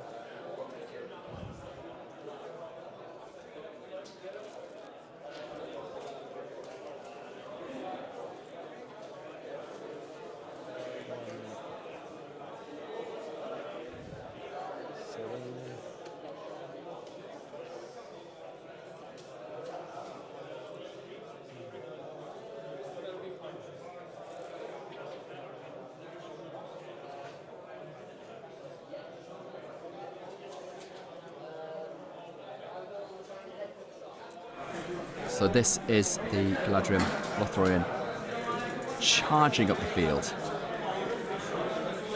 They didn't call a march, so they're only moving the 6, but clearly trying to get into the centre ground as quickly as possible. They had, they got everyone except for Theodred on turn 1, so they do have that first move advantage. It looks to me, just eyeballing it, that they're going to already have some models in that in the centre zone. If not, standing right on it. It's a bit difficult to say from this perspective, but they're pretty damn close. So from chat, H says, for how long will you be live streaming? Well, for this game at least, and then we will have a bit of analysis at the end, have a few guys on. So another 3 or 4 hours, I reckon. and then I get to close my weary eyes. I'm so tired. Oh, I'm loving it. Sandby says, also quite tired, I guess. Yeah, I mean, you've been here all day as well. I'm surprised you're still with us. It's been a marathon of a day already. It is 6:16 here, and we started streaming at 9 o'clock in the morning. So the stream's been going on for what? 9, 10, 12, 9 hours. 9 hours already. Wow. We have Simon saying, are the new standings known already? I don't think they are. I think that they are being worked on behind me as we speak. Now, poor... sorry, I forgot his name. Alex. Poor Alex here, I think, is struggling with that camera, so I'm going to get it out of his way in just a minute, because I do not want to interrupt or interfere with their game. You see we've got a whole bunch of elves and stuff moving up the board there. Someone saying, quality games and commentary today, mate. Thank you very much indeed. Like I said, I've just had such a blast. And with so many people tuning in and saying lovely things and getting involved with the commentary. You know, you guys have been pitching in with all the analysis. I've not had to do anything. My job's easy by comparison. So you make it a real blast. Absolutely love it. Do you want me to... I'm good, just check with this guy. Do you want me to move that camera? Oh, it's fine. Oh, he didn't hear me. So back to priority.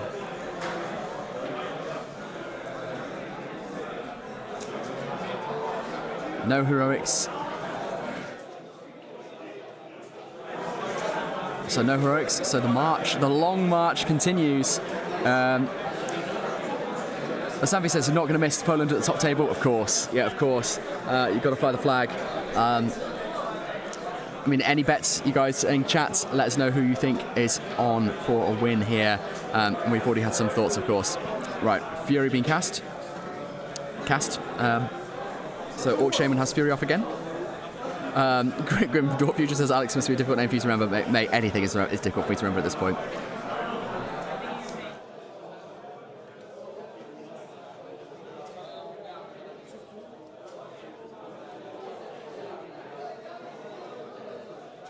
Right, I'm going to go move this camera, bear with me.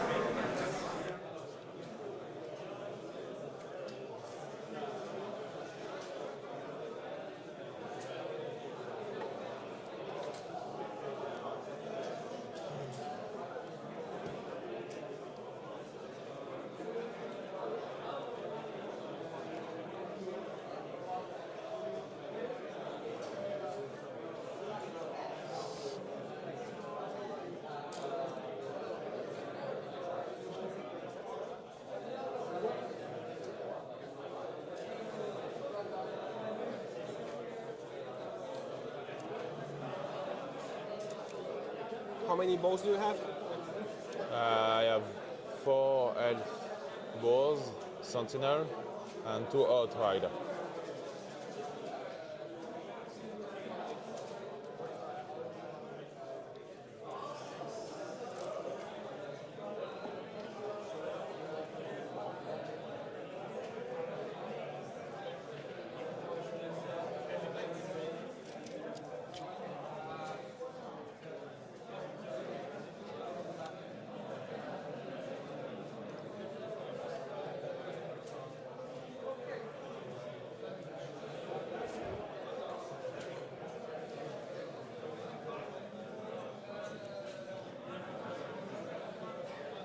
Okay, there we go. That's a better angle. You can now see all the action, and I think we're going to be able to capture the carnage that I'm sure will unfold in the centre ground there. So we've got a bunch of comments. MESBG says, Alex, it's France for the win. I'm assuming that's Alex, your player, not Alex, me. Well, they've got the work cut out for them, but I mean, I love Lothlorien. I love Rohan. They're two of my favourite armies to play, so I can get on board with this idea. Maisie says, I'll bet on good here. Oh, interesting, Maisie. Tell us your reasoning. Let us know why you think. Middle-earth SPG France says, but the matchup is difficult against a Horde. Yeah, definitely. You've got to, I think France is going to have to be really clever and careful about how they play it, and make sure they're not wasting key casts. Some of their key models, they're really expensive pikes, and of course they're very small numbers of Rohan and the heroes that are only supported by a very, very limited amount of cavalry. Brian Smith says, well, this is a terrible scenario for AOL, isn't it? It should be a victory for Good. I mean, Good have got the staying power, right? They've got the fight, they've got the heavy armour, so they can camp out on that objective, and that's probably a pretty sound strategy. I'm not going to pretend I know what I'm talking about, but yeah, I must admit, I think they're in with a good chance. Mason said, I've lost track of who is yet to move, is going to get to the middle, but I think the positioning favours Good over AOL here. Well, Good had the favourable rolls on Maelstrom. They got a couple of 6s, deployed where they wanted to deploy, and also Evil had 2 bigger warbands not even show up for the first turn, which meant that Lothlorien and Rohan has stolen the move on them, which I think is really handy. Savvy says no way Assault on Lothlorien will lose. So we've got a mix of opinions here, a real mix of opinions. So really interesting to see how that's going to work out. I might put a poll up in the chat if I can figure out how to do that from... I can't do that. That would have been nice, but I can't. So if Alex can avoid excess at melee by engaging on his own and prior 1v1 and 2v1, but for him, that'd be great. Yeah, certainly. The Durin show is betting on Assault on Lothlorien. Brian Smith saying Assault on Lothlorien will vanish once the melee starts. But we've got some support for Team Poland in here. Godfred for the win with a bunch of Polish flags. Interesting. It's going to be interesting. I mean, these guys, it's an intense feeling over here. As you can imagine, like I say, Game 3, neither of them wants to let the team down. Both of them want to stay in the top tables. Maisie, looks like Good have got past the halfway mark, so now we're looking at simply holding the centre. I think the terrain means the horde advantage won't play out in combat. I can see exactly what you mean. I mean, even the Good troops, even with their more limited numbers, are 4 deep there, 4 deep. So they definitely have the numbers between that wall and the ruin, and I think the terrain is really helpful for them to slow down and bottleneck some hordes. Adrian Wrench says depends on the shooting phase. True. But we've got a channeled blinding light up from Gladriel. So Assault on Lothlorien shooting is only hitting on 6s. So that's I suppose we've got the yeah. I think that's going to be a big plus for the Good. Muse says, so we've got Robin has put some French flags down in the chat, so we've got some France supporters as well for the Grand Army, second French team here at the top table, round 3 of the Nations Cup. Muse says, why he moved WWC after his moves. I'm so sorry, I don't understand that. Right, something's back to priority. Let's tune in with the players. Yeah. 2. So it's mine. Yeah. Call something.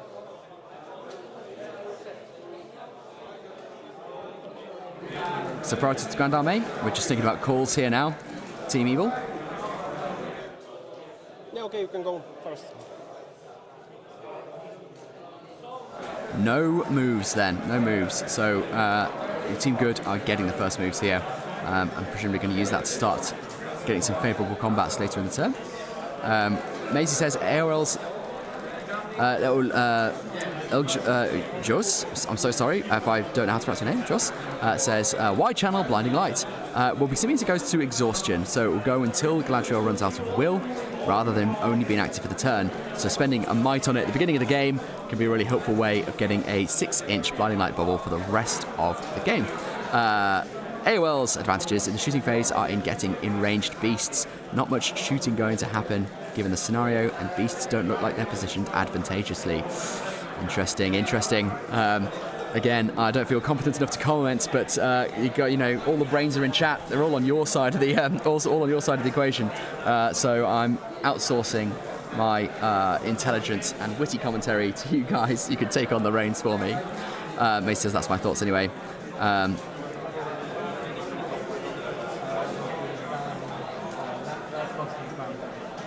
Oh, I see, Robin. Okay, sorry, Robin and Joss, I was confused about your interaction. So Robin had asked, did Galadriel cast something that last turn? I think the answer to that question is no. I don't think she did.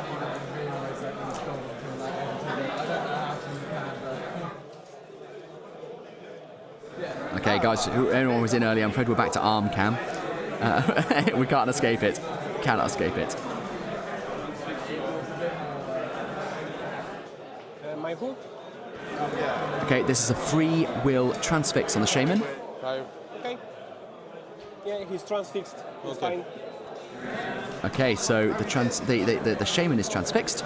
Galadriel got off on a 5 with only her 3 points of will, and Team Evil decided not to resist that.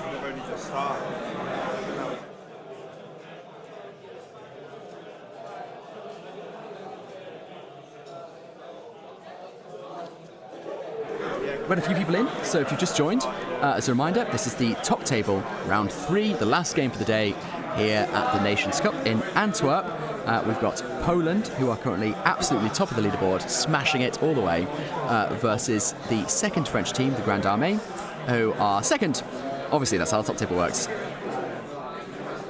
They're playing Hold Ground, and we'll show you the armies again since they're just sort of in the midst of moving at the moment. So let's have a quick look at those.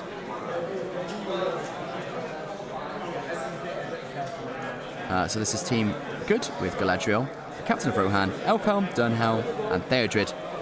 We're just spattering of Rohan and quite a few elves. I think maxing out Galadriel's Warband is 12, 13, 14, 15, 16, 17. Yeah, close. One off maxing out Galadriel's Warband. And this is Team Evil. We've got Mazga, who is the leader, an Orc Shaman. We've got Drizag, the Beast Caller. We've got the Wild Chieftain, Moria, Goblin Shaman, Orc Shaman. All right. We've got the Sentinel trying to do stuff, but it didn't work. Let's head back to the action.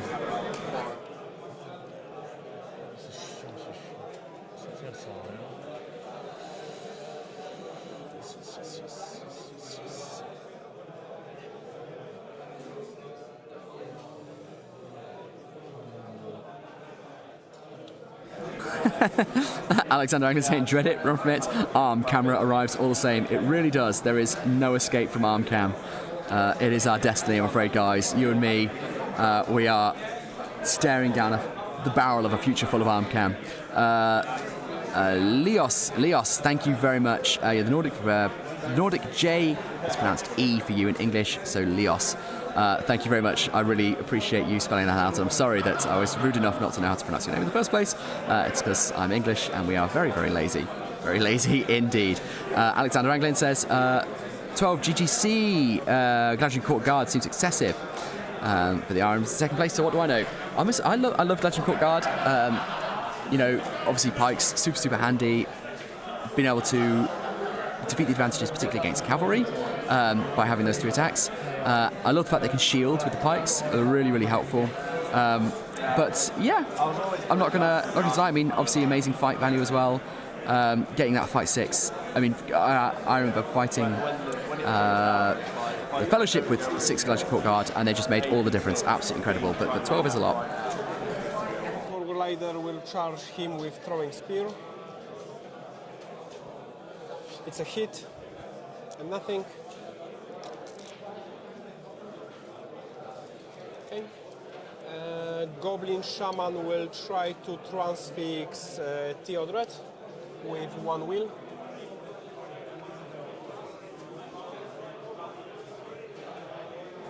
Matthew Lockwood has an excellent point. Says there's a lot of hosts of the Dragon Emperor at the event, and so they, presumably the Garden Court, the Guard the Galadriel Court, will be a counter to that. They've got their fight 6, and piling up a lot of attacks against the Dragon Emperor's Black Dragons, whatever they're called, who go up to fight 5 in his ludicrous bubble.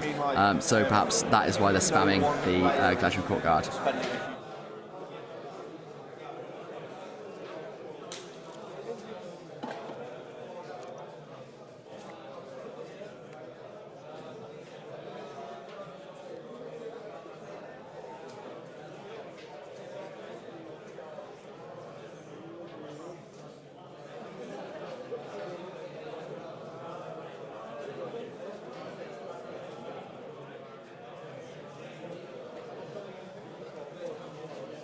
These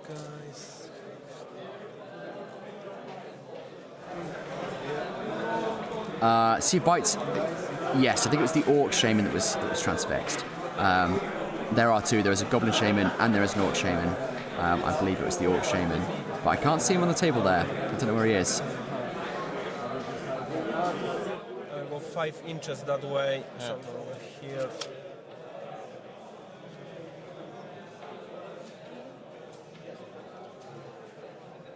Yeah, sorry, take your advice. Yeah, I think so.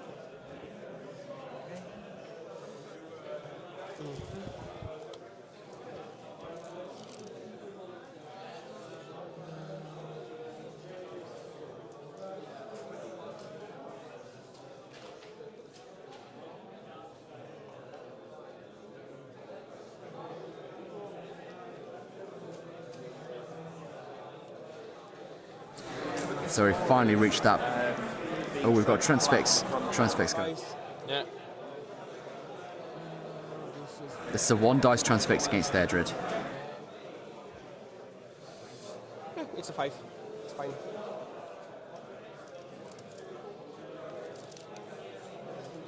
I will resist with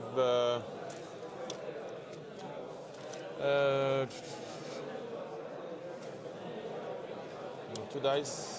Okay. 3. Okay.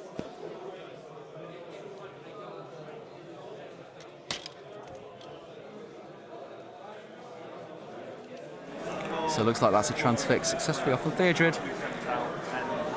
2 attempts to resist it. Could not reach the 5. 3 max. Okay. So fight? Shooting? I don't think.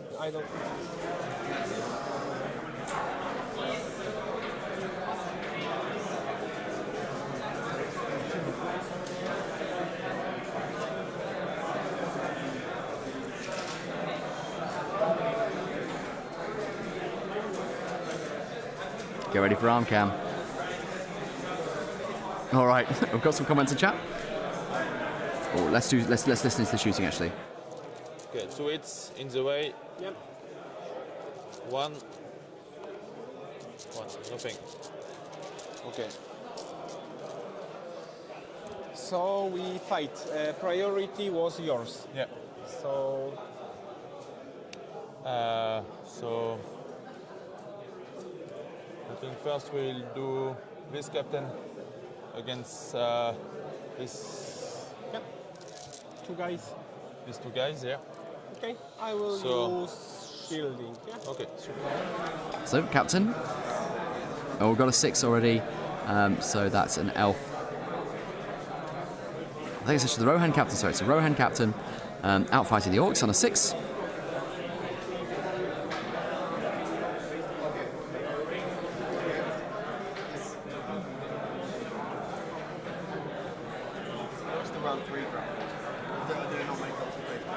So it looks like we've got a trap here.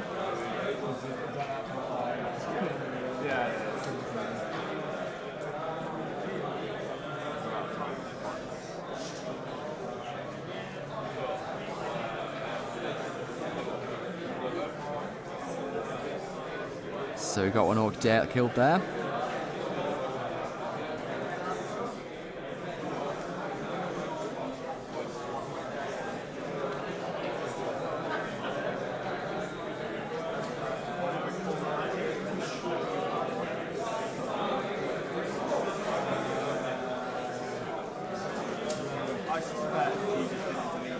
Okay, so that's one orc dead. While they go through the rest of the combats, we've got Mace is saying it's a bit harder to follow without the spotlight edit on the models. I know, wouldn't that be nice if I could do that in real time? I say maybe if I come back next year, I'll just invest really heavily on some like pro level equipment.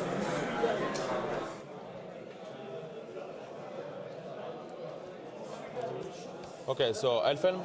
Yeah, versus 2 guys and 1 guy on support. Yeah, so the 2 supports guy. Yep. 5.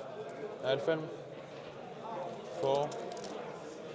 I have 5. 6 for me. So 2 sports guys, it's a 5. 2 and 1, Elfen and Sulfur. 6, you're dead. That was the one. Okay. Another orc down to Elfhelm this time. It just looks like such a thicket from this angle. It's just a mess. I'm going to try and improve that in a second. So first one, it's defense 5. Everything is defense 5. Nothing. Nothing. Second attack is a kill. Third attack, it's a kill. So, okay. Cool. Okay, these two. These two, yeah. 4. 5. Okay, banner. Where do you have your banner? Okay. Yeah. Okay.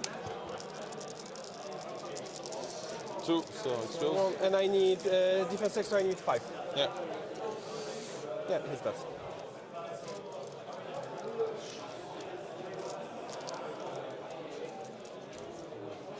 And transfix Theodred. Yeah, I will use how many defense? Sorry? 7. 7 defense. Yeah. I will use three. access. Okay. Access help me? Sorry? Wait a second. For it doesn't help me at all. So normally you fight. It doesn't matter too much. Yeah, you have 3 attacks. 5. Yeah, you won. I win.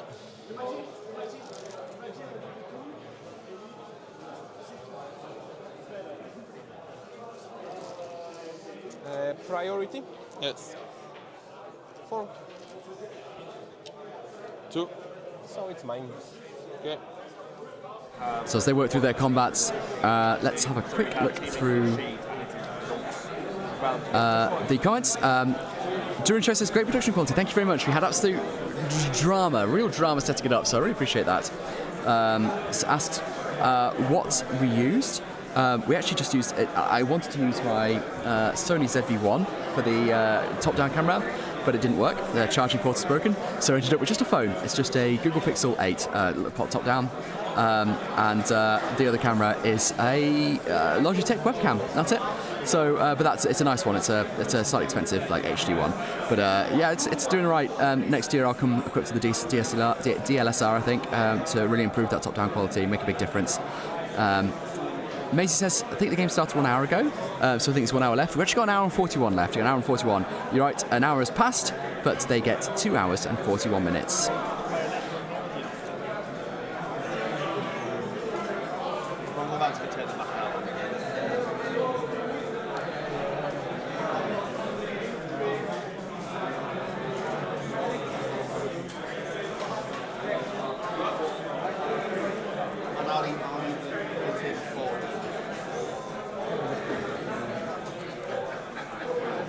Unless they have it over there, they just didn't bring it back.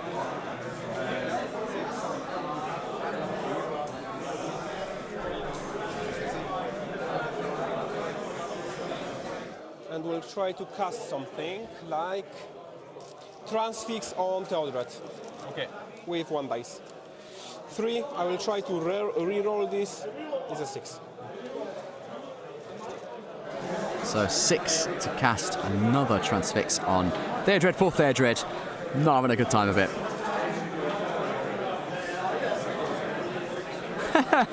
So Jay Alman saying, thank you Alex so much. I've never enjoyed watching these amount of arms in a stream before. We are all arms all the time. That is our philosophy and our value.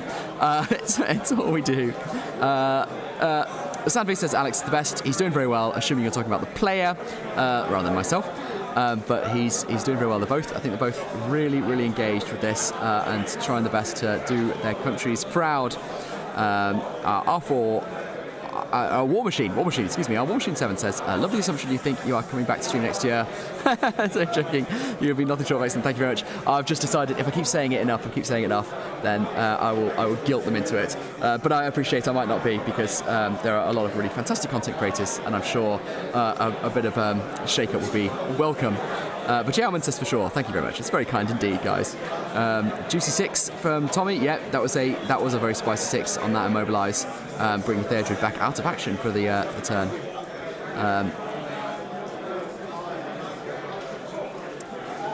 Can we stay? Robin says, can we stay more in the game, Alex? I can't follow if there was a role for that, for a role of before heroic moves. Yes, sorry. We'll try and give you more of the game. Nothing. Only I need to check if I'm still within 6 inches.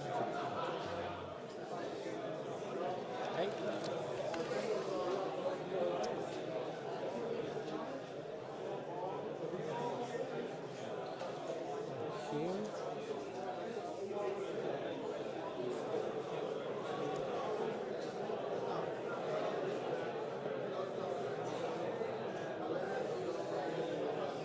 Priority is mine, right? Yeah. Okay.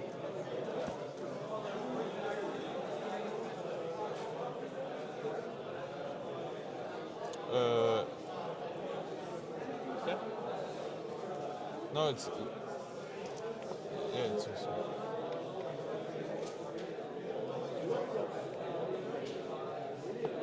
You know what? Before I move that goblin, my Moria Goblin Shaman will try to cast Transfix on their helm or whatever.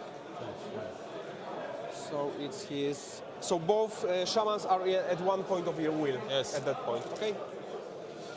2. I will try to reroll that 2. So nothing happened.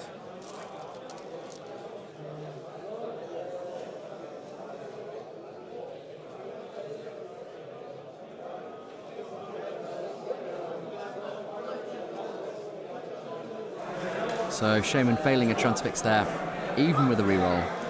Unfortunate stuff, but moving very, very carefully in to create the line there from the Assault Lothlorien team.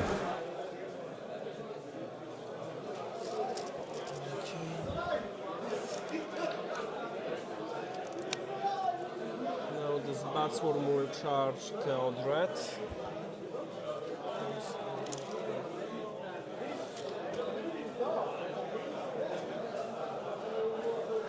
Bat Swarm has charged Theodred.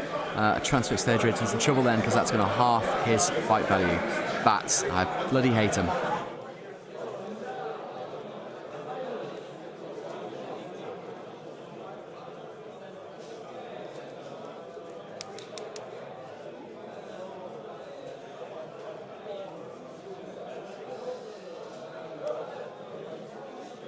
I see a lot of love for Galadriel in the comments there. Good, that's what I like to see.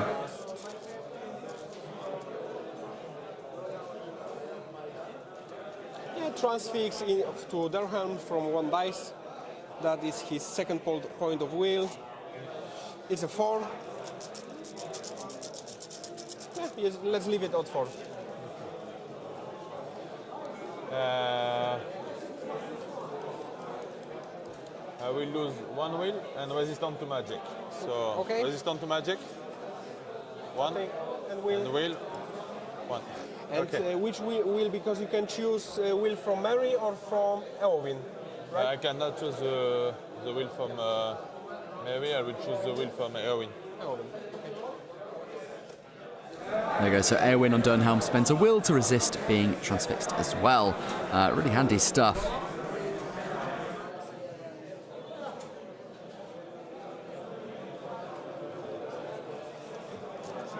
I do miss playing Durnhelm. Superb miniature. And an excellent unit as well, I think. I will go here, and I will cast Enraged Beast on Warbats. With 1 will. Okay. Yeah, it's a 4.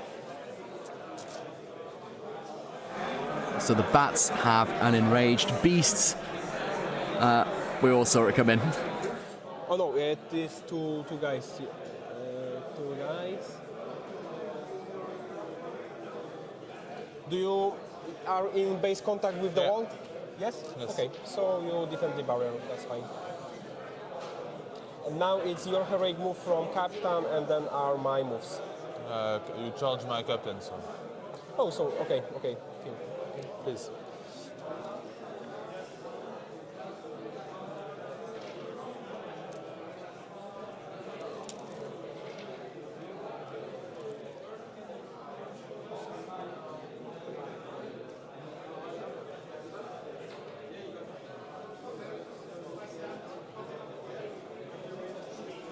guys, no faith in Theodred in the chat.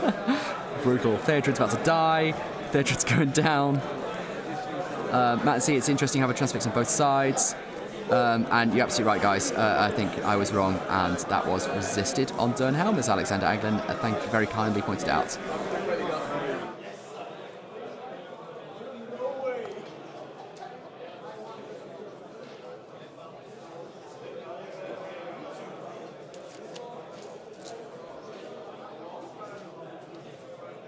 Okay?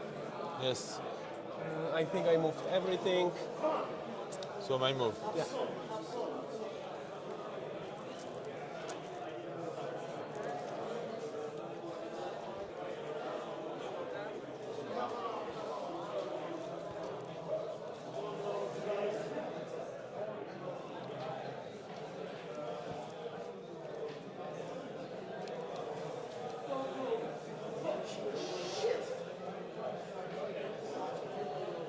This one. Yes.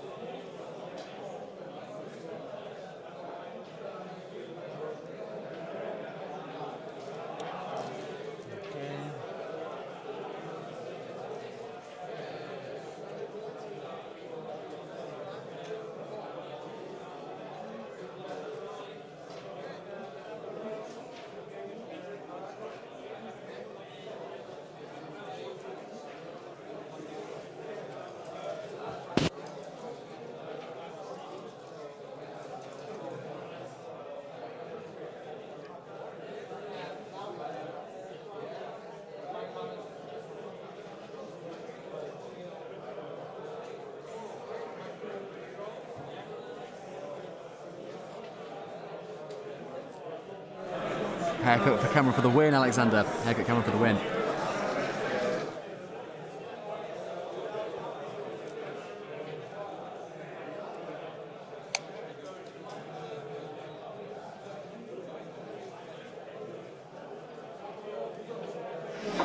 It's crazy how much care is taken with every single move here. To the uninitiated, this just looks like a mess, just a pile of models, but there is a method and structure in the madness. And of course, it's really all on the Lothlorien and Rohan to just try and hold the line for as long as they possibly can, sit on that central objective.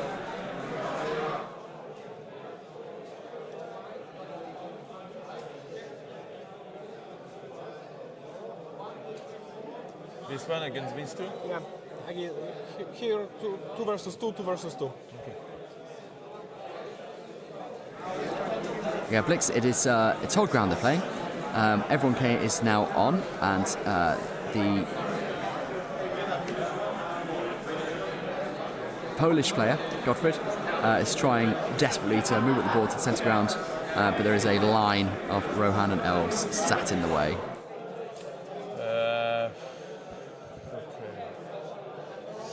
Okay. Can we fight? Yeah. So let's go with Warg Rider here against 2. Yeah. I have 6. 5 banner. Yeah. 3. So it's And I need 5s. He's alive. But he's not on the ground. Good start for Team Good. 1, 2, 3, 4, and Batswarm versus Theodred. So I have 4 from Batswarms and 4 from the other guys. 6. I need 6. There is 6. Okay. No, I won't. Fight because- 3, yeah. And So then fight 2. defense 7, right? So these 2 guys on 5s on up. Nothing. 2 supports on 6s up. Nothing. And Batswarm has right now 5 of strength, so 5s. 5, so yeah, you need 5. Yeah. Up. 1. 1. I will check if my Batswarm is wounded from the Enraged Beast. Yes, he is. Okay. I'll take the wound and not use my fate. You will use your fight or no? No. Okay. Okay. Wow. I was not expecting Theodred to come out of that alive. And you're right, Robin, I didn't see Galadriel cast anything. 6. So you won, but you're under France face, it's fine. 2 guys versus this guy. And 2 supports guy. 5 and 3. I have 5. I will use my banner. No, I don't think so. I think for I mean, I will try. Nothing to argue about. You won. Okay, so Lots of sympathy for Team Evil dice in here, and I can understand it. It's painful, painful, painful. Yep. okay. Okay. And this orc, only on this captain. Yeah. I will use shielding. Why not? 4. 4 banner. 4, you won. Nothing. And 2 here versus 1, 2, 3. Yeah. Yep, okay.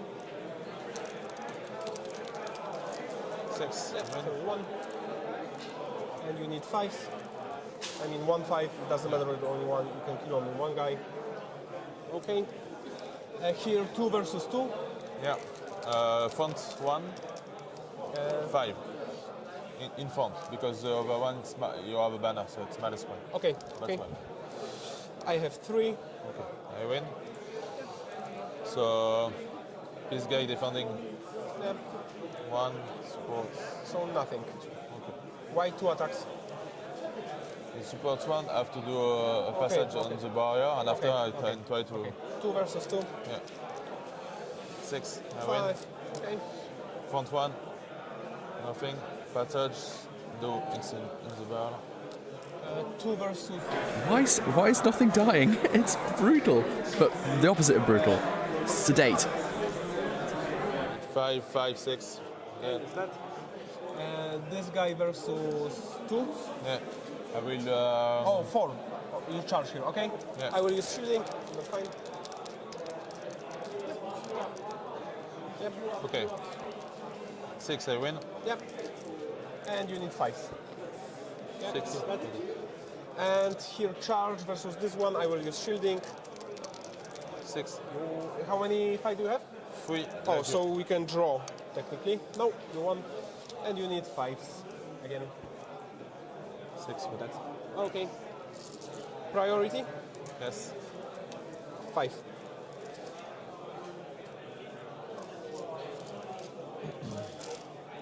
Okay. And mine is 6. So Okay, so it's yours. I will do heroic move with Musgur. Yeah, with Musgur. Okay. This is his first point of might. Yes. I will move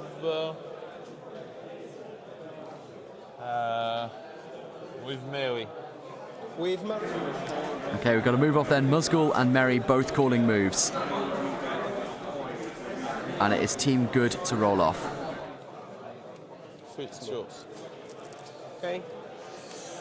Assault on Lothlorien, get the move off. It's Musghal to move. Je relève de suite. Everything here and to this orc. Everything here. With that bat swarm, without this guys. Blessed, it's me doing the camera angles, but I've only got 2 to pick from. Does anyone else want to see the list? If you need to see the lists, drop it in the chat, and we can have a look at those. Not this guy. Yeah, exactly. Okay. And without this guys. Yeah. Okay, so Musgur first. I will use point of will for sure, but I will have to think about on what.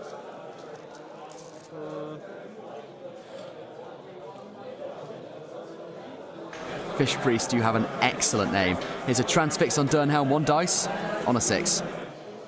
This is my 3rd point of will.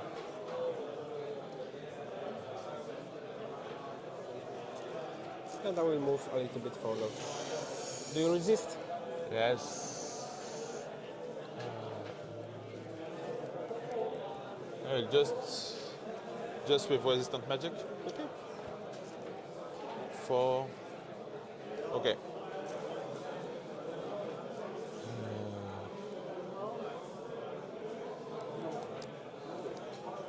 Okay. Okay. what next? What next? What next? What next? Now we go to. Okay, we're going to have a quick look at the lists because I had a few people ask. So, have a gander. Once again, this is the good list. Galadriel, Count of Rohan, Elfhelm, Durnhelm, Theodred, with a smattering of Rohan, not many mounted, and a almost full warband for Galadriel. And Team Evil is Musga, Durazag, Beastcaller, Wild Warg Chieftain, a Moria Goblin Shaman, an Orc Shaman, and a whole bunch of Orcs, Goblins, and monsters. 2 bats, 2 spiders. Brutal stuff.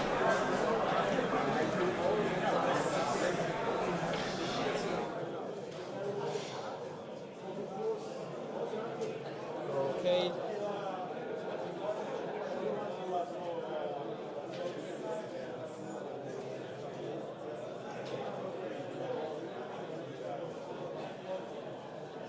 Wildwarf Chieftain will charge Theodred.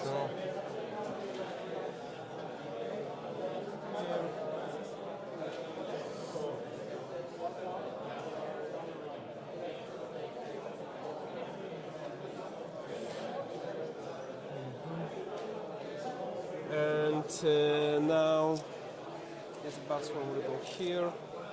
Druzhag will go here. I will cast Enraged Beast on Wildwarf Chieftain. Yeah, absolutely, Robin. I'll go grab death counts in just a moment. So we've got another Enraged Beasts off.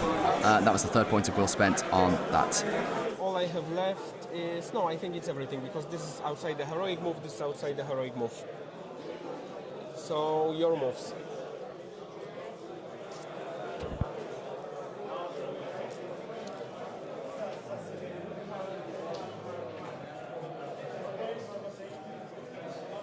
I mean, your heroic move, but you don't have any, so your moves. Yeah.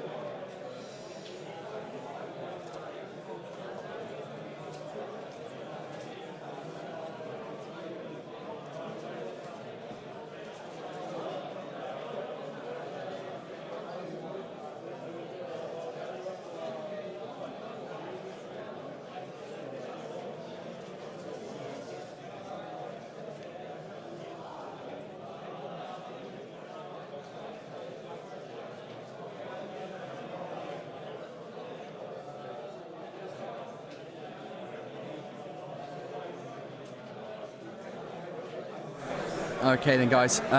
You asked for the kill counts, so here they are. As far as I can tell, and correct me if you think I'm way off on this, Team Good has lost only a single Rohan Royal Guard. That's it. I can only see there is a single Rohan Royal Guard underneath on top of a penis that's been scrawled onto the table there. Evil, it looks like it's lost 1, 2, 3, 4, 5, 6, 7, 8 goblins. So 8 goblins to 1 Royal Guard, as far as I can figure it out.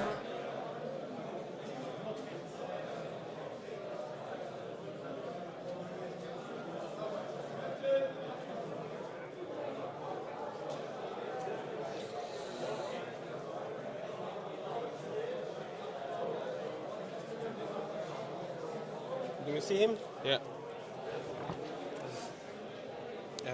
Because there is... No, you don't. I mean... Okay, let me check if I passed the courage test. So we... No, I didn't, so... I don't know, it's... Like...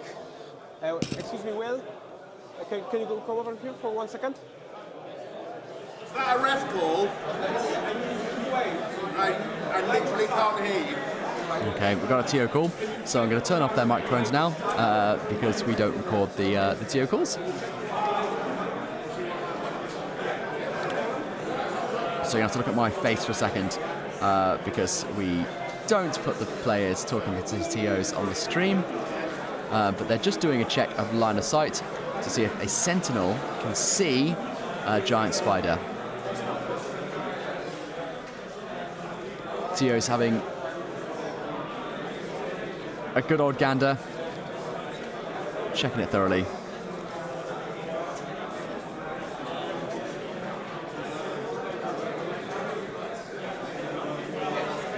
He can.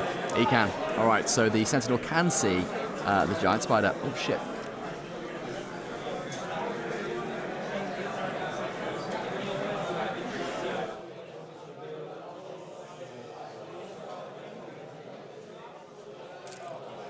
Then we spray.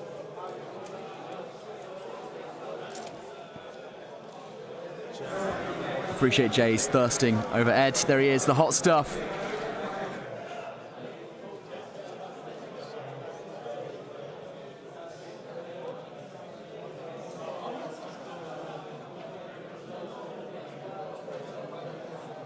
Okay, guard wheel with 2 dices with transfix.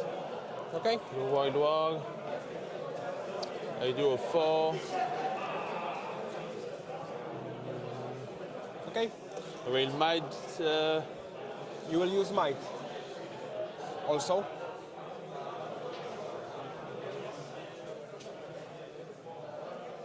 No, it's okay. No 4. might. Yeah, 4. Okay. I will resist it. Try to resist it with 2 dices. Yes. 3 and 2, and I will use a point of might. So my Wildwag Chieftain is without 1 might and without 2 wheels and 1 might. But he resisted. Okay.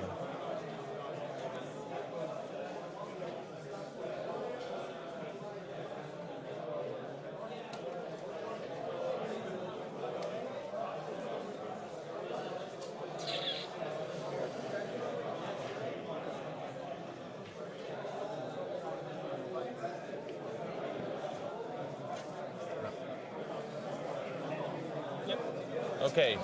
So this guy will go here. Support. This guy moves on heroic move, and I have also here some moves. So once again to the barrier. Here we will fight there. It's fine. This guy will back off. I will give support to this guy.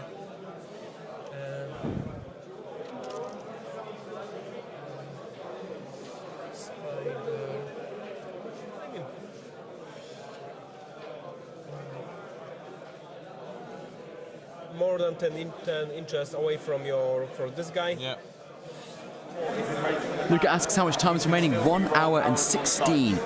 So they are over halfway through. Robin asks whether the bats are on Theodred. I don't know because I was fixing the light. Do we fight? It was your priority. I don't do anything crazy. Okay, so first this. So you have 3 dices, I have 1. 6. 6, so you won because you have 4. Okay. You need strength 4 with this one so because 4. charge, so 4s. Yeah. 6 is yeah. dead. Okay. This fight, I have 4 dice. 4 dice, I will use shielding, why not? 4. 6. I'm quite far away from my banner, I think. Yeah, I don't think it's... So, okay. So you back off? Yeah. Yeah. 2 versus 2? Yeah, this one. 6. Yeah, you won. And you need 5. Yeah. It's alive. 2 and... So as far as I can see, the bats aren't on anyone at all. So I'm not entirely sure what happened. I don't know whether they got compelled or sentineled, but they don't appear to be on anyone at all. Okay, so these guys in front row, they wound on 5 because +1. Nothing, and 2 guys in behind on 6s, nothing. Okay? Okay. 2 versus 1. 2 versus this guy, I think. Yeah. Because, but this guy has a banner, right? Yeah. So. Oh, Durin says there's 2 big mistakes. Go on, tell us what it is. I've certainly missed it. Because 1, so it's Nothing. yours. And now I have to do in the way. Yeah. So 2 in the waist because it's 6s anyway. So 2 in the waist, nothing. Okay. What next? Yeah, it's up to you.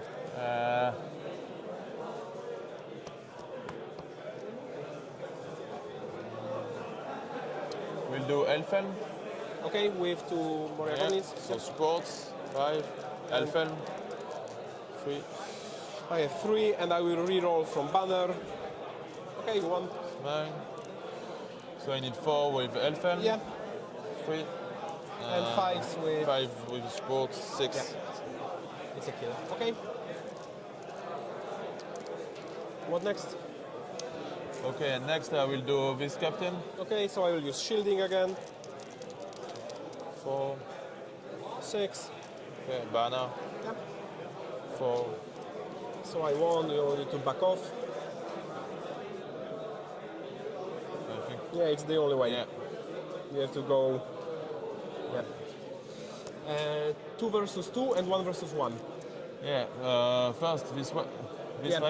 Sure. 1 and 1. Okay. I have 4. Banner. Yeah. 1. Okay. And I need 6s. Nothing. Yeah. And 1 versus 1. Yeah. Yeah, there's lots and lots of criticism for the use of Theodred in comments here. It is interesting to know why he didn't strike up. You won because I reroll from banner to the 5. Ah, okay. You won the 5 and now you can sorry, vote on sorry. 5. Yeah? Okay, sorry. No problem. No worries. Okay. What next, my friend? That's right, Middle Earth SPG France. I can't see there are any bats on Theodred at all. I can't see there are any bats on anyone. And it's a bit strange. I've missed something. I can't really quite figure out how it happened. So Durin Show has just cleared that up. He says that he moved the bats away to let the Wild Chieftain charge last turn. Throne Rider test. I'm standing. Okay. And? Defense 4. Defense 5. I have shield and throwing spears. Okay. You need 5. One thing. Okay, I will use this orc. And do you have some kind of marker? Do you have some marker to put on this because he has throwing spears? So I will put the dice okay. here. Yeah, okay, it's fine. And we have 2 combats left. So what is first? What is second? First I will do Theodred. Theodred. Yeah. So Wild Chieftain has 5 attacks right now. Yeah. I have 6, so I won. And it doesn't matter, everything up. I have 8 strength, you have 7, so I need force. Yeah. 1, 2, so he's dead. I will check if I get wounded from the... No. Okay, and 4 versus here. Yeah. Have just 3 dice. 4.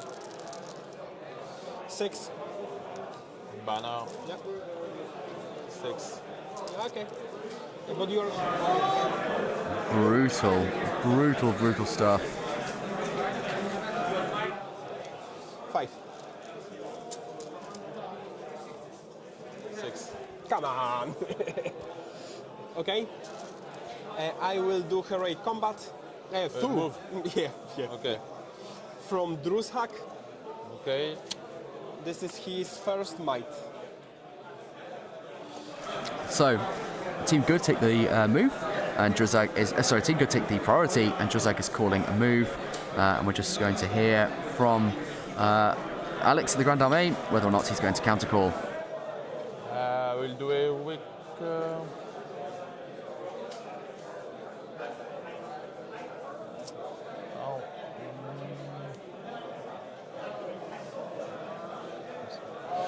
A weak move with Elfhelm. Elfhelm, last point of might. Yeah. So we have 2 on Galadriel, Yeah. 2 on Derhelm, Yeah. and that's it. Yeah. And you have 1 on Dwezag, 1 on Musgur, And 1 on Wild Chieftain. Chieftain. Yeah. Oh, that's very helpful. The guy's giving us a rundown of the might left on the table there, and now to move off. 4. Easy. Okay. So enjoy. So Elfhelm is going on this guy, throwing spear. Okay. 3. Yep. 8. So the move off goes to the Grand Armée. That's an important one, I think, for him. This two, okay. Six this way, this way. Okay. 1, 2, 3, 4, 5, 6.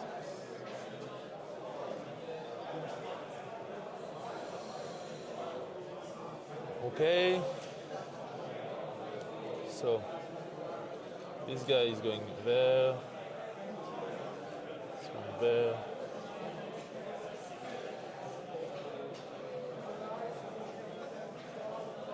Okay.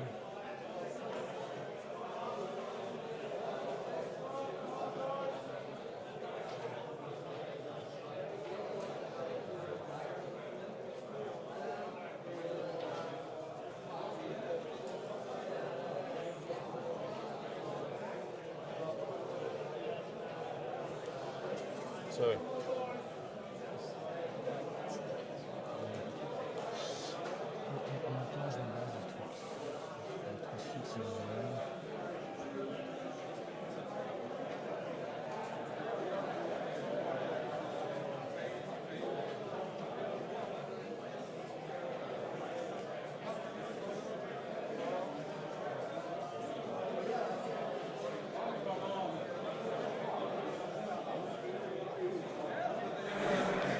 So again, lots of really, really delicate moving here, trying to maximise utility in his very, very expensive warriors. Okay, so courage check coming up for this charge. The charge, first I will transfix him with 2 dice. 3. So it's transfix. Yeah.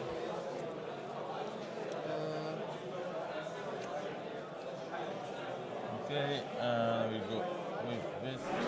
That is right, Glyn. Glyn pointing out that the good player has only lost 2 models so far, so still a really good position on that objective with 1 hour and 6 minutes left on the clock. 1 hour and 6 minutes left to go.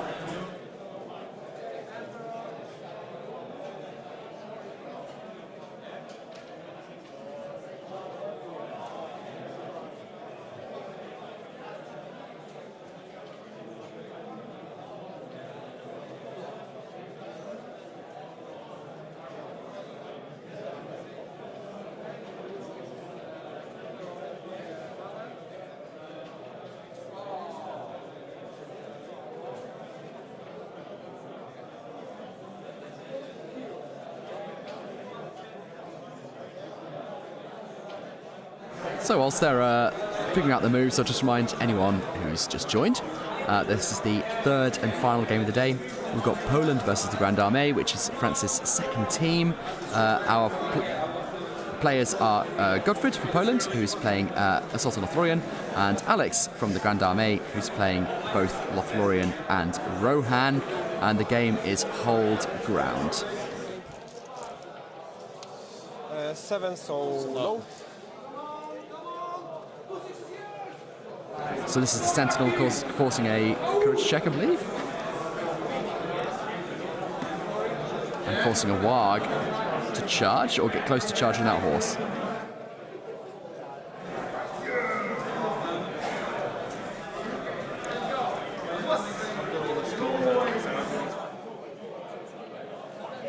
Cannot move him because it's a move forward and too far from there. Okay. Okay, so.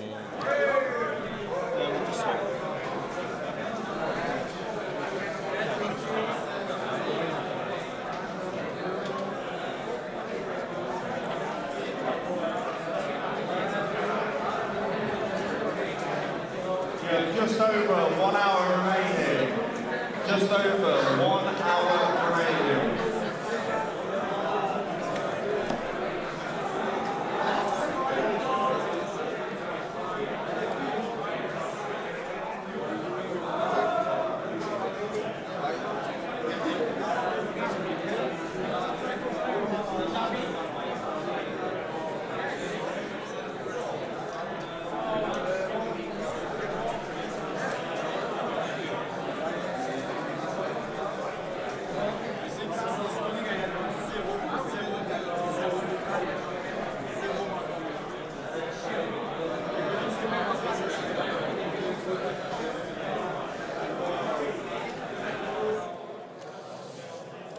I agree with Alex, saying that the Evil has got not long, he says 2 turns to break through, and definitely the pressure's on them, isn't it? I don't envy them. This one or to this one. Over here. Okay. And this one is fighting with them, that's fine. Here. So I will charge here and here on these guys. Here over the barrier again, why not? Here, you do. Okay, so I will just go here. Okay, and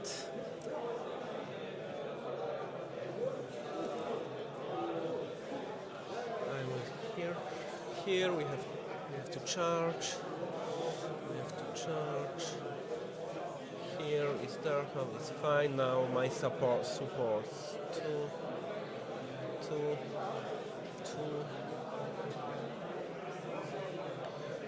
2. Okay, Moria Goblin Shaman will try to transfix Durham. Yeah. Is his last point of will. Reroll. It's a 6. Come on. I will use 1 will and Yeah, you have- the resistance to magic. Resistance to magic? No. 3 will. 3. Yeah, transfix. Okay. That is Durnhelm transfixed. The Goblin Shaman have really done the work on a 6.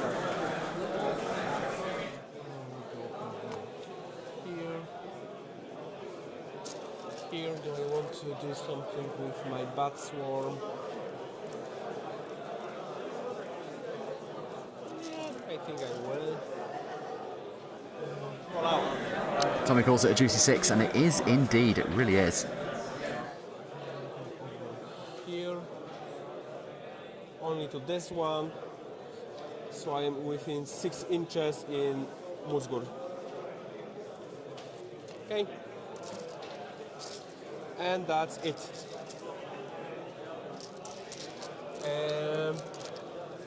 So we have fights. Yes. Your priority, so Yeah. what do you want to start? 4 dices on wisdom. 4 dices, I will use shielding. 6, I will.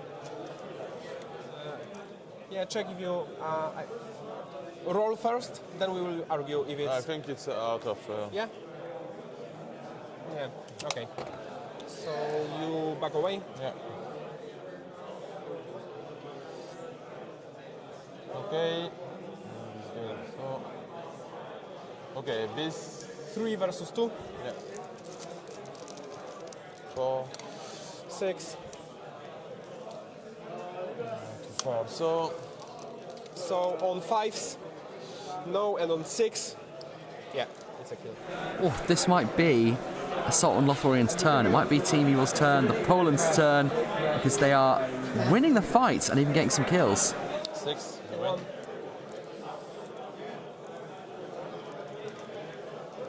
Fives. Yeah. 1. Orc or Goblin? Orc. Okay. Here is this 2 versus this guy with banner again So over the infant wall. guy. Yeah. 4. My 2, I have 5. 5 banner on the front guy. 4, and we'll try to do a 6 with my banner. Yeah. So, And in the way, both, and I need 6. No, not you, back away, right? you back away because I'm defending the ball. Okay, 3 versus 2. Yeah. 4. 4, banner. 5. 5 banner. 4, it's yours. On 5s, yeah, it's a kill. This orc with this. They're doing really well. I'm surprised at how much damage that Assault on Lothlorien is making them stick. I mean, they've doubled their kill count in 10 minutes against the past hour and a half. It's a kill.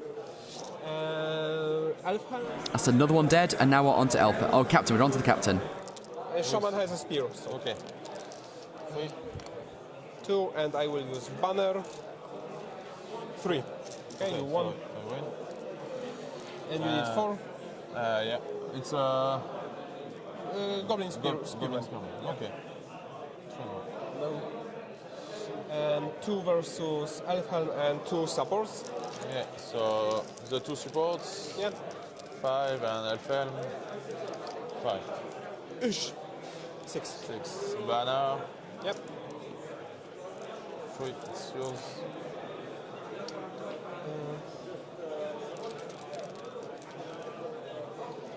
And these guys also fight because you charge 2.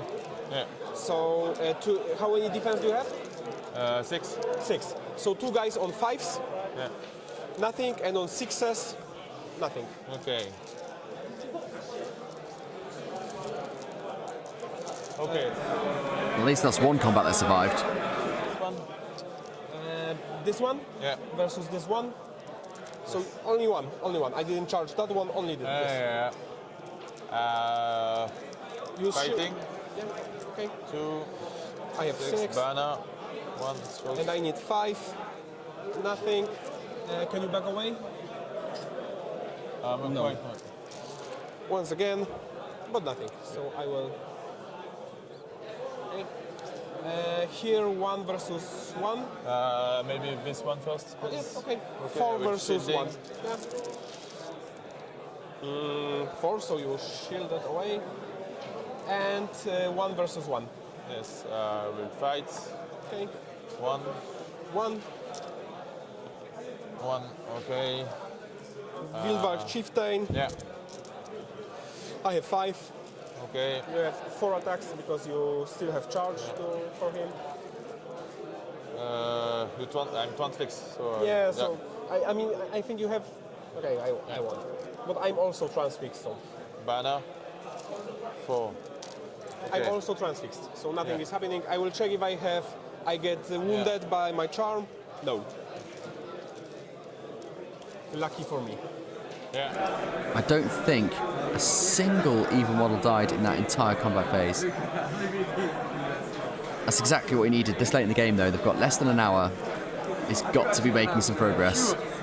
So we're doing the spider at the back. Against the spider, I will shield Spider, okay. Yeah. 6. Win. And I need 5 and re-rolls once. Yeah. Nothing. Oof. Okay, and Yeah. 1. 1. 4. Up I or down? will up. 6. Yeah. Courage test for work. No. 7. No. Priority. Yes. 4. 3. 3. It's mine. Yeah.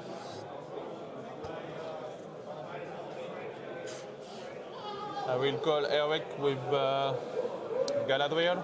With Galadriel. So straight back through to priority. No messing around with these guys. And Galadriel's calling a move, and Musgul's calling a move. So there's a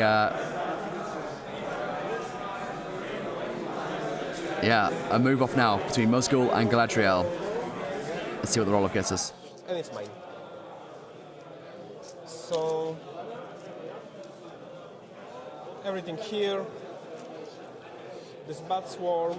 That's Godfred from Poland taking the move. And Musgul is going to try, with his last point of will, a transfix on Galadriel. Okay. Galadriel?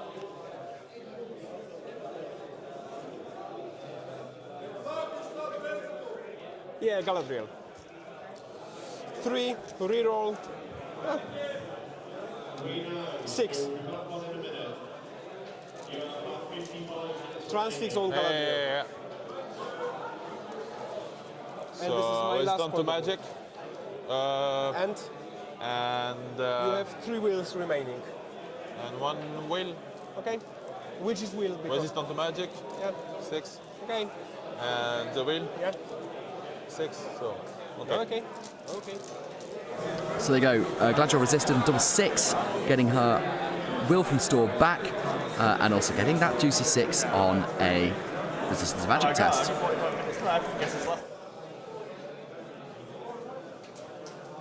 Okay. No.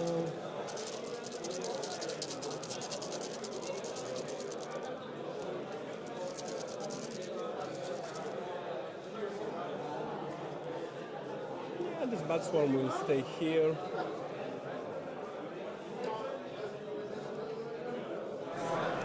Sea of Bites saying that I've been watching the whole day and I'm tired. I can't imagine how tired you are.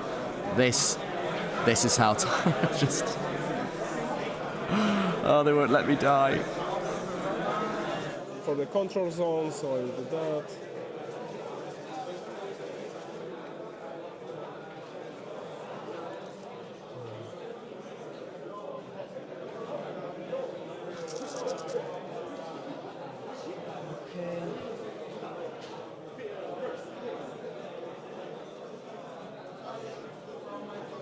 I will go with last point of will and enrage beast on him. Yeah. So you don't have the fury anymore? No, I don't have fury anymore. You can have your fun with your sentinels. And this bat swarm will go here. Yeah. So it looked to me like Fury didn't go off this time. So the Sentinels might get to move some beasts around, and it's going to take a bit of combat power away from them as well. And this door also. And this also? Yeah.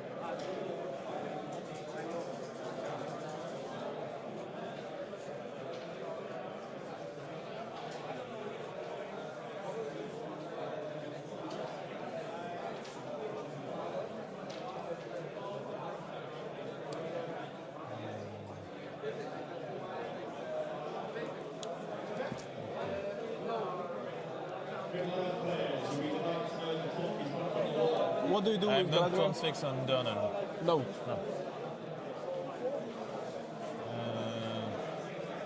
put 100 based on this guy. Okay. Okay. So, Sentinel.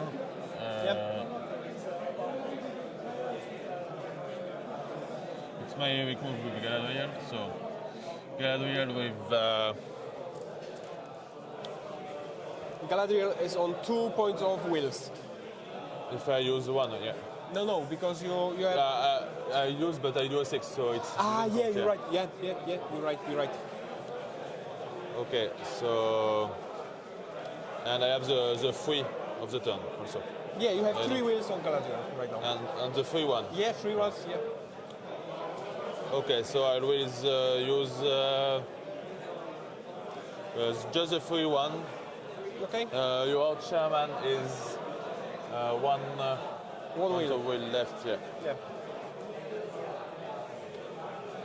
Some of you guys in chat were saying earlier that Galadriel is a great late game caster, really useful to have around at this stage, and it seems like that's the case. She's still got so much she can do with a constant will generation. World Chieftain. Okay. 6. Okay. So that's a transfix on the Wild Wag Chieftain on a 6. Move. So this guy will try to.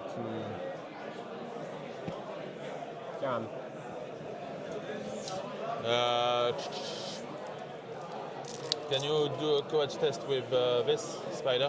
Okay. No.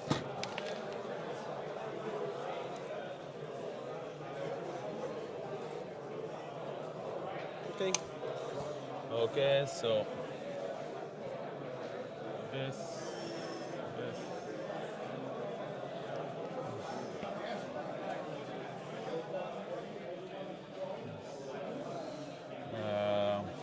This guy is going with the bat. So Okay. This one will just supporting. Okay.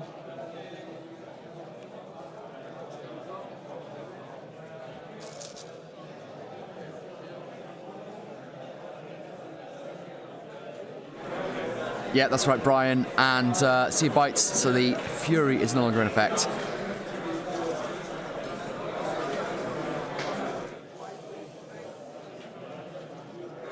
We're into another delicate move phase. I wish I could show you the looks on their faces. It's pure concentration like I have never experienced in my entire life. No, this way there. Okay. So this one. No, this way also is going. Okay. So here we charge. Here is versus 2. I will go after this elf. Give him support. This one will back away.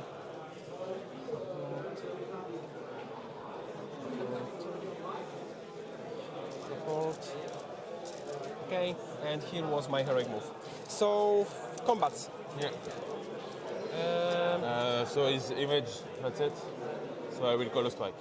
Strike from Durham, first point of might. So you have one on Galadriel and one on him. Yeah. Okay, so we will start. Oh, here I have only move. 4 versus this one. Yeah. Shielding. Yeah. 6. I don't know. No. No. So he's trapped, right?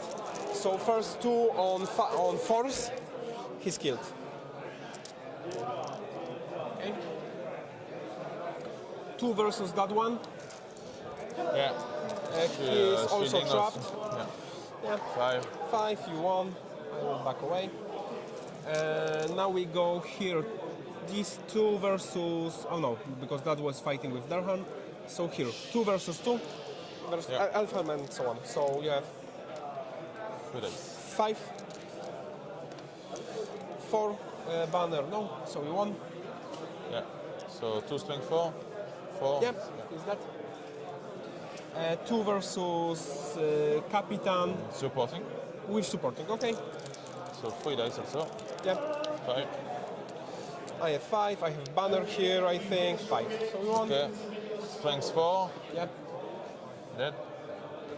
Okay. 2 versus 1. Yeah. I have this one. Hey Michael, welcome back from dinner. This is the top table game between Poland and the second French team. We are watching Assault on Lothlorien versus Lothlorien, appropriately, and some Rohan. And it's Alex from the Grand Armée, the second French team, for Fighting for Good, and Godfred from Poland on Evil. Yeah, he's that. Sorry, why 2 dice? I have only one die. Okay, Yeah. so he didn't. Yeah. Yeah, he didn't die simply. Yeah, you have to back away. Yeah.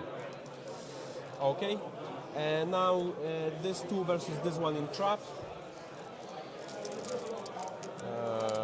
Okay. Shielding. Yeah. 3. 6. Point. And I need 6s. He's alive. So I'll just okay. This 2 guys versus this one. Yeah. Shielding also. Yeah. Godfred is making steady progress. I know he's got a way to go, but he is getting through. Every turn, it feels like the little horseshoe of a good team. It's just tighter and tighter and tighter. But time is the enemy now. He has 45 minutes exactly to get his miniatures onto that objective. 2 versus this one. You're right. Shielding. 6. Yeah. So you shield that. 2 versus this one. And support. I mean, I think you can see it better looking top down. Look at how much thinned out they are. There is so... It doesn't take that many models to make a really significant difference to their ability to kind of hold the line. You can see the dead piles from here as well. On the left-hand side, you can see Godfred's dead pile, and on the right there, you can see Alex's dead pile. Still only 5 miniatures. I thought it was more than that. Still only 5 miniatures. Yep, he's that. Priority? No. No, we have a lot of fights. So let's go with this bad swan. Yeah. So I have 3 dices. Yeah. 5. 5. I win. You have Fight 3. Yeah. So 4, 5, 6 dices. Yep. On force. Yeah. 4s. 1, 2, 3. So he's alive on 1 wound. Yeah. But that was bloody close. Oh, it's extremely close. here's the bloody bat swarms again. So we will go with this first. My enraged. Okay, So I will check your strike. strike. 3, so you have 8. 8. So you have more. So you charge. So 3 dices. Yeah. 6, I win. Okay. Okay, so first strength 3 on. Anyway, so I will try 1 on this Wild Chieftain. 5, nothing. Again, broken. 4, nothing. And 1 on this guy. Okay. 3, nothing. I will check if I hit myself. No. Oh. Quite lucky. 2, 2, 1. Yeah, and okay, one, yeah. Quite lucky. Okay, your bat swarm trapped. With 2 guys, 4 guys. Okay. Yeah.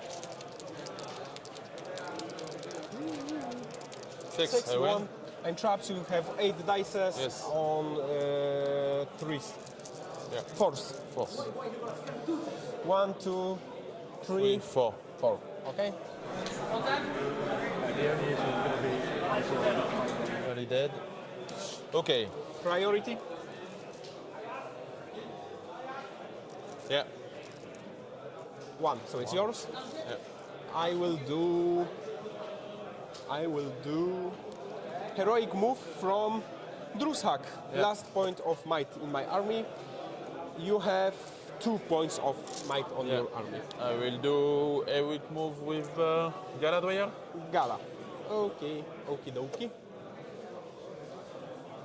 So you.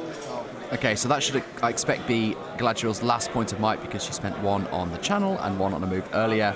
And Team Evil are completely out of might entirely, but they have taken the move. So Assault on Lothlorien is moving first. They will move off with Druzag. Banner and here everything. Okay, I will go with this guy with throwing spear on this one. Yeah. 4, not. Here. Here. Here. Now we'll build work chieftain while.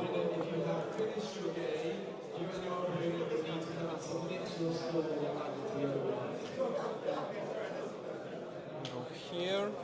You charge this guy? Yeah.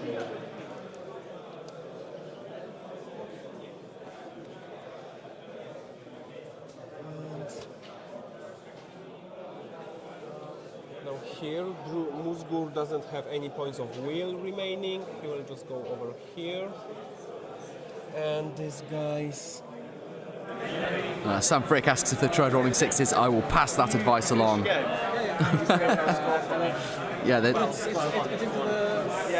not covering themselves in glory in the killing department. Here. And I have... so I prefer to back away and go with my... Here. Now Orc Shaman is here. So I'll go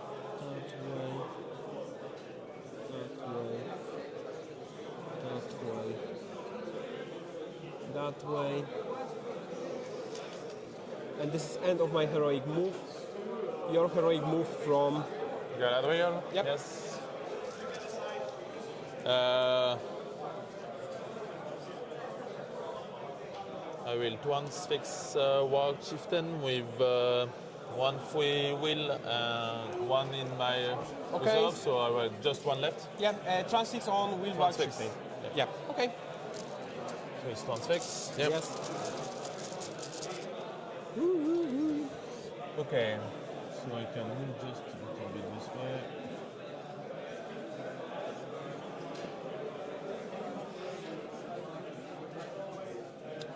So this one is going on this guy.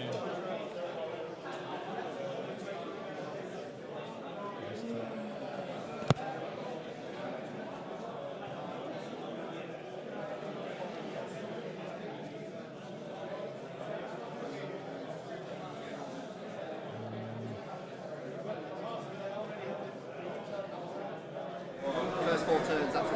Okay, it seems like we might have lost the audio for the guys for some reason. I don't know if that's just me. 1 second, let me check that out. Oh no, forget it. They're just not saying anything. Sorry, we definitely still have the audio. Bother? Okay, he passed. No. We have already the Fury, so. It's fucking Fury. Where is the instrument? 6. Okay, on this guy? Yeah. He passed. Okay.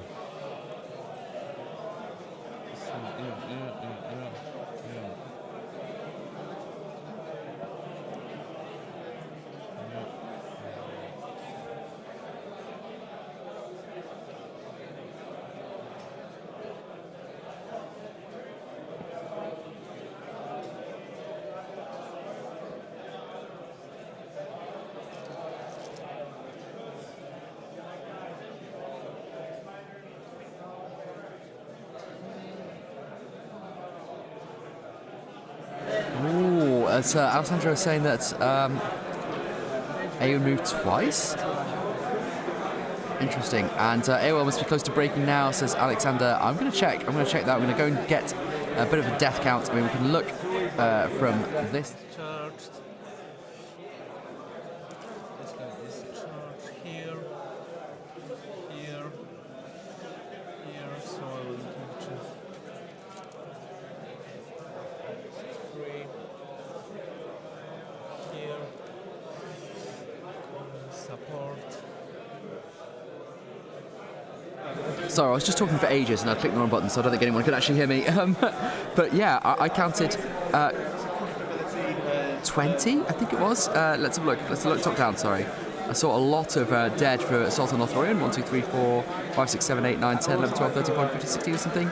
And then still just 5 good dead models. Still just 5. It's bizarre. It's bizarre. Do you do strike or not? Okay, so.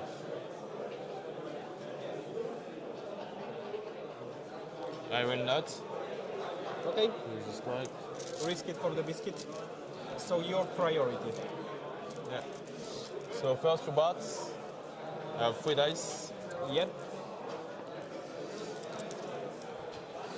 I have 4. So it's mine. Yep. I need 4. 5 is dead. Dead. Another one bites the dust. Like this. So this one is shielding. Versus 4. Yeah. 4. 6. Win. Maybe I have the banner.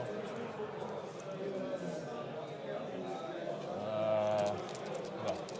Okay, on 4s. No, on 5s. Yeah, he's dead. Okay. This one also shielding. Okay.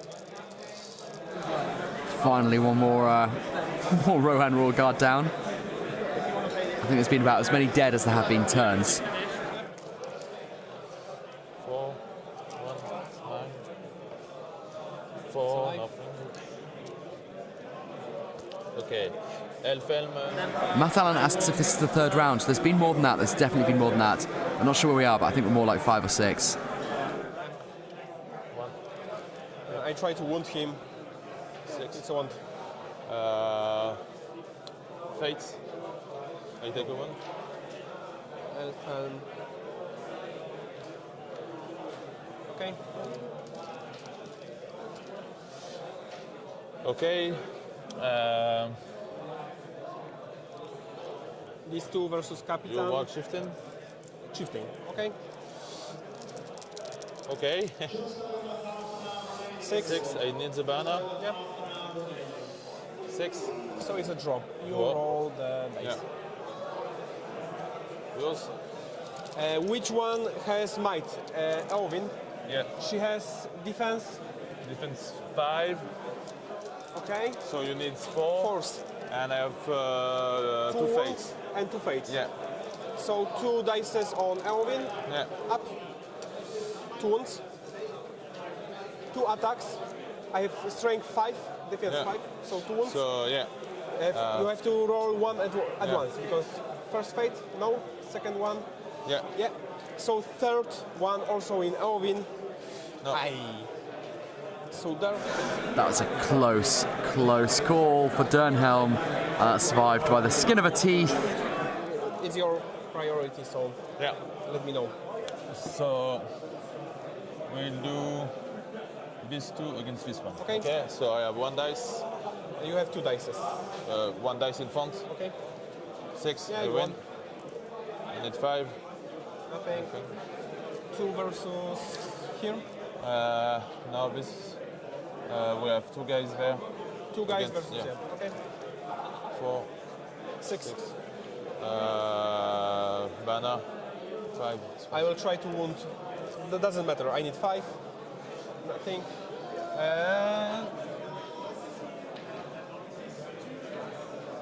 Okay. And you have to also this one. This one because. Yeah. Okay. So what's next? Next, my captain supporting. This one already fought, already supported, I think. I don't think so. Okay. This one supporting this one. Yeah. Okay. So okay. I have So 3 this one dice. without support. Okay. Yeah, 3 dice. 6 you will won. win. And you need 4s on captain and 5 on the. 4 captain. Yeah. Dead. And I will shielding with my. Yeah. So I will use axe. 6. You shielded. Right. And here. Yeah. 6 on this one. Shielding. Yeah. 6. Cool. 2 versus this in charge. 5. 5. You won. Yeah. 4 dice. 5. Yeah. Is it? Priority. Yeah. 5. Is it close? Hi Maisie, sorry for the delay. Just so you know, Dernhelm was doing a move because Team Evil just took that priority on the 5. So Dernhelm was calling a move, and there's no way for Evil to counter that. I just did a quick count for you, Maisie, to see who was in the centre and who we think is winning. Now, assuming that Gladriel is standing about dead centre, which she appears to be, you can actually see her just to the top of the building in the foreground there. If she's in the centre, then it is very, very much within Good's grasp at the moment. But it's a little bit difficult to eyeball. And if it's anywhere further right than that, if it's closer to the wall, for example, that's actually the centre of the battlefield, then I think Evil might have it. They've got a lot of models just to the right of that wall. This one supporting. Okay, so this guy is going like this one. So this way.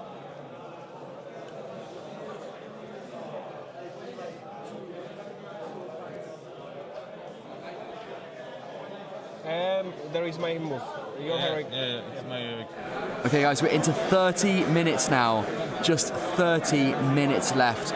I bet that Team Good with Alex is desperate for this game to end while he's still in control and still got all his models on the table.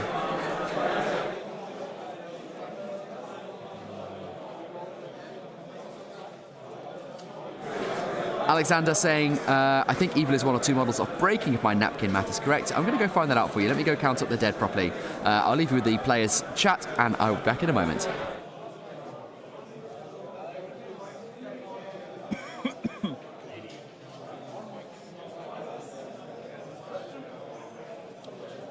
Okay.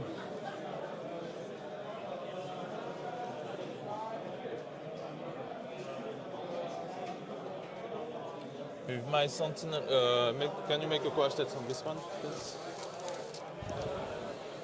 Yes, he passed. Yeah, he passed. I will use just the free will. Okay. To transfix this spider. Fix. Okay. Transfix. For sure. Okay, as far as I can tell, there's 25 dead Good. I'm just going to go have a quick cheeky glance at their list. Total models 62. So still got a little way to go. 6 to break. 5 or 6 to break, as far as I can tell. So yeah, pretty tense. I tell you what I'm going to do, Maisie, is I'm going to grab a photo of the centre, and you guys can do a bit of wrangling yourselves as we go into the last 25 or so minutes. I'm going to pass it back to the guys. So your moves, and after I have this one. Yeah, so I will charge here, I will charge here. Here I will go after this elf with support. This guy will go here. Here is combat, here is 2, and here is my moves.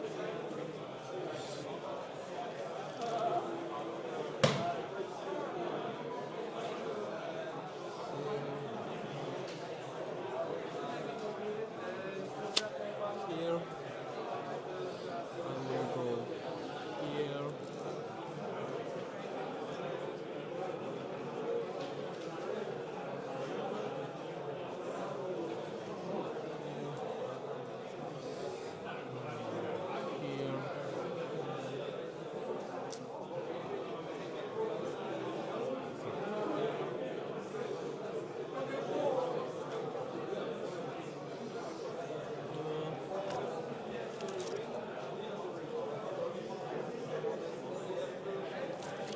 Okay. Okay, so You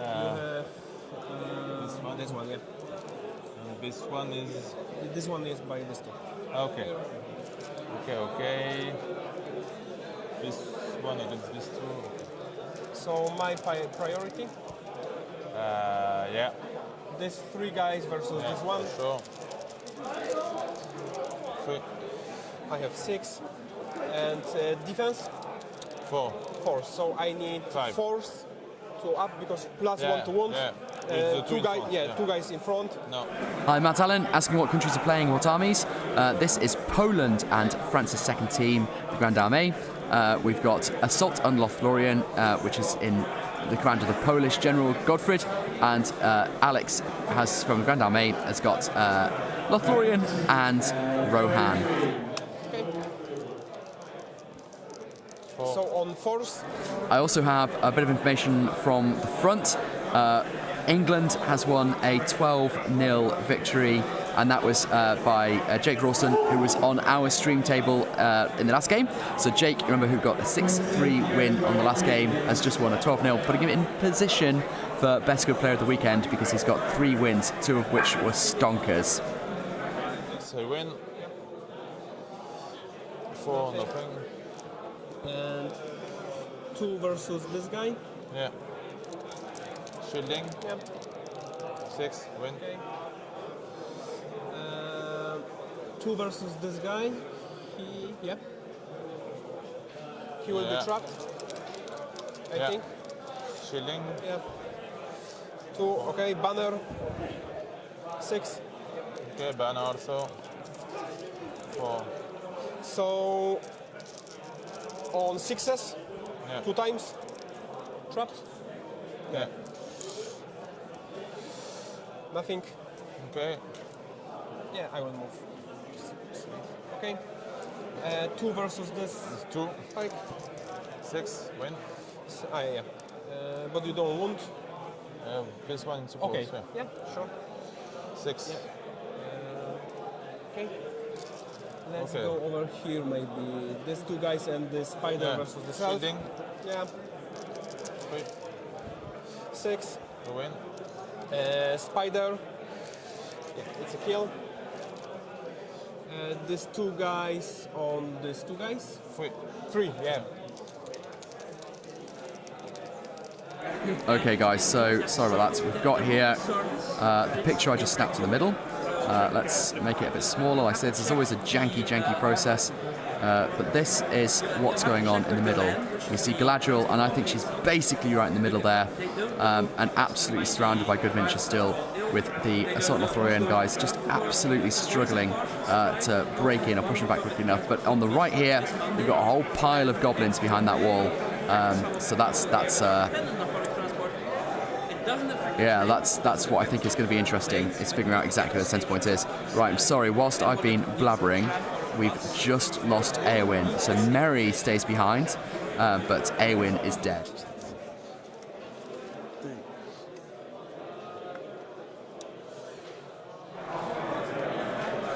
Potentially not a disaster this late in the game. Then with Durham and two some and some guys, yeah. 6, I win. Yep. You have defense 5? Yeah, 4. 4? So Durham on 4th and this guy's on 5th. Okay. The guys on 5? On 5th, Nothing. and on 4th, 2. I will take it. So I have one left. And priority. Yeah. 5. 6, it's mine. It's yours. Nothing that Poland can do about that. Moves go to Team Good. But Alex is right. You know, loses 5 models throughout the entire game, and then if we look at the top down, his dead pile has doubled in size in a single turn. But we're going into... We've still got 23 minutes. And the speed that these guys are playing, we might get another couple of turns. So maybe this game isn't quite over just yet.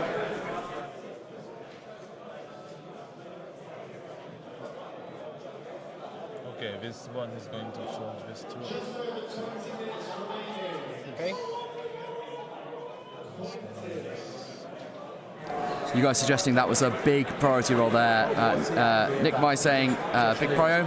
Alexander saying huge priority one, clutch. Yeah. 1. Okay, so I have to fight. Yeah. Okay.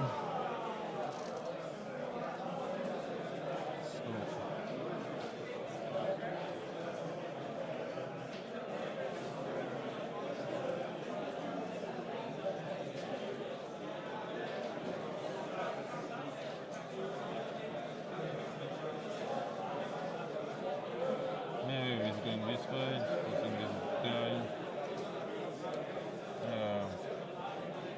Yeah. Okay, this rider is there.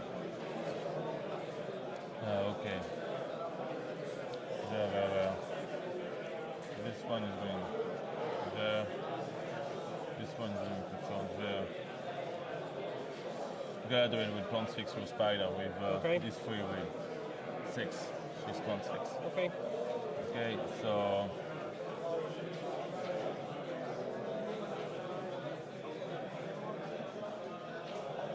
this one is going there. Okay. This one there.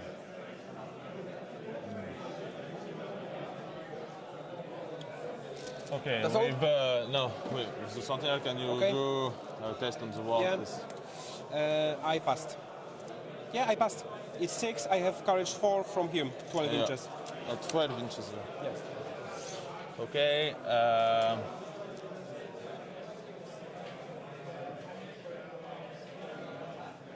But no, it's okay like this. Okay, like this it's okay for me. Yeah. Okay.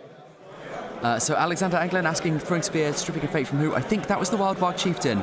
I'm pretty sure that was the Wild Chieftain who's just lost the fate to a throwing spear. Yeah, he does. Okay. Here. And that way I can go. Glenn Seymour asking whether Eowyn is dead. Yes, she is. Middle-earth SPG France saying just 15 minutes more than usual. Yeah. And also, the longer it gets, the better chance of winning goes to Poland. Agreed completely. Time is not on France's turn. And Poland's player, Godfred, has just said that he thinks he needs 5 more to break. He's counting up his dead and thinks he needs 5 more to break. So not many. He's got 27 dead and he needs 32 to break him. So yeah, not far to go. What do we have here?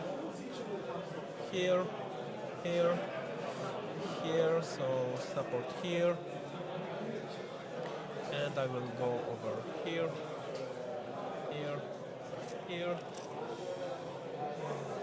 So here. Maybe I pass, maybe I fail. The sad part is that I can't really do much about here. will support, and I will support here. Yeah, that's it. Okay. So my priority. Yeah. So we will do this guy. Yeah, 1-1-1. 6. Okay. So I think you're trapped. Yes, test 1-1, so 2 dice. 6 is dead. Daniello, I just have to say thank you so much for that comment. It's really lovely.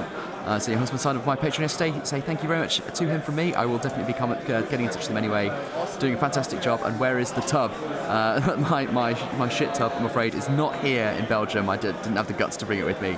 But thank you very much. It's fantastic. Okay. 6, I win. Yeah. So first, my captain on this guy. Okay, so 4. 6 is dead. And it's defense 5. Yeah. So both of them it's 5. Yeah. So 5, 1-1. Okay, I will take that. Tatiana's right. Tanya, excuse me. 4 to break now. Just 4 to break. Okay, so Elfhelm next. 4 dice. Okay. 3. Okay, I have 3 and 2, so I have 5 dices. Yeah. I have 6. Okay, banner. Yeah. 6, it's for me. So yeah. Defense 4, that's it. Yeah. So first strength 4 on this guy. Yep. 4 dead. Yep. Okay, and the spider it's defense 3 or 4. 3. Roll. Yeah, so it's 4 with the 3 dice left. Yeah. Dead. Okay. Okay, so after this one, charging this one. Okay. 4. 5. Okay, banner. Yep. 5, it's for me. Yep. Okay. 4. Strength 4, charging. Okay. The 3 models against this 3. 6, I win. Yep. Okay, it's only 5. Yep. So 5, needing nothing. Yep. Okay.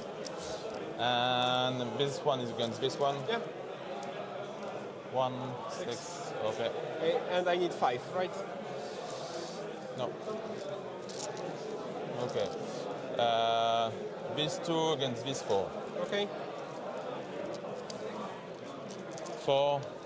6. 6. Okay. Plus 1, so I need 5s. Yeah, is that?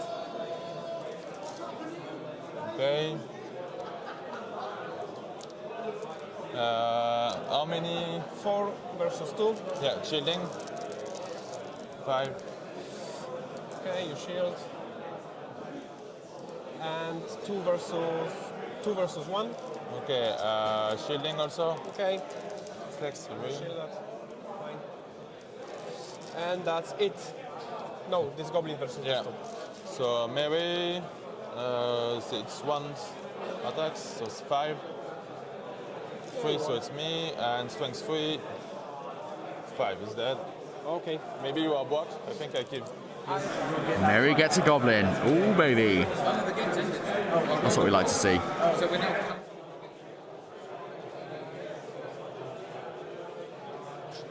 20, yeah, I'm broken. Okay. How much do I need to broke you? Because I kill you some models. You kill 12 models, Okay. so you need to kill 6 more. 6 more. That is evil broken then. And we're back to priority for what might well be the last turn. 15 minutes left still though. It shows. Okay, no mines remaining. Yeah. My force is broken. Poland get the priority. No might remaining, so there's no moves.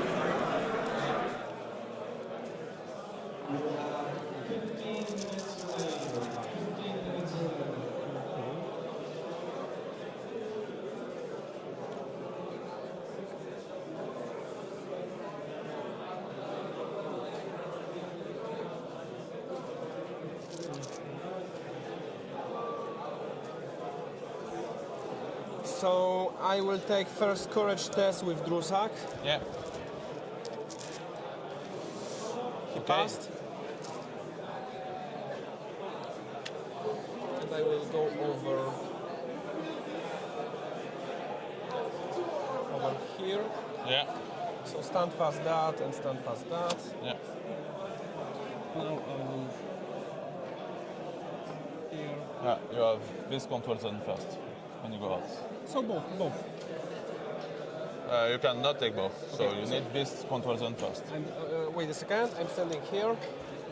Here is the control zone. Yeah. So I can just... No, you don't pass there. Yeah, I pass. But you need to do 5, so it's not Yeah. a 5 more. Okay, I will stand it here in the row. Okay. This one is Charging this. yeah, Okay. exactly. That was that. Okay, and this one. And this one I will go here. Okay. Now here we have some problems. This one is going here. This one is going here. And this one is going here. Okay. Now I will have to take my courage test with Moria Goblin Shaman. This one. 6. No. No. Okay. So now I will move my leader. He passes because of the fury. And he goes 6 inches over here. So I have stand fast here. Without these guys and without these guys. I don't think you have this guy. This guy is okay. Okay. And this not. Yeah. So I will here go here. Need to have a fun test. Okay, And I you will have go this. after this.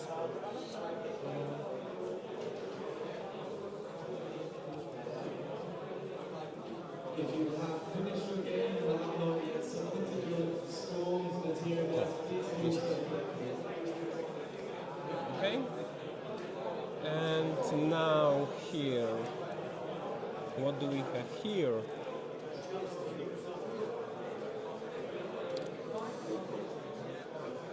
What? Oh, sorry. Oh, That's okay.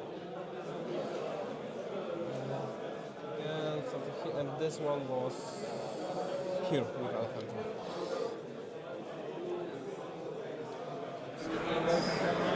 One, 6, 1, 6, yeah.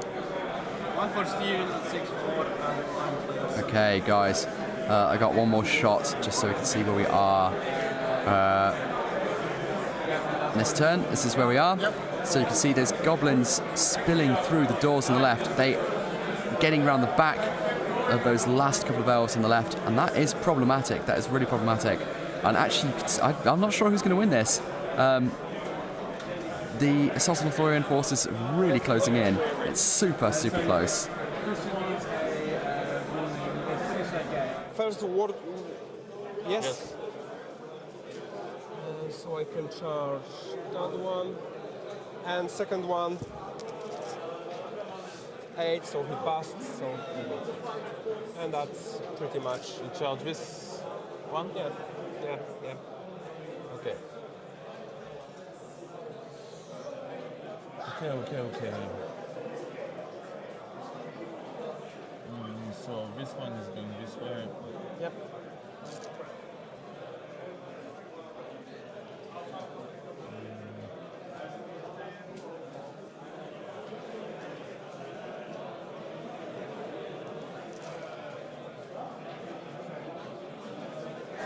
Again, seeing from the top down here how much everything is thinned out.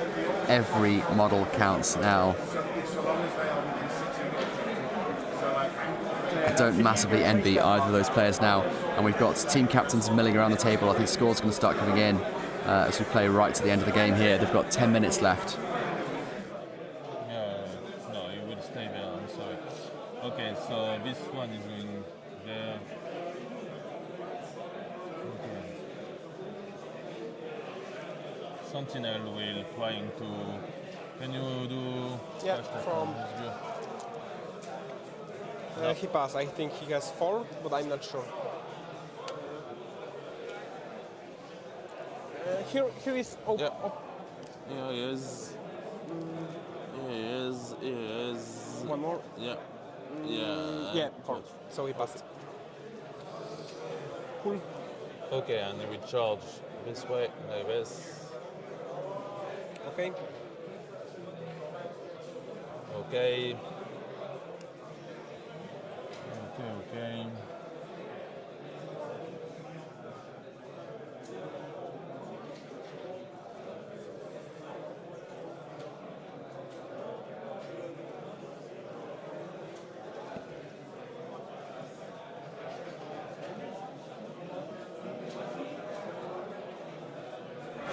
So you're right saying this turned out to be a great game. It has been really intense, much closer than I thought it was going to be.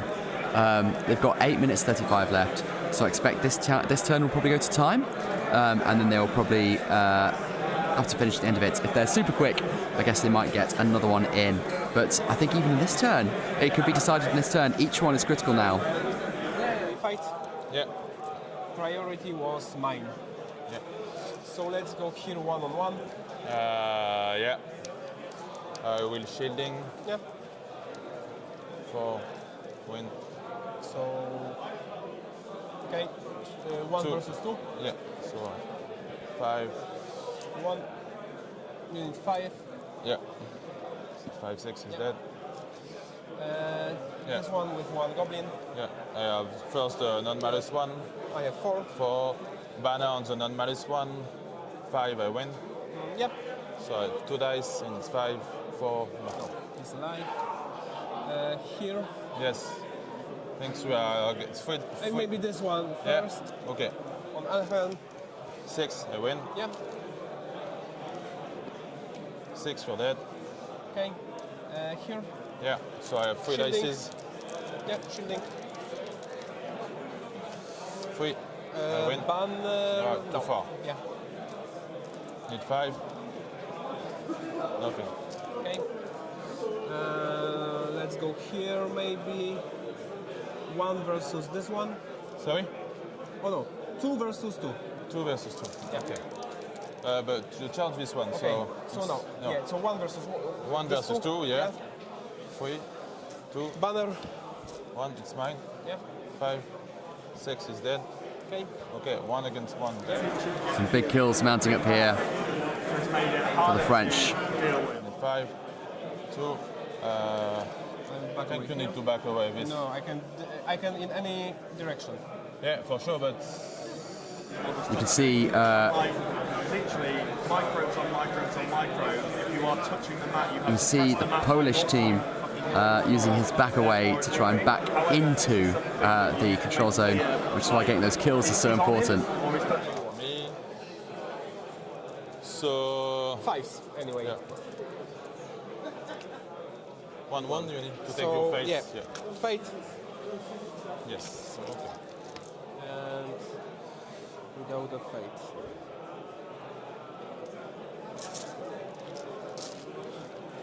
Okay. 4 versus this one. Yeah, shielding. 3. 6. Banner. 3. +1. It's a kill.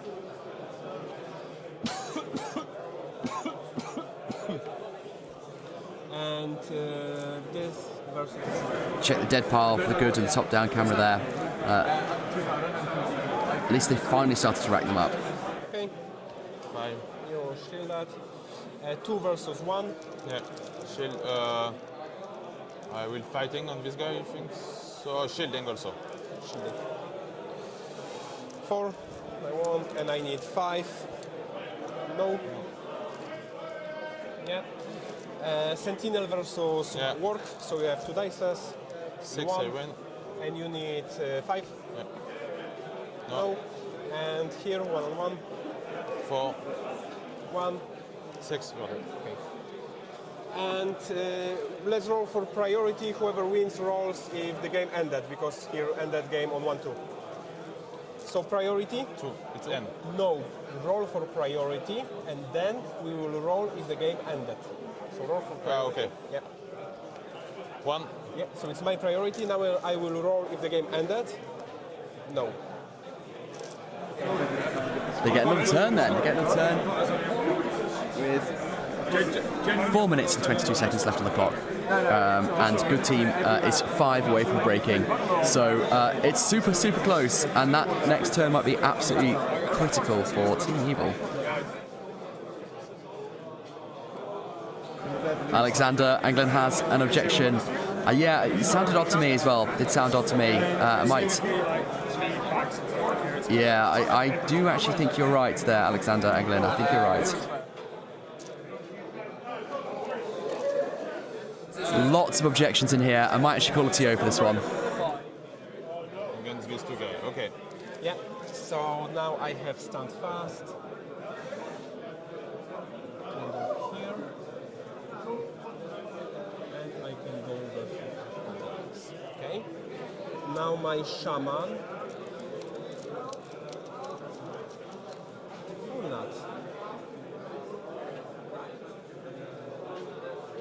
So my banner will go versus zero captain.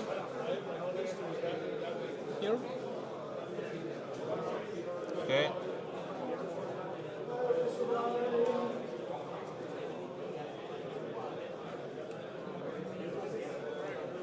I mean,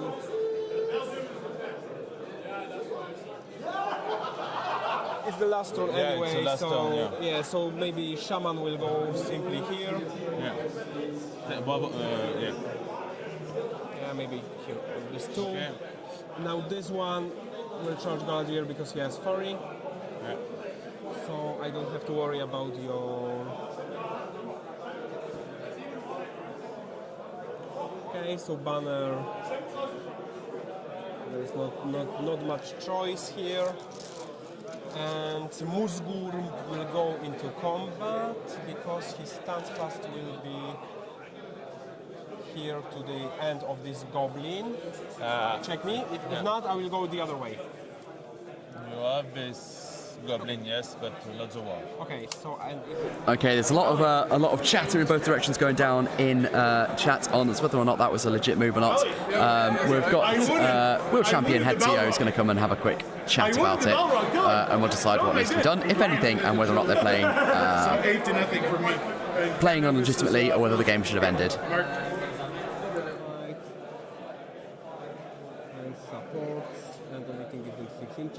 So now I have this guy also. So I will charge your banner. And I will try to take courage test for this guy. He passed. No, because 7, no. It was that. Yeah, okay. Yeah. It's okay.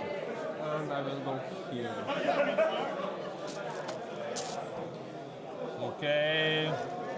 So I will just go with this one, this guy.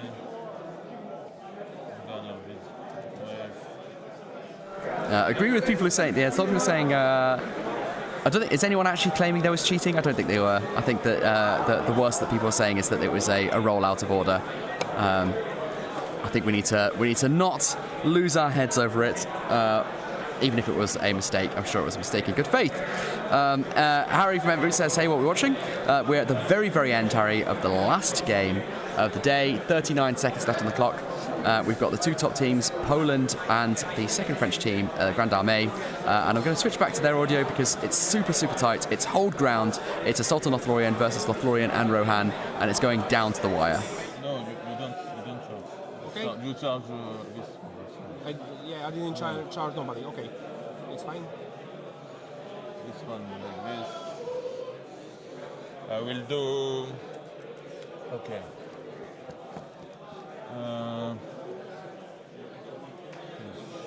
This one like this. And on your banner. Okay.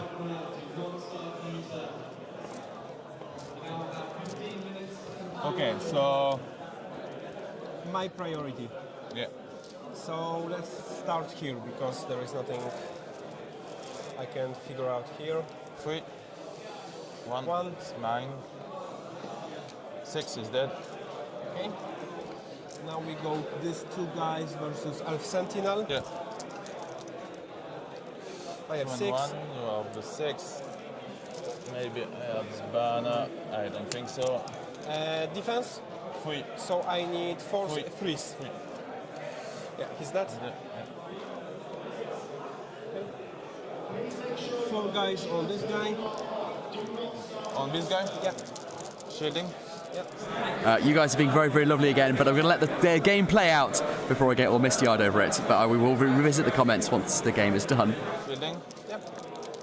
5. I have 4, so you shield it away. Okay. Here, let's go with this one versus Galadriel and this guys. Yeah. I will go shielding. So this one, no malus 1? Yep. 4. And the 2 malus 1? So 4, you have so 4. 4. Highest. Yeah, I shield. I have 5. 5, okay, banner. Yeah. So I won. So you back away, doesn't matter. Okay. These 2, Yep. if you want. Okay, non malus 1. Shielding. 6, I win. Yep, you won. And you need 5. 5. Okay, take that. 6 is dead. Okay. Okay. These 2. Yeah. I don't have shielding, so 3. 1. Mine. Need 5. 6 is dead. okay. Okay. This one against these 2. Yeah. Shielding. You can.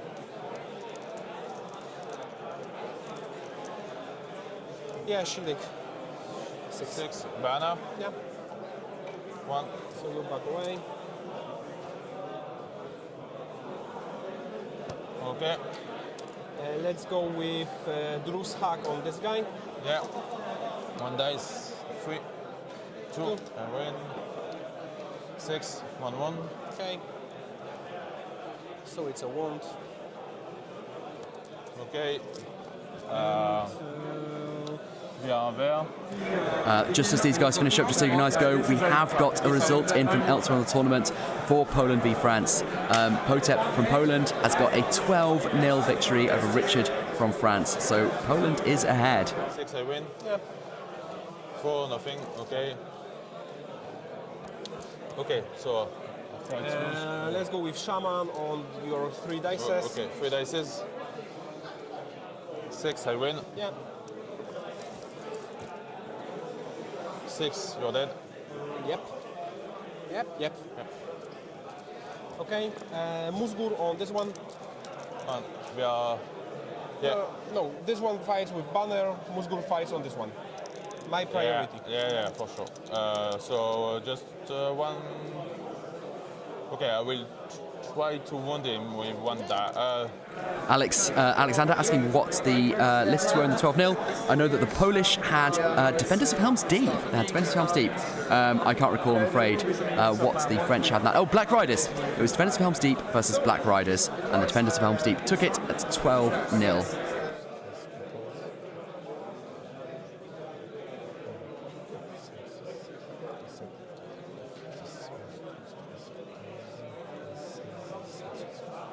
Okay, so I will try to fight. Yes, Yep. 4. 5. So banner. No banner. So it's your. And I need 5s. No. No. Back away. Okay, so Elfhelm. Elfhelm with banner, yeah. 3 dices. Yeah. 6 I win. So defense 4. 5. You have a shield. Okay. Yeah, 5 and 5. Simply 5. It's tank 4. You have shield or no? Yeah, I have shield. Yeah, Okay, I have so shield. 5. You have I 3 need dice, 3. No. Yeah. This one fights, yeah. 6 is dead. Yeah. Okay. So I think everyone. It's the last fight. Everyone is inside, but maybe not this one. Check. I think he's not. Yeah. This one is not in. And So- the rest of them is inside. Capitan also could be not, because from the center of the Yeah. Okay. markets also no Capitan. Yeah. And here, this one is, this one is. Okay. So With your models? Yeah, One, I have two, 4, 6, 7, 8, 10, 12, yes, 13, 14, yeah, 15, 16. yes. I have 1, 2, 3, 4, 5, 6, 7, 8, 9, 10, 11, 12, 13, 14, 15, 16, 17. Yeah. So I have more models. More models, and Yeah. you have break. Yeah, so 6-0. Yeah. That's it then, guys. It's a 6-0 win. Well done, guys. Good game. 6-0 win to the good player from France, Grand Armée, Alex. Intense, really, really intense. Right, I'm going to see if these guys are willing to have a chat with me, and I'm going to redo the cameras. Give me one moment.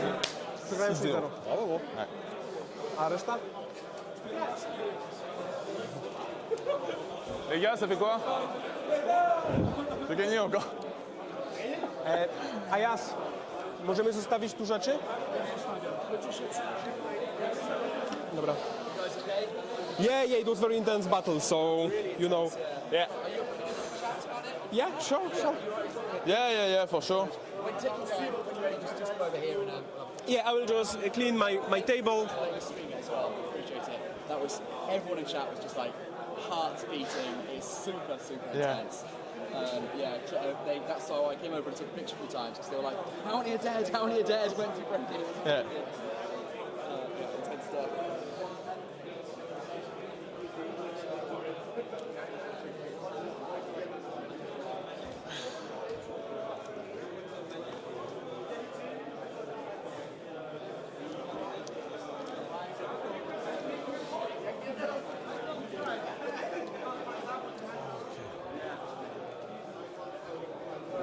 Okay, guys, you've probably heard me chatting about that really, really interesting game. So that was Poland v France, and it's a 6-0 win to France. Team Good with a mix of Lothlorien and Rohan versus Assault on Lothlorien, right down to the wire. So we'll revisit comments in a second, and then we're going to have the guys over to chat. Give me one moment, I need to just change a few settings. There we go. Okay, all good. So let's have a quick look at the comments. NKMY, Glorfindel for the win. Yeah. It's a good question. Alexander Anglin saying, Battlecamper, did Canada win their series? I will find out as soon as I possibly can. I'll need to hear from Ali before I can answer that question. I would love to hear, guys in chat, what your questions are for both the French and Polish players, for Alex and Godfred. So get them in chat if you want to. Go whack them in chat if you want to put me for me to put some questions on. I can't words. It's too late. It's been 12 hours of streaming. My brain is slowly turning to mush. Maisie says, Battlecamper, I've got to go, but thanks for the stream. Really enjoyed it. Thank you very much for sticking with us, Maisie. That's really, really grateful. And you're very welcome indeed. I've had an absolute blast today. It's been so much fun. Alexander Aglin, Robin, I don't get the context of that one. I'm going to have to start from the top and go down. Everything's popping up in chat at the moment, guys. So let's go France, NKMY. We've got some French victory laps coming in chat. Maisie, one model, yeah.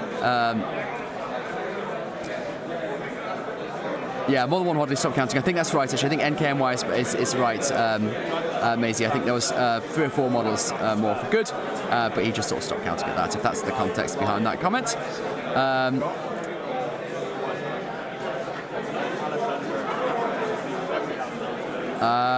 Sanvey, what a devastating loss. Commiserations, my dude. Commiserations. It's tough stuff. Leos. Oh my god, am I saying that wrong again? Absolutely. I think that's also a devastating loss. Flying Mammal, well done. Well done indeed. Both players played it well. Robin M, no one is perturbed by this banner with shield. I think I need some context to that. Robin, I'm sorry if I've missed something. It could be 3-3 with 2 more kills for Godfred. Yeah, it's true. It's true. Edouard Graziana, let's go. Maxime, Vermont, Bravo, Alex. That's obviously to French Alex for his really quite key win. It looks like France is going to do really well in this round as well, potentially. NKMY, GG Alex. Asambi misplaced with 2 models indeed. That's what he says. Close fight, very close fight, says Fish Priest. So I think I'm going to get the guys over here in a second. Still packing up at the moment, so let's just switch over to them. With Antwerp and 2 bikes versus my spider and we want to play. You have like 4 guys to win, and you roll like 3. They're talking about what's the roll that won the game. And you reload from banner and roll 6. And kill my spider and kill my rewatch play. If you didn't do that, I think I would want you. Yeah, maybe. So yeah, interesting. Very close stuff, close stuff. Mistake with my Sentinel at the beginning because the Fury. So, question for Alex then. Alex, why did you shield with the dude supported by spear? You've learned better than this. Big question. Golden's Gamers, great shift today. Alex, thank you so much indeed. Like I said, I've had a blast. It's been great. I'm looking forward to another one tomorrow. Another 12, 13, 14 hours of streaming. And I've got an amazing looking lasagna sat right behind me as well, which is a great reward. Tyler, what was the idea behind the lists? Trying to take something enjoyable and competitive. Was there a theme they were going to do? I will put that to them and see what they say. Amazing work today, Alex from Half Mile Duck. Enjoy a well-earned beer tonight and look forward to tomorrow. Thank you so much. Thank you so much. You guys have just been absolutely incredible. In fact, we've still got 154 of you in chat after all this time. Is nothing short of phenomenal. Some of you guys have been here all day, so you deserve a beer as well. Brian Smith says it was good game to lose. Yeah, I mean they're so sturdy by comparison, but props that they held it together. Good Workers says thanks to the stream, Alex. Enjoyed it a lot. Thank you very much indeed. We're not quite done yet. Stick with us for the results as they come out. We'll have all of today's results, and we're going to have a chat with these 2 guys. So probably about another hour, maybe a little bit less, and then the stream will end for today. Flying Dagup says you measure 6 inches from the edge of the objective marker, not the centre right. And Lucas says, indeed, I'm going to trust that's what they did. Sandy says WWC should focus more on troops than heroes. WWC, sorry, I'm being an idiot, but you might have to explain that one to me. Brian Smith, evil player shouldn't be looking for dice reasons for the loss. He was disadvantaged from the start. He did great from the position he was in. Red for Oxus, well, tomorrow will be 3 games as well. That's right, 3 more exciting games tomorrow, so another sort of 12 hours of streaming.